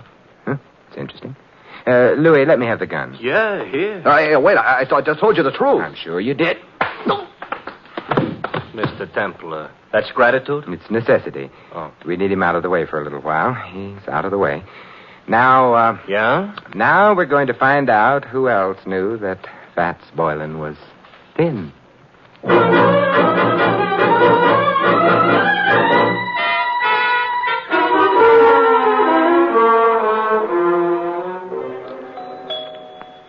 You know, if we visited often enough, I might even get accustomed to this joint. You might also start confusing yourself with Grant. Good evening, Humphrey. I'm sorry the family have retired for the night. Well, it is late, I know. I wish to retire myself. Why, Humphrey, you don't look 65. Good night, sir. Aren't you going to ask us in? No. Why, Humphrey, I thought you and I were going to sing Christmas carols together. Let go of me. Shut the door, Louis. Okay. I shall complain. All right, but not now.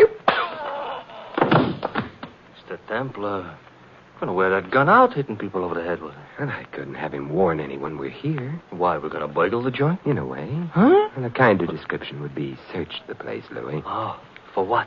Oddly enough, something that can't be seen or touched. Sounds like a ghost. Yes, and in a way it is. The ghost of a murderer.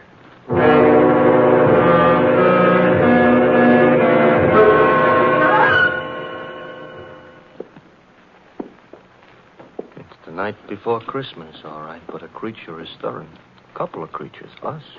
We've covered all the rooms on the other landing. Therefore, the bedroom should be here. And therefore, this should be someone's bedroom. Let's go in. We're sleeping? Now, if I can open the door softly enough and look in. Moonlight through the window. Yes. The dressing room. Door beyond would be the bedroom proper. Proper is not a word we're in any position to throw around. We'll have to go in to the dressing room. Come on, Louis. Okay. Wait a minute, Louis. Inhale. Mr. Templar, I don't usually take breathing exercises in the middle of the night. Louis. All right. I'm inhaling. Well? Perfume. Mm-hmm. Familiar? I could learn to love it, but no. Well, then out we go. You didn't care for that perfume. It didn't tell me anything. What do you want perfume should tell you? Who killed Fats Boylan?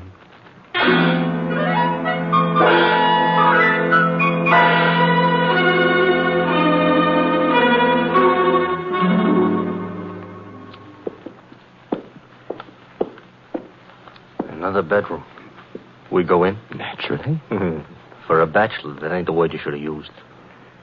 I'm beginning to get worried about this. Supposing somebody screamed. Hold yourself together, Louis. Okay.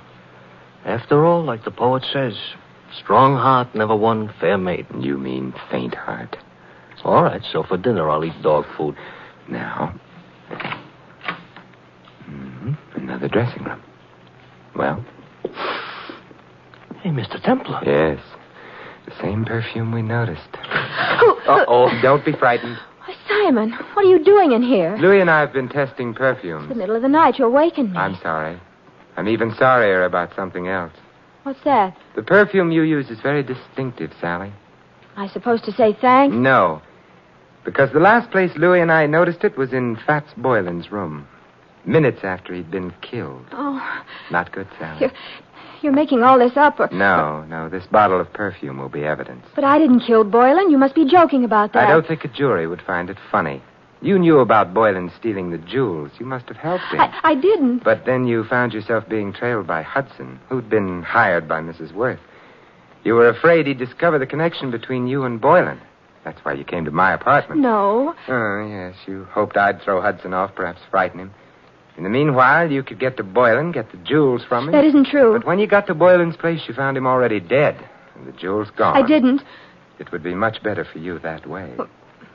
What do you mean? You wouldn't be liable to a first-degree murder charge. But there were detectives here while the party was going on. Boylan couldn't have stolen the jewels. They saw him leave. He didn't have them. He did have them. He was playing Santa Claus, and he was a thin man. Santa Clauses, as Louis pointed out to me earlier tonight, are fat. Therefore, Boylan entered this house wearing padding underneath his costume. He left it with a large jewel box in place of the padding. That's how he did it, Sally. You're smart. You found Boylan. You knew his address. Therefore, you'd hired him in the first place. And therefore, also, a jury would believe you'd killed him unless you tell us who did. Well, all right. I'll tell you. There's really no need, my dear. Oh, Claude. Hey, Mr. Templar, tell him to point the gun someplace else. Mr. Worth, point that gun someplace else. I prefer this direction. You were saying, Mr. Templar, about the jewels. The jewels were insured. Therefore, you, Mr. Worth, arranged to have them stolen. Indeed. Indeed. In that way, you could retain the jewels, the insurance money as well, and not worry very much whether or not your wife divorced you. Clever. Boylan is dead. How true. You had to see to that, didn't you? Otherwise, he might have blackmailed you for the rest of your life, or for whatever money you got out of the entire crooked deal. I can see 2 other deaths. Yours, your friend. And Sally? You going to kill her, too? That depends, I should think, on Sally. Claude, I never knew you intended to kill anyone. There's no need to play the ingenue quite so strenuously, my dear. You were in on most of it. But not murder. I'm afraid Mr. Templar's pessimism is justified. I shall have to include you. But however did you get onto her, Templar? Her perfume. To be precise, this perfume. Well, you got him in the eye. Yeah, I hope this gets him someplace more effective. Mr. Templar, the trail of unconscious bodies you're leaving behind you tonight, if laid end to end... Yes, Louis? ...would look terrible.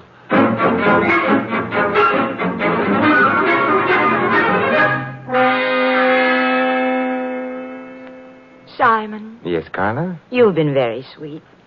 Even without your whiskers, you've been sort of a Santa Claus to me. May I? Oh, with pleasure. Well, I never knew Santa Claus could kiss like that. Santa Claus is no saint. Yes?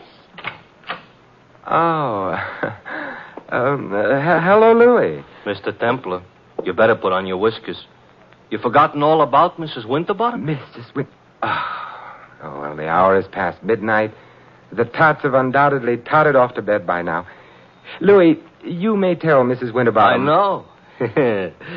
That the saint ain't no Santa Claus.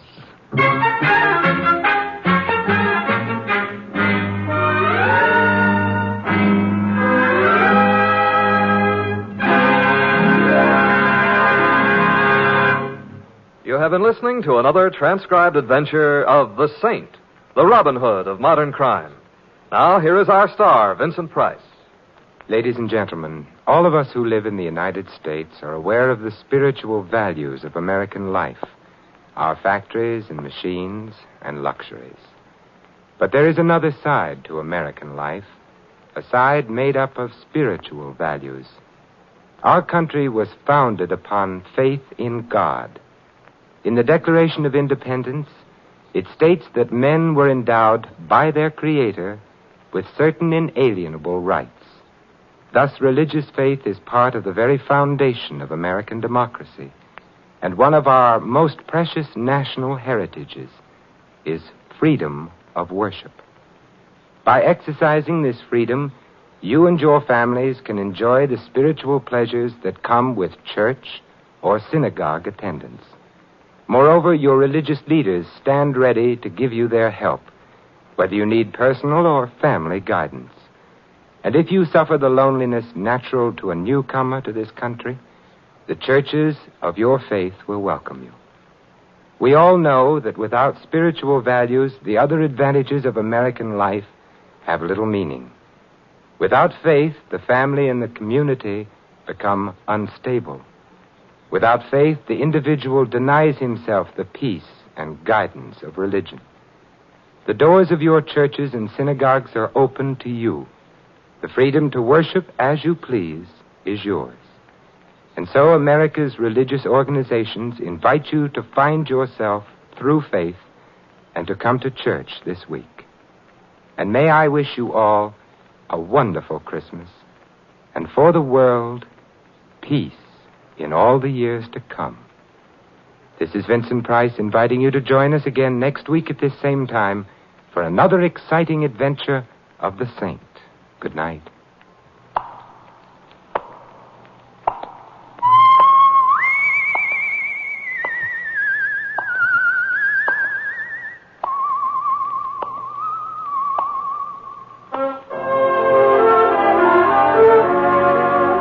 This adventure of the Saint was written by Louis Witty.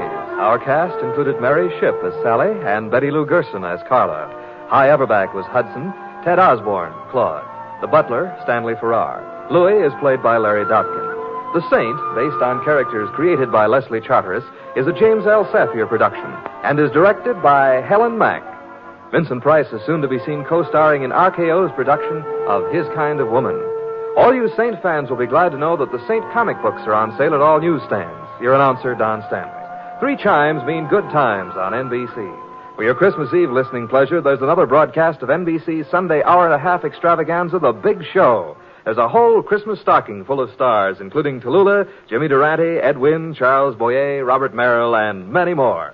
Tonight also means your weekly visit with the Harris family on the Phil Harris Alice Faye Show. Be sure to hear this special Christmas program later today on NBC. Happy holiday, happy listening.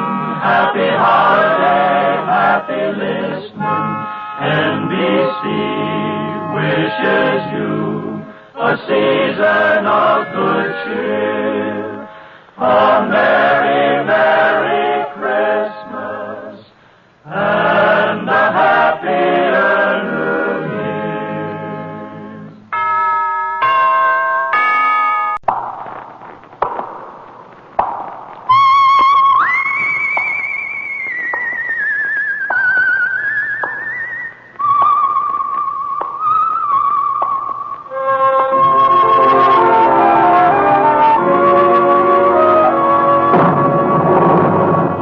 The Adventures of the Saint, starring Vincent Price.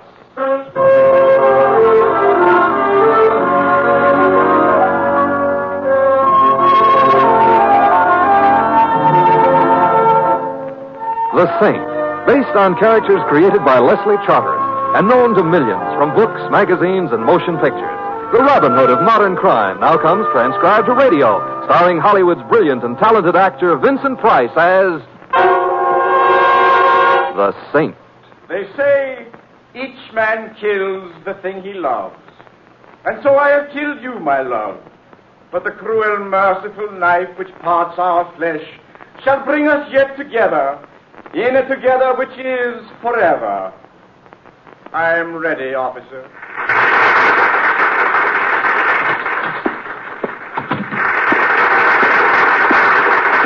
Pardon me, but where may I wait for Mr. Bennett?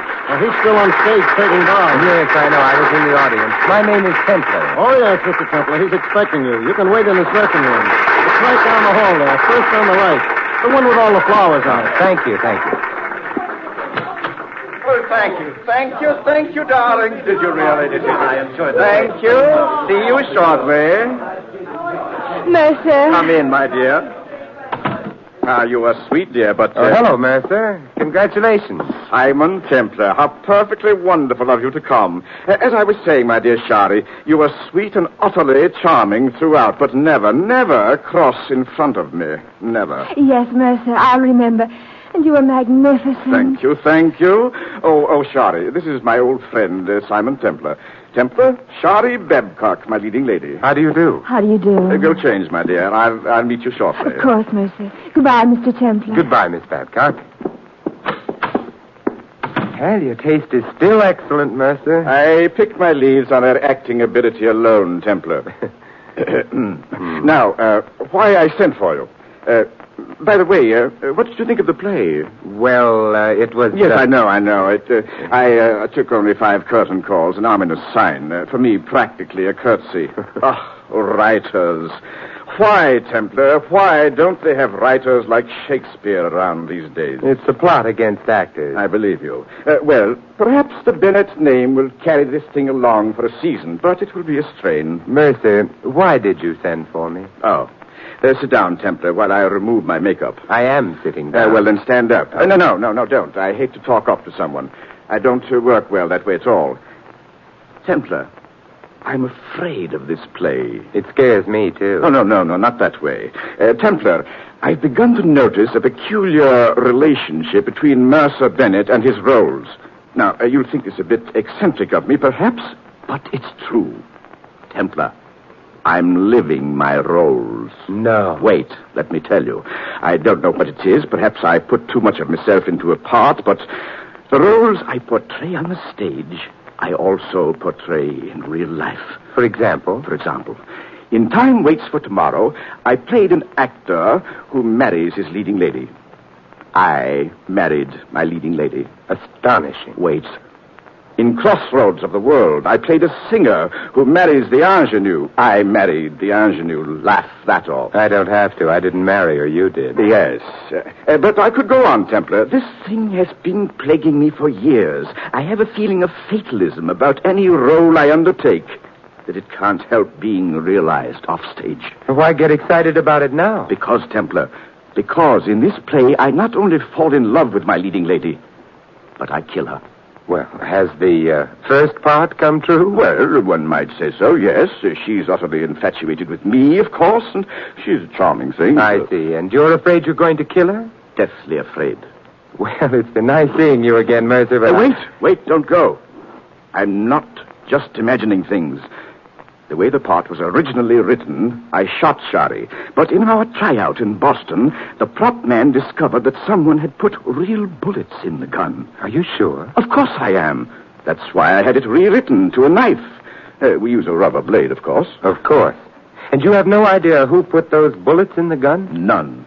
It could have been anyone. Even you? That's what haunts me about this whole business, Templar.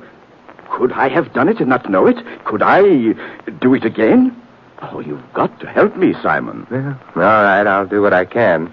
But it might not be much. Ah, I'd appreciate it, Simon. I'd appreciate it immensely. And when we of the theater... Please, no tears.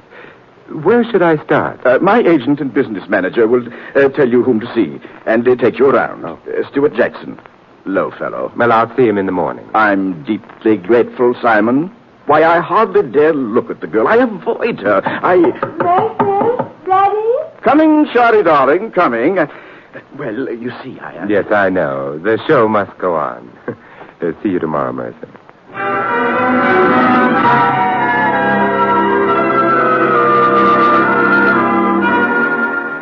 Mighty nice of you to take this on for us, Mr. Templar. I know it's been working on Mercer. What do you think of this, Jackson? This idea that Bennett has about his roles coming true? Well, I've represented a lot of actors, Mr. Templar, and they're screwy, every one of them. And I'm not sure Mercer Bennett's not the screwiest of the lot, but he's a great actor. Do you think this whole thing is about nothing? Huh? I didn't say that. Maybe all in the head, but what's in the head gives plenty of trouble. You know what I mean? I know what you mean. And after the notices on the play this morning, he'll be screwier than ever. Not good? From Stinkville. And he needed the dough, too. Oh, I thought Bennett had plenty. Paying alimony to 4 wives? Nobody's got that much dough. Well, the first one Bennett wants you to talk to is Lola Enright. She was his first wife. We're not going to talk to all 4? Lola is the only one in town. Kind of an old lush, but a good kid. She used to be quite an actress. Well, let's go collect her autograph.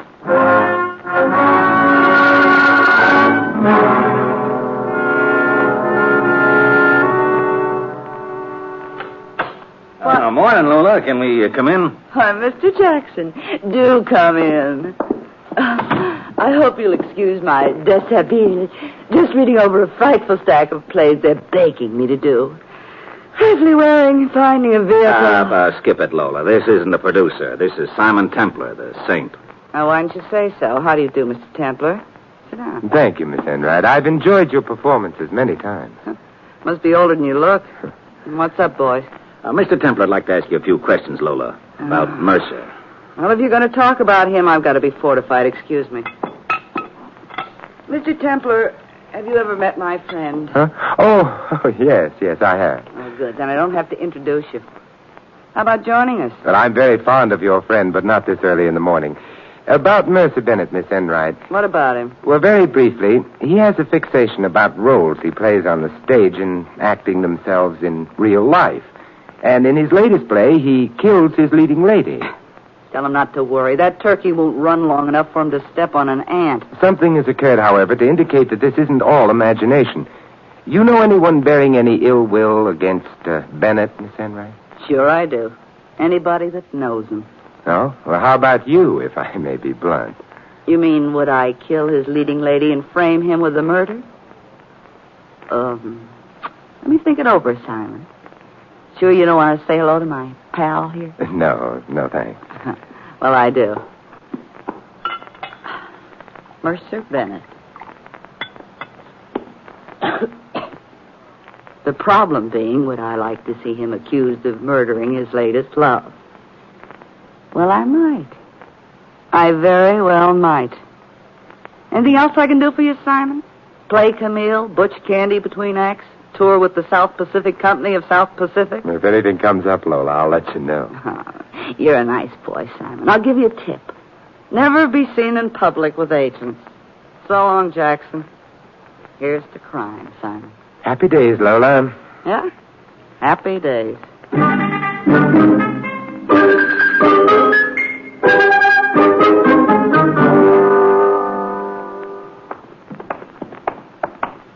Well, what's the next port of call, Jackson? Arnold Prince, Mr. Templar. Broker, he says. Also has a wad of dough on the show. Oh, yes, you told me. Yeah. Here's his office here. No secretary. Guess we go right on in, huh? I guess so. Morning, Mr. Prince. You busy? Hello, Jackson. Have you seen the notices? Did you see those horrible, terrible... Mr. Prince, this is Mr. Templar, Simon Templar. He wants to ask a couple of questions. Why? Because I think a crime may be committed, Mr. Prince, and I'm trying to prevent it. You're too late. The crime happened last night when 3 6s of 17 opened. Yes, I can understand your point of view. Tell me, Mr. Prince, what was your reason for putting money into the show? The play itself? I'll tell you. The reason was Sherry Babcock. I was made a fool of. Shari was your girl? If I hadn't thought so, I wouldn't have put a cent into this egg. I couldn't afford the money. Do you hold any animosity toward Shari or Bennett? Toward both of them. How much animosity? Just this, Mr. Templar. I have a reputation for being a man it isn't safe to make a fool of. Do I make myself clear? I think so. Good. Good day, gentlemen. Oh, just one more question. Are you what they call an angel, Mr. Prince? An angel? You needn't answer that. Good day.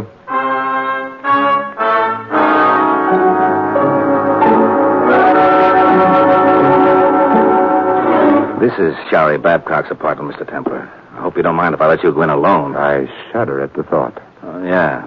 Well, being Mercer's business manager and agent both, I got a lot of details to look after. He wanted you to talk to Charlie Glenway. He's the author of this bomb. But if you talk to Shari long enough, Charlie'll be along. Get what I mean? I get what you mean. See you later, Mr. Templar.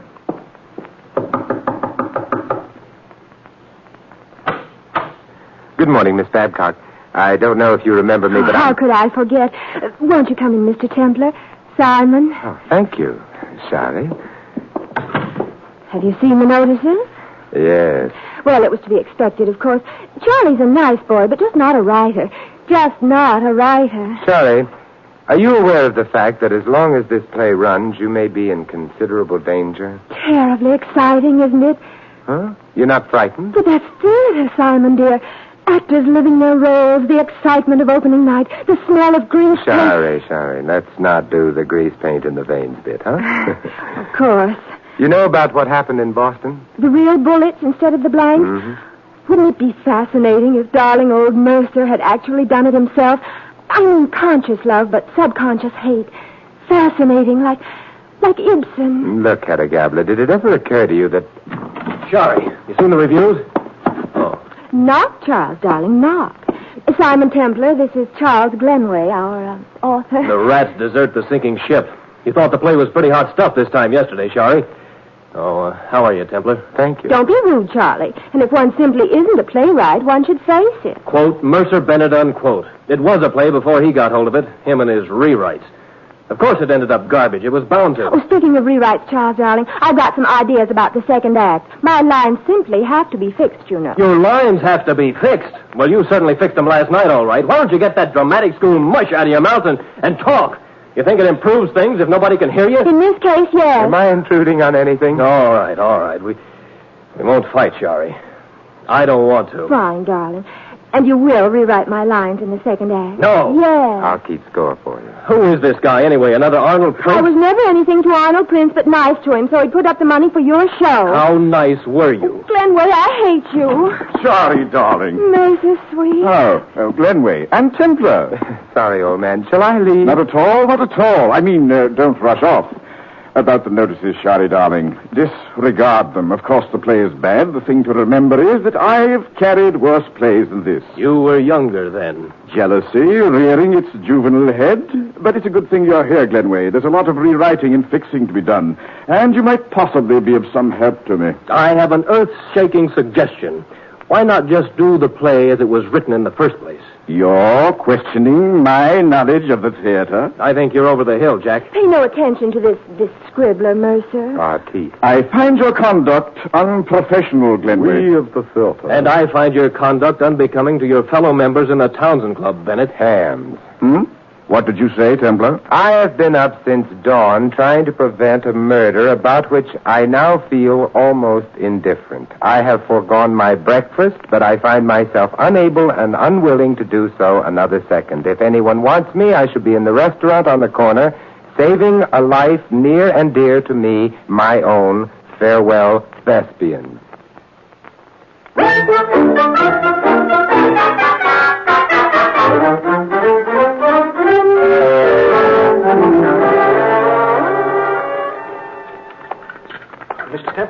Mr. Templar. Oh, sit down, Mr. Jackson, sit down. But I warn you, if you interfere with my Eggs Benedict with Tabasco sauce, you're a dead man. Mercer phoned me as you were here, Mr. Templar. He wants you to come to the play tonight. I have seen the play, and every horrible detail is etched with acid on the dark mirror of my mind. You know, you talk just like Mercer. It must be contagious. Oh, we just got word, Mr. Templar. The play's closing tonight. A 2-day run. Just ahead of the lynch mob. Do you carry insurance on your client, Mr. Jackson? Sure. And put him in another disaster like this, and he'll need it. Oh, but what I wanted to tell you, Mr. Templar, was this. Mercer's worried about the prophecy, or whatever you want to call it. He's afraid that something will happen to Shari. And tonight's the last night for it to happen. You'll be there, Mr. Templar? Against my complete better judgment, my appreciation of the aesthetic, and in utter disregard of my sanity, I shall be there.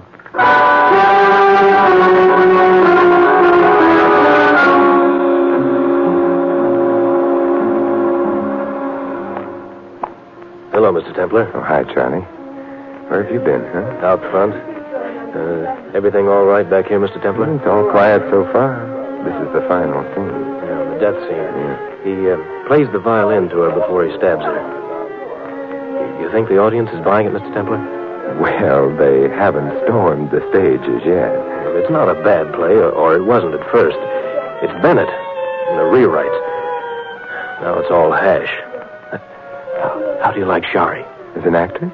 Promising. A bit theatrical, but she should have a good career ahead of her. If nothing happens. Nothing will happen.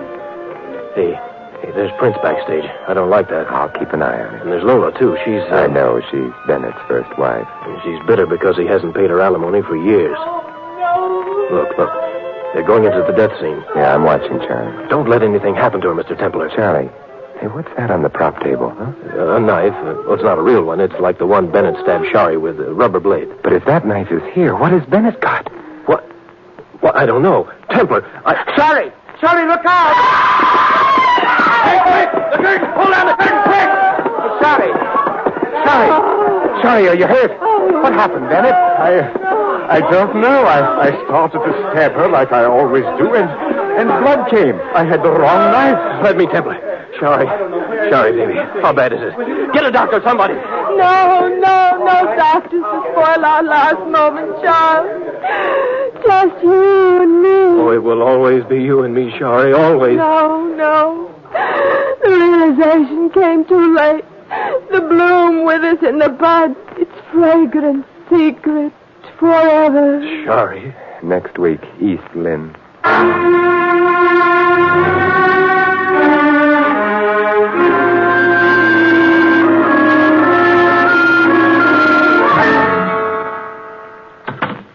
Simon. Yes, Bennett? How bad is it, Simon? Is it fatal? Tell me, Simon. I can take it. Oh, the doctor said he had great difficulty finding the scratch. Scratch? Yes, it was a very minor flesh wound. Shari just couldn't resist playing a deathbed scene. You've got her well trained. Templar, do you realize what this will do for 3 6s or 17? No, what? Publicity. Reams of publicity. The show will run for months. Where is she? Oh, she's in her dressing room. Come on. Shari. Mercy, you've come to say farewell to Get me. up, you lovesick ingenue. Put a bandage on that scratch. You've got a show to do tomorrow. But Mercy, I'm dying. You couldn't be killed with a meat hand. Wait a minute, Bennett. That's no way. And I want to see you about some rewrites, Glenway, as soon as I talk to the press. We're not Closing. Mercy, you are closing. What? Whether you like it or not, someone tried to kill Charlie tonight, and if the police had to pick a suspect, they would undoubtedly pick you. Yes, perhaps they would. Perhaps they might even be right. Say nothing about this stabbing to anyone. Run one more night, tomorrow night, and let everyone know the closing is definite after that, huh? Why? Why one more night? We've got one more night in which to catch a potential killer. See that everyone backstage tonight is here tomorrow. Lola, Prince, Jackson, Glenway. And you, certainly, Mercer. Definitely you.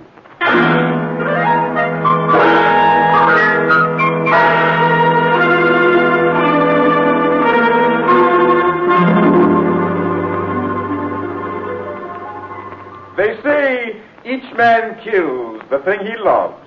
And so I have killed you, my love. But the cruel, merciful knife which parts our flesh shall bring us yet together in a together which is forever. I am ready, officer. Nothing happened. The play's over, Mr. Templar. Nothing happened. Charlie's safe. Not quite yet, Charles. Well, what do you mean? Mr. Bennett, Miss Blackcock, this is the protocol. No calls tonight. No calls tonight, Sam. None. As you say, Mr. Bennett. Don't bring it up, Joe. Oh, Charles, I'm safe. Oh, yes, darling. Well, Simon, the role is over. The play is finished. And the leading man did not kill his leading woman. No, he didn't, Mercer. Come on, Charlie, let's get out of here. No, Charles. Why not, Simon? The play is over. Not quite yet, Mercer. You forget that in your own play, Charlie, the murder occurred at 6 minutes past 11.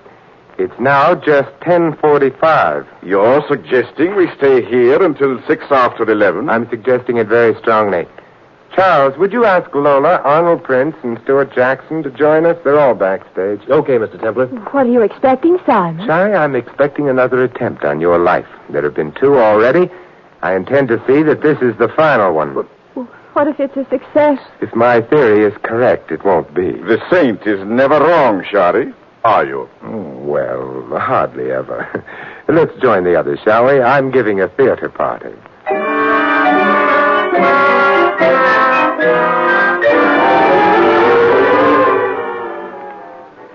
How much longer are we going to have to sit here, Templar? Oh, just a few minutes, Mr. Prince. It's after 11 now. I'm getting very dry, Simon, old boy. Patience, Lola, patience. It's creepy in here with everyone gone. I don't like being the bait in a trap. You have a whole squad of protectors, Shari. Except that one of them could be a murderer. Got any theories on the case, Mr. Templar? Oh, a few, Jackson. 3 minutes after 11. Well, I guess we've got time to hear some of them. It will pass the time. In this case, the question seems to be motive. Who would profit by killing Shari? Or who would profit by framing Bennett here with the killing of Shari? Always presuming that the assailant is not Bennett himself. Thank you. Mr. Arnold Prince.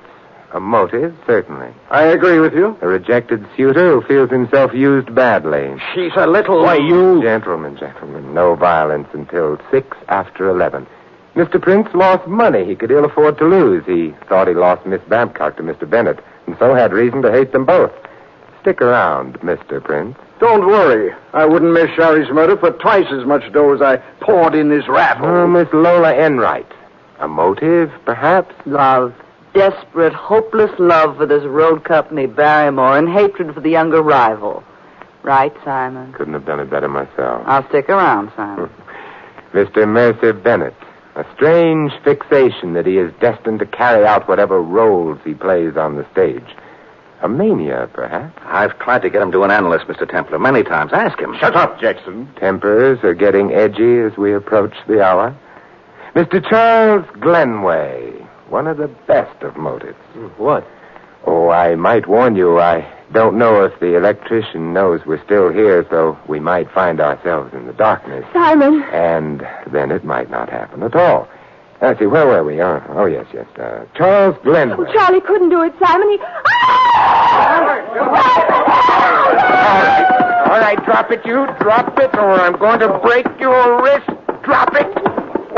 There. All right, Sam, you can put the lights back on. Sam! Right away, Mr. Templar. There. What happened? Who was it? Jackson. Yes, Jackson. Pick up his knife, Charlie. Sure. Anything to say, Mr. Jackson? Plenty. but not here. Smart fella. But why Jackson, Templar? He was my agent. He was making a good living out of me. Not good enough. He was also your business manager. He told you were paying alimony to all 4 of your ex-wives. Lola hasn't gotten anything in years, right? Right. Yeah, this suggested the juggling of your books. And then I'm always suspicious of business managers anyway. He also told me he had your life insured. If you were to die for the murder of Charlie Babcock, Jackson would be a rich man, and no questions asked about his books either. But why, Jackson? You were still collecting commissions from me? Shall I tell him, Jackson, or will you? I'll tell him. You're just about through, you big ham. You can't play leading men anymore. You're too old. Ah, sharper than the serpent's tooth. The French say, cherchez la femme. The Anglo-Saxons say, cherchez la financial angle. Anything I've left out, Jackson? Yes. I hate actors. I've always hated them. And Bennett I hated worst of all. Sneering at us all the time. Running us down behind our backs. I hate them! I've always suspected this about agents. I must be more careful. Now, come along, Jackson. I can get you a long contract with no options.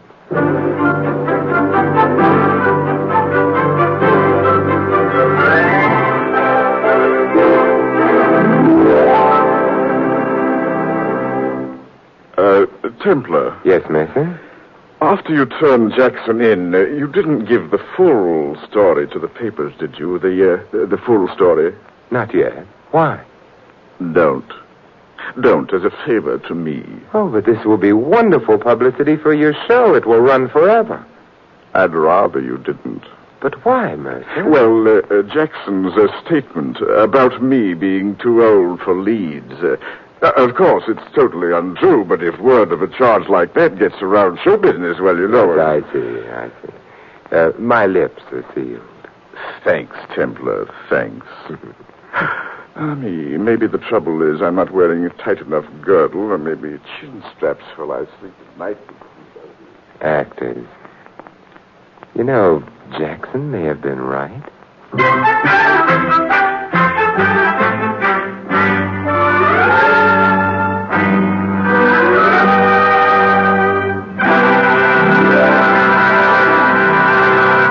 You have been listening to another transcribed adventure of the Saint, the Robin Hood of modern crime. Now here's our star, Vincent Price.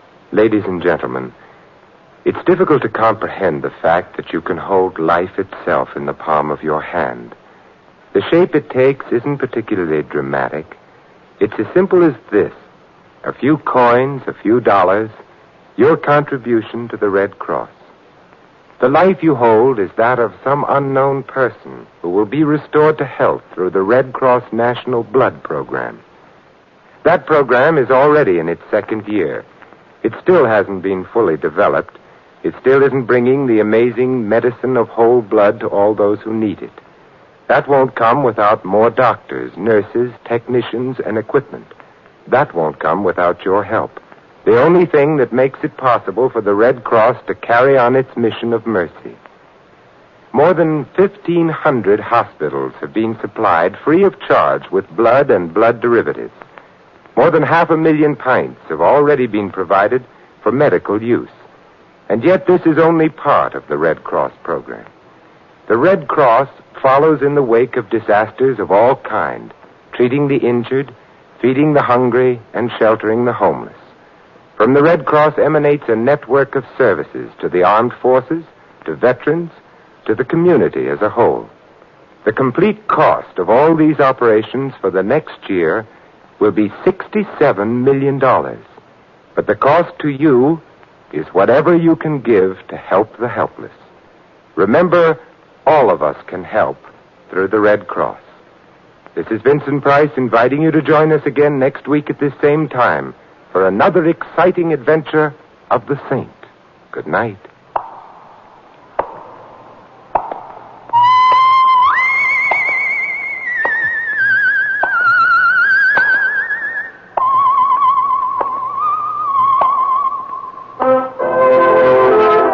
This adventure of the Saint was written by Dick Powell. Our cast included Theodore Von Eltz as Bennett and Mary Shipp as Shoddy.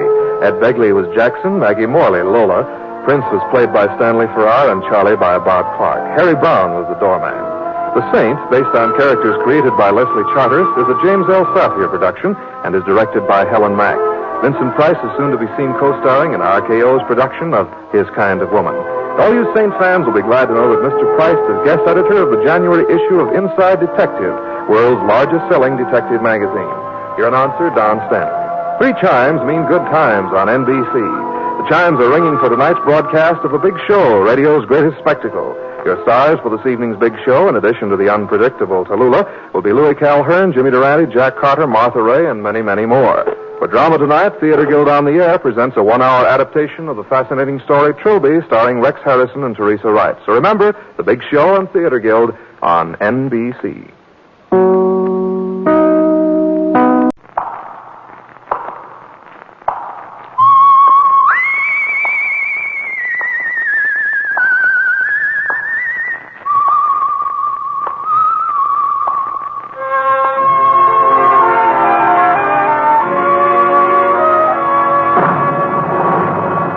The Adventures of the Saint, starring Vincent Price.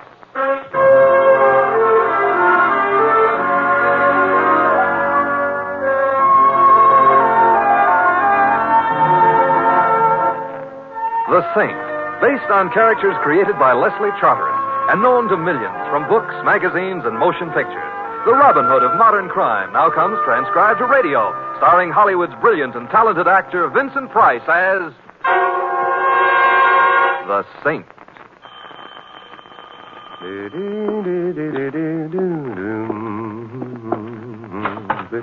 Hi, Mr. Templar. Theodore. Excuse me while I drag her in, huh? Drag her. Oh, yeah. She is in. Good. She is a very nice tuba, Mr. Templar. Perhaps. I will take her out of the case now and... Theodore, if you lift that confounded thing to your lips, you're a dead man. You do not have to get violent, Mr. Templar. I don't. Theodore, you forget that on one occasion you trapped me. I have heard you play that thing. Well, I have never before nor since wanted to be deaf. Well, Mr. Templar, I have been practicing since then. Are you trying to tell me you now play better? Well, louder. Goodbye, Theodore. I have got a problem. I don't doubt it. But not what you think. It ain't the neighbors. Oh, they've all moved out, huh? The landlord nailed my windows down. He's a man of genius. My problem is something else. It would help if Keep away from that tuba. But I only want to play... I've never strangled anyone yet, but there can always be a first time. Okay, I won't demonstrate. But you heard me play. 5 years of my life went down the drain on that unhappy day. What did I play for you? It had a title? Well, I guess it don't really matter. On account of I only know one piece, so... Well, anyways, that's what I played for Mr. Stanley. Who immediately and no doubt happily proceeded to return to Africa, yodeling for Livingston. Nah. Mr. Stanley is hard of hearing? No. He is a maniac? Nah. He hates music? No, he is the guy who owns a Stanley Casino, which is kind of upstate and is a very swanky roadhouse-type roadhouse. Oh, you had him tied to a chair? Mr. Templar, he asked me to play. He called me up and asked me to come over and play. And? And after he heard me play, he hired me. Oh? To do what? Sweep the roadhouse? To play the tuba in his band. You know, it doesn't happen very often, but tonight it's happened. Words have failed me. Not only has Mr. Stanley hired me, but he is going to pay me $100 a week. And not only is he going to pay me $100 a week, he also handed over $100 in advance, in cash. Theodore, I suppose I should congratulate you. Oh, thanks. But what's your problem? Mr. Templar, I love to play the tuba, but I don't play it good. I know that. You're an honest man, Theodore. Even I sometimes can't stand the sounds I make. Mr. Templar, nobody would pay me dough to play if it was legitimate. You may be right, Theodore. So what should I do? I still got the whole $100. Should I give it back to Mr. Stanley? What kind of a man is he, anyway, by reputation? Huh? From what I have heard around, he is a very big operator type.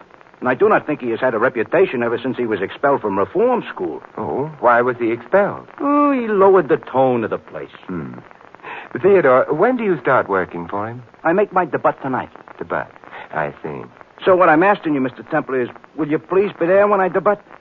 That means there will be at least one friend of mine in the audience, and I got a feeling I am going to need a friend. You may be right, Theodore, but if the roadhouse is the kind of place most roadhouses are, the patrons will be thinking of other things than music anyway.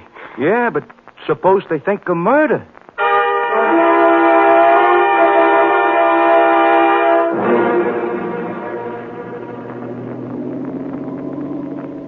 Mr. Templar. Yes, Louis?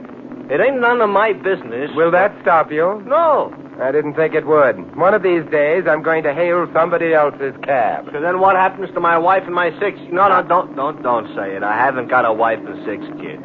You never will have if you don't keep your eye on the road. Up here in the country, what could I run into? A tree.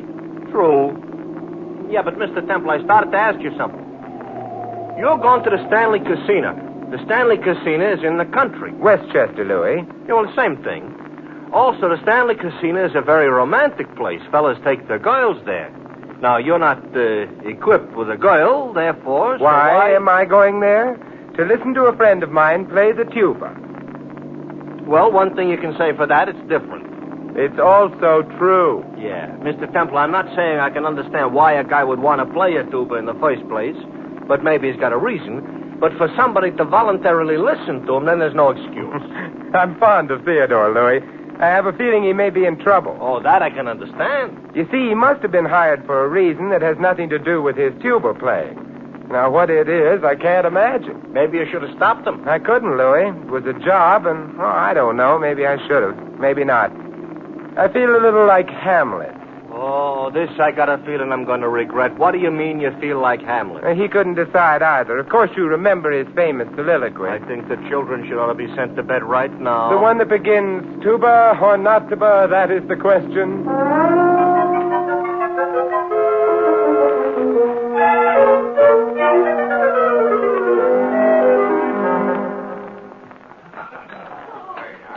Oh, it's a nice joint, Mr. Templar. So it is. Nice of you to ask me into dinner. Can you afford it? Yeah, the prices are a little high, Louis. My steak could have bought a cow. Perhaps, but it wouldn't have bought a floor show. And judging from the decor, the floor will shortly have plenty to show. I wouldn't be surprised. Embarrassed, maybe, but surprised, no. Hey, look, the band is climbing into the bandstand. Yeah, I noticed. Only trouble is... Oh, I don't see no tuba. No Theodore either. Maybe he got fired. Before he even started to play? No. Louis, Finished my dinner. Don't have to digest it for a while yet, so if you want to go pay a visit or something. I very definitely do. Come along. Okay. Only where are we going? Well, there's a door at the left of the bandstand. Several people have used it. We might try it. Could be maybe an exit. And then the head waiter will stop it. Yeah, and he ain't, so? So we try it. Well, very nice hallway. Got walls on both sides. Yeah, not to mention a roof. No, light coming through the transom of that door up ahead. Mr. Templar, we're looking for Theodore. We're looking at the moment for anyone we can find. I don't hear much noise coming out of that room. This might be Stanley's office. Come in. Good evening, Mr. Stanley. Guests here, gentlemen? Yes. Well, of course, I'm always delighted to see guests in person, but I'm sure my head waiter will do anything to satisfy you. Tell me, does he employ the musicians for your orchestra? Are you musicians? Well, not exactly. We're interested in one of your musicians. That's all? Which one? Theodore Coogan. Coogan? Coogan. Well, I'm sorry, but the name isn't familiar. Of course, I know all the boys in the band, of course. What does he play? He insults a tuba. Tuba? Well, I'm sorry, but we don't have a tuba in my band. What made you think your friend Theodore might be playing for me? Oh, rumor? Well, I'm afraid it was an incorrect rumor. However, if your friend's a good man, you know, the novelty might be worth something. Send him along to me, and I'll see. Oh, that would be very nice of you. Only thinking of the casino, that's all. And now, why don't you gentlemen run along and enjoy the floor show? Oh, thank you. That's exactly what we'll do. My apologies for having intruded. Not at all. It was a pleasure to meet you. Good night. Good night. Good night. Oh, real courtly type, huh? Very. Come along, Louis. Hey, this ain't the way back to the floor. I know it isn't. We're not returning there. Why not? We don't approve of floor shows? It's not that. Back of the building would be around this bend and... Come on, Louis. We'd better go back. Yeah. Mr. Templar, I could lend you a few bucks if you're short and you're trying to duck the dinner bill, you know. Thanks, Louis, but it isn't money I'm worrying about at the moment. This leads right back to the casino floor, which is bad. Therefore, we're left with... that staircase. We go up quickly. Okay, up. Of course, we don't don't know what's upstairs, but at least we may not be expected there. Is that good? Better than what's likely to happen downstairs. What makes you think something's liable to happen downstairs? The instant I mentioned Theodore to Stanley, he casually pressed a button at the side of his desk, a button which I suspect is his equivalent for a danger signal. Danger to who? I'm afraid, Louis, to us.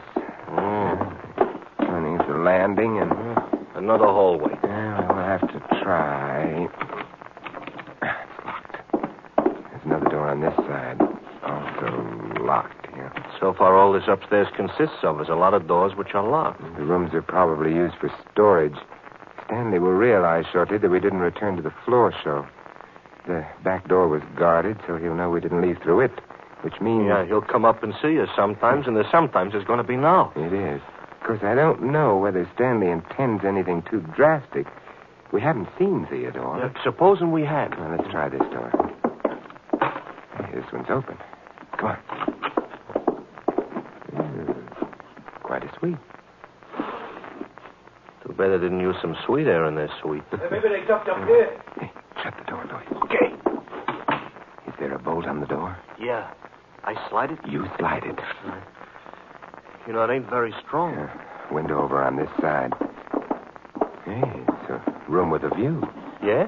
Yeah, what we've got is a view of the parking lot. Directly below the window is an extension of the building proper. Mr. Templar, this is the time to get architectural. The window.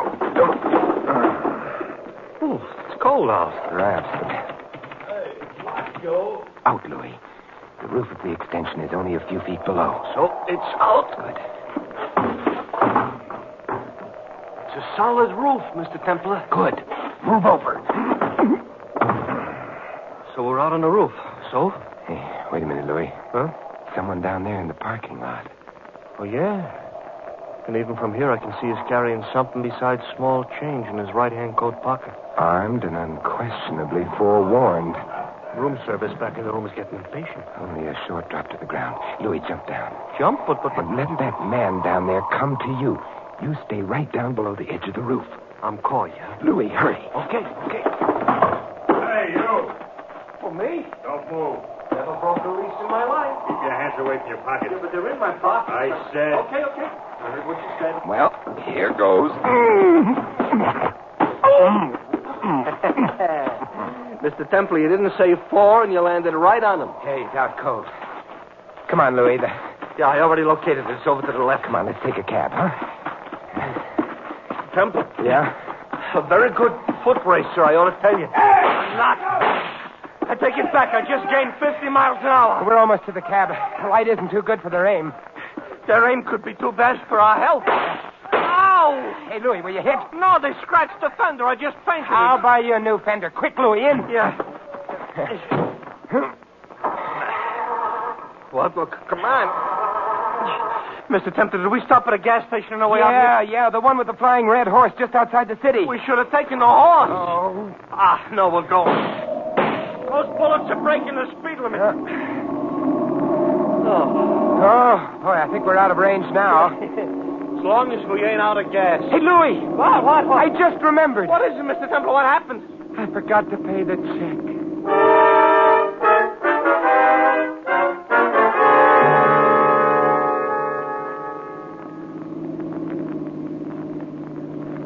Mr. Templar? Yeah, Louis? I ain't as big a coward as I sound. Of course you're not. I'm bigger. Why don't we go home instead of visiting that tuba player? Louis, Theodore may be in danger. Uh-huh. And when they fire bullets at us, we're not in danger, huh? You mustn't forget, Louis, that Theodore has to worry about his tuba, too. Oh, this touches me. Okay, we'll help Theodore protect the tuba. But if we wind up in a hospital, who'll need a tuba? We will. A tuba toothpaste.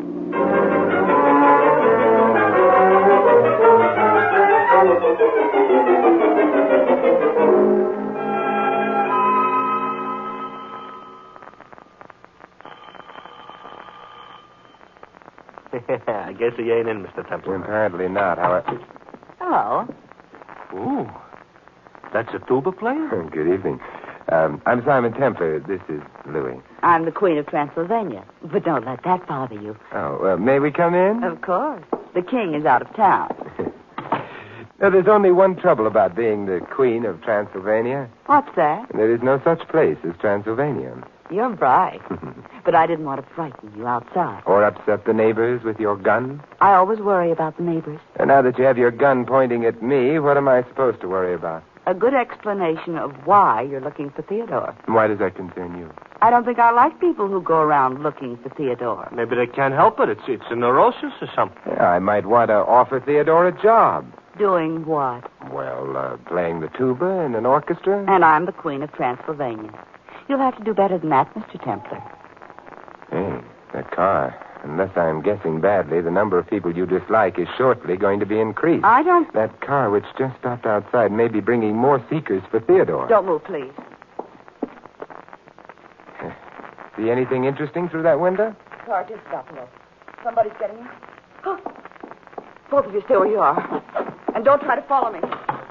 Hey, look at it. Went right out the back door. That's not polite. No point in following her. Yeah, I'd rather find her than Theodore. There must be another room. That door.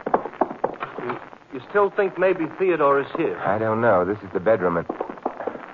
Well. Well, you found Theodore? On the bed, Louis, lying on a lovely white sheet. Whoa. We've been shot full of holes. Don't look good on him. No, he's dead, thoroughly dead, but that's not Theodore. The doorbell. Undoubtedly Mr. Stanley and his friends, however. Mr. Templar, this is no time to pick a corpse's pocket. The wallet. Yeah. All right, come on. We may still make it if they haven't put anyone on the back door. And if they have? Let's not cross any bridges until they collapse under us, huh? Something with what you just said. Clear out here. Fire stage, yeah. Yeah, I know. No bridges. We ought to be able to make it out of the building. You know something? This is one time I would like to run into a cop who'll ask me where's the fire. There's a more important question, Louis. Where is Theodore?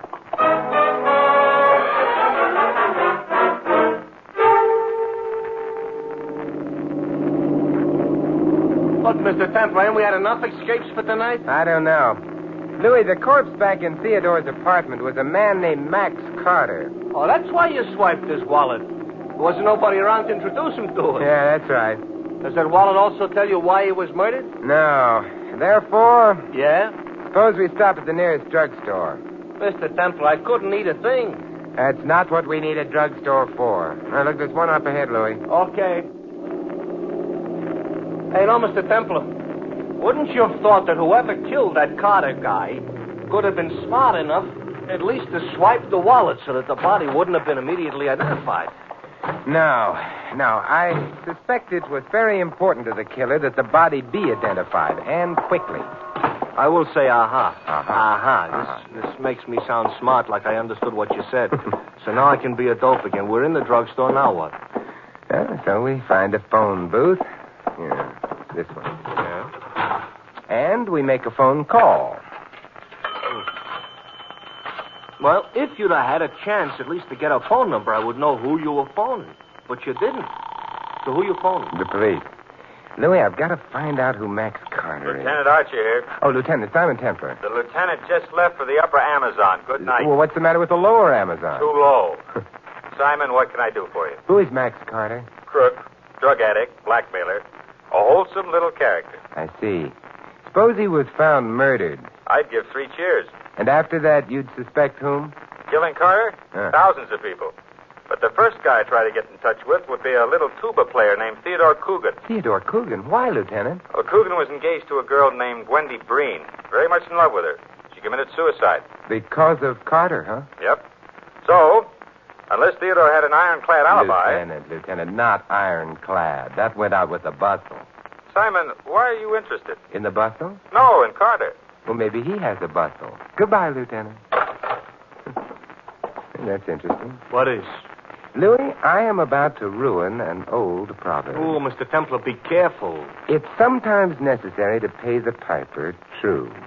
But then it may also be necessary to prevent him from piping. Mm-hmm. Let's get back to the cab.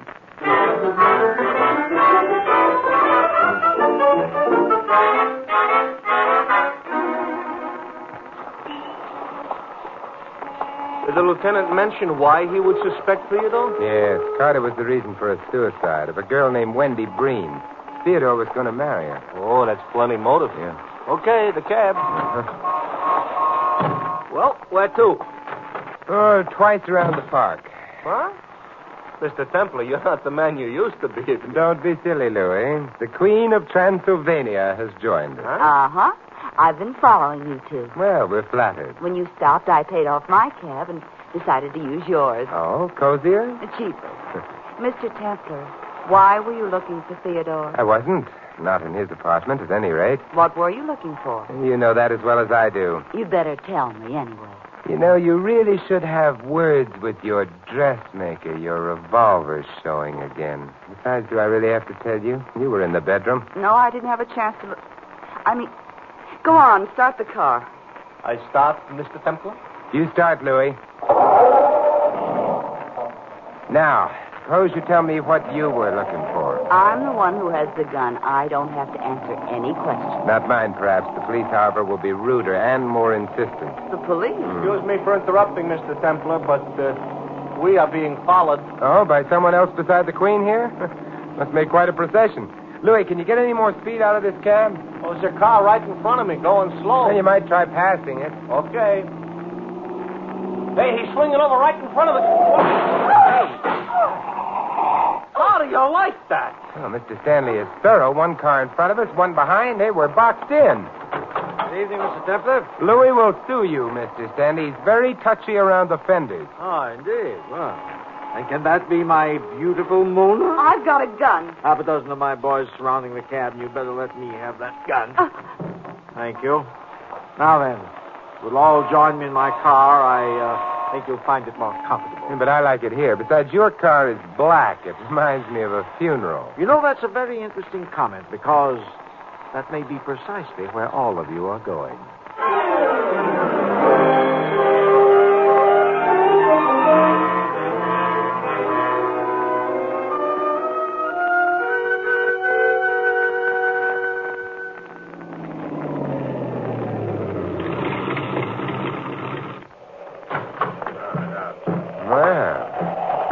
Stanley Casino, huh? It's beginning to feel like my little home away from home. Well, I'm so glad. The back way, boys. Come on, come on. You don't have to push.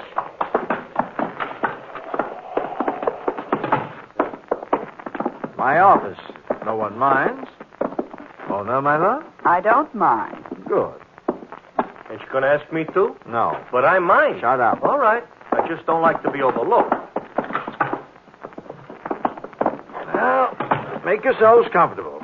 My boys will remain here to keep us company. Now then, what to do about you? Not quite yet. Mr. Stanley, I need 5 minutes of your time. 5 minutes? Well, I might be able to spare them. Why would Mona here have wanted Max Carter dead? An interesting question. I suspect he was blackmailing her. Mona has been a naughty girl, on occasion. Then she was in Theodore's apartment in order to kill... I wouldn't kill Theodore. We're friends. I beg your pardon. I hadn't been thinking of Theodore, however. Mr. Stanley, had you also tired of paying Carter off? The tense you're using bothers me, Templar. Oh, stop. You know as well as I do that Carter's dead. Oh? But, Mona, you told Louis and me that you hadn't been in the bedroom. How did you know Carter was dead? I just guessed. That's a very tired attempt, Mona. You know, Templar, you're the bearer of very welcome news. I am? Then Carter was blackmailing you, huh? Discreet silence. However, it's no longer worrying you, with Mona's admission. By the way, Theodore must be on his way home now, huh? I wouldn't be at all surprised. Although I can't understand why you assume I know anything of Theodore's whereabouts. No? Well, in that case, we may as well leave. Yes, I think so. Will you drop Mona off at police headquarters? I didn't kill Carter. I would have liked to, but he was already dead. My dear girl, I suggest that you save that impassioned cry for the jury. What jury? The one that will try her for the murder of Max Carter. Oh, but she won't be tried for that. She didn't murder Carter. Well, I thought... I'm sure the police would prefer Theodore. Theodore? Of course, Louis. We know he had a magnificent motive. Lieutenant Archer himself said Theodore would be in line for the chair unless he had an alibi. Yeah, but he's got an alibi. No. What Theodore will try to say is that he was hired as a tuba player by Mr. Stanley here. He came to the casino, but instead of being permitted to play, he was bundled into a car, driven about for hours, and then released. Well, that would give him an alibi. If he were believed. But his alibi depends entirely on whether or not Stanley really hired him. Mr. Stanley has already told us he didn't. Yeah, but he could be lying. Possibly, but after a jury heard Theodore play the tuba just once, whom would they believe? No one would believe Theodore. So, Theodore would stand a very good chance of dying in the electric chair. However, oddly enough, Theodore will be believed. Having fun, Templar? First you pinned it on Mona, then on Theodore. Now suddenly you're changing your mind again. What's the idea? He'll be believed because first I shall corroborate his story. The jury could think that you were perjuring yourself for a friend. No. Because you see, Stanley, other people besides Mona and Theodore wanted Carter dead. Let's suppose that one of them got Theodore out of his apartment and then put Max Carter's already dead body in there. That would put Theodore, if you'll pardon the expression, on the spot. Well, how would this theoretical person get Theodore out? By making him a fake offer of employment, by seeing to it that no one would later believe in that offer, by also making sure that Theodore would have no alibi for the critical time. Mm-hmm. That person, according to you, could only be myself. Well, that's a clever theory. More than a theory, Stanley. Carter was shot full of holes. That's how I described it. Yet the sheet on which he was lying on the bed in Theodore's apartment was a lovely white sheet. That's how you described it. But it should have been red with Carter's blood. Therefore, Carter was killed elsewhere and moved to Theodore's apartment. That does it, Templar, I'm afraid. If you'd been bright enough to keep your mouth shut. What's that? I suspect it's the police. I didn't notify them earlier because Theodore was in your hands. What I did do, however, was leave a matchbook in Carter's pocket. A matchbook? Yes, one supplied by your management when Louis and I dined here. I knew your plan called for one of your men to notify the police anonymously of Carter's death in Theodore's apartment. Therefore, Okay, open up. If you're having company, Mr. Stanley, you'd better open the door. They're calling for you.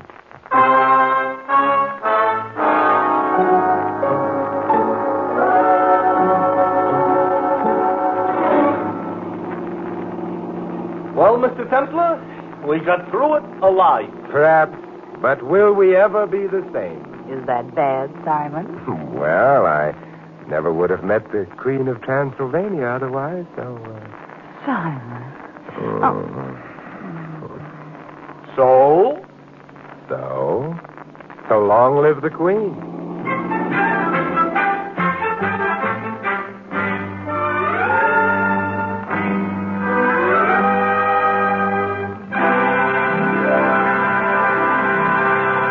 You have been listening to another transcribed adventure of the Saint, the Robin Hood of modern crime. Now here is our star, Vincent Price.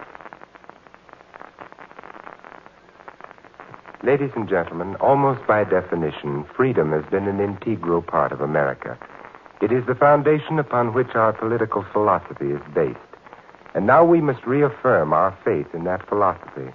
This is the sentiment expressed by the Crusade for Freedom. The purpose of the crusade is simple.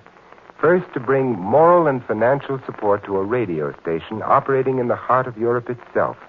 A radio station which gives the communist-dominated countries a chance to hear the voices of their exiled democratic leaders, to tell the world just what America stands for, and to bring the truth to the ears of subjugated Europe. To reaffirm your faith in freedom, join the crusade for America, for all humanity. This is Vincent Price inviting you to join us again next week at this same time for another exciting adventure of the Saint. Good night.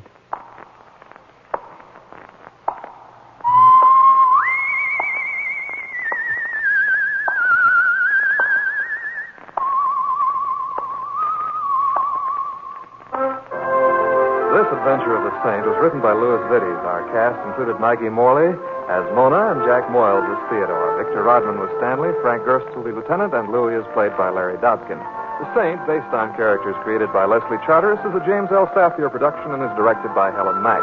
Vincent Price is soon to be seen with Errol Flynn and Michael Imprell in William Marshall's production of Bloodline. Saint fans will be glad to know that the comic books are now available on the newsstand. 3 chimes mean good times on NBC. Today, Cary Grant and Betsy Drake star in the premiere of a delightful newcomer to the NBC Sunday lineup, Mr. and Mrs. Blandings. It's top listening, so be sure to hear the Cary Grants as Mr. and Mrs. Blandings later on NBC.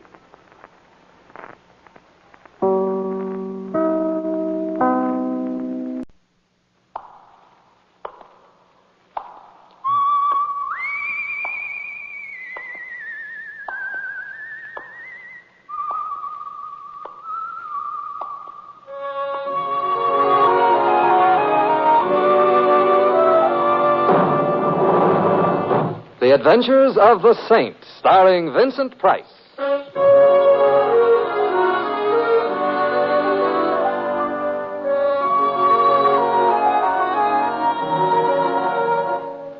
The Saint, based on characters created by Leslie Charteris and known to millions from books, magazines, and motion pictures. The Robin Hood of modern crime now comes transcribed to radio, starring Hollywood's brilliant and talented actor Vincent Price as the Saint.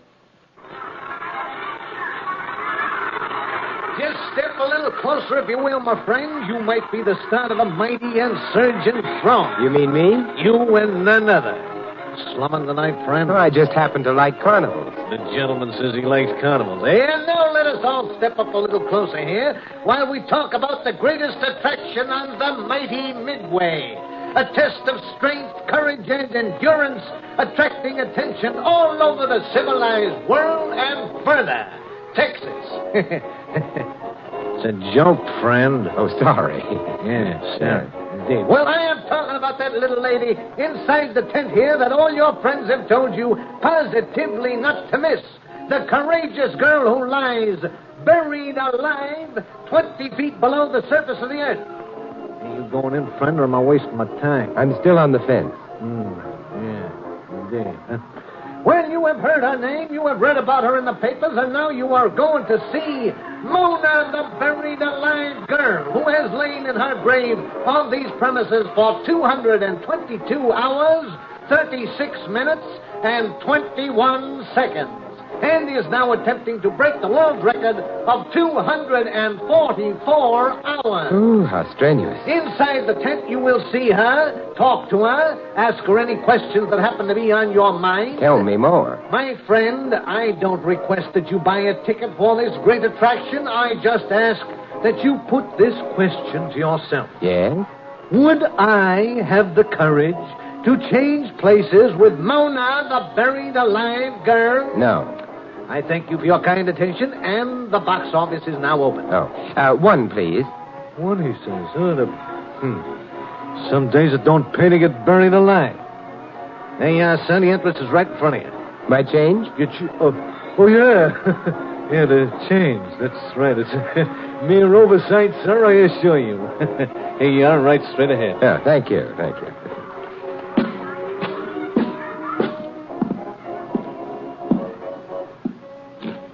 To communicate with Mona, talk down tube.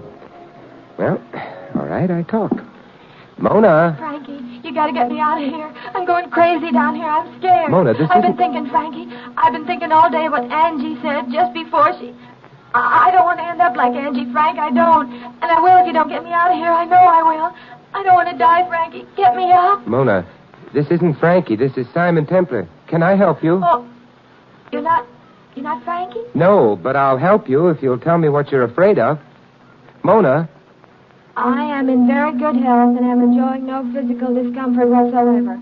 I am looking forward eagerly toward breaking the world's record for being buried alive. 244 hours. Pictures of me are available at the box office at nominal cost. Mona, what are you afraid of? I am in very good health and am enjoying no physical discomfort whatsoever. I am looking forward eagerly to... I know, I heard. Hey, what you doing here? Who are you? I'm Simon Templar, a customer. Who are you? Customer, all right. Excuse me, I thought, excuse me. Oh, say, aren't you the strong man? I saw your act a few minutes ago. Segundo, huh? Pretty good. Yeah, pretty good. Tell me, Segundo, what about Mona? Who was Angie? Angie? Excuse me, I gotta go. Excuse me. Hey, wait a minute. Excuse me. So you got two for the price of one, eh, friend? Mona and the strong man Segundo. I caught his act before. Quite a large hunk of muscle. I wouldn't like him to step down on my foot. Yeah, the guy is built like a Hudson. Only trouble is his motor don't run so good. Oh, a few chips light in the head, huh? A whole stack. Well, did you enjoy your chat with Mona? Tell me, who was Angie? Angie, oh, yeah, that's a real sweetheart. That was Mona's sister. Angie used to do the buried alive act before she died. Oh, a real doll. Was it an accident? Accident? No, it was a weak heart. That Angie, oh, she was all heart. Oh, we miss her. How'd you know about her? Tell me about Mona. Why? I might like to help her, that's all. Hey, look, my friend, nobody in this county needs no help from you. We take care of each other. We always have and we always will. Nobody on the outside cares nothing about us, and we don't care nothing about them. Now, beat it. Who's the owner of this carnival? B. St. Clair, and her trailer's right down the midway, and she'll tell you the same thing I did. I'm hard to discourage. Friend, there's nobody here needs no help. Friend, you forget that I've heard your jokes. See you later.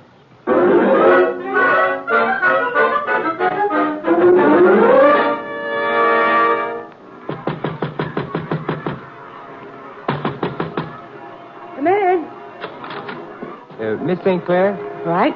Who are you? I'm a customer of your carnival. Well, come in, customer. Sit down. Oh. Thank you. I wanted to ask a few questions, if you don't mind. Where's your question license? My name is Simon Templar, also known as the Saint. Please. I'll form my own opinion. What do you want to know? I'm interested in Angie. Oh, Angie? Mm-hmm. They never come any better. Every 100 years or so, you meet somebody nice in this louse-trap circuit. And Angie was one of them. Now she's gone, and the crumbs remain. Anything peculiar about the way she died? Sudden, that's all. Heart. Why? And her sister Mona took her place. Yep. Mona's a good kid, but a kid. Any chance of her being brought up from the living grave soon? Why? I got the impression she didn't like it down there. No, you did. You know something? I don't like running this flea circus of a carnival either. Some mornings I don't even like living. But I don't come running to you about it, Mr. Templar. You won't bring her up then, huh? No. I got nothing to say about it anyway. It's up to her husband, Frankie Fowler. You catch his act? Frankie, the tattooed boy? I'm afraid I'm not an art lover. Well, he's no Mona Lisa, Jack. Any more questions? Would I get any more answers? No. But when a woman says no, that's not always what she means. Jack, that's an entirely different type of question.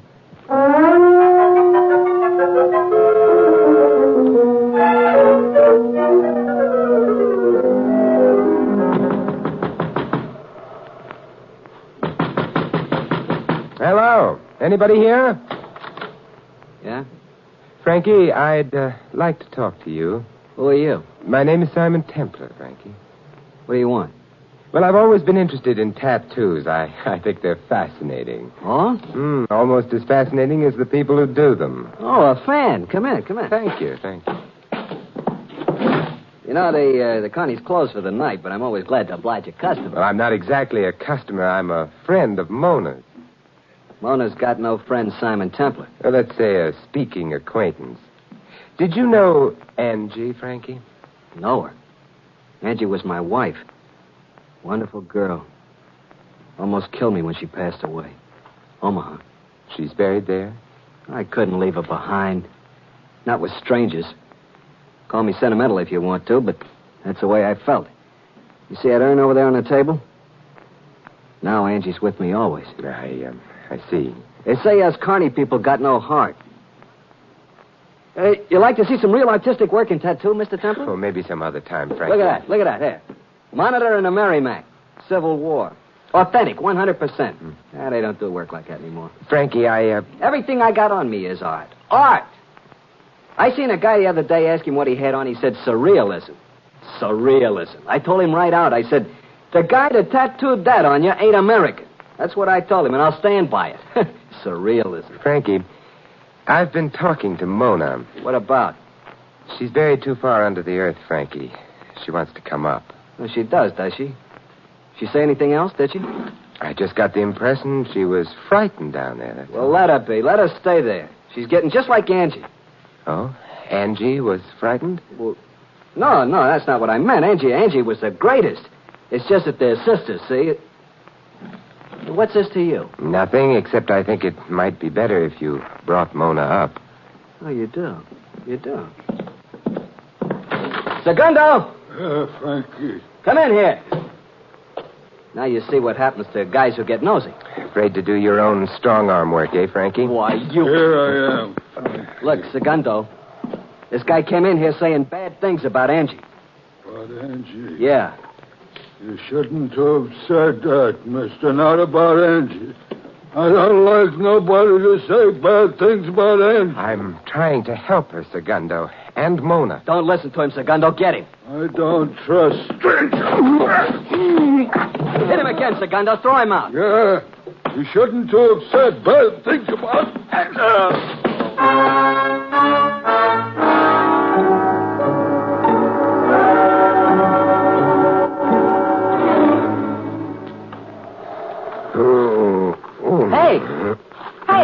Hey, wake up, mister. Wake up.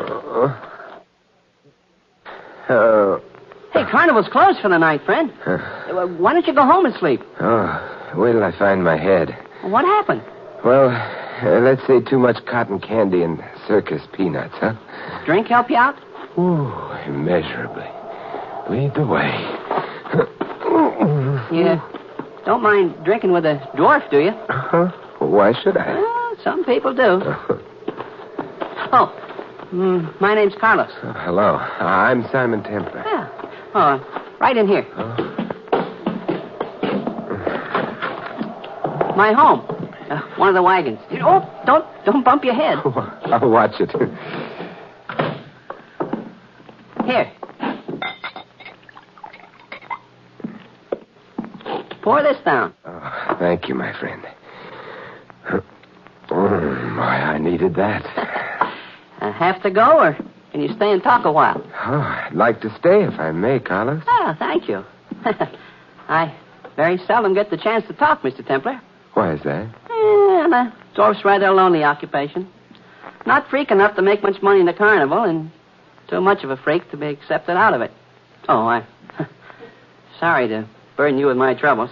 Everyone's troubles are everyone else's, Carlos. Well, thank you. Want to tell me about yours? Well, I had a call for help tonight from 20 feet under the ground. And I just don't know what to do about it. Mona? Yeah. She said she was afraid she would end up like Angie. She wanted to come up, or nothing at all, since Angie died of natural causes. That's what they all said. Did you tell anyone else about this? Not directly, no. Frankie refused to let her come up. We got into it. Don't throw you out. An understatement, Carlos. Have another drink. Mona never talked like this before. She was never scared, not like Angie. Mona's got guts. It worries me. Go here. Oh, thanks. What about the man who was married to both of them, huh? Frankie. Simon, if you were born a freak like I was, you had no choice and you can be philosophical. But if you make yourself a freak like Frankie did, you gotta hate yourself and everybody else as long as you live. And yet 2 women married. Don't rub it in. I'm sorry. I shouldn't have jumped you.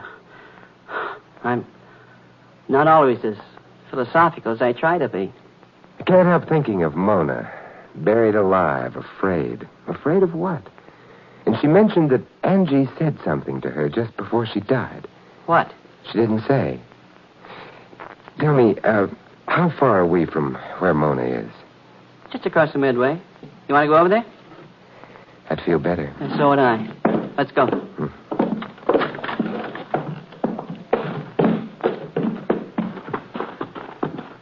What about B. St. Clair, Carlos? Can you figure her out? Well, not quite, because I don't think B can figure herself out. She hasn't had much fun either. I hope she gets some. This is Mona's tent, isn't it? Anybody around? Not a soul. Let's go in.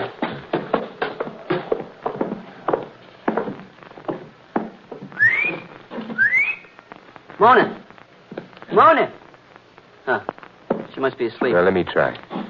Mona? Can you hear me? Mona? She's not asleep. There's something wrong. Mona! Mona, it's Carlos. Mona! What was it she said? She might wind up like Angie? Mona! Carlos, go get every man you can and every shovel, and then get a doctor and an ambulance. Yeah. He wanted to break the record. Well, maybe she will. Maybe she will. Like Angie.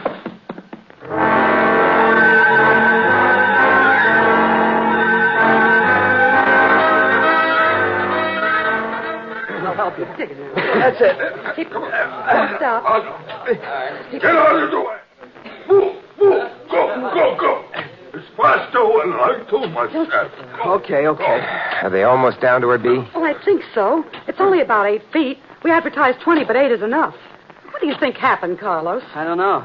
What happened to Angie? A heart attack, you know that. Do I? She's just fainted, maybe. Maybe this is all about nothing. I doubt it, Frankie. And so do you. What do you have to come nosing in for, Templar? B and I don't need you. We can get along. B and you? All of us, that's what I mean. You mean you'd rather have left her down there? I'm not taking this from you. Frankie! I got the bottle. Oh, come on. Come on, you guys. Grab it. Come on.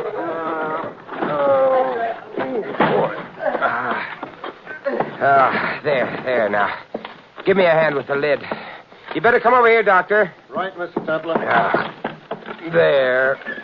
What is it, Doc? Is she... Well, she's still breathing, but that's about all. Any symptoms? If I had to make a guess, symptoms of poisoning. Get her over to the ambulance. All right, come on. Mr. Templar, I'm sorry I didn't get her up sooner. I should have made it plainer, but I didn't know who to trust. Well, do you now? Just who not to trust. And who's that? Everyone.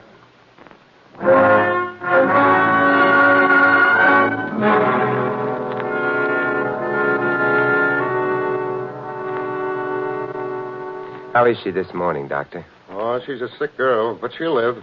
We got her in time. Oh, I'm glad. What caused it? Poison of some kind, definitely. I'm waiting for a lab report.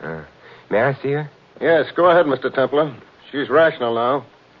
Kept asking Angie to forgive her before... Forgive her for what? Well, she didn't say. They usually don't. Don't stay too long. Oh, all right, Doctor.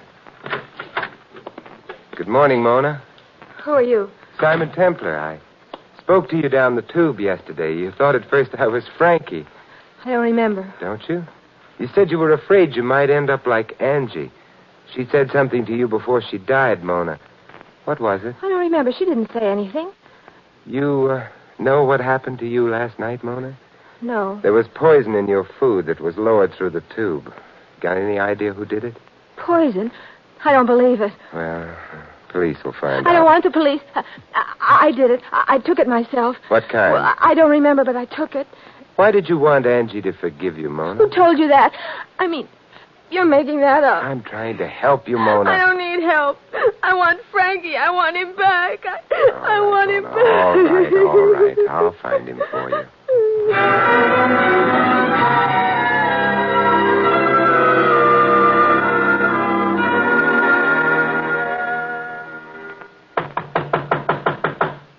Come in.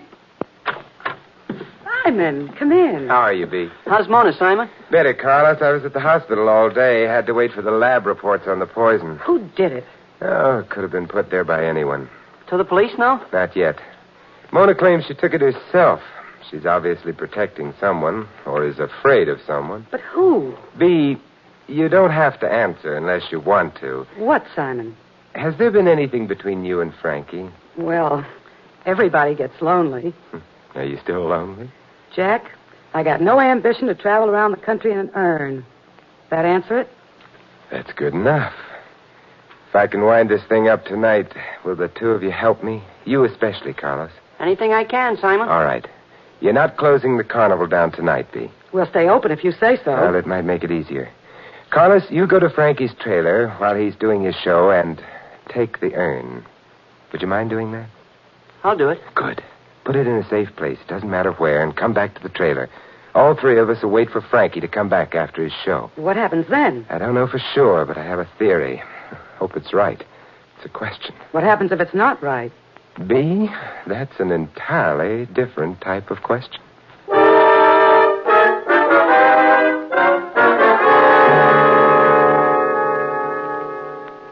Simon, Why do we have to wait in the dark for Frankie?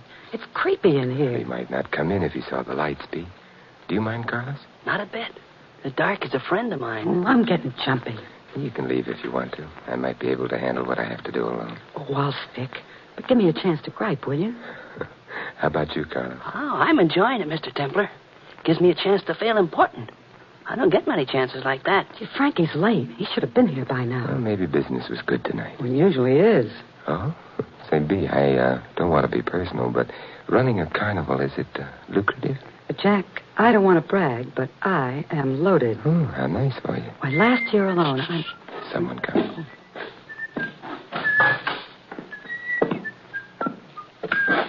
Good evening, Frankie. Templar. What is this, Bee? I couldn't keep away, Frankie, but I brought my chaperone. Well, get him out of here. Some chaperones. A saint and a dwarf. I didn't choose to be a freak, Frankie. That's the difference. What's going on? Look around, Frankie. Anything missing?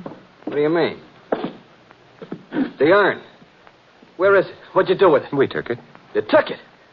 Segundo, come in here. I don't think you'll need Segundo this time. No? Sit down, Frankie. And if you don't like that seat, I can get you a hotter one.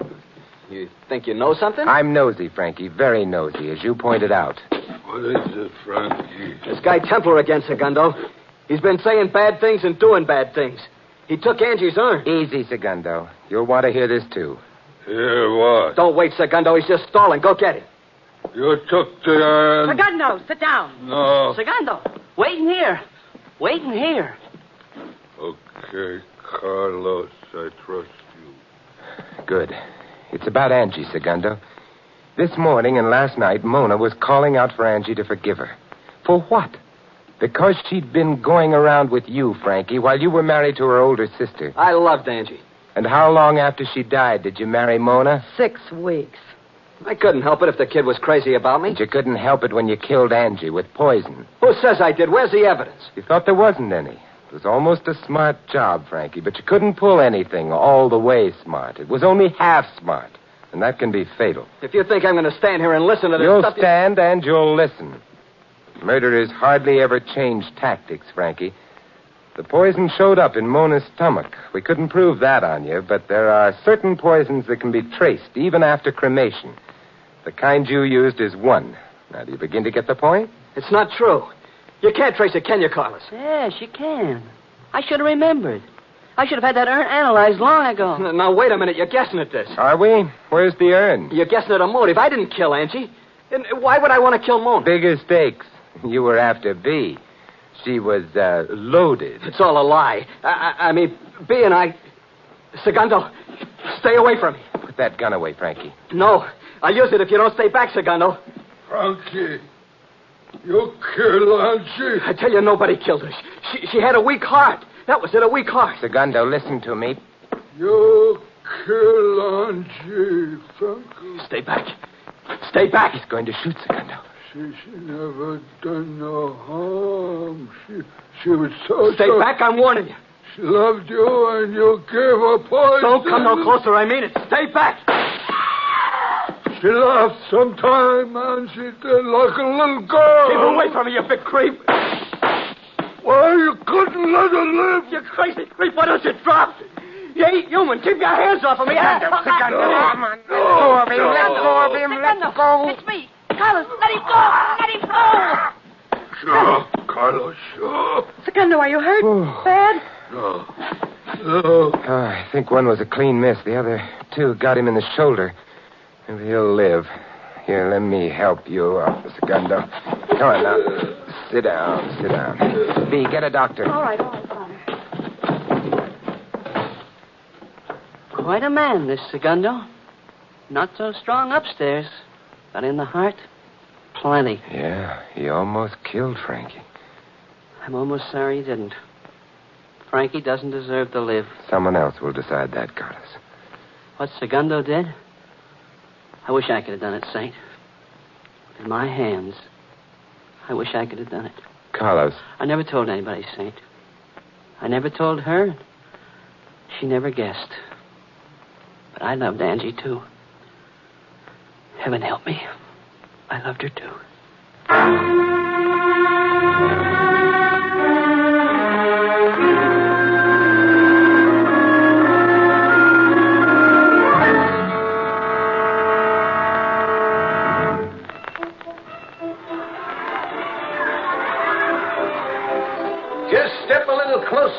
well, my friend. You mean me? I mean you. Hey, do you care to see the fat lady, friend? Weight 9,324 ounces. Well, that's better. How are you, Mr. Templar? I'm fine. Tell me, how's Mona? Oh, she's all right. It's a funny thing, Mr. Templar. I think Angie must have told her when she was dying that she suspected Frankie. But Mona could never bring herself to believe it. She still can't. But I guess she will. See, going in to see the fat lady, Mr. Templar? You talked me right into it. Here's a $5. Thank you, and the interest is straight ahead, friend. My change? Yeah, change. Here's your $5 back. For Simon Templar, everything is always on the house. On the house? Yeah. Well, thanks. Say, you'd make a wonderful bartender. Oh, now, Mr. Templar, that wouldn't be refined. Oh, well, just a lovely dream. A wild, lovely dream.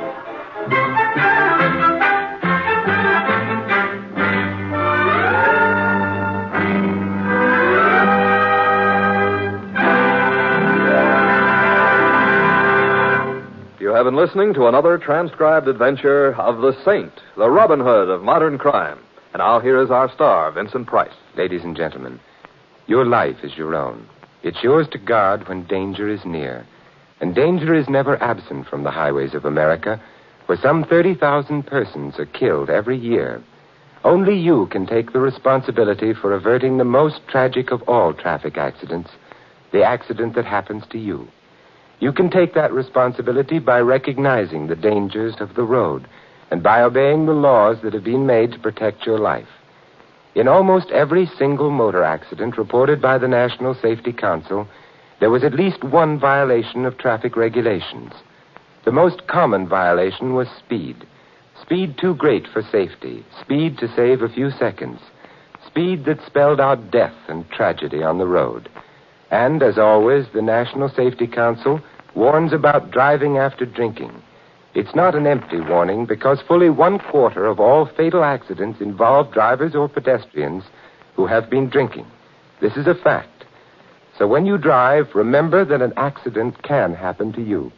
Learn and obey the traffic laws and don't take the little chances that so frequently result in a smash-up.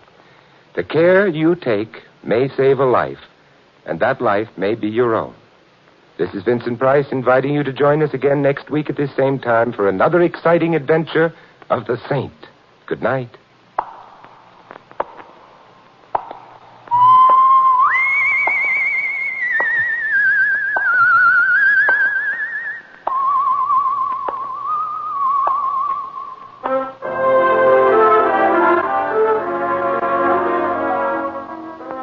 This adventure of the Saint was written by Dick Powell. In our cast, you heard Mary Shipp as Mona and Sheldon Leonard as the Barker. Bob Jellison was Carlos, Ed Max, Segundo. Henny Bacchus played Bee, Harry Bartell was Frankie, Harry Brown was the Doctor. The Saint, based on characters created by Leslie Charteris, is a James L. Sassier production and is directed by Helen Mack. Vincent Price is soon to be seen co-starring in RKO's production of His Kind of Woman. All you Saint fans will be glad to know that the Saint comic books are on sale at all newsstands. 3 chimes mean good times on NBC. Today, Theater Guild on the Air presents the dramatic story Come Back, Little Sheba, starring Gary Cooper and Shirley Booth. Sunday also means another 90 wonderful minutes with The Big Show. And among this Sunday's stars are Jimmy Durante, Fred Allen, Judy Holliday, and many, many more. And, of course, Tallulah will be the MC. And for a sparkling article about the glamorous Tallulah, see the latest issue of Look magazine, now on sale. This is NBC, the national broadcasting company.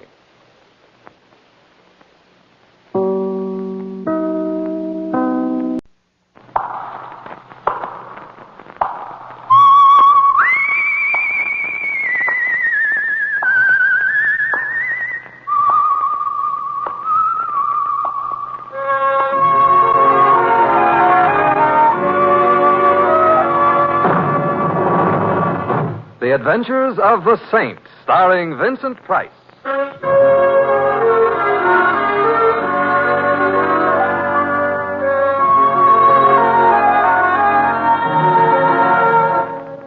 The Saint, based on characters created by Leslie Charteris and known to millions from books, magazines, and motion pictures.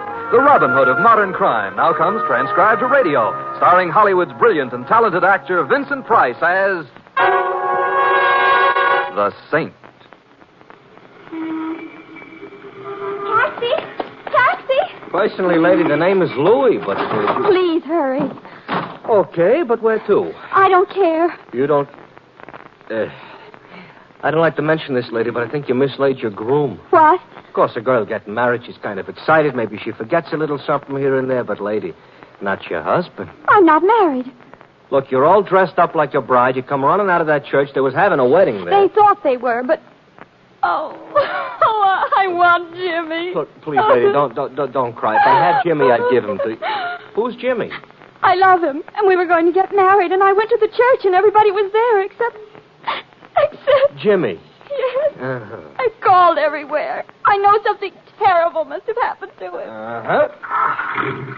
For a girl in your position, you know what I think you need? What? A saint.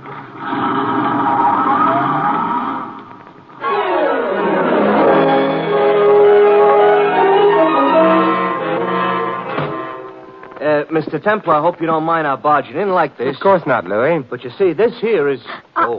I'm Carol Blair. Miss Blair. But by this time, she's supposed to have been Mrs... Snyder. Yeah, but she ain't on account of Mr. Snyder didn't show up at the altar. So... Miss Blair, please sit down. Thank you. Here, have a handkerchief.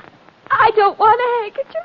I want Jimmy. Well, I don't have Jimmy. I might perhaps try to find him. Oh, Mr. Templar. Whether I can or not is something else again. However, have you thought of the possibility that he might have changed his mind about matrimony? Oh, no, he wouldn't have. He loves me. Well, Mr. Templar, there's nothing that could have kept Jimmy from marrying me. Nothing except death.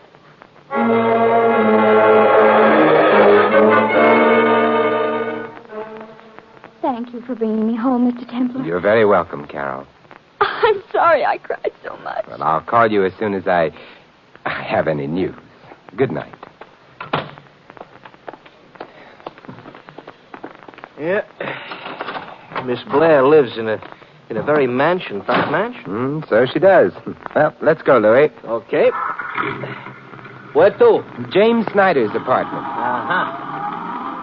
You think maybe he overslept? I doubt it. Hey, Mr. Templar, I read a book once. Sure, I wouldn't brood about it, Louis. Now, listen. In this here book, a girl's fella don't show up to marry her on account of he's dead. You know, on account of somebody killed him? Oh, well, that would explain why he's dead, all right. So the girl says zounds. In those days, girls used to say zounds. That ain't what Miss Carol Blair said. Well, I guess she didn't read the book. Well, probably too busy clipping her coupons. Oh, she's loaded, huh? She is loaded. Well, money and everything. I wonder if that's what James Snyder thought. Huh? Oh, yeah, Miss Blair told us he was broke, yeah. Hey, I got the solution. Yes, Louis? Yeah, maybe he got a job.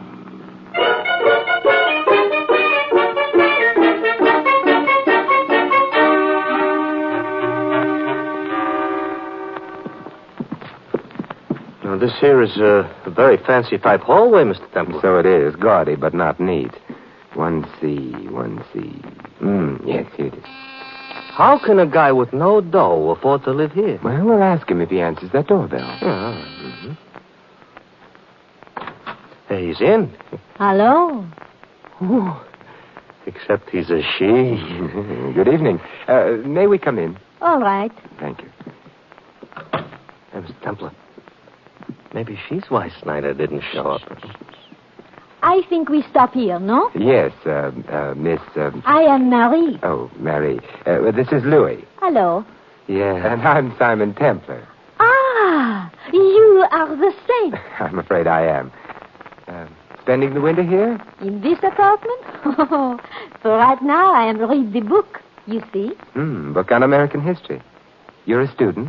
What do you think? I think you graduated.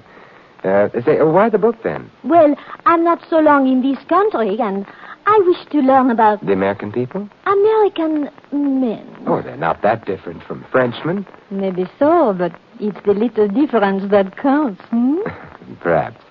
You know, there are better ways of learning than from books. Why don't you ask Jimmy? He is out. He is? Yes. He's marrying himself. Oh, it is not right what I'm saying. He's marrying a girl. Yeah, that's more usual. You don't mind? I do not mind. Well, sometimes close friends of the groom do. They say things like, what on earth does he see in her? But I am knowing what he sees in her. Be careful. $1 million. Is not bad. He's fine. Well, that is, Carol is a very pretty girl, too, despite her $1 million. Who cares? Of course, you'll probably laugh and... are you Jimmy's sister? Yeah, I thought so. But if you're not his sister, you must be... You look very pretty in red, Simon, but it is not necessary to blush. I am Jimmy's... Whoop, Kitty, it's time for bed. Wife. You said wife? Wife. Excuse me, huh? Hello? Huh? He's not here. Monsieur Templar is here. Goodbye. Was the doorman. I was saying... You said you were Jimmy's wife. It's true. Well, then if he'd married Carol, it would have also been bigamy. We were divorced in Mexico last year. Not his wife. I am fine. The lawyers say divorce not so good. So now Jimmy marry a rich girl? Maybe Jimmy gives me a big present, Big present, huh? There's another name for it. Is so? Is so. The other name is blackmail. You are a funny man. I haven't been trying. Maybe you go away now, huh? Mary, I have news for you. What kind of news? Jimmy didn't show up at the altar. You make the joke once more. No joke. He's terrible. Which means that Jimmy hasn't married that $1 million yet. I think of the poor girl who waits at the altar. Almost I cry for her. Your eyes are dry. I said almost. Goodbye. You want to be alone? From you, yes. Goodbye also to you. Oh, thanks for remembering me in time to say goodbye. Yeah, Mr. Templar? We're leaving, Louis. Except, Marie, if you happen to run into Jimmy... Yes? Advise him to be very careful. So? To date, he's left one woman at the altar, another in his apartment. He'd be safer juggling dynamite.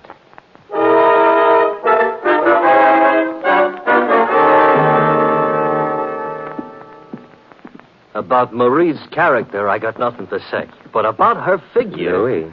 I also got nothing to say. But, I can dream. It's dark. Yeah, it usually is at this time of night. I know, but it don't hurt to mention it. Back to the cab? I suppose so. Hey, you Templar? Huh? Me? Yeah. Who wants to know? Who's asking you? You are? So figure it out. All right. You got a pencil and paper, maybe? Oh, wise guy. If you don't mind my intruding, I'm Simon Templar. Well, thanks for telling me, silly. Hey, you can't. I did. Now, don't move too quick. Him I gave the butt, but it's you I'm pointing the business in.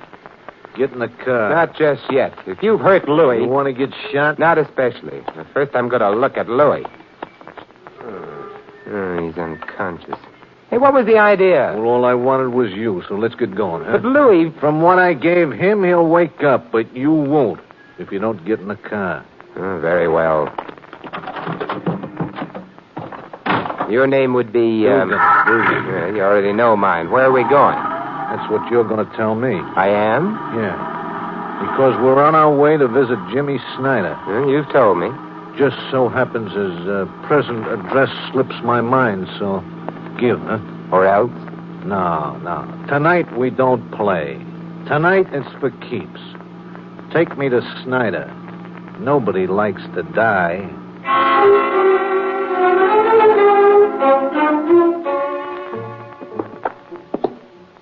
This is where you live, huh? Not quite yet. Hallways are so drafty. Huh. Thank you. Mm-hmm.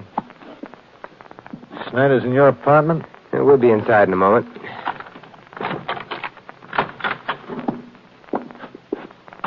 Hold it. Hold what? Shut up. Okay. Move slow, straight ahead.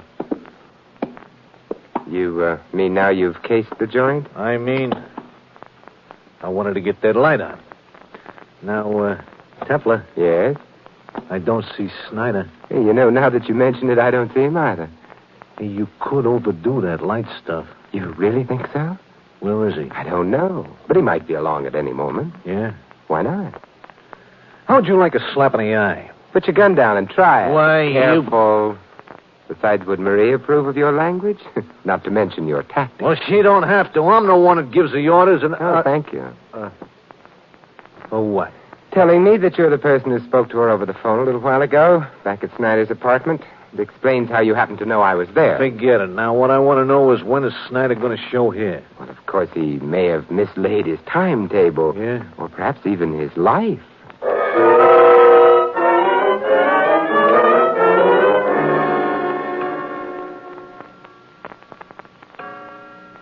Hey, Templar. Yes? I'm beginning to think that Snyder maybe ain't going to show. Well, as a beginning, it shows promise. In time, you may have lots of little thoughts, all your very You own. said I said he might be along. I offered no guarantees. Nobody's offered a guarantee on your life. Sheer oversight. You could be playing me for a dope. Oh, good heavens, no. Are you a dope? Where's Snyder? Well, men who have just been married usually spend the time immediately thereafter. No. He ducked the church. Oh, that's interesting. But how did you know? I know. Something else, however, that you don't know. What's that? The door behind you is just being sneaked open very, very softly. Ha. Oh, I amuse you? You kill me. You're so funny. You exaggerate. I'm not the one who may kill you. There's a revolver barrel poking its snout around the edge of that door. Point of it's aimed at you. Well, I don't take my eyes off you, mister. I don't suppose there's anything I could say that would stop that little stranger from shooting, whoever he or she is. I do dislike having my home used as a shooting gallery, though. Neighbors complain. So, Mr. Dugan, would you mind going away and being shot someplace else? I am staying right here. Get out of my way. No. Oh, you fool. I want to go after whoever shot you. No, that's a trick. It's some kind of trick. You moving up.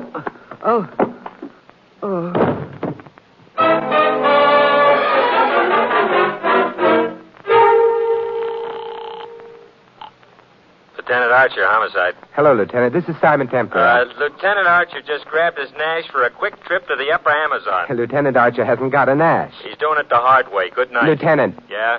Look, stop gnashing your teeth and guess what I've got. I wouldn't want it. I'm a married man. His name used to be Dugan, Anthony Dugan. I don't like him. Someone else didn't like him harder, so now he's dead. Where? My apartment. Got the killer there, too? I'm sorry, no. Well, get in touch with me when you do. All right, Lieutenant. I'll be right down, Simon.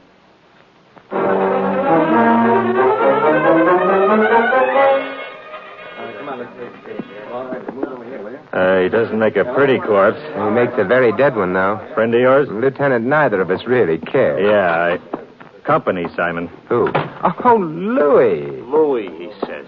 That's what he said. Louis, you're not hurt. No. No, in my family, everybody goes around with two heads. Well, there was nothing I could do. Hang out with the saint and see Johns Hopkins from a bottle. Mr. Templar, where is that hooligan? I'm going to... That's him? Yes, Louis. But he ain't breathing. No, Louis. Oh. Lieutenant. Yeah? Louis and I have an errand. You mind our leaving? Thanks for asking. So long. Goodbye. Louis? Coming. But to where? I think perhaps it's time we visited Carol Blair. Uh-huh.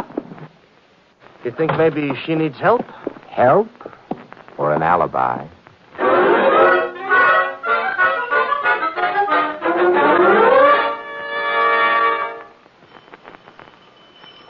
Looks like the mansion is all closed up for the night. I hope not. Maybe she's asleep, huh? If she is, she hasn't read the right books. A woman who's just been left at the altar never sleeps. What's the matter? They don't get sleepy? I have nothing to say to the press. Who is he? I don't know. To me, he looks like an outfielder. From left field, I might add. Louis. I beg your pardon. You, sir, would be... Theobald A. Blair. What does the A stand for? Artaxerxes. You may make all the jokes after I shut the door. Good night. We are coming in, Mr. Blair. Thank you. Pushing type. Uncle. Only when necessary. You're Carol's father? Uncle, young man. Uncle. And who are you? Simon Templar. This is Louis. Tonight, everybody goes, Why does he have to use a question mark for me? Your niece asked me to help her, Mr. Blair. Carol is a young idiot. Youth has no monopoly on idiocy. I am almost squelched.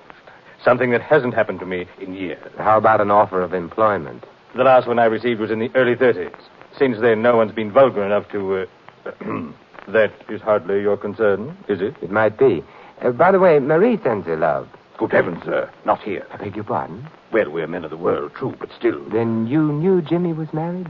Would you like a spot of something? Truth. I'm afraid we're temporarily out of that commodity. Dugan is dead, Mr. Blair. Indeed. How pleasant to discover that thugs like him are mortal. Were you the one who tested his mortality? He was murdered, huh? No doubt whoever murdered him did so with the best of intentions. It wasn't I, however. You haven't asked me where Jimmy is.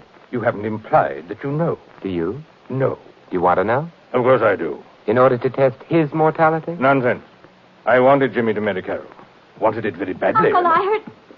Oh, Mr. Templar. Yeah, and Louis. I'm keeping the franchise open. Hello, Louis. Hello. I hope you weren't asleep. Oh, no, I couldn't. Simon, have you found Jimmy? No, I did find Marie, however.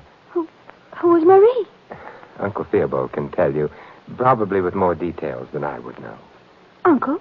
Well, that is, she used to be, friendly with Jimmy at one time. Friendly? Well, yes, you might say that.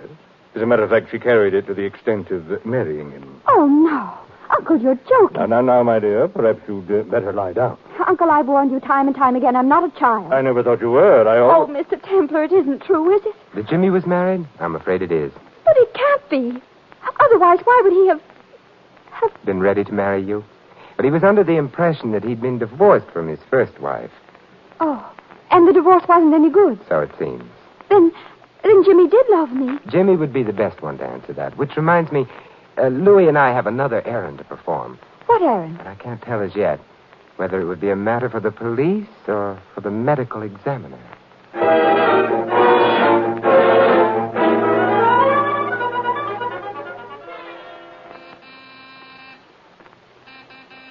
Mr. Templar, you're excited. Worried. What about Marie? That's why we're ringing her doorbell. No answer. It's locked. I don't like that. It's not much of a lock. Don't look now, but you just ruined that lock. It's not important. What is important is... Ooh, Marie. Yes. Blood on her nightgown. She's dead. She was shot, huh? Yes, close range. Trail of blood leads from the couch there to this overturned end table. You mean she crawled after Whoever shot her left her for dead at the couch. She wasn't quite dead. She fell to the floor, managed to reach the end table, knocked it over. Yeah, and started to read a magazine or something, because there's one right under her head. Not to read. No? Actually, she tore a page out. That's all she was able to do. No writing on it? No, which means... Let's see. One side's the back cover. The other's a full-page advertisement for Hamilton watches. Maybe she wanted to know what time it was. It's a bad joke, but I don't feel good. She was evidently trying to tell us something with that ad. Something about her murderer. Hey, maybe the guy who shot her was a watchmaker, huh? Yeah, possibly that. More obviously that his name was Hamilton. But so far as we know, there's been no Hamilton connected with the case. And it would be stretching coincidence too far, anyway. A ready-made clue like that. Well, I'll have to wait. Well, you're calling the cops? They can wait, too. I'm calling the Blairs. You want to let Carol know her husband is now a widower? I want to find out who's home. Hello? Carol? Simon Templar. Simon, you found Jimmy? Not exactly. Carol, is your uncle in? No, he went for a walk. In the park, he was upset. Thanks, Carol. Goodbye. Come on, Louis. Where are we going? We're upset, too. So let's make it the park.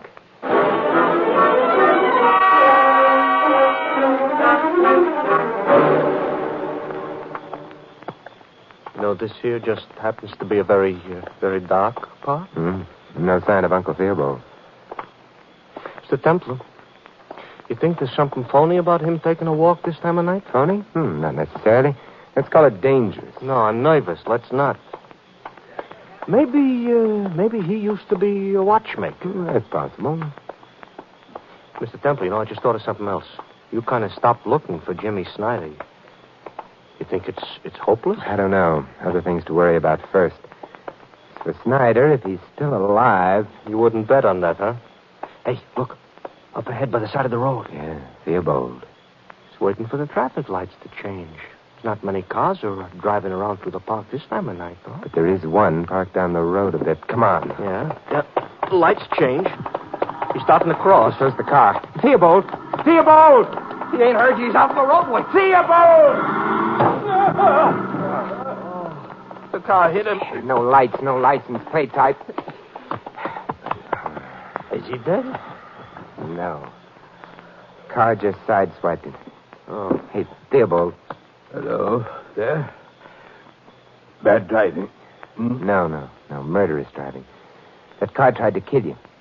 Theobald, we'll get an ambulance for you. You'll be all right, but look, I've got to know something. Do you have a place of your own besides Carol's house? Well, yes. I keep a small room. Shabby vanity of mine. But it belongs to me. Where is it? 19 Terrace Place. Apartment 3. Have fun, and... Oh, he's fainted. Louis, go get help for him. I'll wait till you get back, and then... Yeah? And then we'll remember the forgotten man.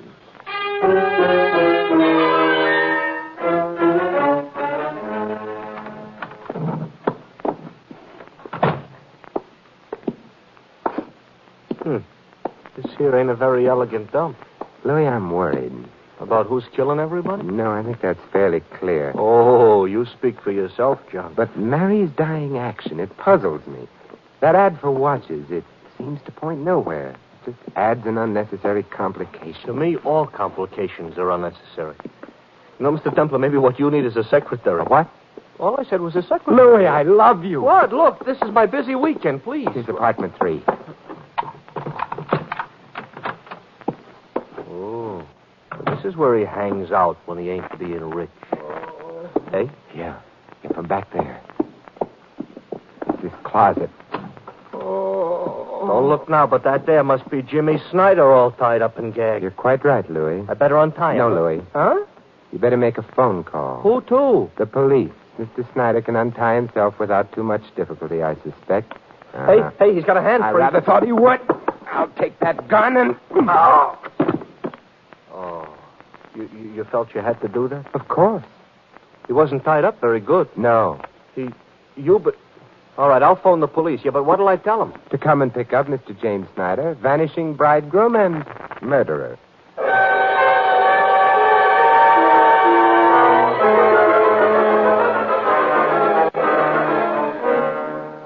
Simon, I don't understand. How could it have been Jimmy? Well, he was married to Marie. Marie and her happy little triggerman, Dugan, were preparing to blackmail him as soon as he'd married you, Carol.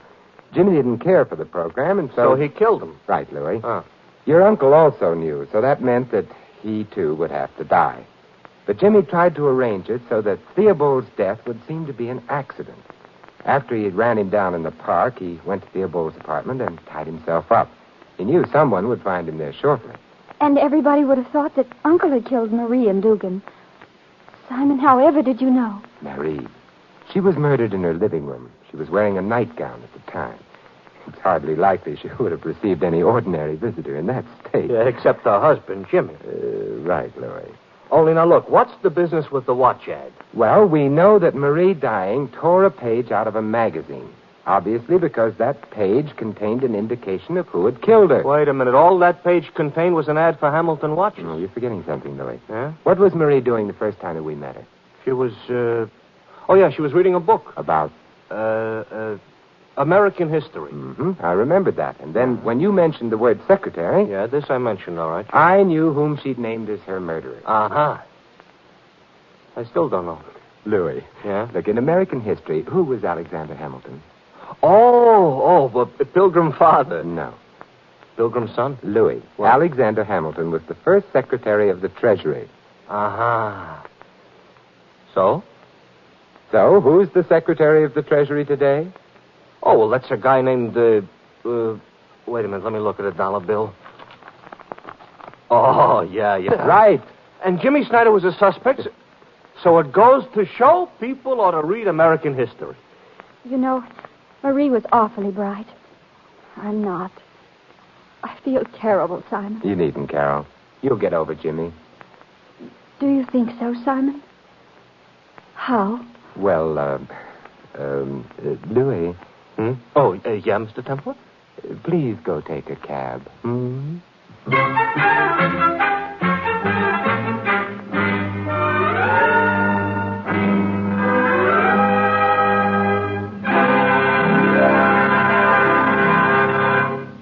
have been listening to another transcribed adventure of the Saint, the Robin Hood of modern crime. Now, here is our star, Vincent Price. Ladies and gentlemen, from the past we have received a heritage, our American heritage, and it consists of many things. It's an ideal and a way of life. It's everything America stands for, our heritage. We can repay the past only by using our heritage well today, by taking pride in the most complete expression of individual liberties, civil rights, and personal dignity. And by doing so, we'll be guaranteeing our future. For we have learned from history that unused freedom has a habit of slipping away. Of course, using our freedom makes certain demands upon us. But to the people of many countries today, these demands would constitute a gift beyond price. They mean voting in an informed way, serving on juries, taking an interest and having a voice in all the affairs of the community, the state, and the nation. All this preserves our heritage by exercising it. And by making our form of government work better at home, we strengthen democracy everywhere. We provide an example of free people governing themselves through a free government, a dynamic example of man's finest ideals at work. To every American, then, falls the task of protecting our heritage. For freedom is everybody's job. This is Vincent Price inviting you to join us again next week at this same time for another exciting adventure of the Saint. Good night.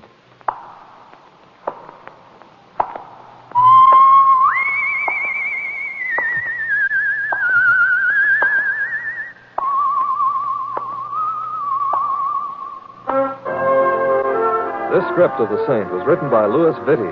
In our cast, you heard Viola Vaughn as Marie and Sharon Douglas as Carol.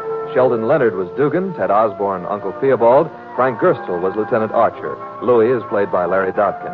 The Saint, based on characters created by Leslie Charteris, is a James L. Safdie production and is directed by Helen Mack. Vincent Price is soon to be seen co-starring with Errol Flynn and Michelin Prell in William Marshall's production of Bloodline.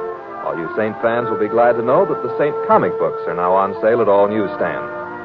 3 chimes mean good times on NBC. There's fun every Sunday on NBC with 2 delightful and sometimes very bewildering families. The Blandings family continues to have typically suburban adventures in their famous dream house. Cary Grant and Betsy Drake star as Mr. and Mrs. Blandings. And Sunday also means a visit with the hilarious Harrises and their friends on the Phil Harris Alice Faye Show. This is NBC, the National Broadcasting Company.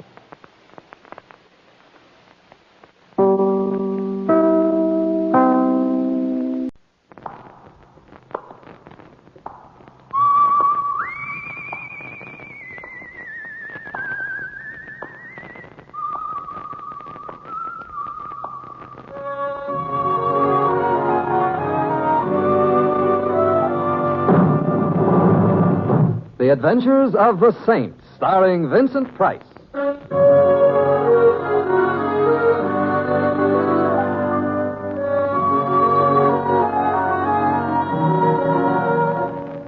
The Saint, based on characters created by Leslie Charteris and known to millions from books, magazines, and motion pictures. The Robin Hood of modern crime now comes transcribed to radio, starring Hollywood's brilliant and talented actor Vincent Price as the Saint.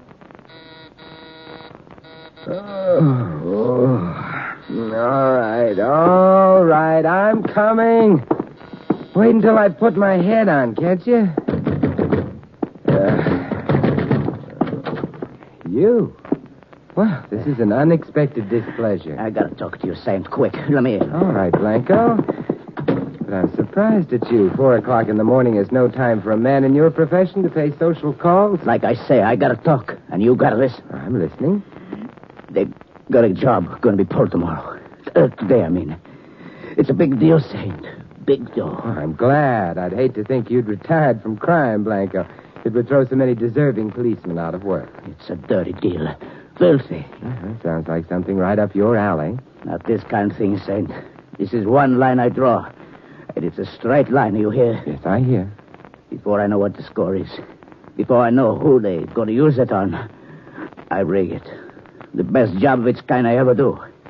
It's going to work, and he ain't going to leave a trace. Yeah, I should never have had that spumoni right after a lobster dinner. Blanco, do you think if I get up and take some bicarb, you and the rest of this dream will go away? Listen to me. I can't go to the cops. You're the only one. You gotta stop it, Saint. You gotta. I gotta? Yeah, you gotta. And you only got till noon. Blanco, at the rate you're painting this picture, it's going to be at least noon before I know what it's all about. It's about murder. Oh, well, let's get down to personalities. Who is going to be murdered by whom, why, and how? Let's have the name of the potential victim as an appetizer, huh? We'll get down to the main course later. That calls for a kind of complicated answer. It was kind of a complicated question. But do your best. Neatness counts. You remember Frank Kane? Of the Chicago Canes? Of course. Who could ever forget the inventor of the game of encase your friends in a barrel of cement and dump them in the river? Yeah, you'll remember. Yeah, I also remember that when the federal men were just about to catch up with him in Central America a few years ago, he was discourteous enough to die a natural death. Yeah. Somebody died in Central America 3 years ago. Not Frank Kane? There are places where a buck here and a buck there can get any moniker you want on a death certificate. And Kane had plenty of bucks. Getting the corpse to planting that same moniker is easy. So Frank Kane's still alive? Yeah, he's alive. But that ain't all. He used to... Wait. You hear something? What sort of something? Someone move in the hall. Pour yourself some brandy and try and get your nerves back into waltz time, eh, Blanco? Now, look, what about Frank Kane? You sure you didn't hear something? Where are the lights? Oh, turn off there. Down, get down. Blanco. Talk later. What about me? The girl. Don't let them kill her. Who, Blanco? Who? She on way to party. God, Saint. God, don't let it.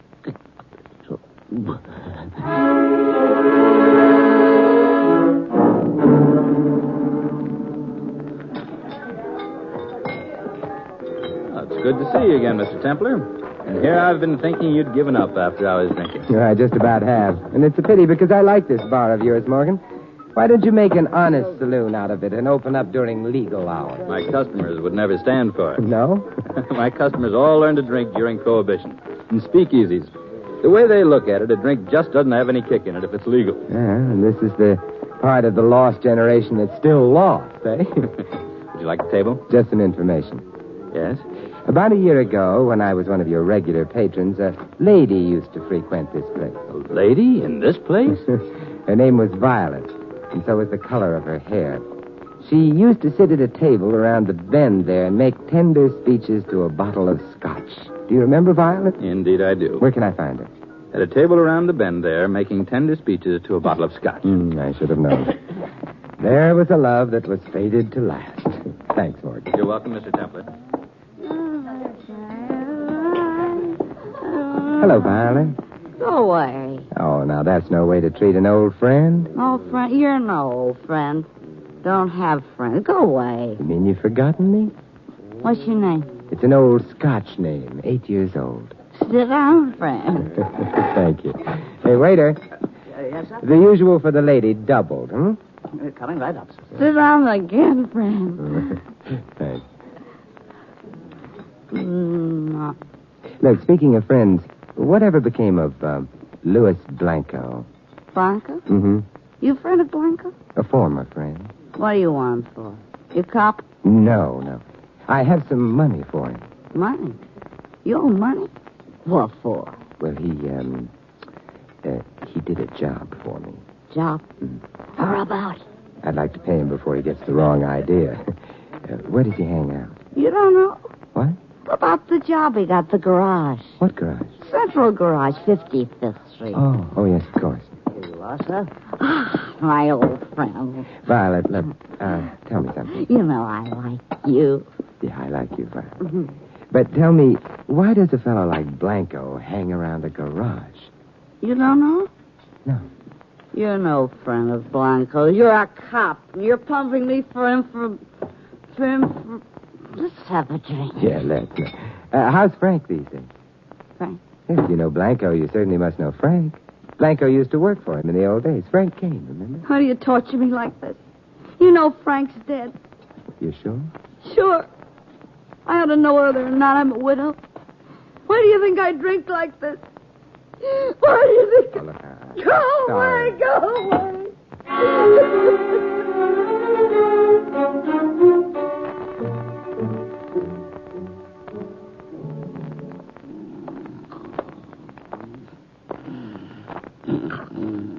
Wake up. Hey, come on, wake up. Huh? Oh, guess I fell asleep. Gets kind of lonesome here in this garage all night. I'm sorry I woke you. That's okay, mister. You bringing a car in? No. Taking one out? I just want to talk. You woke me up just to talk to me? Hey, you said you were lonesome. What do you know about a man named Blanco? Blanco. Customer? I thought perhaps he worked here. Nobody by that name here, mister. You sure? Sure, I'm sure. There's 4 of us working here. Me, Ed Williams, Pulaski, and that new guy, Stevens. We take turns working nights. Tonight was my turn. The new man, Stevens, what does he look like? Look, pal, why don't you give a guy a break? Huh? So he did time once. Is that any reason for you cops to come checking up on him every time you got nothing else to do? What does he look like? You don't get any help from me. I'm a law-abiding citizen. I believe in helping the law, but not when it starts hounding a guy. Well, I'll give it to you straight, friend. There was a murder committed tonight. The chances are the guy you're asking about had nothing to do with it. If Stevens and Blanco are the same man, he had a lot to do with it. What, do you think he killed somebody? He's the corpse. He's dead? What did he look like? About medium height, dark hair, dark eyes, sort of dark complexion. He's dead. That's Blanco. Gee. Well, who did it? That's what you're going to help me find out. Me? Mm-hmm. What did Blanco do around here? Same as we all do. Sleep. We're mechanics, mister. Last night was the guy's night on. It was supposed to be my turn, but he asked me to swap with him. Last night, eh? Yeah, so I swapped. It made no difference to me. Him, he made out like it was important. What did he work on while he was here last night? How should I know? Don't you keep records? Well, sure. Well, then that's how you should know. All right, come on in the office. All right. This is your record file, huh? Yeah. Yep, here's the report. Yesterday's date. Mechanic, Stevens. Lube job, Andrews. Oh, yeah, that's that Hudson Hornet out there. Belongs to a real classy chick. Here's another report. Engine tune-up. Maddox. Maddox. Oh, yeah, that's a foreign job. The chauffeur-driven bus over there, but, you know, that's funny. Oh, why? Oh, I tuned the engine on that heap only 3 days ago, and I did a good job. Why should they want it done again? Let's go take a look. Maybe we can find out. Yeah.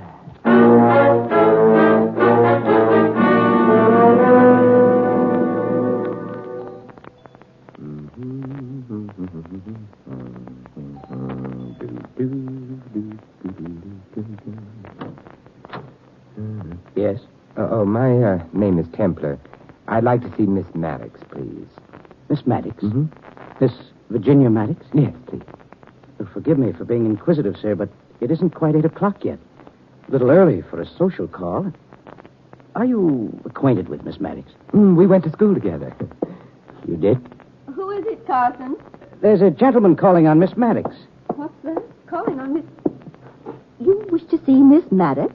Yes, but I didn't realize I'd create this much of a sensation. I must remember to include I'd like to see Miss Maddox in my repertoire of startling things to say. Well, I'm Mrs. Anders. I'm in charge of this household. Do you know Miss Maddox? The gentleman went to school with Miss Maddox. He went to school with her? That's what he said. You know, there's something about all this that reminds me of the time a friend of mine tried to negotiate a federal loan. Oh, show the gentleman into the library, Carson. I'll go call Miss Maddox. If you'll just be seated, Mr. Templar. Oh, thanks. No, I didn't catch his name, but it's someone who went to school with you. I know. I'll bet it's Fatso. Why, you're not Fatso. I suppose I should say thank you, but certainly you're not Miss Maddox. Why, of course I am. Now, don't tell me she's changed that much since your school days. I'm afraid I'm the one who's changed. As a matter of fact, I feel myself changing slightly this very moment. Oh, well, when you find the right Virginia Maddox, you can both have a laugh over this. Yes, a good long laugh. Yeah, I think the time to laugh is right now. And you can all join in. You see, this is the Virginia Maddox I'm looking for. I beg your pardon? There's a foreign car, an Asata Frashini, at the central garage, registered to a Virginia Maddox at this address. Why, of course, it's mine. Yours? Oh, it's mine, all right. Although, naturally, I don't drive it. You see, I'm only 8. And if you lived in California, you'd have been driving it for years. I'm afraid I don't understand what you're trying to say. I'm not saying, Mrs. Anders. I'm asking. Did you ever hear of a man named Blanco? Blanco? No, I don't believe I ever have. I haven't. Have you, Carson? No, Miss Virginia, I don't... Wait a minute.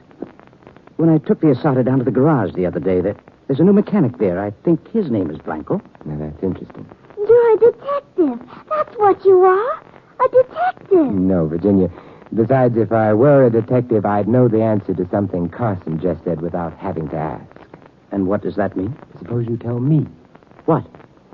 How you knew that the new mechanic's name was Blanco when even the men who worked with him thought it was Stevens. Well, maybe it was another man. I mean... I'll tell you what I mean, Carson. You're the first real link, the first hopeful sign that I'm heading in the right direction. Look here, what is this all about? Virginia, didn't I just hear your doll cry? Oh, Mr. Templar, I haven't played with dolls since I was a child. Oh, yes, of course. I should have known. You don't have to make an excuse, Mr. Templar. I know you want me to leave the room. You want to talk grown-up talk. Virginia, you're the most fascinating woman I've met in years. But there are a few questions I want Carson to answer. And... Mister, whatever your name is, I'll give you just 3 seconds to put up your hands. Very well, if you insist. And now, sir, I should like to know what you mean by forcing your way into this house. But Uncle Roger, can't you see?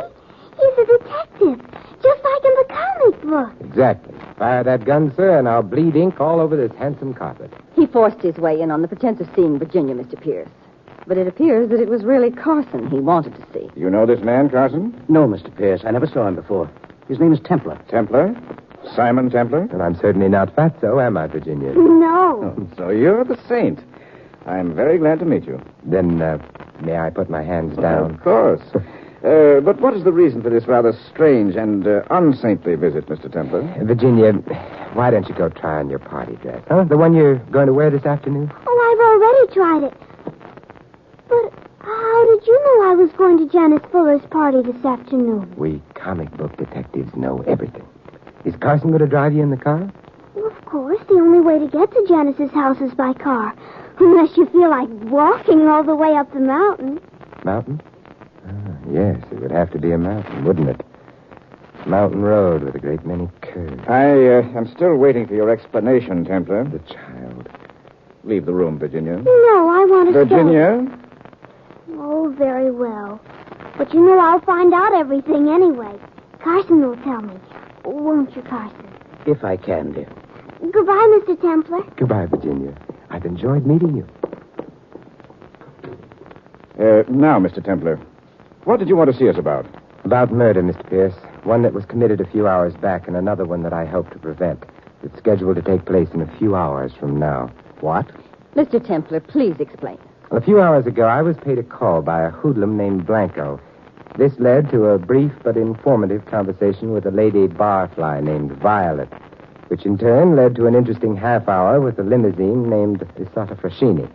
And so, here I am. I'm afraid I don't... I'm afraid I don't understand either. All that's clear to me as of now is that there's been a murder, and there's a good chance there's going to be another one. Murder? Who was murdered, Mr. Templar? The aforementioned hoodlum, Blanco. But shed no tears. He'll be missed only by the manufacturers of small arms ammunition who, I'm afraid, are going to notice a rather remarkable drop in their sales. What? It's the car that I'm here about, Mr. Pierce. The Asata Frashini that spends its spare time at the central garage. The registration slip says that it lives here. Yes, that's our car. It is the central garage we use, Carson, is it not? Yes, sir. I understand the car is owned by that charming child, although she informs me she doesn't actually drive. Yes, the car is hers. Mr. Pierce, I hope you won't think I have an ulterior motive. I'm a little old for Virginia, but she's loaded? She's extremely wealthy. You see, Mr. Templar, shortly before Virginia's father died in South America, he drew up a will giving the child his entire fortune.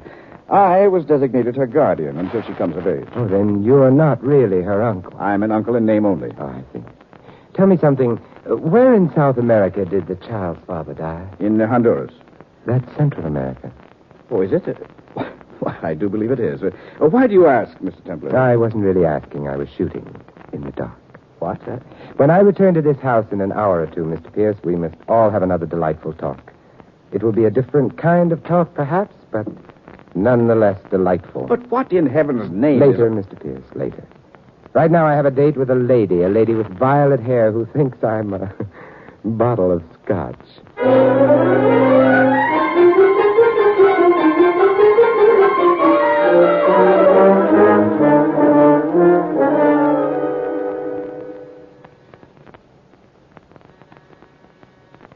Yes, who is it? Package.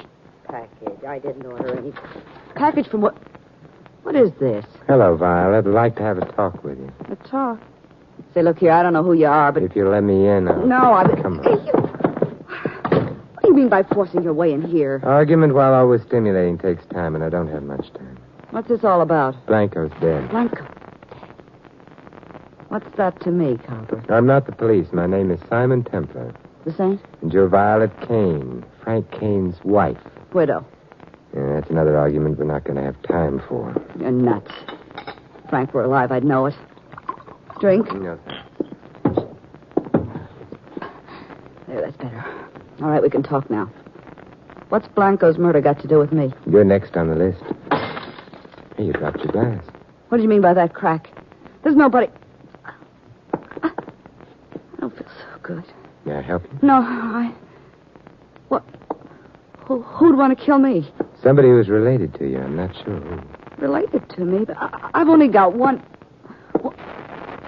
I don't feel so good. What is it?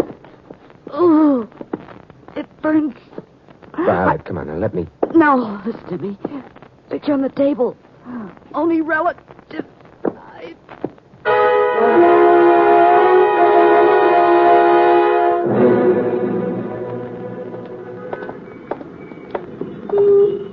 Hello there, Morgan. Oh. Why, it's Mr. Templar. What brings you out in the cream of the day? I'd imagine a man who runs an after-hours saloon would naturally indulge in after-hours sleep. Well, as a matter of fact, I was just about to go home, on my way to pick up my car. Not by any chance at the central garage? Oh, yes. How'd you know? Deduction. That's incredible. Not too incredible. It's easy enough to deduce that a man would keep his car in a garage that he happens to be the owner of. Oh, so you know that, too. There isn't very much you miss, is there, Mr. Templar? Murder has a way of sharpening one's senses. Murder? Man named Blanco. Should we go into the garage? Right behind you.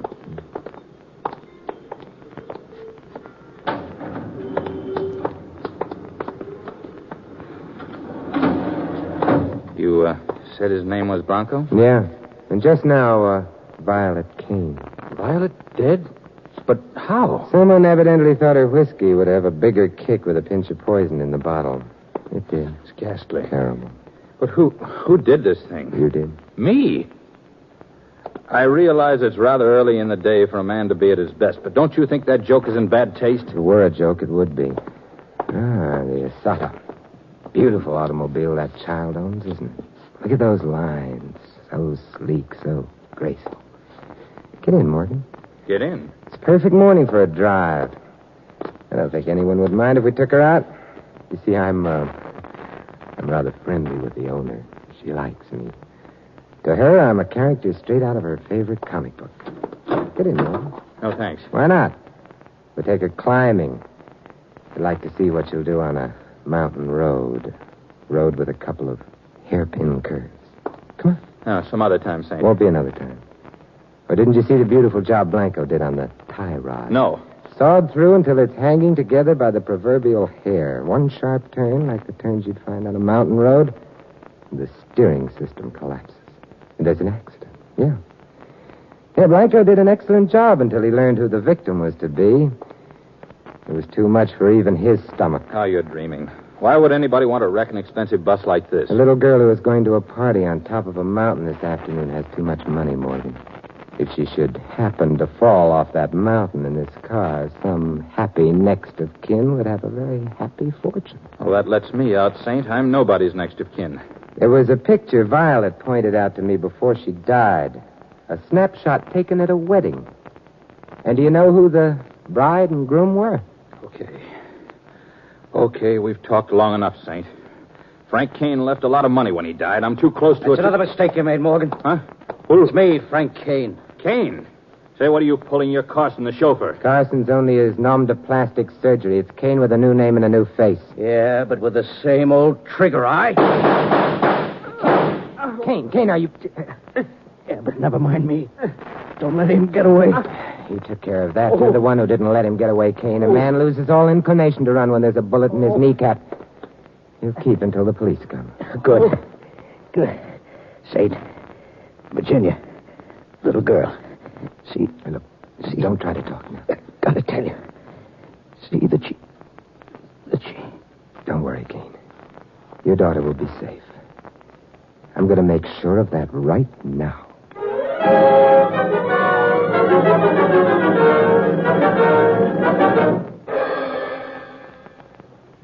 It's beyond belief, Mr. Templar. What sort of fiend could even dream of harming that child? It was a team of fiends, Mr. Pierce. And one of the fiends has just given up his membership in the inhuman race. There were two of them? Yes, Miss Anders, two of them. Morgan and someone else. Someone who would be Virginia's only surviving relative once Violet Kane, the child's mother, had been erased from the picture. The only surviving relative and inheritor of the child's fortune. But we know of no relatives, do we, Roger? There was only Frank Kane, her father, but legally, at least, he was dead. Now he's dead in fact as well. But there is another relative. I'm amazed that you don't know. Who? Violet pointed to a wedding picture as she was dying. It was your wedding picture, Mrs. Anders. You were the bride. Morgan was the groom. Yes. I was married to Morgan once. But surely that doesn't mean that I... Look here, Templar, this is preposterous. It would be even more preposterous if Violet hadn't had a sentimental nature. What do you mean? The snapshot. She wrote the names of each member of the wedding party on the snapshot. The names? Mm-hmm. She had your name written. Rose, isn't it? And what makes the photograph really interesting is the man standing next to the groom. It was you, Mr. Pierce. Of course it was me. Is it a crime to attend a wedding or have one's name written on a picture? No, but in this case it solves a crime. Because, Mr. Pierce, under your picture, Violet affectionately wrote, "My dear brother, Roger." What? You... Don't bother. I'm sure I've been called it before. Come on, brother.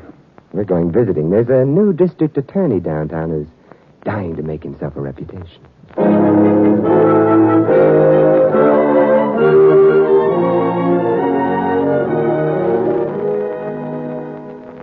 Virginia, I've brought you a present. Oh, Mr. Templar, you shouldn't have. But I'm so glad you did. But go on, open it.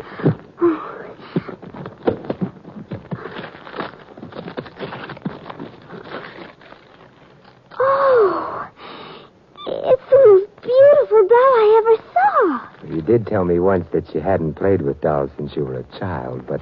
Mr. Templar, I'll tell you a secret. What, Virginia? I just said that to be sophisticated. Something tells me that a certain young man named Fatso is going to be trimmed right down to your size.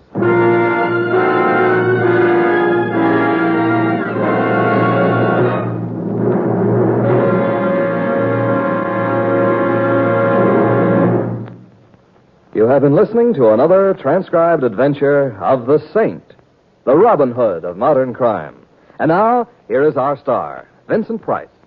Ladies and gentlemen, in tonight's cast, you heard Maggie Morley as Violet and Anne Whitfield as Little Virginia. Edmund McDonald played Blanco, Jack Moyles, Carson. Ted Von Eltz was Roger, Irene Tedrow, Mrs. Anders. Morgan was played by Barney Phillips, and the Garage Man by Jerry Hausner. This is Vincent Price inviting you to join us again next week at this same time for another exciting adventure of the Saint. Good night.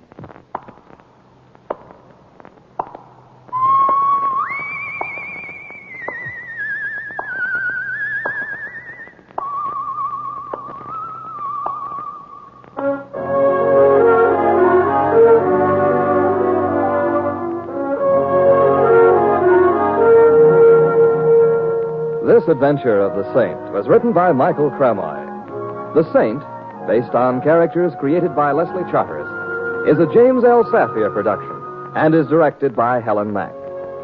Vincent Price is soon to be seen co-starring in RKO's production of His Kind of Woman. And all you Saint fans will be glad to know that the Saint comic books are on sale at all newsstands. This is Don Stanley speaking. 3 chimes mean good times on NBC. Every Sunday on NBC, meet 2 delightful and often confusing families, the Blandings and the Harrises. Mr. and Mrs. Blanding stars Cary Grant and Betsy Drake as the proud but bewildered owners of the famous Dream House. And the Phil Harris-Alice Faye show features the hilarious Harrises and their friends in typical amazing Harris situations. Hear them later today. Fred Allen, Edwin, and B. Lilly join the big show today on NBC.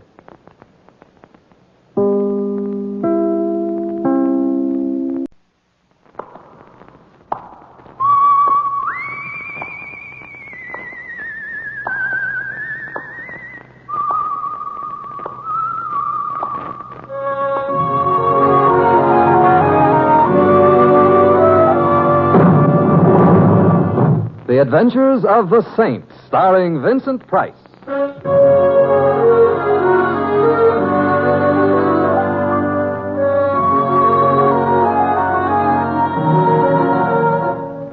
The Saint, based on characters created by Leslie Charteris and known to millions from books, magazines, and motion pictures. The Robin Hood of modern crime now comes transcribed to radio, starring Hollywood's brilliant and talented actor Vincent Price as the Saint. Just a moment. Yes? Are you Simon Templar? The man they call the Saint? Yes, I am. Who am I? Oh, what do I get if I come up with the correct answer? Let me in and I'll show you. Well, you're in. If you're carrying your laundry in that little black bag, Jack Benny is... I said I'll show you. There. Oh, laundry never looked like this. Don't touch, just look. It's almost all big bills. The whole bag full of big bills. What did you do, sell your car to Honest John? That's what I want you to tell me. You mean you don't know how you got all this money? I don't know anything. That goes for who I am, where I came from, where I'm going. I see.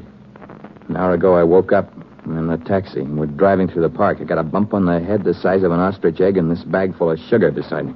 When I wake up from a bump on the head, I'm lucky if I find an aspirin beside me. I got no wallet, no papers, no keys, not even a matchbook. My pockets are empty, and so's my head. I remember nothing. The cab driver?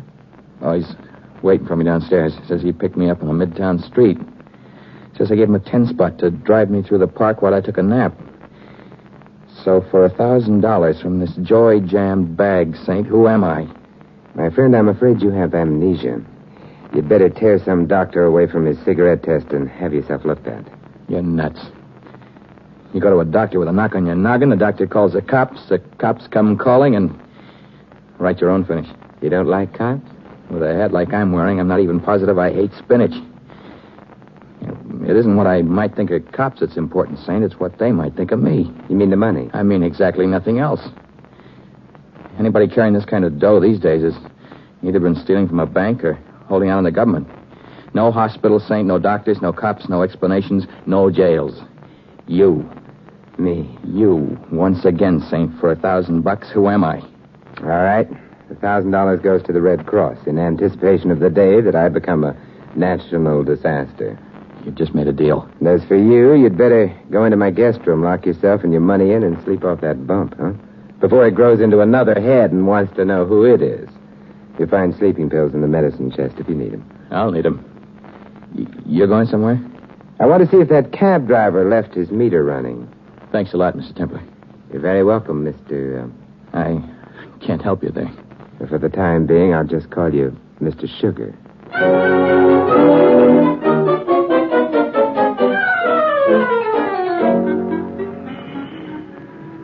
Mister, all I know is the guy climbs in the cab at 48 and Madison, hands me a 10 spot, tells me to tick it off through the park while he snatches 40. He handed you the money before you took him riding? Yeah, before. Let me have how come? Because I didn't want him in my cab, that's how come. The way he was bobbing and weaving, I thought he was lushed. I didn't want no trouble with no drunks. So you had a little argument? A little discussion. Then he takes out a $10 bill and forces it on me. So I stop discussing and start driving. The $10 bill, he took it out of his pocket, huh? If you know any other place a guy can carry his dough, let me know, and I'll take the bill off of my wife's neck when we go to bed nights. Out of his pocket. What's the matter? You think I'm lying? You're not lying. Now I know how my old grandmother felt when the medicine man swore that the snake oil would cure her rheumatism. You're having trouble finding out what the score is, huh? I don't care what the score is. I'd just like to know what the game is.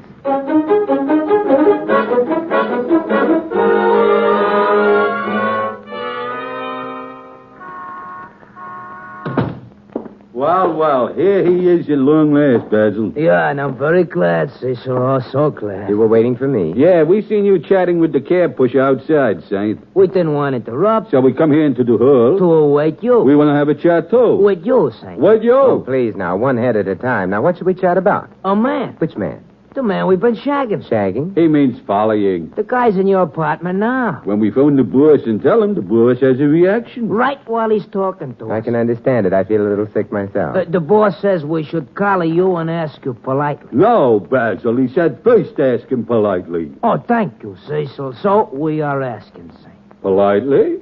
So why don't you politely tell us? Look, if you boys are auditioning a new television act, Radio City went that away. We almost all out of politely, Saint. We hardly got one good man left. So what goes with the man in your apartment, Saint? The boss says he wants to know. The boss says he gotta know. The boss says he don't want that old trouble with the law should start up again. Basil, you're talking too much.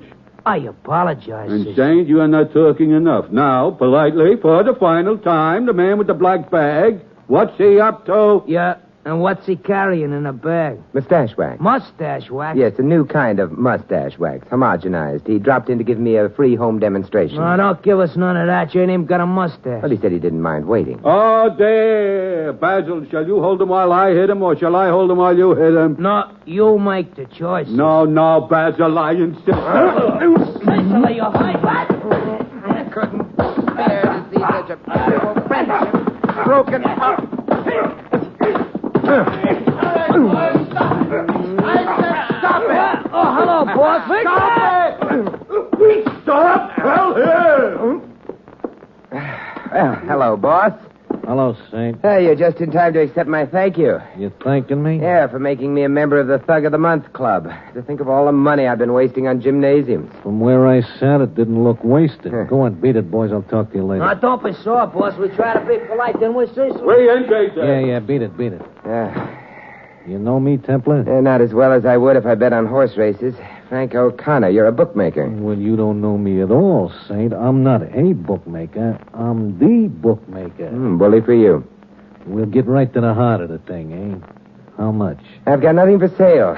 Try Macy's. Let's be a little realistic, Templar. The way you live, the way you dress, you got that dollar look. All that you got to do is tell me in 50 words or less what I want to know about your guest inside, and the big cash prize is yours. What's he up to? He doesn't know either, he says. Oh, come on, fella. Give a little. Do I have to start mentioning amounts? You can mention any amounts you want. I've nothing to sell you, O'Connor. All right, okay, if that's the way you want to play the hand. But you won't hold out long. I've found that people and racehorses have one important thing in common.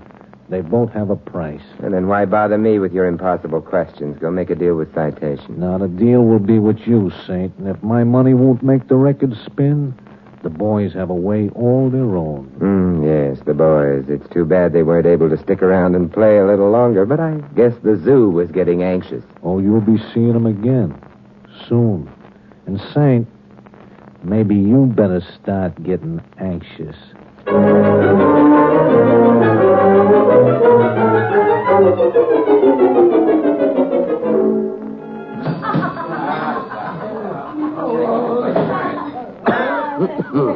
Ah, love, which thou and I with fate conspire to change this sorry scheme of things entire. Would we not shatter it to bits and then... Anyone who recites Omar Khayyam to a highball either loves Omar Khayyam or loves highball. I'm happy to say that I love and am faithful to both. And what brings the great saint, the scourge of the wicked, the nemesis of evil, to this humble drinking place? I have a brain to pick with you, Murphy. Whose brain? Your brain. Ah, you've made a wise choice. Do we haggle about price, or is it the usual? The price is what it always is. Splendid, splendid. I will accept payment now. Hey, bartender. Yeah? A bottle of bourbon for my friend. One that is stamped for services rendered. Coming right up. Here you are. Yeah, thank you. And now, render friend. At your service, friend. Now, which branch of my fabulous brain have you purchased? Memory branch, Mice and Men Division, Department of Thugs and Bookmakers. The file on Frank O'Connor. Frank O'Connor, born in Boston in 1912. Father was which brings us up to recent years and an old trouble with the law that he doesn't want should start up again, to quote a thug named Basil. The case of the missing paint man, Payne. Huh? Let's have that in waltz time. George Payne, Payne's Paints. He liked to play the horses. He didn't like to pay the bookmaker. He didn't mind making promises, though. When was this? A couple of years ago. He owed O'Connor what could easily have been the annual budget of a small Latin American republic. How did it all come out? He disappeared. Disappeared? Like the buttons on a shirt in a 10-cent laundry. It created quite a splash. How come I didn't... You were in Las Vegas at the time. The Hotel Flamingo, I believe. It was room 210, and the lady you liked in the floor show was named Yvonne. Yeah, someday when you have time, would you mind writing my memoirs? But right now, let's go on with the opera. Yeah. The police found out about Payne's debt to O'Connor. They picked O'Connor up, grilled him, medium rare, made him very uncomfortable, found they couldn't pin anything on him, turned him loose. Yeah, and Payne? Where are the snows of yesteryear? The popular theory is that he is a victim of amnesia somewhere. Amnesia? He's had it twice before, his doctor said. So be kind to the next bum who asks for a handout, Simon. He may own $1 million paint factory in Long Island City. Any relatives? Wife. Much younger. Much prettier, too, they tell me. She's running the paint factory now, bigger and better than ever. That's all. Clothes found. And I got my money's worth. Naturally. I do have a remarkable brain, don't I? Fabulous. Anytime, Mr. Templar, anytime. I am here at my office every day.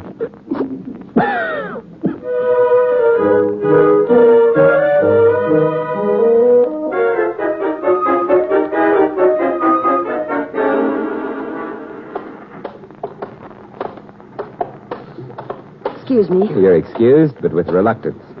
I'd like to get by, please. Yeah, you'd get by anyway. Look, I'm a very busy woman. I have no intention of standing here on a catwalk suspended over a 1,000-gallon vat of boiling resin while a stranger throws passes at me. So that's what's boiling in that outsized tub below us, huh? Resin. And I had hopes it would turn out to be a hot Tom and Jerry. See here.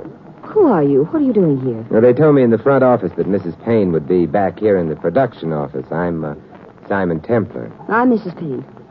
And if you want to talk to me, Mr. Templar, let's get away from the heat of that vat before my makeup runs. Well, if it runs, I'll chase it for you.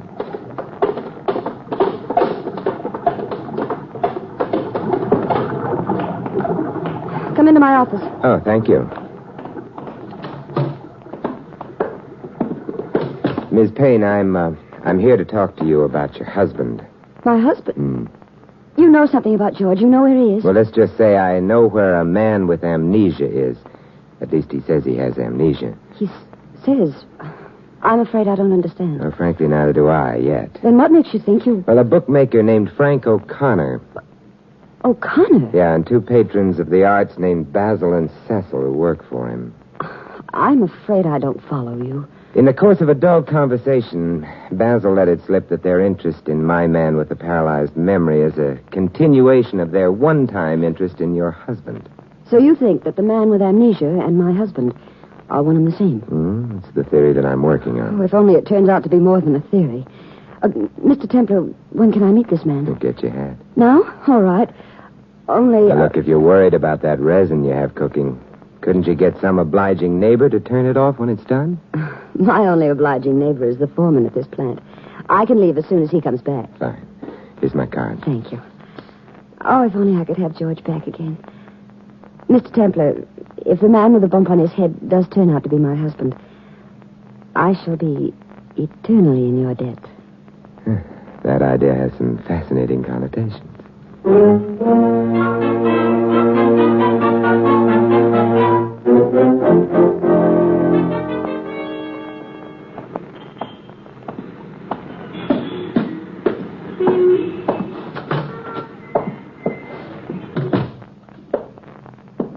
Templar? And if I say yes? Joe Fowler, Interurban Insurance Company. Oh, I don't need any. I'm not a salesman. I'm an investigator. Of what? People, mostly. I hear you've dug up a guy who might be George Payne. You have big ears. I have a big telephone. Mrs. Payne called me right after you left her. I'd like to have a talk with this Turn. Somebody else wants to talk with him? Yes. Me. Come on in, Fowler. If there's anything left of the guy when I get through with him, it's yours. You don't sound happy about this character. No, and I won't be until I know why he's pretending to have amnesia. Pretending? Yeah. Why is the insurance company dipping an oar into this? $250,000. Good reason? 250,000. Good reasons. That's the amount you won't have to pay if Mr. Payne is still living, huh? That's it. Yeah. Well, come and meet my guest. Yeah, I'd like to, very much.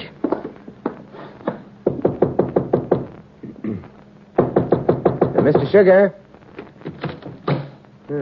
He didn't lock. Templar. Look, hanging from the... Oh. Wait, he committed suicide. Yeah, it looks that way. It was supposed to look that way. But if he could talk, I think he'd tell us he'd been murdered.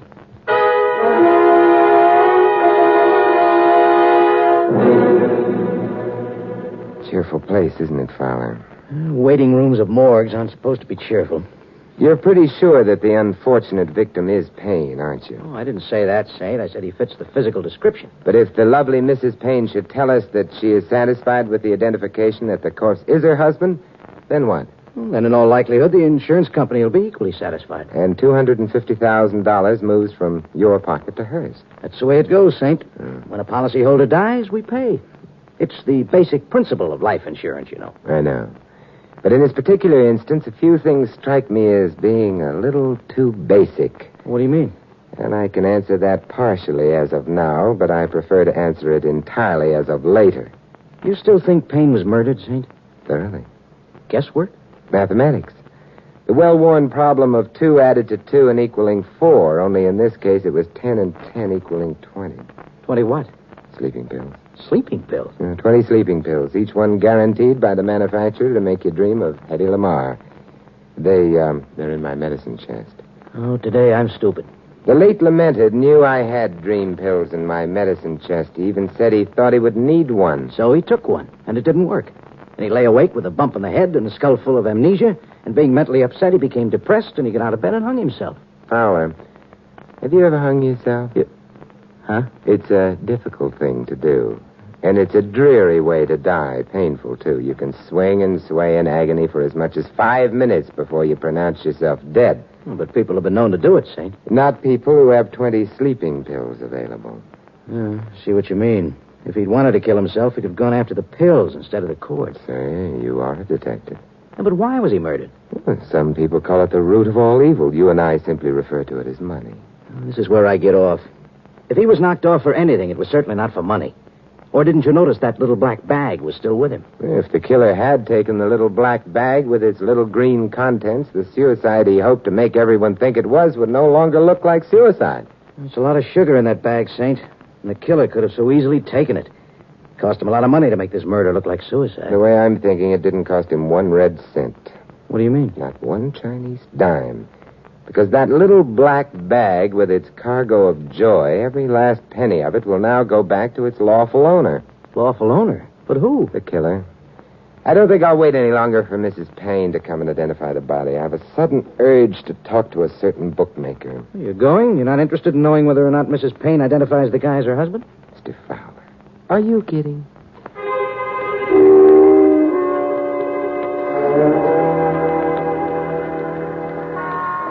Hey, taxi! Taxi! You don't want a taxi, Mr. Templar. Does he, Basil? No, indeed, he don't, Cecil. You have used your head. He's used both his heads. Is it recess time at the monkey house again, boys? He is funny. Is he, Basil? He is funny now, Cecil, but will he be funny later? No, he will not, Basil. It is not possible to be funny when you are sleeping on the riverbed in a pair of cement pajamas. I want you Knights of the Round Table to take me somewhere, Oh, we're going to take you somewhere, all right. Yeah, I want to see O'Connor. There are some questions I intend to make him answer. You are going to make him? Basil, either this chap is screwy or somebody already beat his brains out. Come, Saint. The boss is awaiting in the car. Well, I hope he hasn't been awaiting too long. This way, Pigeon. And, Saint, we are just about on the verge of losing our politeness, are we not, Caesar? We indeed are. What my colleague means, Saint, is don't venture to try nothing.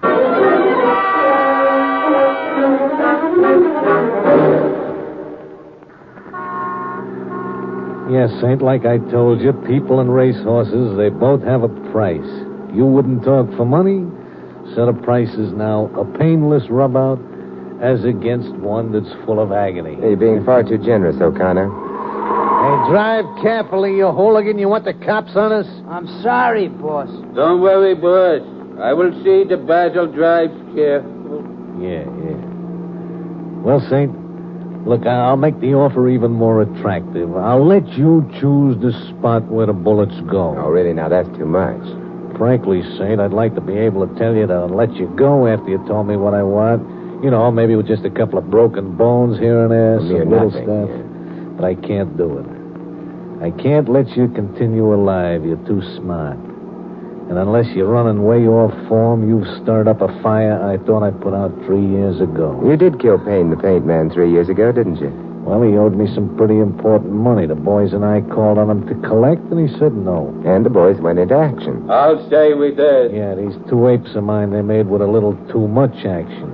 See, I didn't want George Payne killed. Just wanted him scared into paying up. But Payne died, and the river bottom has been his home these last 3 years, huh? Yeah, that's it. And tonight he's going to have company on that lonely river bottom. And it won't be no mermaid.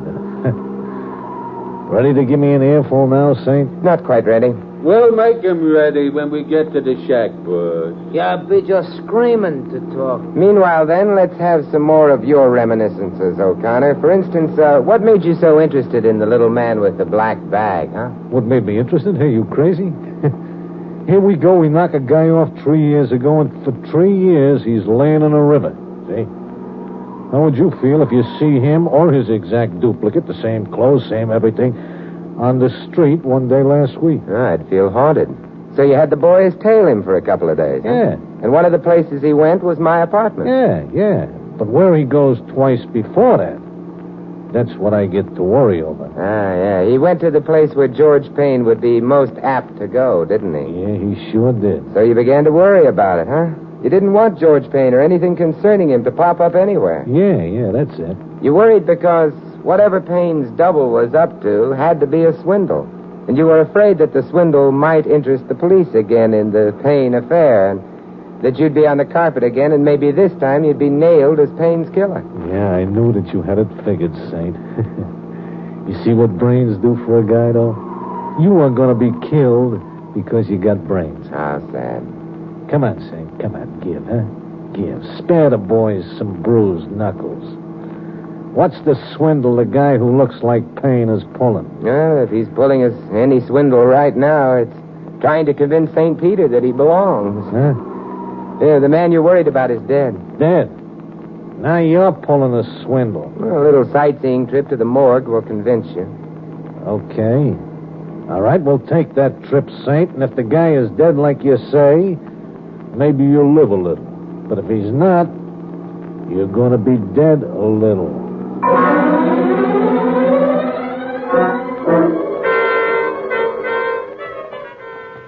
Well, I'm glad you're still here. I see everyone else is gone. Oh, I dread the thought of going home. After seeing my poor husband in the morgue, I thought maybe if I could work, I'd not think too much. And what do I do now, applaud? Pardon? The performance, the speech you just gave. Mrs. Payne, frankly speaking, you're just about as bad an actress as you are a swindler. Why, how dare you? Look, are you going to climb down off that high dudgeon, or must I push you? Your little plot was a honey. It was so simple, it almost worked. Look here, I demand to know what... Such a simple swindle, almost stupid. We have a Mr. Payne who has been missing for 3 years. We have a Mrs. Payne who is dying to get her hot little hands on $250,000 worth of insurance money. You're insane. And finally, we have the highly fortuitous appearance of a man who looks so much like the missing Mr. Payne that even his bookie gives him a double take. Plot? Make a deal with the double. Have him fake amnesia. Tell him to call on the Saint and ask the Saint to find out who he is. I don't know what you're talking about. Give Why, the you're- man a prop, a bag of money, so that the man can say, I wouldn't be bothering you, Saint. I'd go to the police and ask them to find out who I am, except that this money I've got is probably illegal. So the Saint puts his fabulous nose to the grindstone and sniffs out that the man is George Payne. And the man, of course, willingly allows himself to be murdered so that I can collect my husband's insurance. The man thought he would take over a paint factory. That's all he thought. He didn't know about insurance. So the man is then murdered. By me, of course. No. You and I were here together, remember? We were standing over that hot vat of resin at the time the man was murdered. Well, thank you at least for not accusing me of murder, Mr. Templar. I said you didn't actually commit the murder, but your colleague did. So you are just as much of a candidate for the chair as he is. Oh, I have a colleague, have I? With an imagination like yours, Mr. Templar, I'm surprised you didn't make it a whole gang. So the man is murdered, and Mrs. Payne says, yep, that's George Payne, and collects all the insurance money as of now without having to wait that long, dreary 7 years before her missing spouse can be declared legally dead. End plot. You should write comic books, Mr. Templar. Yeah, I should. At least the murderers in that business are all made of ink. You know, this whole affair might have given me great difficulty if it weren't for one thing. Oh, what one thing? A stupid thing. The man with the alleged amnesia telling me he awoke from his deep nap with his pockets picked dry. And yet the cab driver telling me that he took a $10 bill out of his pocket. A little unimportant and stupid. Of course, you can prove all the wild things you've been saying. There's only one thing that still consumes my curiosity, Mrs. Payne. Who is your accomplice, the man who actually committed the murder? Well, all you have to do, Mr. Templar, is turn around and you'll see him. And you'll see this beautiful gun I'm holding, too. Fowler. Yes, an insurance company detective would be a big help in swindling an insurance company. Stay where you are, Saint. I said stay where you are. Come on now. Give me that gun. Give it to me. Thank you. Run, Ed, run! That won't help, Mrs. Payne. Ed, be careful, the bat!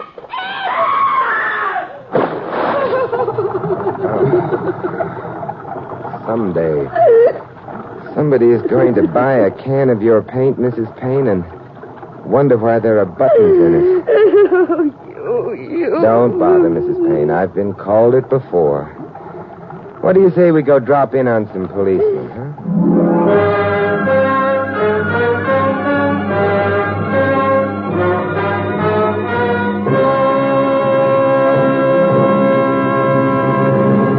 You've been listening to another transcribed adventure of the Saint, the Robin Hood of modern crime. Now here is our star, Vincent Price. Ladies and gentlemen, in tonight's cast, you heard Joan Banks as Mrs. Payne and Sheldon Leonard as Frank. Ed Max and Tony Barrett were Cecil and Basil. Sidney Miller was Murphy, Lamont Johnson, Mr. Sugar, and Jack Moyles Fowler. This is Vincent Price inviting you to join us again next week at this same time for another exciting adventure of the Saint. Good night.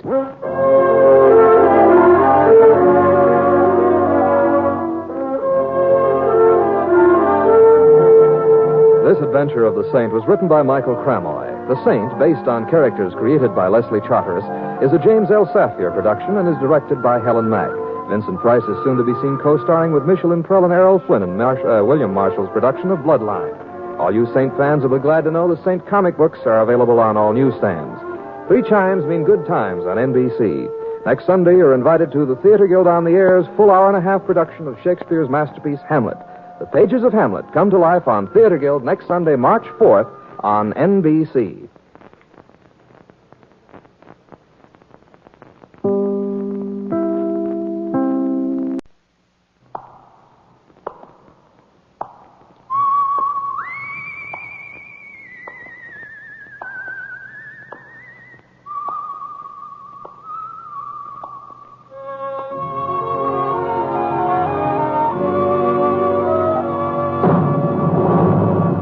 The Adventures of the Saint, starring Vincent Price.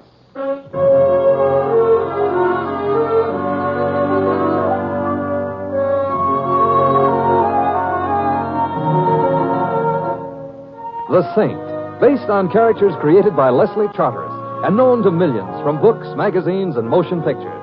The Robin Hood of modern crime now comes transcribed to radio, starring Hollywood's brilliant and talented actor Vincent Price as... The Saint. Hey, Mr. Templar. Yes, Louis? You look tired. I am a bit. Been working or something? Or something. That is, I've been playing chess. Uh-huh. So wipe the lipstick off your mouth. The lipstick? Thanks, Louis. You're welcome. On a chess player, it don't look good. It was a very close game. That I can figure out for myself. Hey, look, somebody's moving out of your house, you see? There's a moving van parked in front. Yeah, so there is. So I better stop here. They're still lugging furniture out. I hope it's the people who have the apartment over mine. Why, what's the matter with them? Large feet. Uh-huh. Hey, that's odd. What? That desk they just put in the van, it looked familiar. All furniture nowadays looks familiar.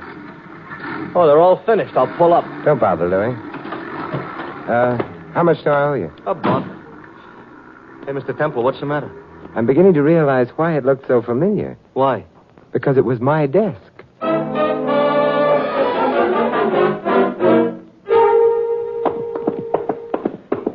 Oh, look, Mr. Temple, you must have made a mistake. You're not moving. I didn't make a mistake. Yeah, but it's ridiculous.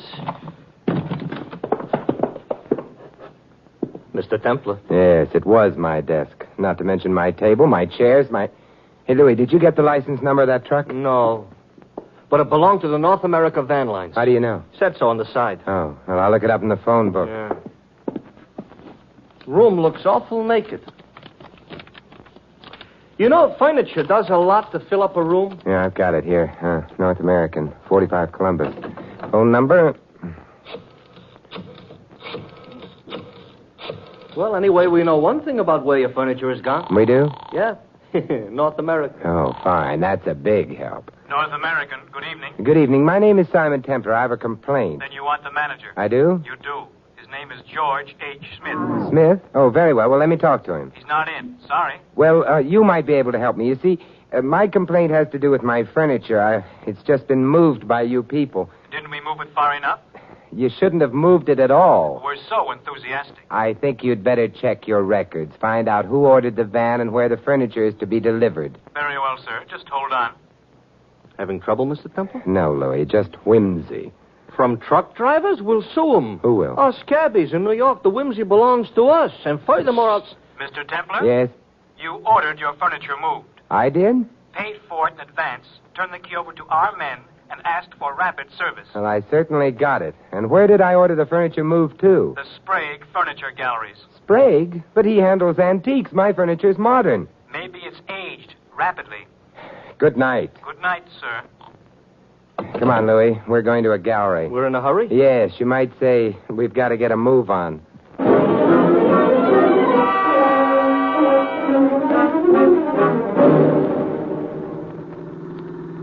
Louis, I'm puzzled. I'm ahead of you. My furniture couldn't have been stolen for the money it would bring. It wasn't that valuable.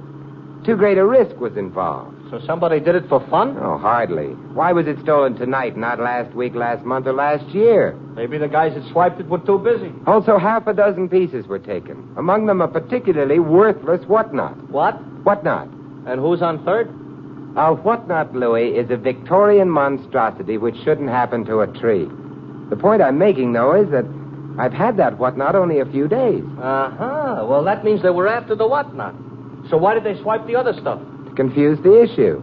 To make me think it was just an ordinary burglary. To keep my attention away from the whatnot.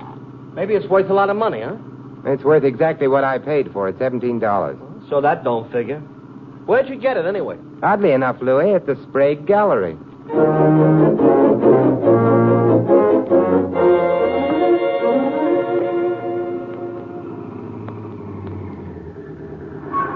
No, that gallery don't look open. Come on. Sprague sleeps in the back. He has a small apartment there. There's no truck around, Louis. Must have already unloaded. Yeah. Mr. Sprague ought to wash his windows. Yeah, I can't see a thing inside. Must be a bell around, however. Oh, yeah, look, here's one. Sounds like an antique bell. Antique or not, it should awake Mr. Sprague. So maybe somebody should ought to tell him on account of it ain't wake them. No. Hey. Yeah, door was open. He may have forgotten to lock it. Hey, light a match, Louis. Okay. Oh, thanks. Oh. Well, Now we got light, but... Hey, there's your furniture. Yeah, so it is. Desk, table, couch, And the whatnot. Yeah. Truckman evidently delivered the stuff and left. But, where's Sprague? Maybe in that back room, huh? Yeah, well, we'll see. Oh, the lights are on in here. Kind of a cluttered place for a guy to live in. Yeah, not only cluttered, Louis. It looks as though a hurricane had made more than a passing visit. Yeah, Mr. Templar. What are you staring at? Back here, behind the bed. Huh? Somebody besides the hurricane also visited? Knife is still in his chest. He ain't noticing it? He's dead. Oh. Hey, there's a car. Yeah, seems to be in the back. It's gone. Yeah, so I hope is the killer. Come on back in. We frightened him off, Louis. Speak for yourself. I don't frighten babies. But he was still here. Why? Evidently he hadn't finished his job. But what job, Louis? Well, you said the place looked upset. Maybe he was searching it. Yeah, that's true, but searching for what? The furniture was delivered, the truckman left. The odds are that by the time Sprague was already dead. Yeah. Very well, then, what could the killer have been looking for? The whatnot was here whenever he wanted it for. Louis... I didn't do it. You know that whatnot must have had a history. Sprague probably has records showing where he purchased his furniture. Uh-huh. So the killer hung around trying to cover the back trail of the whatnot, huh? After all, he didn't expect us to notice the truck leaving your house with your furniture. We ain't supposed to have been here so quick. Is that good? Only if we find what the killer didn't find. Well, me, I give up. What do we do now? We do just what the killer did before we interrupted him, Louis. Search for Mr. Sprague's ledgers. We go through them, huh? Yeah. And maybe they'll tell us why a man had to die for a whatnot.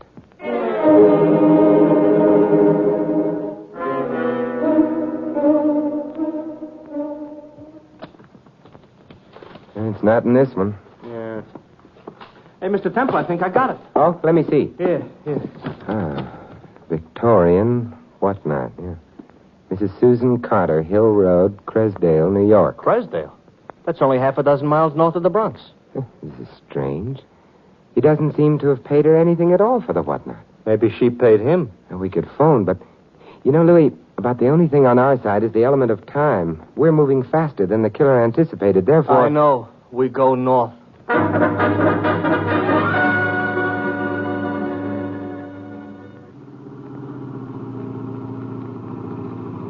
You know something, Mr. Templar? The trouble with the country is it's so far from the city. I never thought of that. Well, think about it. It's true. I'd rather think about Mrs. Susan Carter. Sprague got that whatnot from her about a week ago. Yeah, and I bought it from him 3 days ago. But, will she be able to help us? Why not? Was her whatnot. Sure, but if she knew anything about it, anything that would make it worth murdering someone for, she'd never have passed it on to Sprague in the first place. We may be chasing a wild goose, Louis. Who needs a wild goose? A wild gander. Slow down, Louis. I think it's that house on the corner. Okay.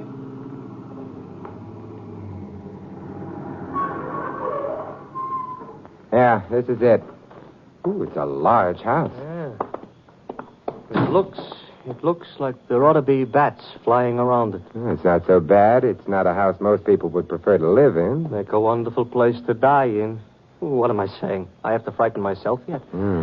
Lights on somewhere inside. They must keep late hours. Let's go. Yeah. Some fun they have in these country houses. Yeah, I think it's time we rang.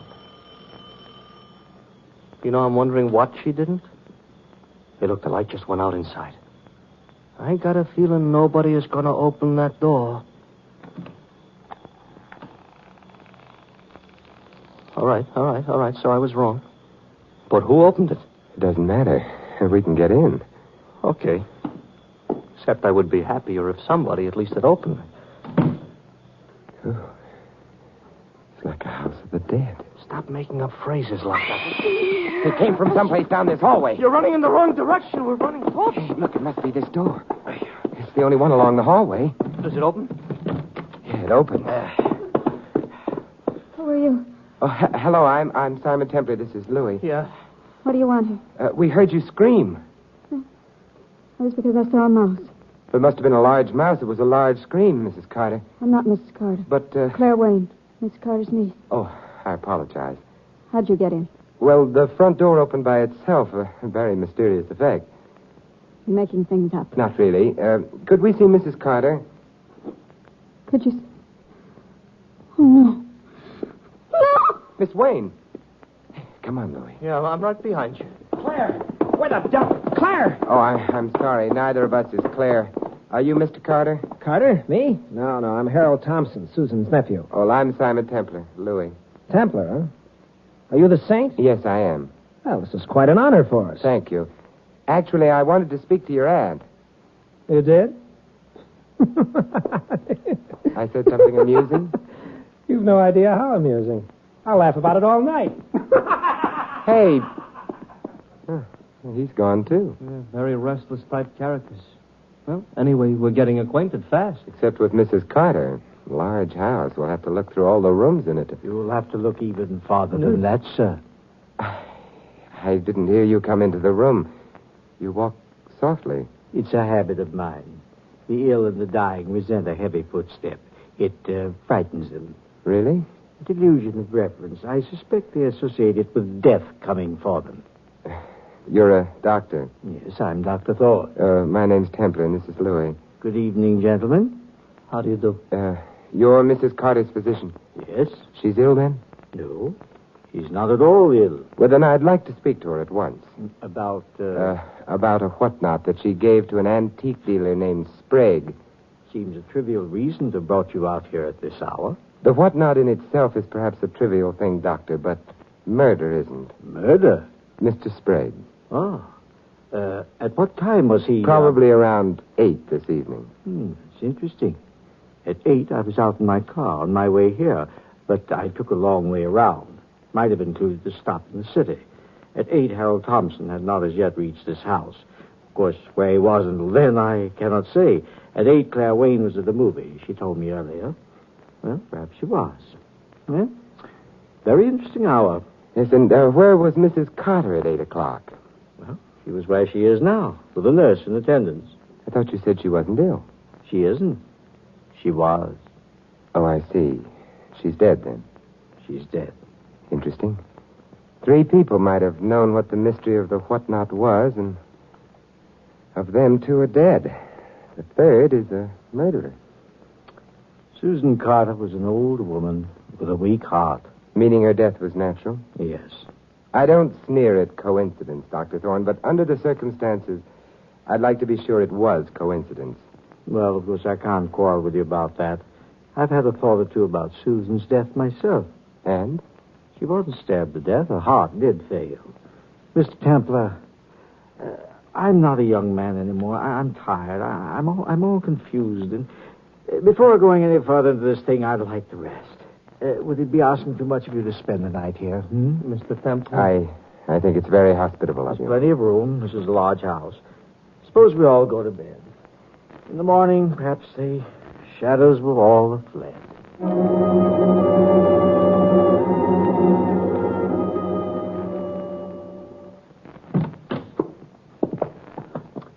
Well, I think you'll be comfortable in this room. I know the house quite well, you see.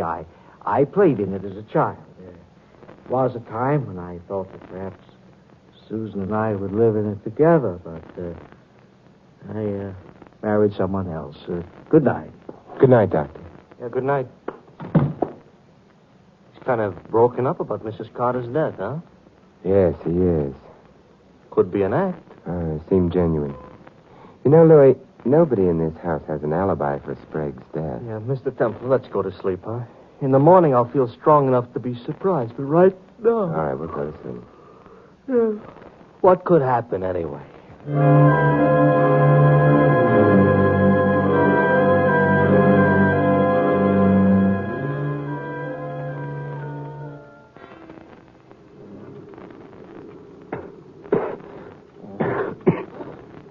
Louis.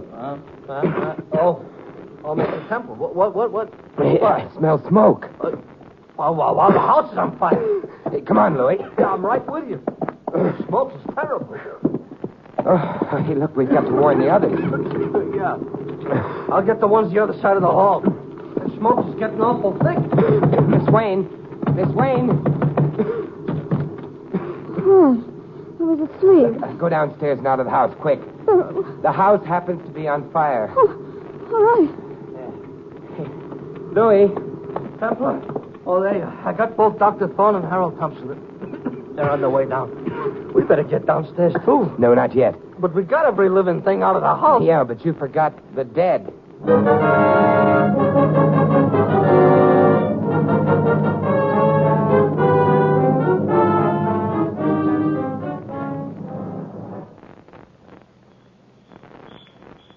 Dr. Thorne, the other men, what happened to them? Be still, my dear. We're safely out. They must have ducked down the back way.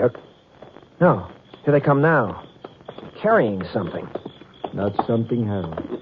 They're carrying a corpse. No. Oh, we're far enough away from the house, Louis. We can put her down now. Okay, Mr. Templar. But it's crazy. She's dead, don't you understand? She's dead. Yes, I know, Miss Wayne, but I understand something else, too.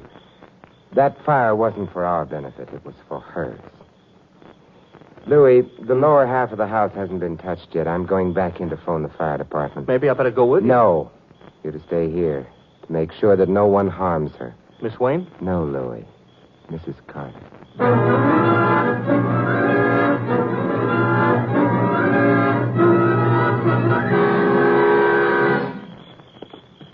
Thank you, Collison. You and the boys did a fine job. Glad we were able to save the lower part of the house. Okay, boys, back to the pinochle game. You know that Crestdale Fire Department ain't bad? No. We may as well all go inside. I'll take Mrs. Carter.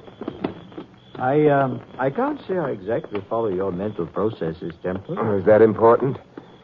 I don't know. Why did you have to disturb her? Mrs. Carter, she's far beyond any disturbances I could create. What Claire meant was, why lug her around the way you are? There's a very simple answer. You see, she's a very important clue. To what? Murder. Got the door open, Mr. Templar. Oh, thanks, Louis. Well, this room will do as well as any. The couch for Mrs. Carter. Mr. Templar, I think I shall insist upon an explanation. We're all here. But we're not all here. What? Oh, Harold. Yes. He was with us when we arrived at the front door, but then... Yeah, he must have decided that other climbs would be healthier climbs for him at any rate. You're not saying Harold killed... I'm saying nothing about that at the moment. Dr. Thorne, does Claire resemble Mrs. Carter, as Mrs. Carter was when she was a girl, of course? You're a cute Templar. The answer, of course, is yes. It's an amazing resemblance. Yes, it would have to be. I'm not sure. Why amazing? We were very closely related. That's not the point.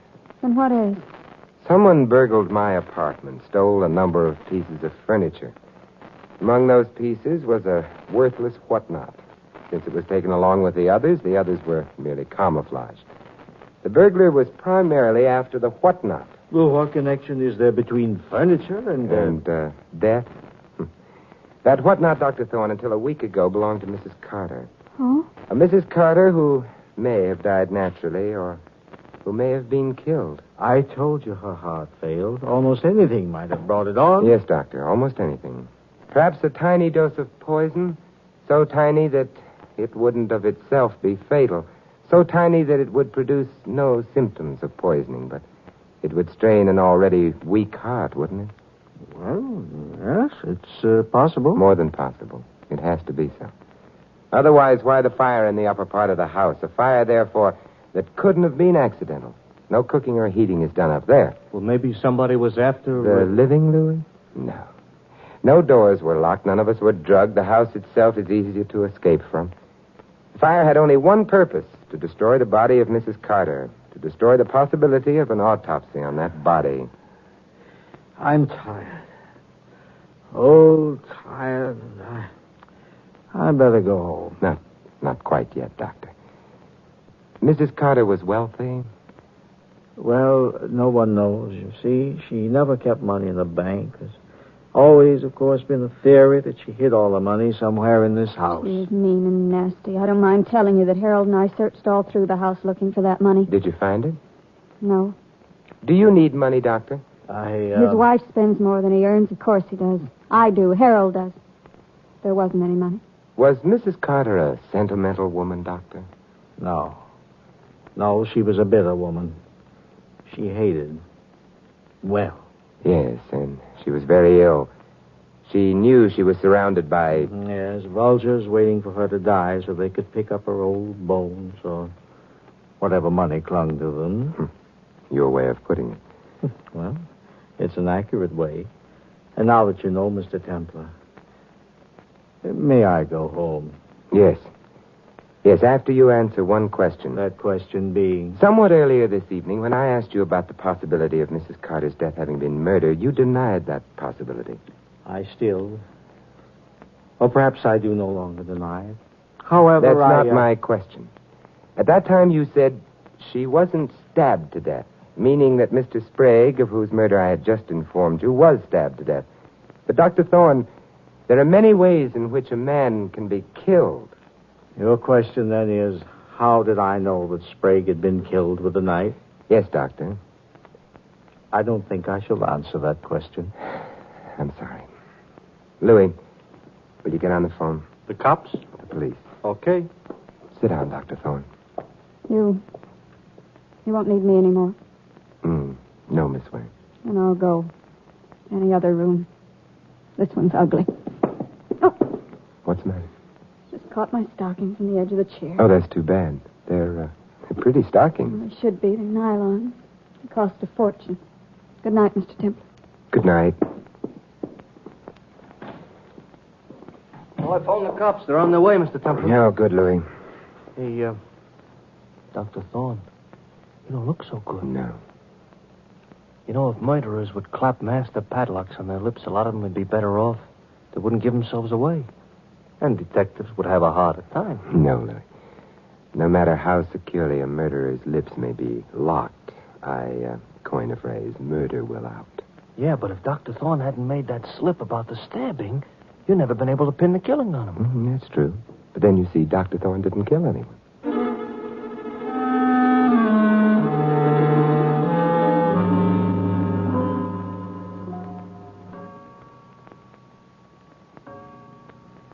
Templar, cops are going to be here pretty soon. For the last 10 minutes, nobody has said nothing. No, but Dr. Thorne has undoubtedly been thinking. If he didn't kill anybody, what has he got to think about? About who did? Oh, Mr. Templar. Yes, Doctor? You're quite sure? Yes, I am. There's no hope of... None. Well, it was a resemblance, of course. A resemblance to a woman that I'd... You'll permit an old and tired man an old and tired cliche? Of course. A woman that I had loved and lost. I don't get it. Harold did it, didn't he? Not unless he wears nylon stockings. Nylon socks, maybe, but stockings? I couldn't wait all by myself. Why are you staring at me like that, Doctor? It's late? But Dr. Thorne means he followed you to Sprague's earlier tonight. He saw Sprague's body with the knife in it. Well, of course he did. He had to kill him. He also saw you leave when Louis and I got to the gallery. Leave before you could find the record of where the whatnot originally came from. Find it and destroy it, lest it lead to this house and you. No. Oh, yes. Right, Dr. Thorne? You see, Miss Wayne, even now the doctor won't give you away because you look so much like the woman he loved. No, he did. When he killed my aunt. No, a doctor wouldn't have used poison to kill his own patient. Too obvious. A breath of suspicion, and he wouldn't have a chance. Harold. No. His disappearance half an hour ago proved his innocence. To who? Louis, where do you think he went? Me, he didn't stop to tell. He went to Sprague's to get at that whatnot. Because he realized that his aunt had hidden her money in it. Hadn't she, Miss Wayne? I don't know. You do. The police will find it, wherever you've hidden it.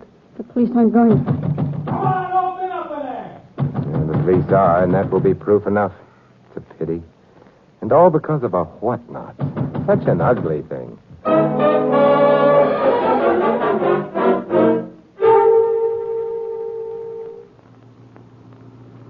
So, all right. So the cops found the door in the girl's suitcase downstairs in the hall closet. So she killed her aunt and Sprague. But something must have tipped you off before you could be so sure. Nylon stockings, Louis. Oh, we're back to those again. All right, what about nylon stockings? Louis, whoever poisoned Mrs. Carter was the one who set fire to the house in order to destroy the corpse and prevent an autopsy. Yeah? Well, when I warned Claire Wayne about the fire, she said she'd been asleep. Yeah? Later on, after I'd confronted Dr. Thorne with what seemed to be his guilt, she left the room. On the way out, she caught her stockings on a chair. So? Louis, how much do you know about women? Everything. Do women go to sleep with nylon stockings on? Oh, the answer is no. Therefore, Claire Wayne had not been asleep. She'd lied about that with no reason. Unless she had started the fire. Yeah. So she started the fire, so she poisoned her aunt, stabbed Sprague. Yeah, okay. Only one thing more. What, Louis? Remember when we got to the Carter house and rang the bell and then the door opened all by itself? Yes, I remember. Never mind remembering, explain. Oh, probably only a warped door, Louis. The house was very old. Hey, I just thought of something. Yeah, what, Mr. Templar? When I get home, I'll be bedless. Oh, gee, that's right. You ain't got no furniture. Want I should drop you off at a hotel? No, thank you, Louis. Maybe I can find a good chess game.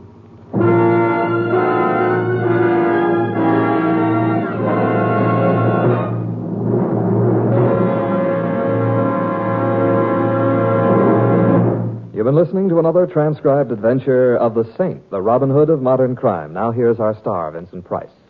Ladies and gentlemen, in tonight's cast, you heard Peggy Weber as Claire and Victor Rodman as Dr. Thorne. David Ellis was Harold, Gilbert Fry, the dispatcher. Larry Doubtkin plays Louis. This is Vincent Price inviting you to join us again next week at the same time for another exciting adventure of the Saint. Good night.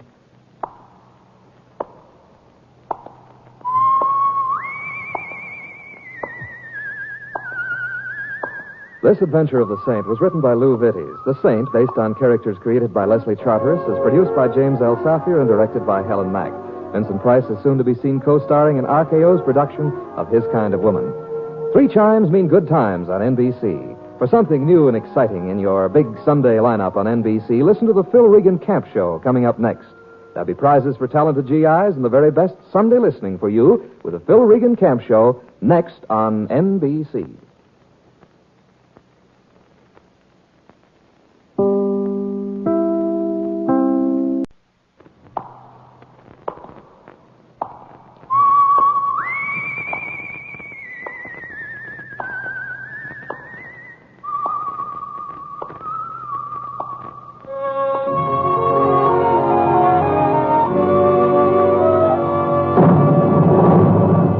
The Adventures of the Saint, starring Vincent Price.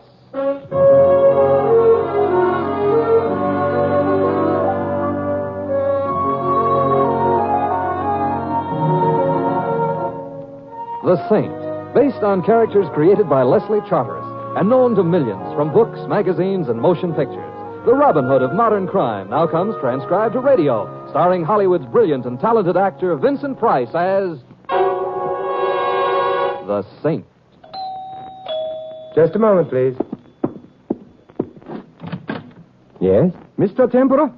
Mr. Simon Templar? And if I say yes? Oh, I am a George. Congratulations.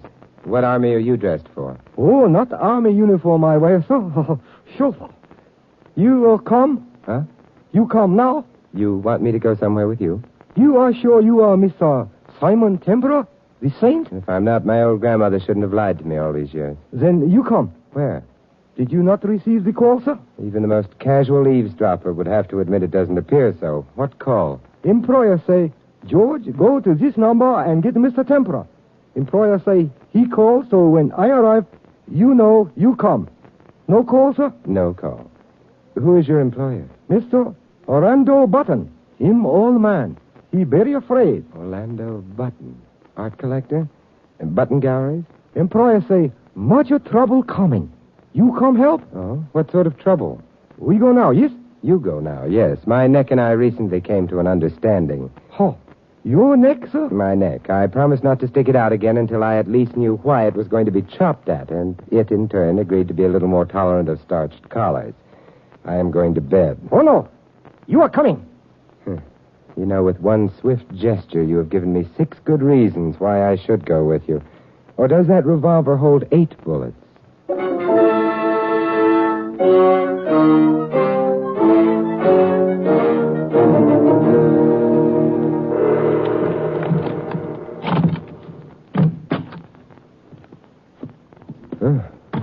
sure this is a home? Oh, yes.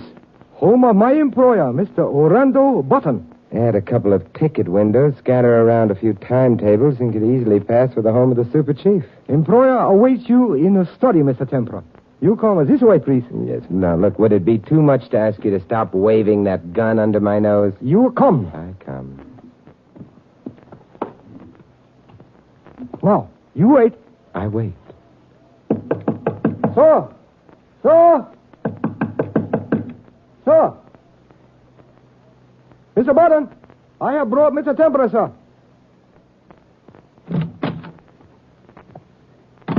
Oh, yes.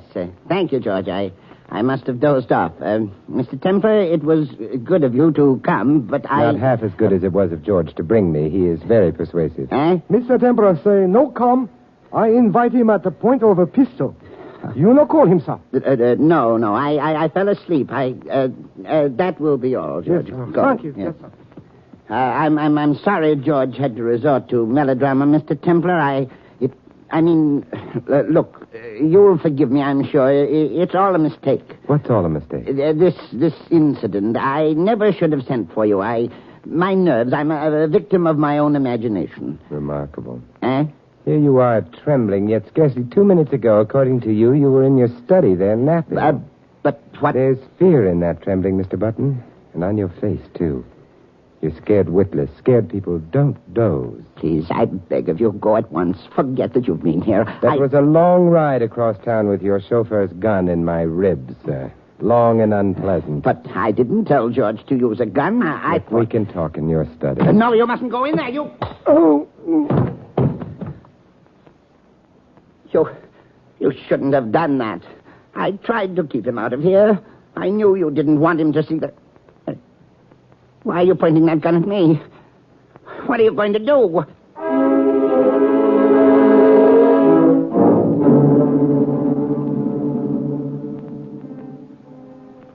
Mr. Templar. Mr. Templar. Oh, Mr. Templar. Here, I am giving you brandy. Yeah. Oh, that's good brandy. Wake me up some more. You ought to be all right, sir? As soon as the canaries stop holding choir practice in my head. Oh, so sorry. I give too much brandy. Where's Mr. Button? He gone. Gone where? Oh, no seagull. I go to room. Time passes. I think maybe now employee want me to drive you home again. I come here to study. Finding you on floor. Employer gone. Pictures gone. Pictures? What pictures? Ones that arrived today. Sailor bring crate. Oh, well, what sort of pictures were they? Well, the Western picture same Western man. Look all right to me. But they make Mr. Button very angry. Oh, and then he told you to fetch me? Oh, no, not right away. Shorter time later. After phone call. Phone call? Employer call number. Speak. You get the information, write something on a paper pad. Then send me get you. The pad. Where's it? On the desk. Here. I give it to you. Oh, thank you. Nothing on it. Maybe he tear writing page off. George, look, take your finger and dip it in the fireplace for me, will you? Dip it? Oh, too much brandy, too much. Go on. Now, please, do as I say. Get some ashes on your hand. Ashes? Yes, in the fireplace. Oh, yes, sir. Oh, ashes. Fingers are all properly dirty with ashes. Now, rub it on this page of the pad, Lightly, gently. Here, got enough. Magic. Western magic. Known only to those few hardy adventurers who have dared to visit the forbidden city of Brooklyn. What will coming forth on a pad?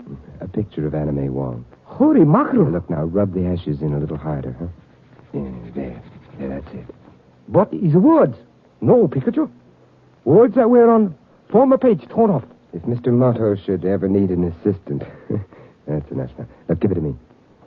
S-T-I... Stiano. You know Mr. Stiano, George? Not knowing so. Stiano. S-S-T-U... No, Tuscany. The SS Tuscany. Oh, sounding like steamboat. On second thought, maybe Mr. Motto ought to be your assistant. Goodbye, George. Oh, you go? I go. I come. You stay. You go find employer? Yeah. Why? Look, I like you, George, that's why. I don't want you to lose your job, so I... Oh. Hey, that's a funny place to put a chair. A chair belong over here. Oh, Mr. Templar, you say I am to losing job? Why? We have a quaint saying in this country, George. Chauffeur lose job if employer lose life.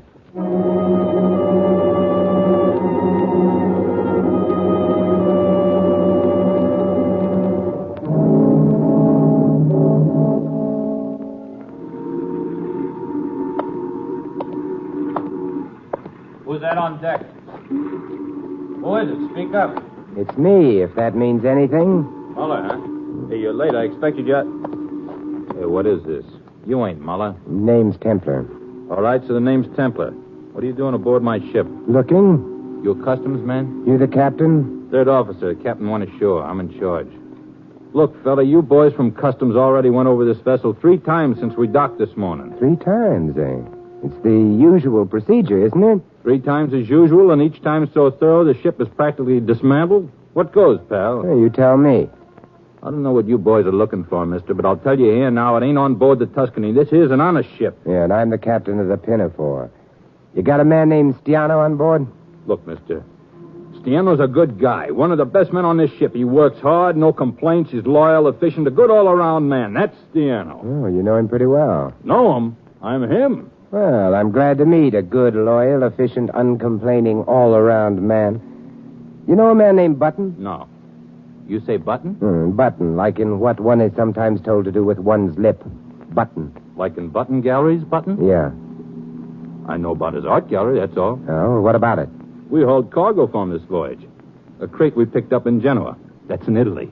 Yeah, a crate filled with paintings, valuable and rare. I seen them paintings. If they're valuable, then we're both the captain of the Pinafore. Oh, bad, eh? All I can say is phooey. What smog fails to do to the human eye looking at these pictures does. How many? 7. Huh. They were sent ashore? Yeah. Look, all I know is we're loading cargo in Genoa. A guy comes on with this here crate. He gives me a song and dance about taking extra special care of this valuable art so it don't get banged around like cargo sometimes does. That's all he asked of you. That, and also to deliver it after it cleared through customs. Deliver it? Where? To the guy it's consigned to, Dr. Weber at the Button Art Galleries. To nobody else, he says, just this here Dr. Weber, and I shall be handsomely rewarded. Well, where are you? I'll let you know when Miller gets back. Hope you found the art gallery still open. Well, I'll tell you right now, he didn't. No? Then what did he do with I'm inclined to think he brought it to the one man he shouldn't have brought it to. Orlando Button. Oh, and this guy in Italy says, make sure nobody gets it but this Dr. Weber. How about that for luck? A lousy mistake is going to cost me my handsome reward. You're getting it light, pal. That same mistake may cost Mr. Button his life.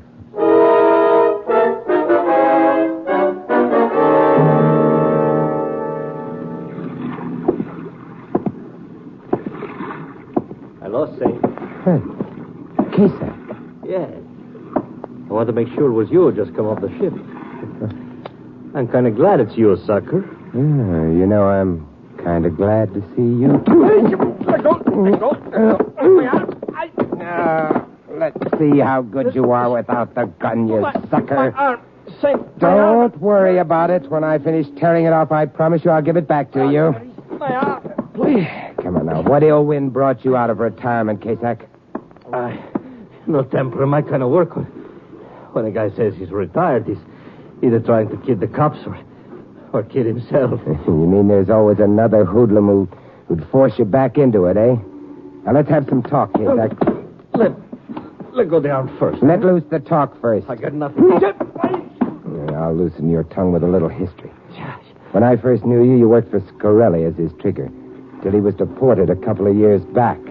My, but you're full of news. What do you want from me, Saint? Who hired you to squeeze the trigger on me? Nobody has to hire me to gun you down, Saint. With me, that's a labor of love. Oh, my arm, you're breaking. Turn him loose. Hey, Kasak, either there's someone behind you or you've developed a decided talent for ventriloquism. He's no ventriloquist, and I'm no dummy. Huh? Who are you? I'm just a man with a gun, and the gun is in your back. Turn him loose. Oh, He's loose. Oh, pal, you sure came along when I most Beat it. needed. Huh? The boss wants you. Get right over there. Oh, you gonna handle the sucker? I'll handle him. You beat it. Okay, pal. Okay. All right, turn around, Templar. Carefully, very carefully. Good. You did that very nicely. Yeah, I've been taking dancing lessons. It's too bad someone doesn't sell lessons in how to mind one's own business. From now on, you're keeping your nose out of this affair. It doesn't concern you. Clear? Like tapioca. Yeah, I get shanghaied by a fast-drawing Oriental with a gun. I get my skull bashed so hard my brains are threatening to move out of the neighborhood. I get very sincerely menaced by a beady-eyed bandit with intent to kill, and now you come along and tell me this affair doesn't concern me? All this really happened? If I were dreaming, it wouldn't be about those kind of things. Okay. So what's the angle to all this mishmash? I can only make wild guesses. None of my ideas have had their final fittings yet. So suppose you tell me, what angle are you wearing today? Like I told you, Saint, me, I'm just a man with a gun. Yeah, so you said. And, the paintings?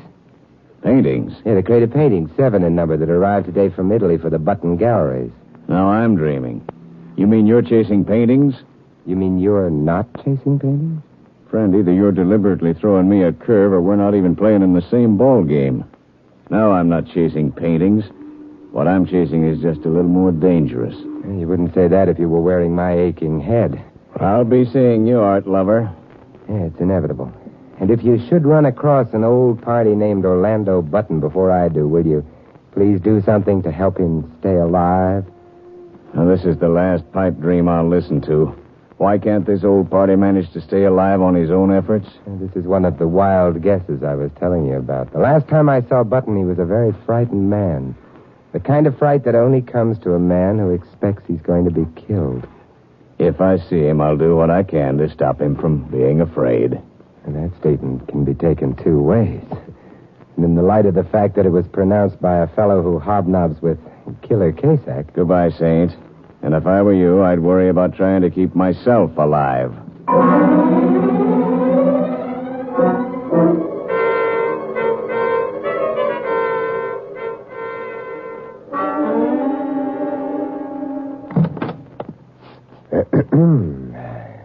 Good morning.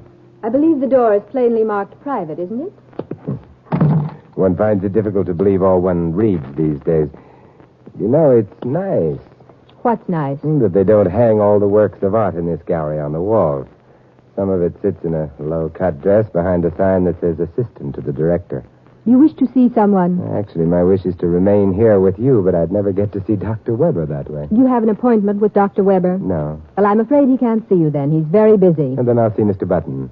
Mr. Button? This is the Button Art Galleries, isn't it? You will have to make an appointment with Mr. Button at his home. He rarely comes down to the galleries anymore. And then I'll see Dr. Weber after all. You not only find it difficult to believe all you read, but all you hear as well. Dr. Weber never sees anyone without an... Oh, it is you, Mr. Templar. Oh, hello, George. You find employer? No, George. Gentleman is a friend of yours, George? Oh, very good friend. Mr. Simon Templar, the saint, greater detective. Makes words appear on paper with ashes. Very clever. Oh, it's nothing really, George. A detective? Something wrong? Employer missing, Miss Arthur. What? Oh, he's mysterious. Crate come last night by sailor. Employer and I, we open. Employer get angry like it praises. Send me quick to drugstore. Then I come back He sent you to the drugstore? Huh. Look here, what's this all about? About a crate of paintings from Genoa for Dr. Weber. Paintings? We weren't expecting anything from Italy. Perhaps Dr. Weber was. I most certainly would have known if the director was expecting a shipment. And what's all this about Mr. Button? I wish you'd explain... Let's go see Dr. Weber. Maybe he likes mystery stories, too. Very well, Mr. Templar. This way. Thank you. Oh, Miss Arthur, I go Paris car now, or... Yes? My car? Oh, no, George, you don't have to. What is a Wednesday? Paris your car each Wednesday. That is why I come here. Well, you can pass it by this week, George. I haven't used my car much since the last time you gave it a bath and a polish. Okay, very well. I skip this week. Through this door, Mr. Templar. Oh, Lola, I'd like you to catalog that new... Oh, we have a visitor. This is Simon Templar, Dr. Weber. How do you do? How do you do, sir? Seems we have a mystery on our hands, Doctor. A mystery? Splendid. It was beginning to get a trifle dull around here. Won't you sit down, please? Thank you. There's nothing like a little mystery to brighten things up a bit, is there?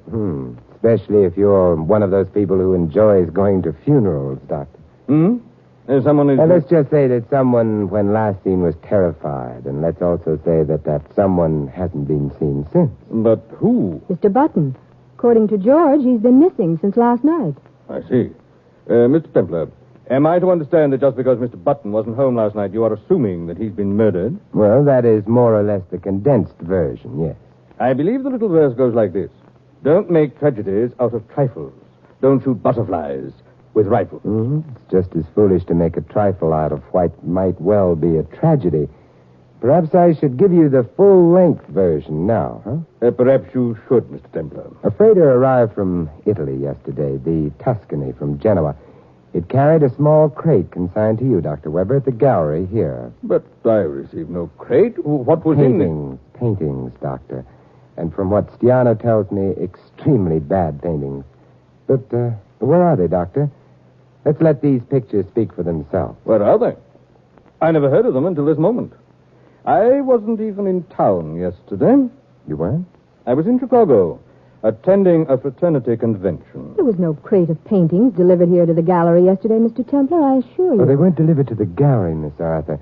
The seaman who carried the crate in Stiano's place found the gallery closed when he arrived, so he did the next best thing, he thought.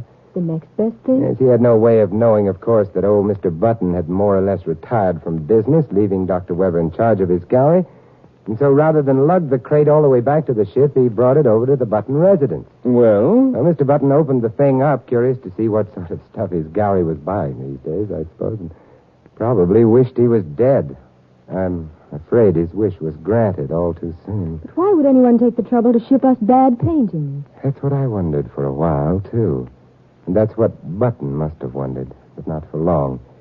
He tumbled onto it practically at once. Onto what, Mr. Templar? You're aware, of course, of the National Treasures Act, or whatever they call it in Italy, which prevents the export of great Italian works of art? Of course, we're aware of it. The Italian government has had it in force for years. They're perfectly right in not wanting their great works of art scattered throughout the world when it rightfully belongs in Italy. But I still don't understand. The 7 paintings were over-paintings. Over-painting? Yes, surely you've heard of the technique of painting over an oil painting with gouache, with a water-soluble paint. On the surface, these pictures look like something not even a lumber company calendar would be caught dead with. Underneath, as Mr. Button found when George came back from the drugstore with materials to remove the paint, they found masterpieces by master artists of the Renaissance. What? You're sure? Yes, I'm sure. Several dozen of Italy's treasures have been missing ever since the war. The customs men tell me the Italian government had a tip that some had recently been shipped to New York. How or on what ship, no one knew. But, Mr. Button, what did he do when he... Well, being an honest man with a reputation of many years as a reputable art dealer, he was shocked. He sent his chauffeur to fetch me. When I got there, he told me he'd changed his mind. I can assume that Button had his mind changed for him at the point of a gun. Speaking of points of guns, what do you think of the point of this one? Hello, Kasek. How's your arm? It's sore, Saint. Very sore. But not as sore as your head is going to be when I throw some lead in it. What is this? That's exactly what the boss wants to know. What is this? Okay, boss, you come in now. Hello, Saint. Scarelli. You got a good memory for faces, Saint. It's been a lot of years. Who could ever forget a face like yours, Scarelli, if could win an ugly contest anywhere? The way this guy talks, Kazak, a guy would think you're holding an invisible gun. Doesn't make any difference that he can't see it, boss. You'll feel it as good as anybody. I demand to know the meaning of this intrusion. You're in charge of this joint. I am Dr. Weber, the director. And the dame? Miss Arthur is my assistant. You do all right by yourself, Fatso. Maybe after we knock off the Saint and Fatso here, we'll keep her around a little, eh, Kazak? You're the boss. What brings you back to this country, Scarelli? The crime wave became just a ripple when you were deported. I'm moving back in, Saint. Bigger than ever. But first, I got to clear something up. Oh? What sort of something? Except for you people and a few of my boys, nobody knows Scarelli smuggled himself back in on the Tuscany. You people ain't going to be around long enough to tell a fly about it. So I want to know something. Oh, why don't you try asking? I am asking. I have Kazak here watching that ship day and night to see if anyone is wise to anything. To see if the federal guys are maybe heard I come in on her and are retracing. And they are, huh? That's what you're going to tell me, Saint. Kazak tells me he sees you snooping aboard the Tuscany. He sees lots of other guys, too. Guys with that cop look about them. Well, they are a kind of cop at that, Scarelli. They know Scarelli was smuggled in on that boat? They looking for me, Saint? Well, these particular cops are customs inspectors, Scarelli. They're looking for pictures. Huh? Pictures? Yeah, paintings. Oh, well, that's good news. You hear that, Kazak? They're not looking for Scarelli. They don't know I'm back yet. Let's get rid of these suckers, then, boys. They got mouths. Yeah. Start operating, Kazak. You're the doctor. Save the saint for last. All right, drop it, Kazak. Kazak, got it. I said drop it. All right. All right. Everybody all right? Who are you, Dick Tracy? I've already told you, Templar. I'm just a man with a gun. That gun wouldn't happen to be federal property, would it? It would. And now you're going to ask how come a federal agent lets a mug like Kazak loose after he's been shooting his gun off at a private citizen. Yeah, I know how come. If I'd gone through with my intention of breaking off Mr. Kazak's arm, he'd have led you to a hospital instead of where you wanted him to lead you, huh? To Scarelli. Right, Mr. Templar. Come on, boys. Don't push me. Let's get away from this smart guy and be careful with those hands. Now, what was it you were saying before about things getting a trifle dull around here, Dr. Weber? This is a rather unusual morning, Mr. Templar. And the crime wave in your office isn't over yet. We're back to playing button. Mr. Templar, I'd prefer it, and so would Dr. Weber, if you put your cards on the table all at once instead of one at a time. We've had enough suspense for one morning. Are you accusing Dr. Weber of... How tall are you, Doctor? Well, I'm almost 6 feet. And you, Miss Arthur? Now, really, Mr. Templar, How tall? About 5 feet. Doctor, you wouldn't ever wear high heels, would you? High heels that left an impression on the leather upholstery of a chair that had been moved alongside of a doorway. I don't follow you. Miss Arthur does. She anticipated my wish to go into Button's library last night. Naturally, that wouldn't do at all. The paintings were there, and a couple of them already had the overpaint removed. Correct, Miss Arthur? You're insane. That rap across the skull you gave me is probably what made me insane. Being a rather little girl for a headbanger, you needed height, huh? So just before I entered the library, where you'd had Button under a gun before my arrival, you moved a chair. So you had height, and so when I walked in, I went out. Well, I suppose one should really humor him, Dr. Weber. And then what did I do, Mr. Templar? You removed both the paintings and Mr. Button. You probably killed Mr. Button somewhere along the line. Of course, you can prove all this.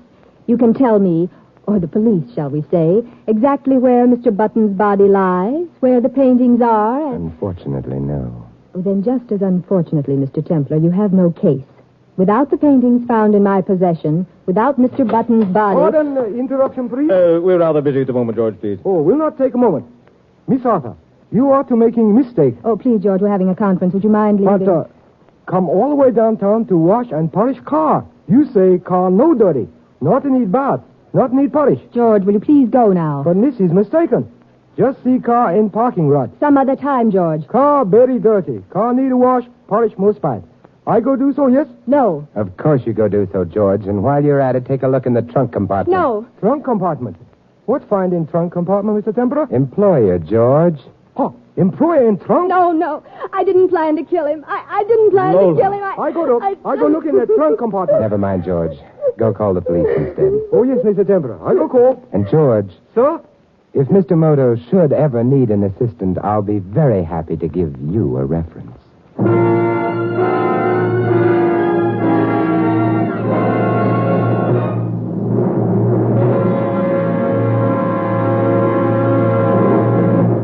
You have been listening to another transcribed adventure of the Saint, the Robin Hood of modern crime.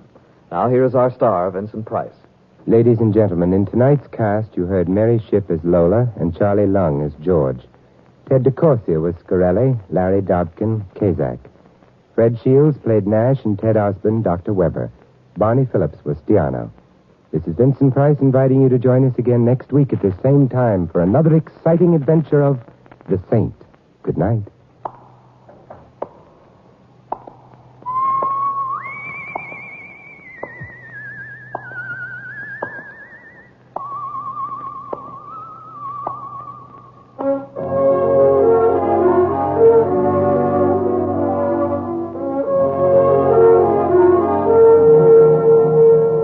Adventure of the Saint was written by Michael Cramoy.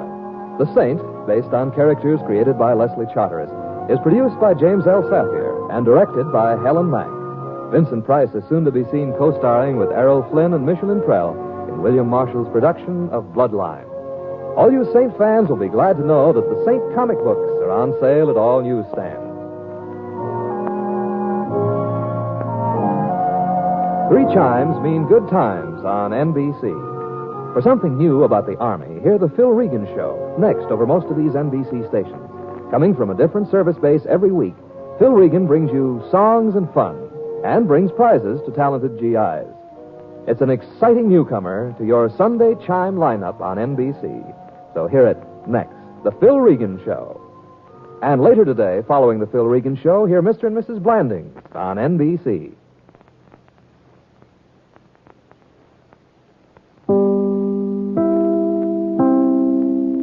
We delay the start of this program to bring you a special news bulletin. From the NBC newsroom in New York, 2 fresh columns of North Korean troops have crossed the Han River and are moving southward below Seoul. 2 other invader columns have outflanked the town and airstrip of Suwon on the east. And a spokesman at a U.S. advanced headquarters in Korea says the defense situation has definitely worsened in the past 24 hours. Keep tuned to your NBC station for the later news.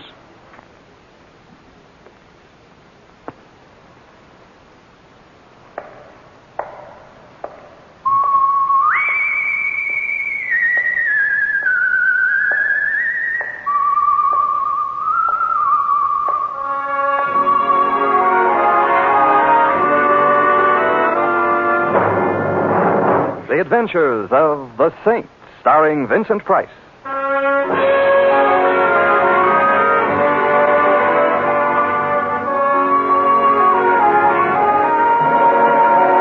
The Saint, based on characters created by Leslie Charteris and known to millions from books, magazines, and motion pictures. The Robin Hood of modern crime now comes to radio, starring Hollywood's brilliant and talented actor Vincent Price as the Saint.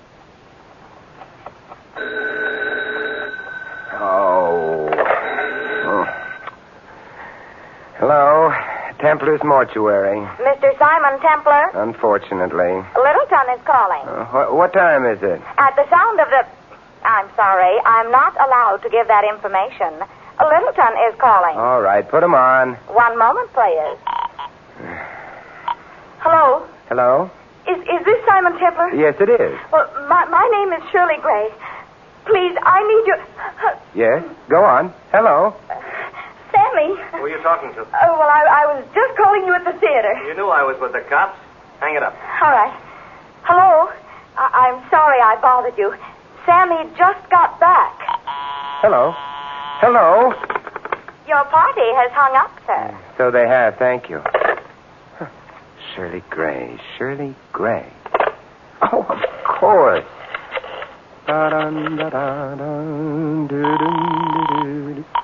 Homicide, Lieutenant Schwartz. Guess who? Oh, no. Templar? No. You hate me, don't you? Templar, this is the Homicide Bureau. I am up to the cleft of my rugged chin in work. I got maniacs confessing to murders that never happened. I got murderers caught in the act who say, who, me? And now, I got Templar. Yes, Lieutenant? Templar, you got something to say? Say it. Anyone for badminton? Templar, Okay, Lieutenant. I just want some information. Read the newspapers, Templar. They whip up the crime waves. I don't. Well, then, what do journalism's juvenile delinquents have to say about events in the city of Littleton today? You don't know? I couldn't even guess. Well, stay happy. Go back to bed. Lieutenant, I'll write a letter to the Times. Okay, Templar, have it your way. You ever hear of a band leader named Terry Richards? Of course. You mean the one they call the real gone guy? I hope to hold your half note, Templar. He's real gone, all right. So gone he's dead. He was strangled. Oh? Well, thank you, Lieutenant, for your first exclusive. Look, if you're figuring to butt in, Templar, I wouldn't. Now, you know me. You remember than Lieutenant Ruggles? Old meathead? Old meathead. Yeah. Well, he's now chief of police at Littleton. You'd better stay out of his way. Well, I wouldn't dream of getting in his way. Or would I? I'm not kidding, Templar. Terry Richards was a real big name. Ruggles wants this one for himself. You get in his way, he'll have you so deep in the pokey they'll be feeding you with a pea shooter. Hey, on second thought, is that bad? Lieutenant, Yes, Templar. did someone spike your bubble gum this morning? Yes, Goodbye, pal. Don't sneeze into the breeze.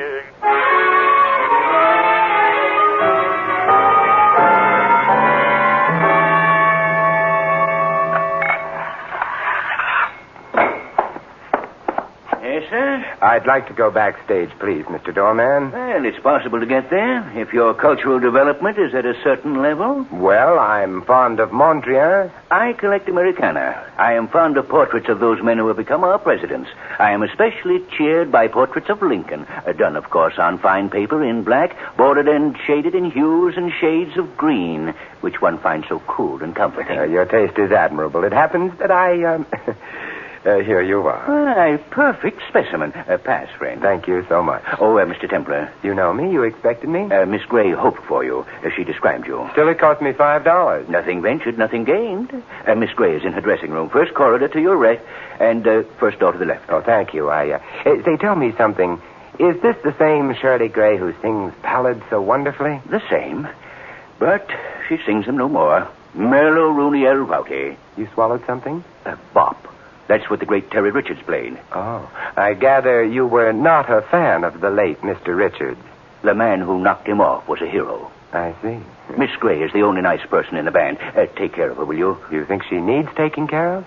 There's a killer running around, Mr. Templar. Of course, if he's just after another musician, that's all right. Tatilla's going to hate you in the morning. He wouldn't dare. First corridor to your right, first door to the left, Mr. Templar.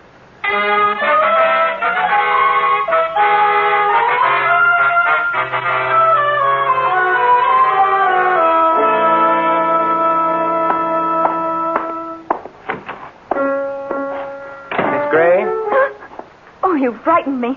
You're... Simon Templar, Secretary, Shirley Gray Fan Club, Cell 3, Group 2, currently underground at Twitch Shores. Oh, Mr. Templar, I'm so glad. Who is Sammy? He's... What do you mean?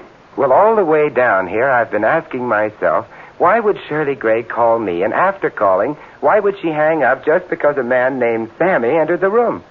You see, I'm just the old curious one. Well, I want you to do one thing for me. Find out who killed Terry Richards. Now, that's a job for the police, isn't it? Well, they might get the wrong person. Sammy, for instance? Well, they might not find out in time. Somebody else might get killed. The doorman seems to have had the same thought. What brings it on? Well, no one knows why Terry was killed. Nobody liked him, but nobody hated him enough to kill him. This is almost the work of a maniac. There was no reason for it. You mean no one was ambitious, jealous, frustrated? Oh, don't talk like that. You're hiding something from Simon. Please don't joke. I found Terry's body. I called the police, and they said he must have been strangled with a stout, thin cord, but... Well? Well, they're wrong about it and about everything else. He was strangled with a... What's this? Another cop? Oh, Sammy, this is Simon Templar, the saint. Simon, I told you to let it alone, Shirley. Get out, Templar. I'm happy to know you too, friendly one. Look, Templar, we're being held in this offbeat burg and we can't get out. I'm spending all my time at the jail answering the silly questions of these cornball cops. And now you. I've got rehearsals to do. Now, will you get out? Oh, no, Sammy. No, not rehearsals already. Why, Terry hasn't even been... Yes, Sammy. Why are you so anxious to get in rehearsal? We've got a contract for a concert tour. That's what we were doing in this corn palace, warming up for the tour. The band's got to be in shape in a week or the contract is canceled. No contract, no tour. No tour, no band. No band, we're in a panic. Do you see? No. Just where do you fit in here? I like money. I eat it. It's cheaper than food these days. Besides, if we make out, the agency is giving me the band. I got it coming. Just like Terry had what happened coming to him. Oh, Sammy. Well, Terry was a Slav, and you know it. You are a man of grace and charm, Sammy. Send him away, Shirley. Get him out of here. Gentle psychotic, isn't he? As we jazz lovers say, this routine is murder. Oh, I'll talk to him. Will you wait for me, Simon? Need you ask?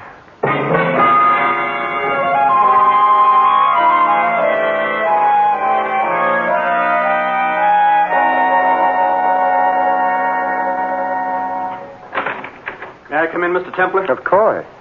Say, how did you know me? Oh, I talked Shirley into calling you. My name's Dick Carvin. Oh. You're with the band? All I do is beat these lousy drums. You ever hear that joke? Yeah, to the point of nausea. Who killed Terry Richards? I don't know. The cops thought Shirley might have because she found him, but it wasn't Shirley. I had her call you so you could prove it was someone else. Well, what was she doing in his dressing room? Was it her habit to go there? Look, Carvis, dear boy, if you want me to help Okay. Lay out for 4 bars and I'll give you the score. I understood Terry Richards. I didn't like him any more than anybody else, but I did understand him. I've been with him since the year 1. Sammy has, too, only he played a 3-year job with the Army. Sammy called Terry a slob. Yeah. Before the war, Sammy and Terry started this band. Terry funded it, Sammy arranged and conducted rehearsals. The man sent him greetings, and he went into the paratroops and came back tough and hard. I thought he'd kill Terry when he found out Terry had cut in for 100% of the band. I remember his hands were just aching. Why did he come back with Terry? Terry was up here, Mac. Number 1. He was willing to pay for Sammy's talent and pay good. That's the only way he could keep anybody, including Shirley. Poor kid. It wasn't enough she had to work for him. She had to go along with him a little way if she wanted her job. And she did. Why? Why, she used to be the biggest name on radio without Terry Richards. How did she ever become a band singer? Canaries are hard to figure. Maybe that's the question you've got to answer. This Terry Richards seems to have been a dismal kind of snail. Well, I admired him, Mr. Templar, for one reason. He knew how to compete. Fight, cheat, steal, hit below the belt, but stay on top. He had one philosophy, and it fit this world great. Hooray for me and nuts to you. If I could have had that, I'd have done all right. I'd have been bigger than Terry Richards. But I haven't got it. I admired the man who had it. This has been an enchanting recital of the foibles of humanity, but who killed Terry Richards? I wish you'd find out. Why are you so anxious, dear? Because without Terry, this band can still go places. Oh, we needed him like the Met needs Carmen Lombardo. Now Sammy will be in charge, don't you see? And he'll give everybody a chance, even me. What do you mean? Well, Terry wouldn't give any of us a chance to shine. We always had to feature his guitar. Well, we got a real gone arrangement of Temptation. Just me on timps and Shirley on voice. Real gone. But Terry wouldn't even listen. Well, I've heard of progressive music as a sample. I'd say it hasn't gone quite far enough. It's still in the range of hearing. Oh, now, Mr. Templar. That's Shirley. Come on, let's go. This way, the green room. Good heavens, Shirley. Out of the way. Call the cops. Hurry. Oh, Mr. Templar.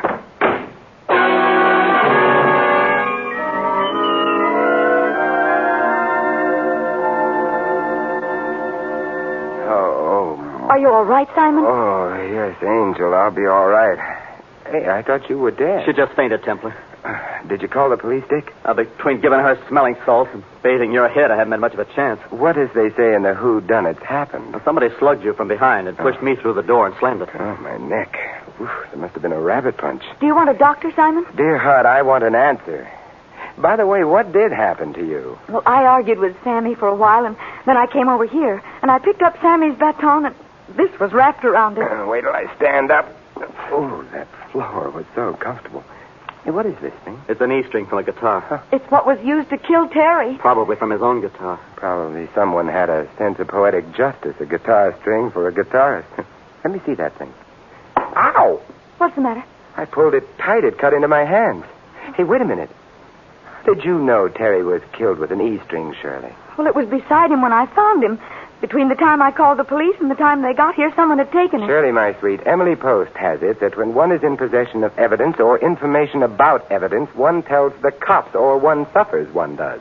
Well, I was afraid. But you see, you are more afraid now. This thing is a warning for Sammy, for you, or for everybody. Hey, by the way, where is Sammy?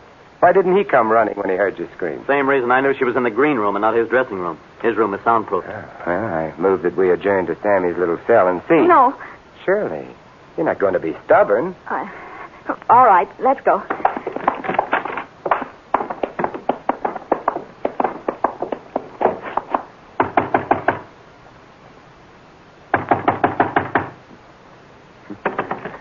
Something tells me we've got to break it down. Oh, Sammy! The E-string again. All right, Dick, now. The cops? The cops. But Sammy We'll take care of Sammy, I hope.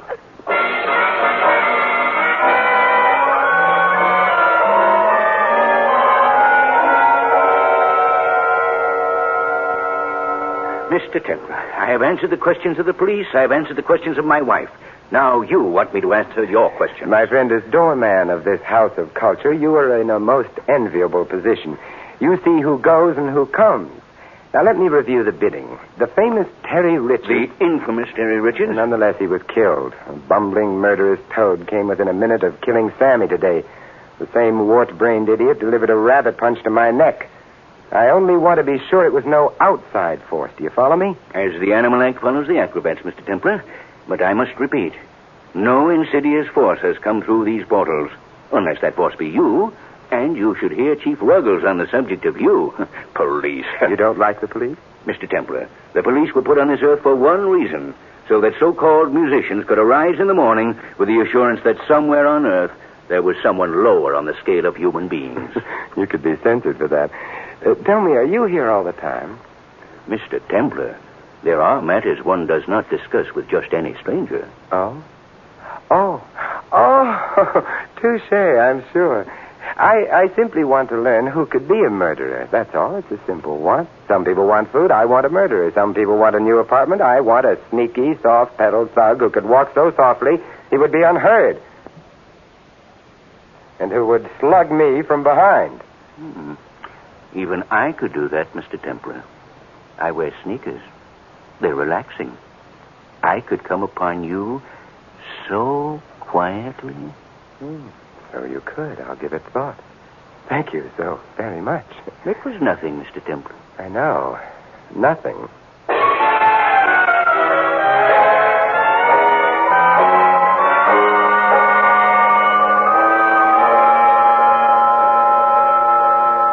Are you feeling better, Sammy? Templar, are you still around? You're not happy with me, Sammy. Sammy, please. If it weren't for Mr. Templar, you might be dead. Oh.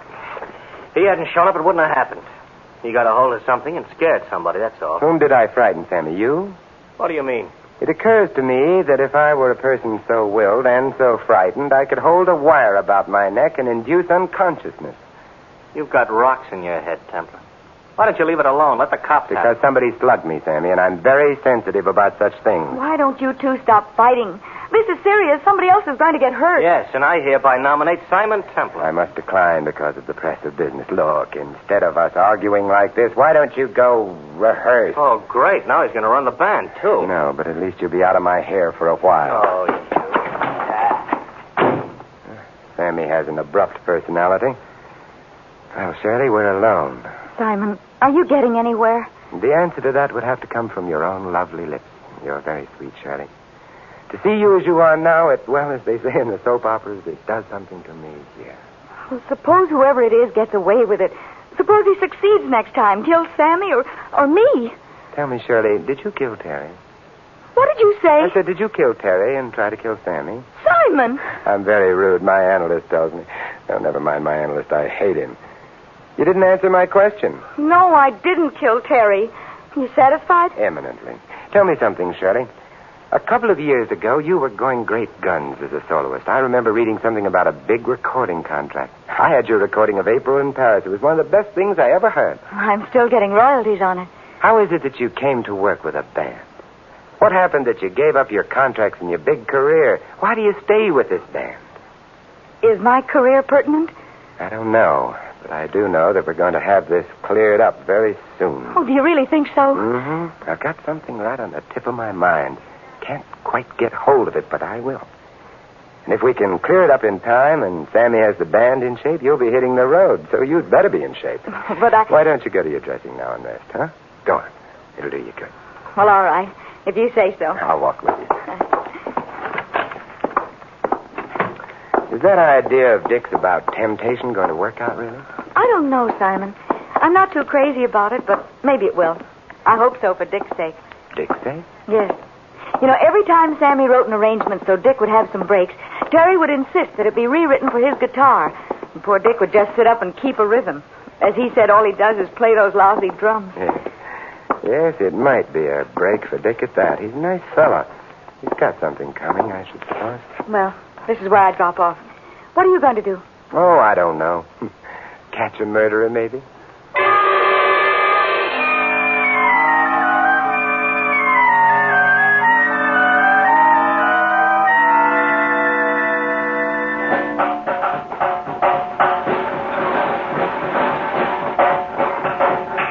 Dick?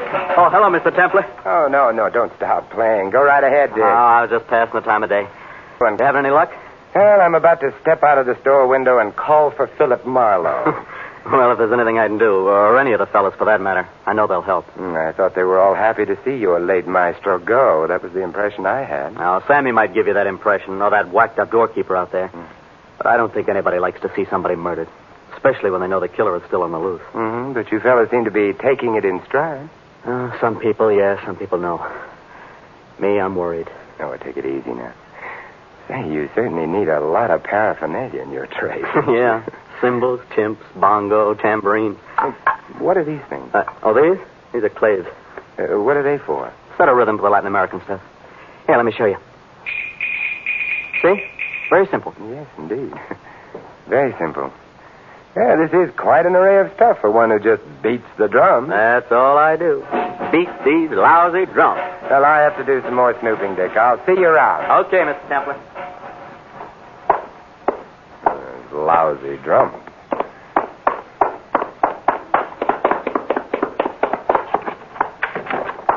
Hey, what's the idea of busting in here? Sammy, I've got 2 questions for you if you're interested in finding Terry Richards' killer. I'm not. Number 1, you were in the paratroops?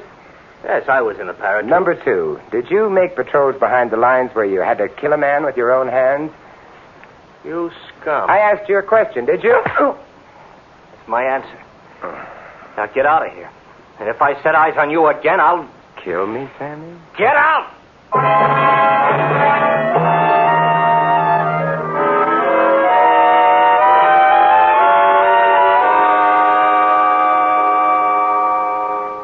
You know, I think I'd feel much better if you'd take my head in your lap and bathe my face. I'd feel much better. Oh, Simon, stop it.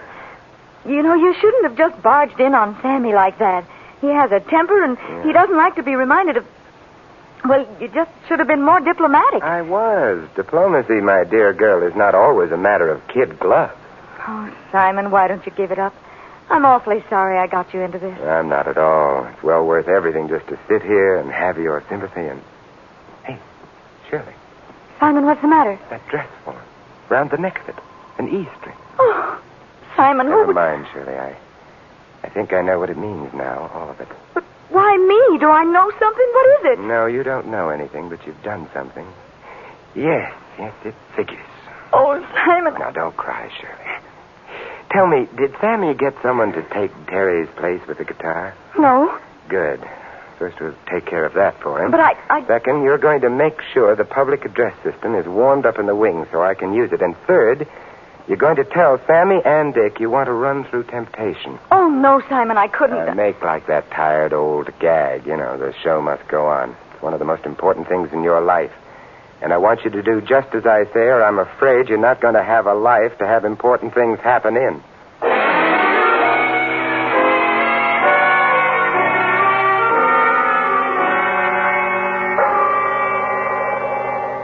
Okay, let's take it once and then forget it. No count. It's up to you, Dick. Take it in the downbeat.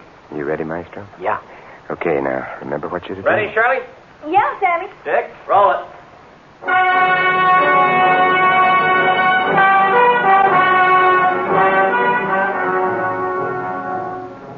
You came, I was alone.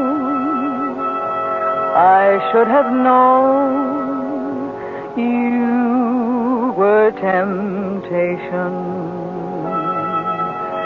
You smiled, luring me on. My heart was gone. You were temptation. Okay, Maestro, it's yours.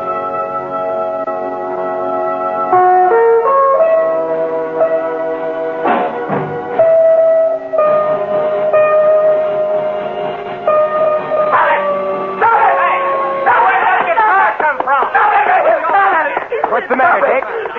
You get away from me, Templar, I'll kill you. Your killing days are over, son. All over. What are you trying to do, Templar? You trying to louse up the whole band? The music you play hasn't loused up your band. How could I possibly do you it?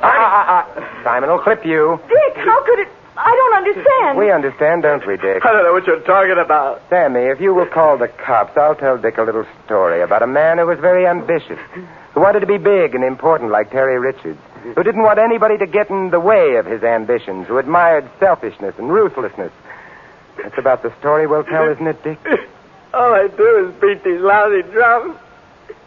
All I do is beat these lousy drums.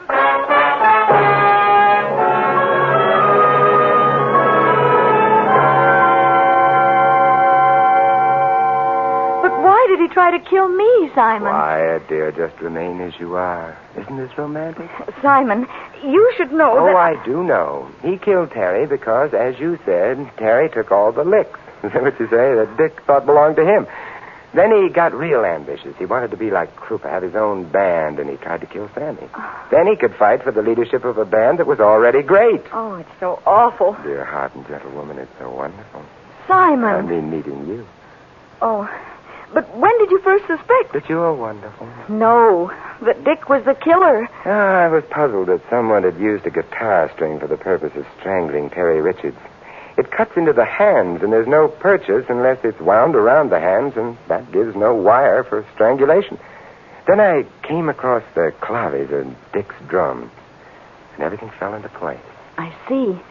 You know, I remember when Sammy got back from the army and we had a party, and he got drunk and told us how they used to kill the enemy with wire, the ends of which were tied to batons to give them, what did you say, purchase? Sure. You're making Simon sound anticlimactic, and that's not in the contract. Oh, I'm sorry, Simon.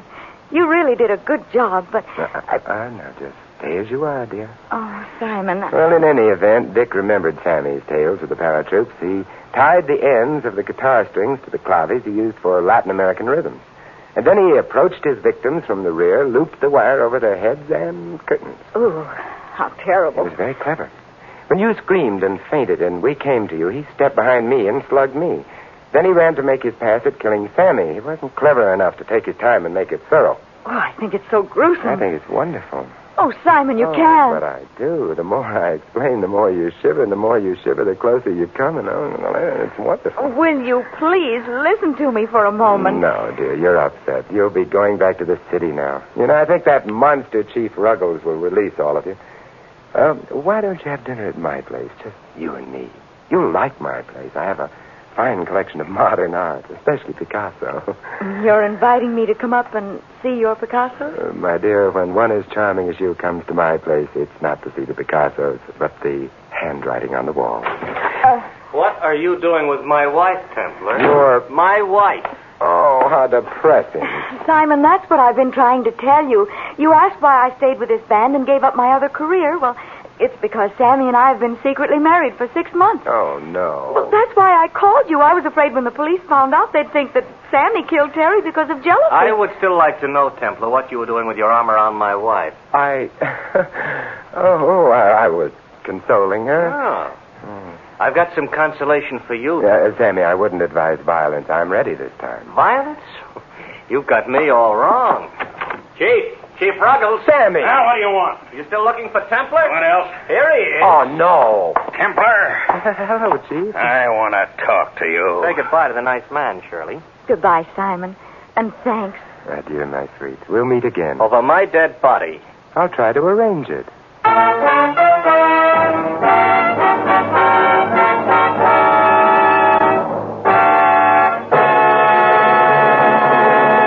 You have been listening to another adventure of the Saint, the Robin Hood of modern crime. And now here's our star, Vincent Price. Ladies and gentlemen, in tonight's cast, you heard Vivi Janis, Larry Dobkin, Lou Merrill, Jack Edwards, and Bill Johnstone. This is Vincent Price inviting you to join us again next week at this same time for another exciting adventure of the Saint. Good night.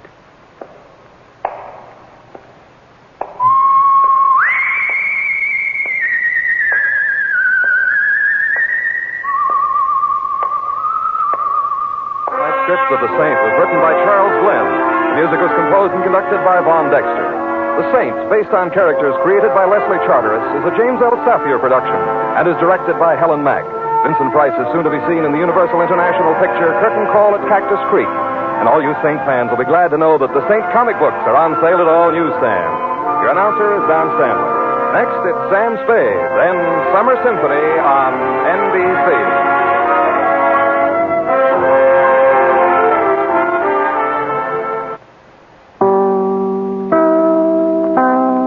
The National Broadcasting Company delays the start of this program to bring you a special bulletin. From the NBC newsroom in New York, a display of perfect teamwork by American ground and air forces has stalled the communist drive on the Chonan front. One dispatch says the North Koreans have suffered their first real thrashing of the invasion. And their push on Tajan with 50,000 troops has been halted, at least for the moment, at a point some 35 miles from Tarzan. Keep tuned to your NBC station for the later news.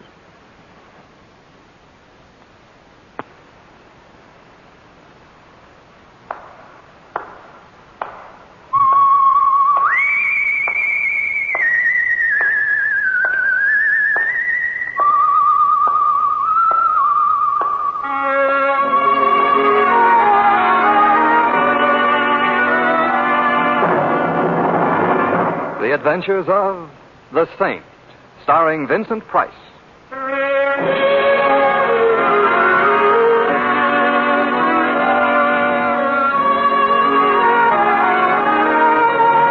The Saint, based on characters created by Leslie Charteris and known to millions from books, magazines, and motion pictures. The Robin Hood of modern crime now comes to radio, transcribed, starring Hollywood's brilliant and talented actor Vincent Price as The Saint.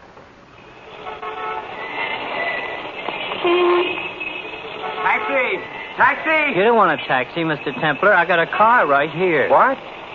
Well, Augie Coffleplate. When did you leave Alcatraz? Oh, I got my diploma a couple of months ago. Now I'm back on the apple. Oh. Hop in. Are you going my way? Yeah, I'm going your way. All right, thanks. You're sure it's no trouble? It's no trouble. Move into the driver's seat. You want me to drive? That's right. Why? Oh, don't tell me this is a hot car, and you don't want to be found at the wheel. How did you guess? Augie, didn't you learn anything in prison? Yeah, I learned crime does not pay. Besides which, it is against the law. Well, I'm glad to hear it. Didn't you know? I mean, I'm glad to find out you know. Oh, sure, Mr. Templar. I learned my lesson. I'm off crime for keeps. But then this car. Ain't it a beaut? And the keys was in it. With a setup like that, it'd be a crime not to take it.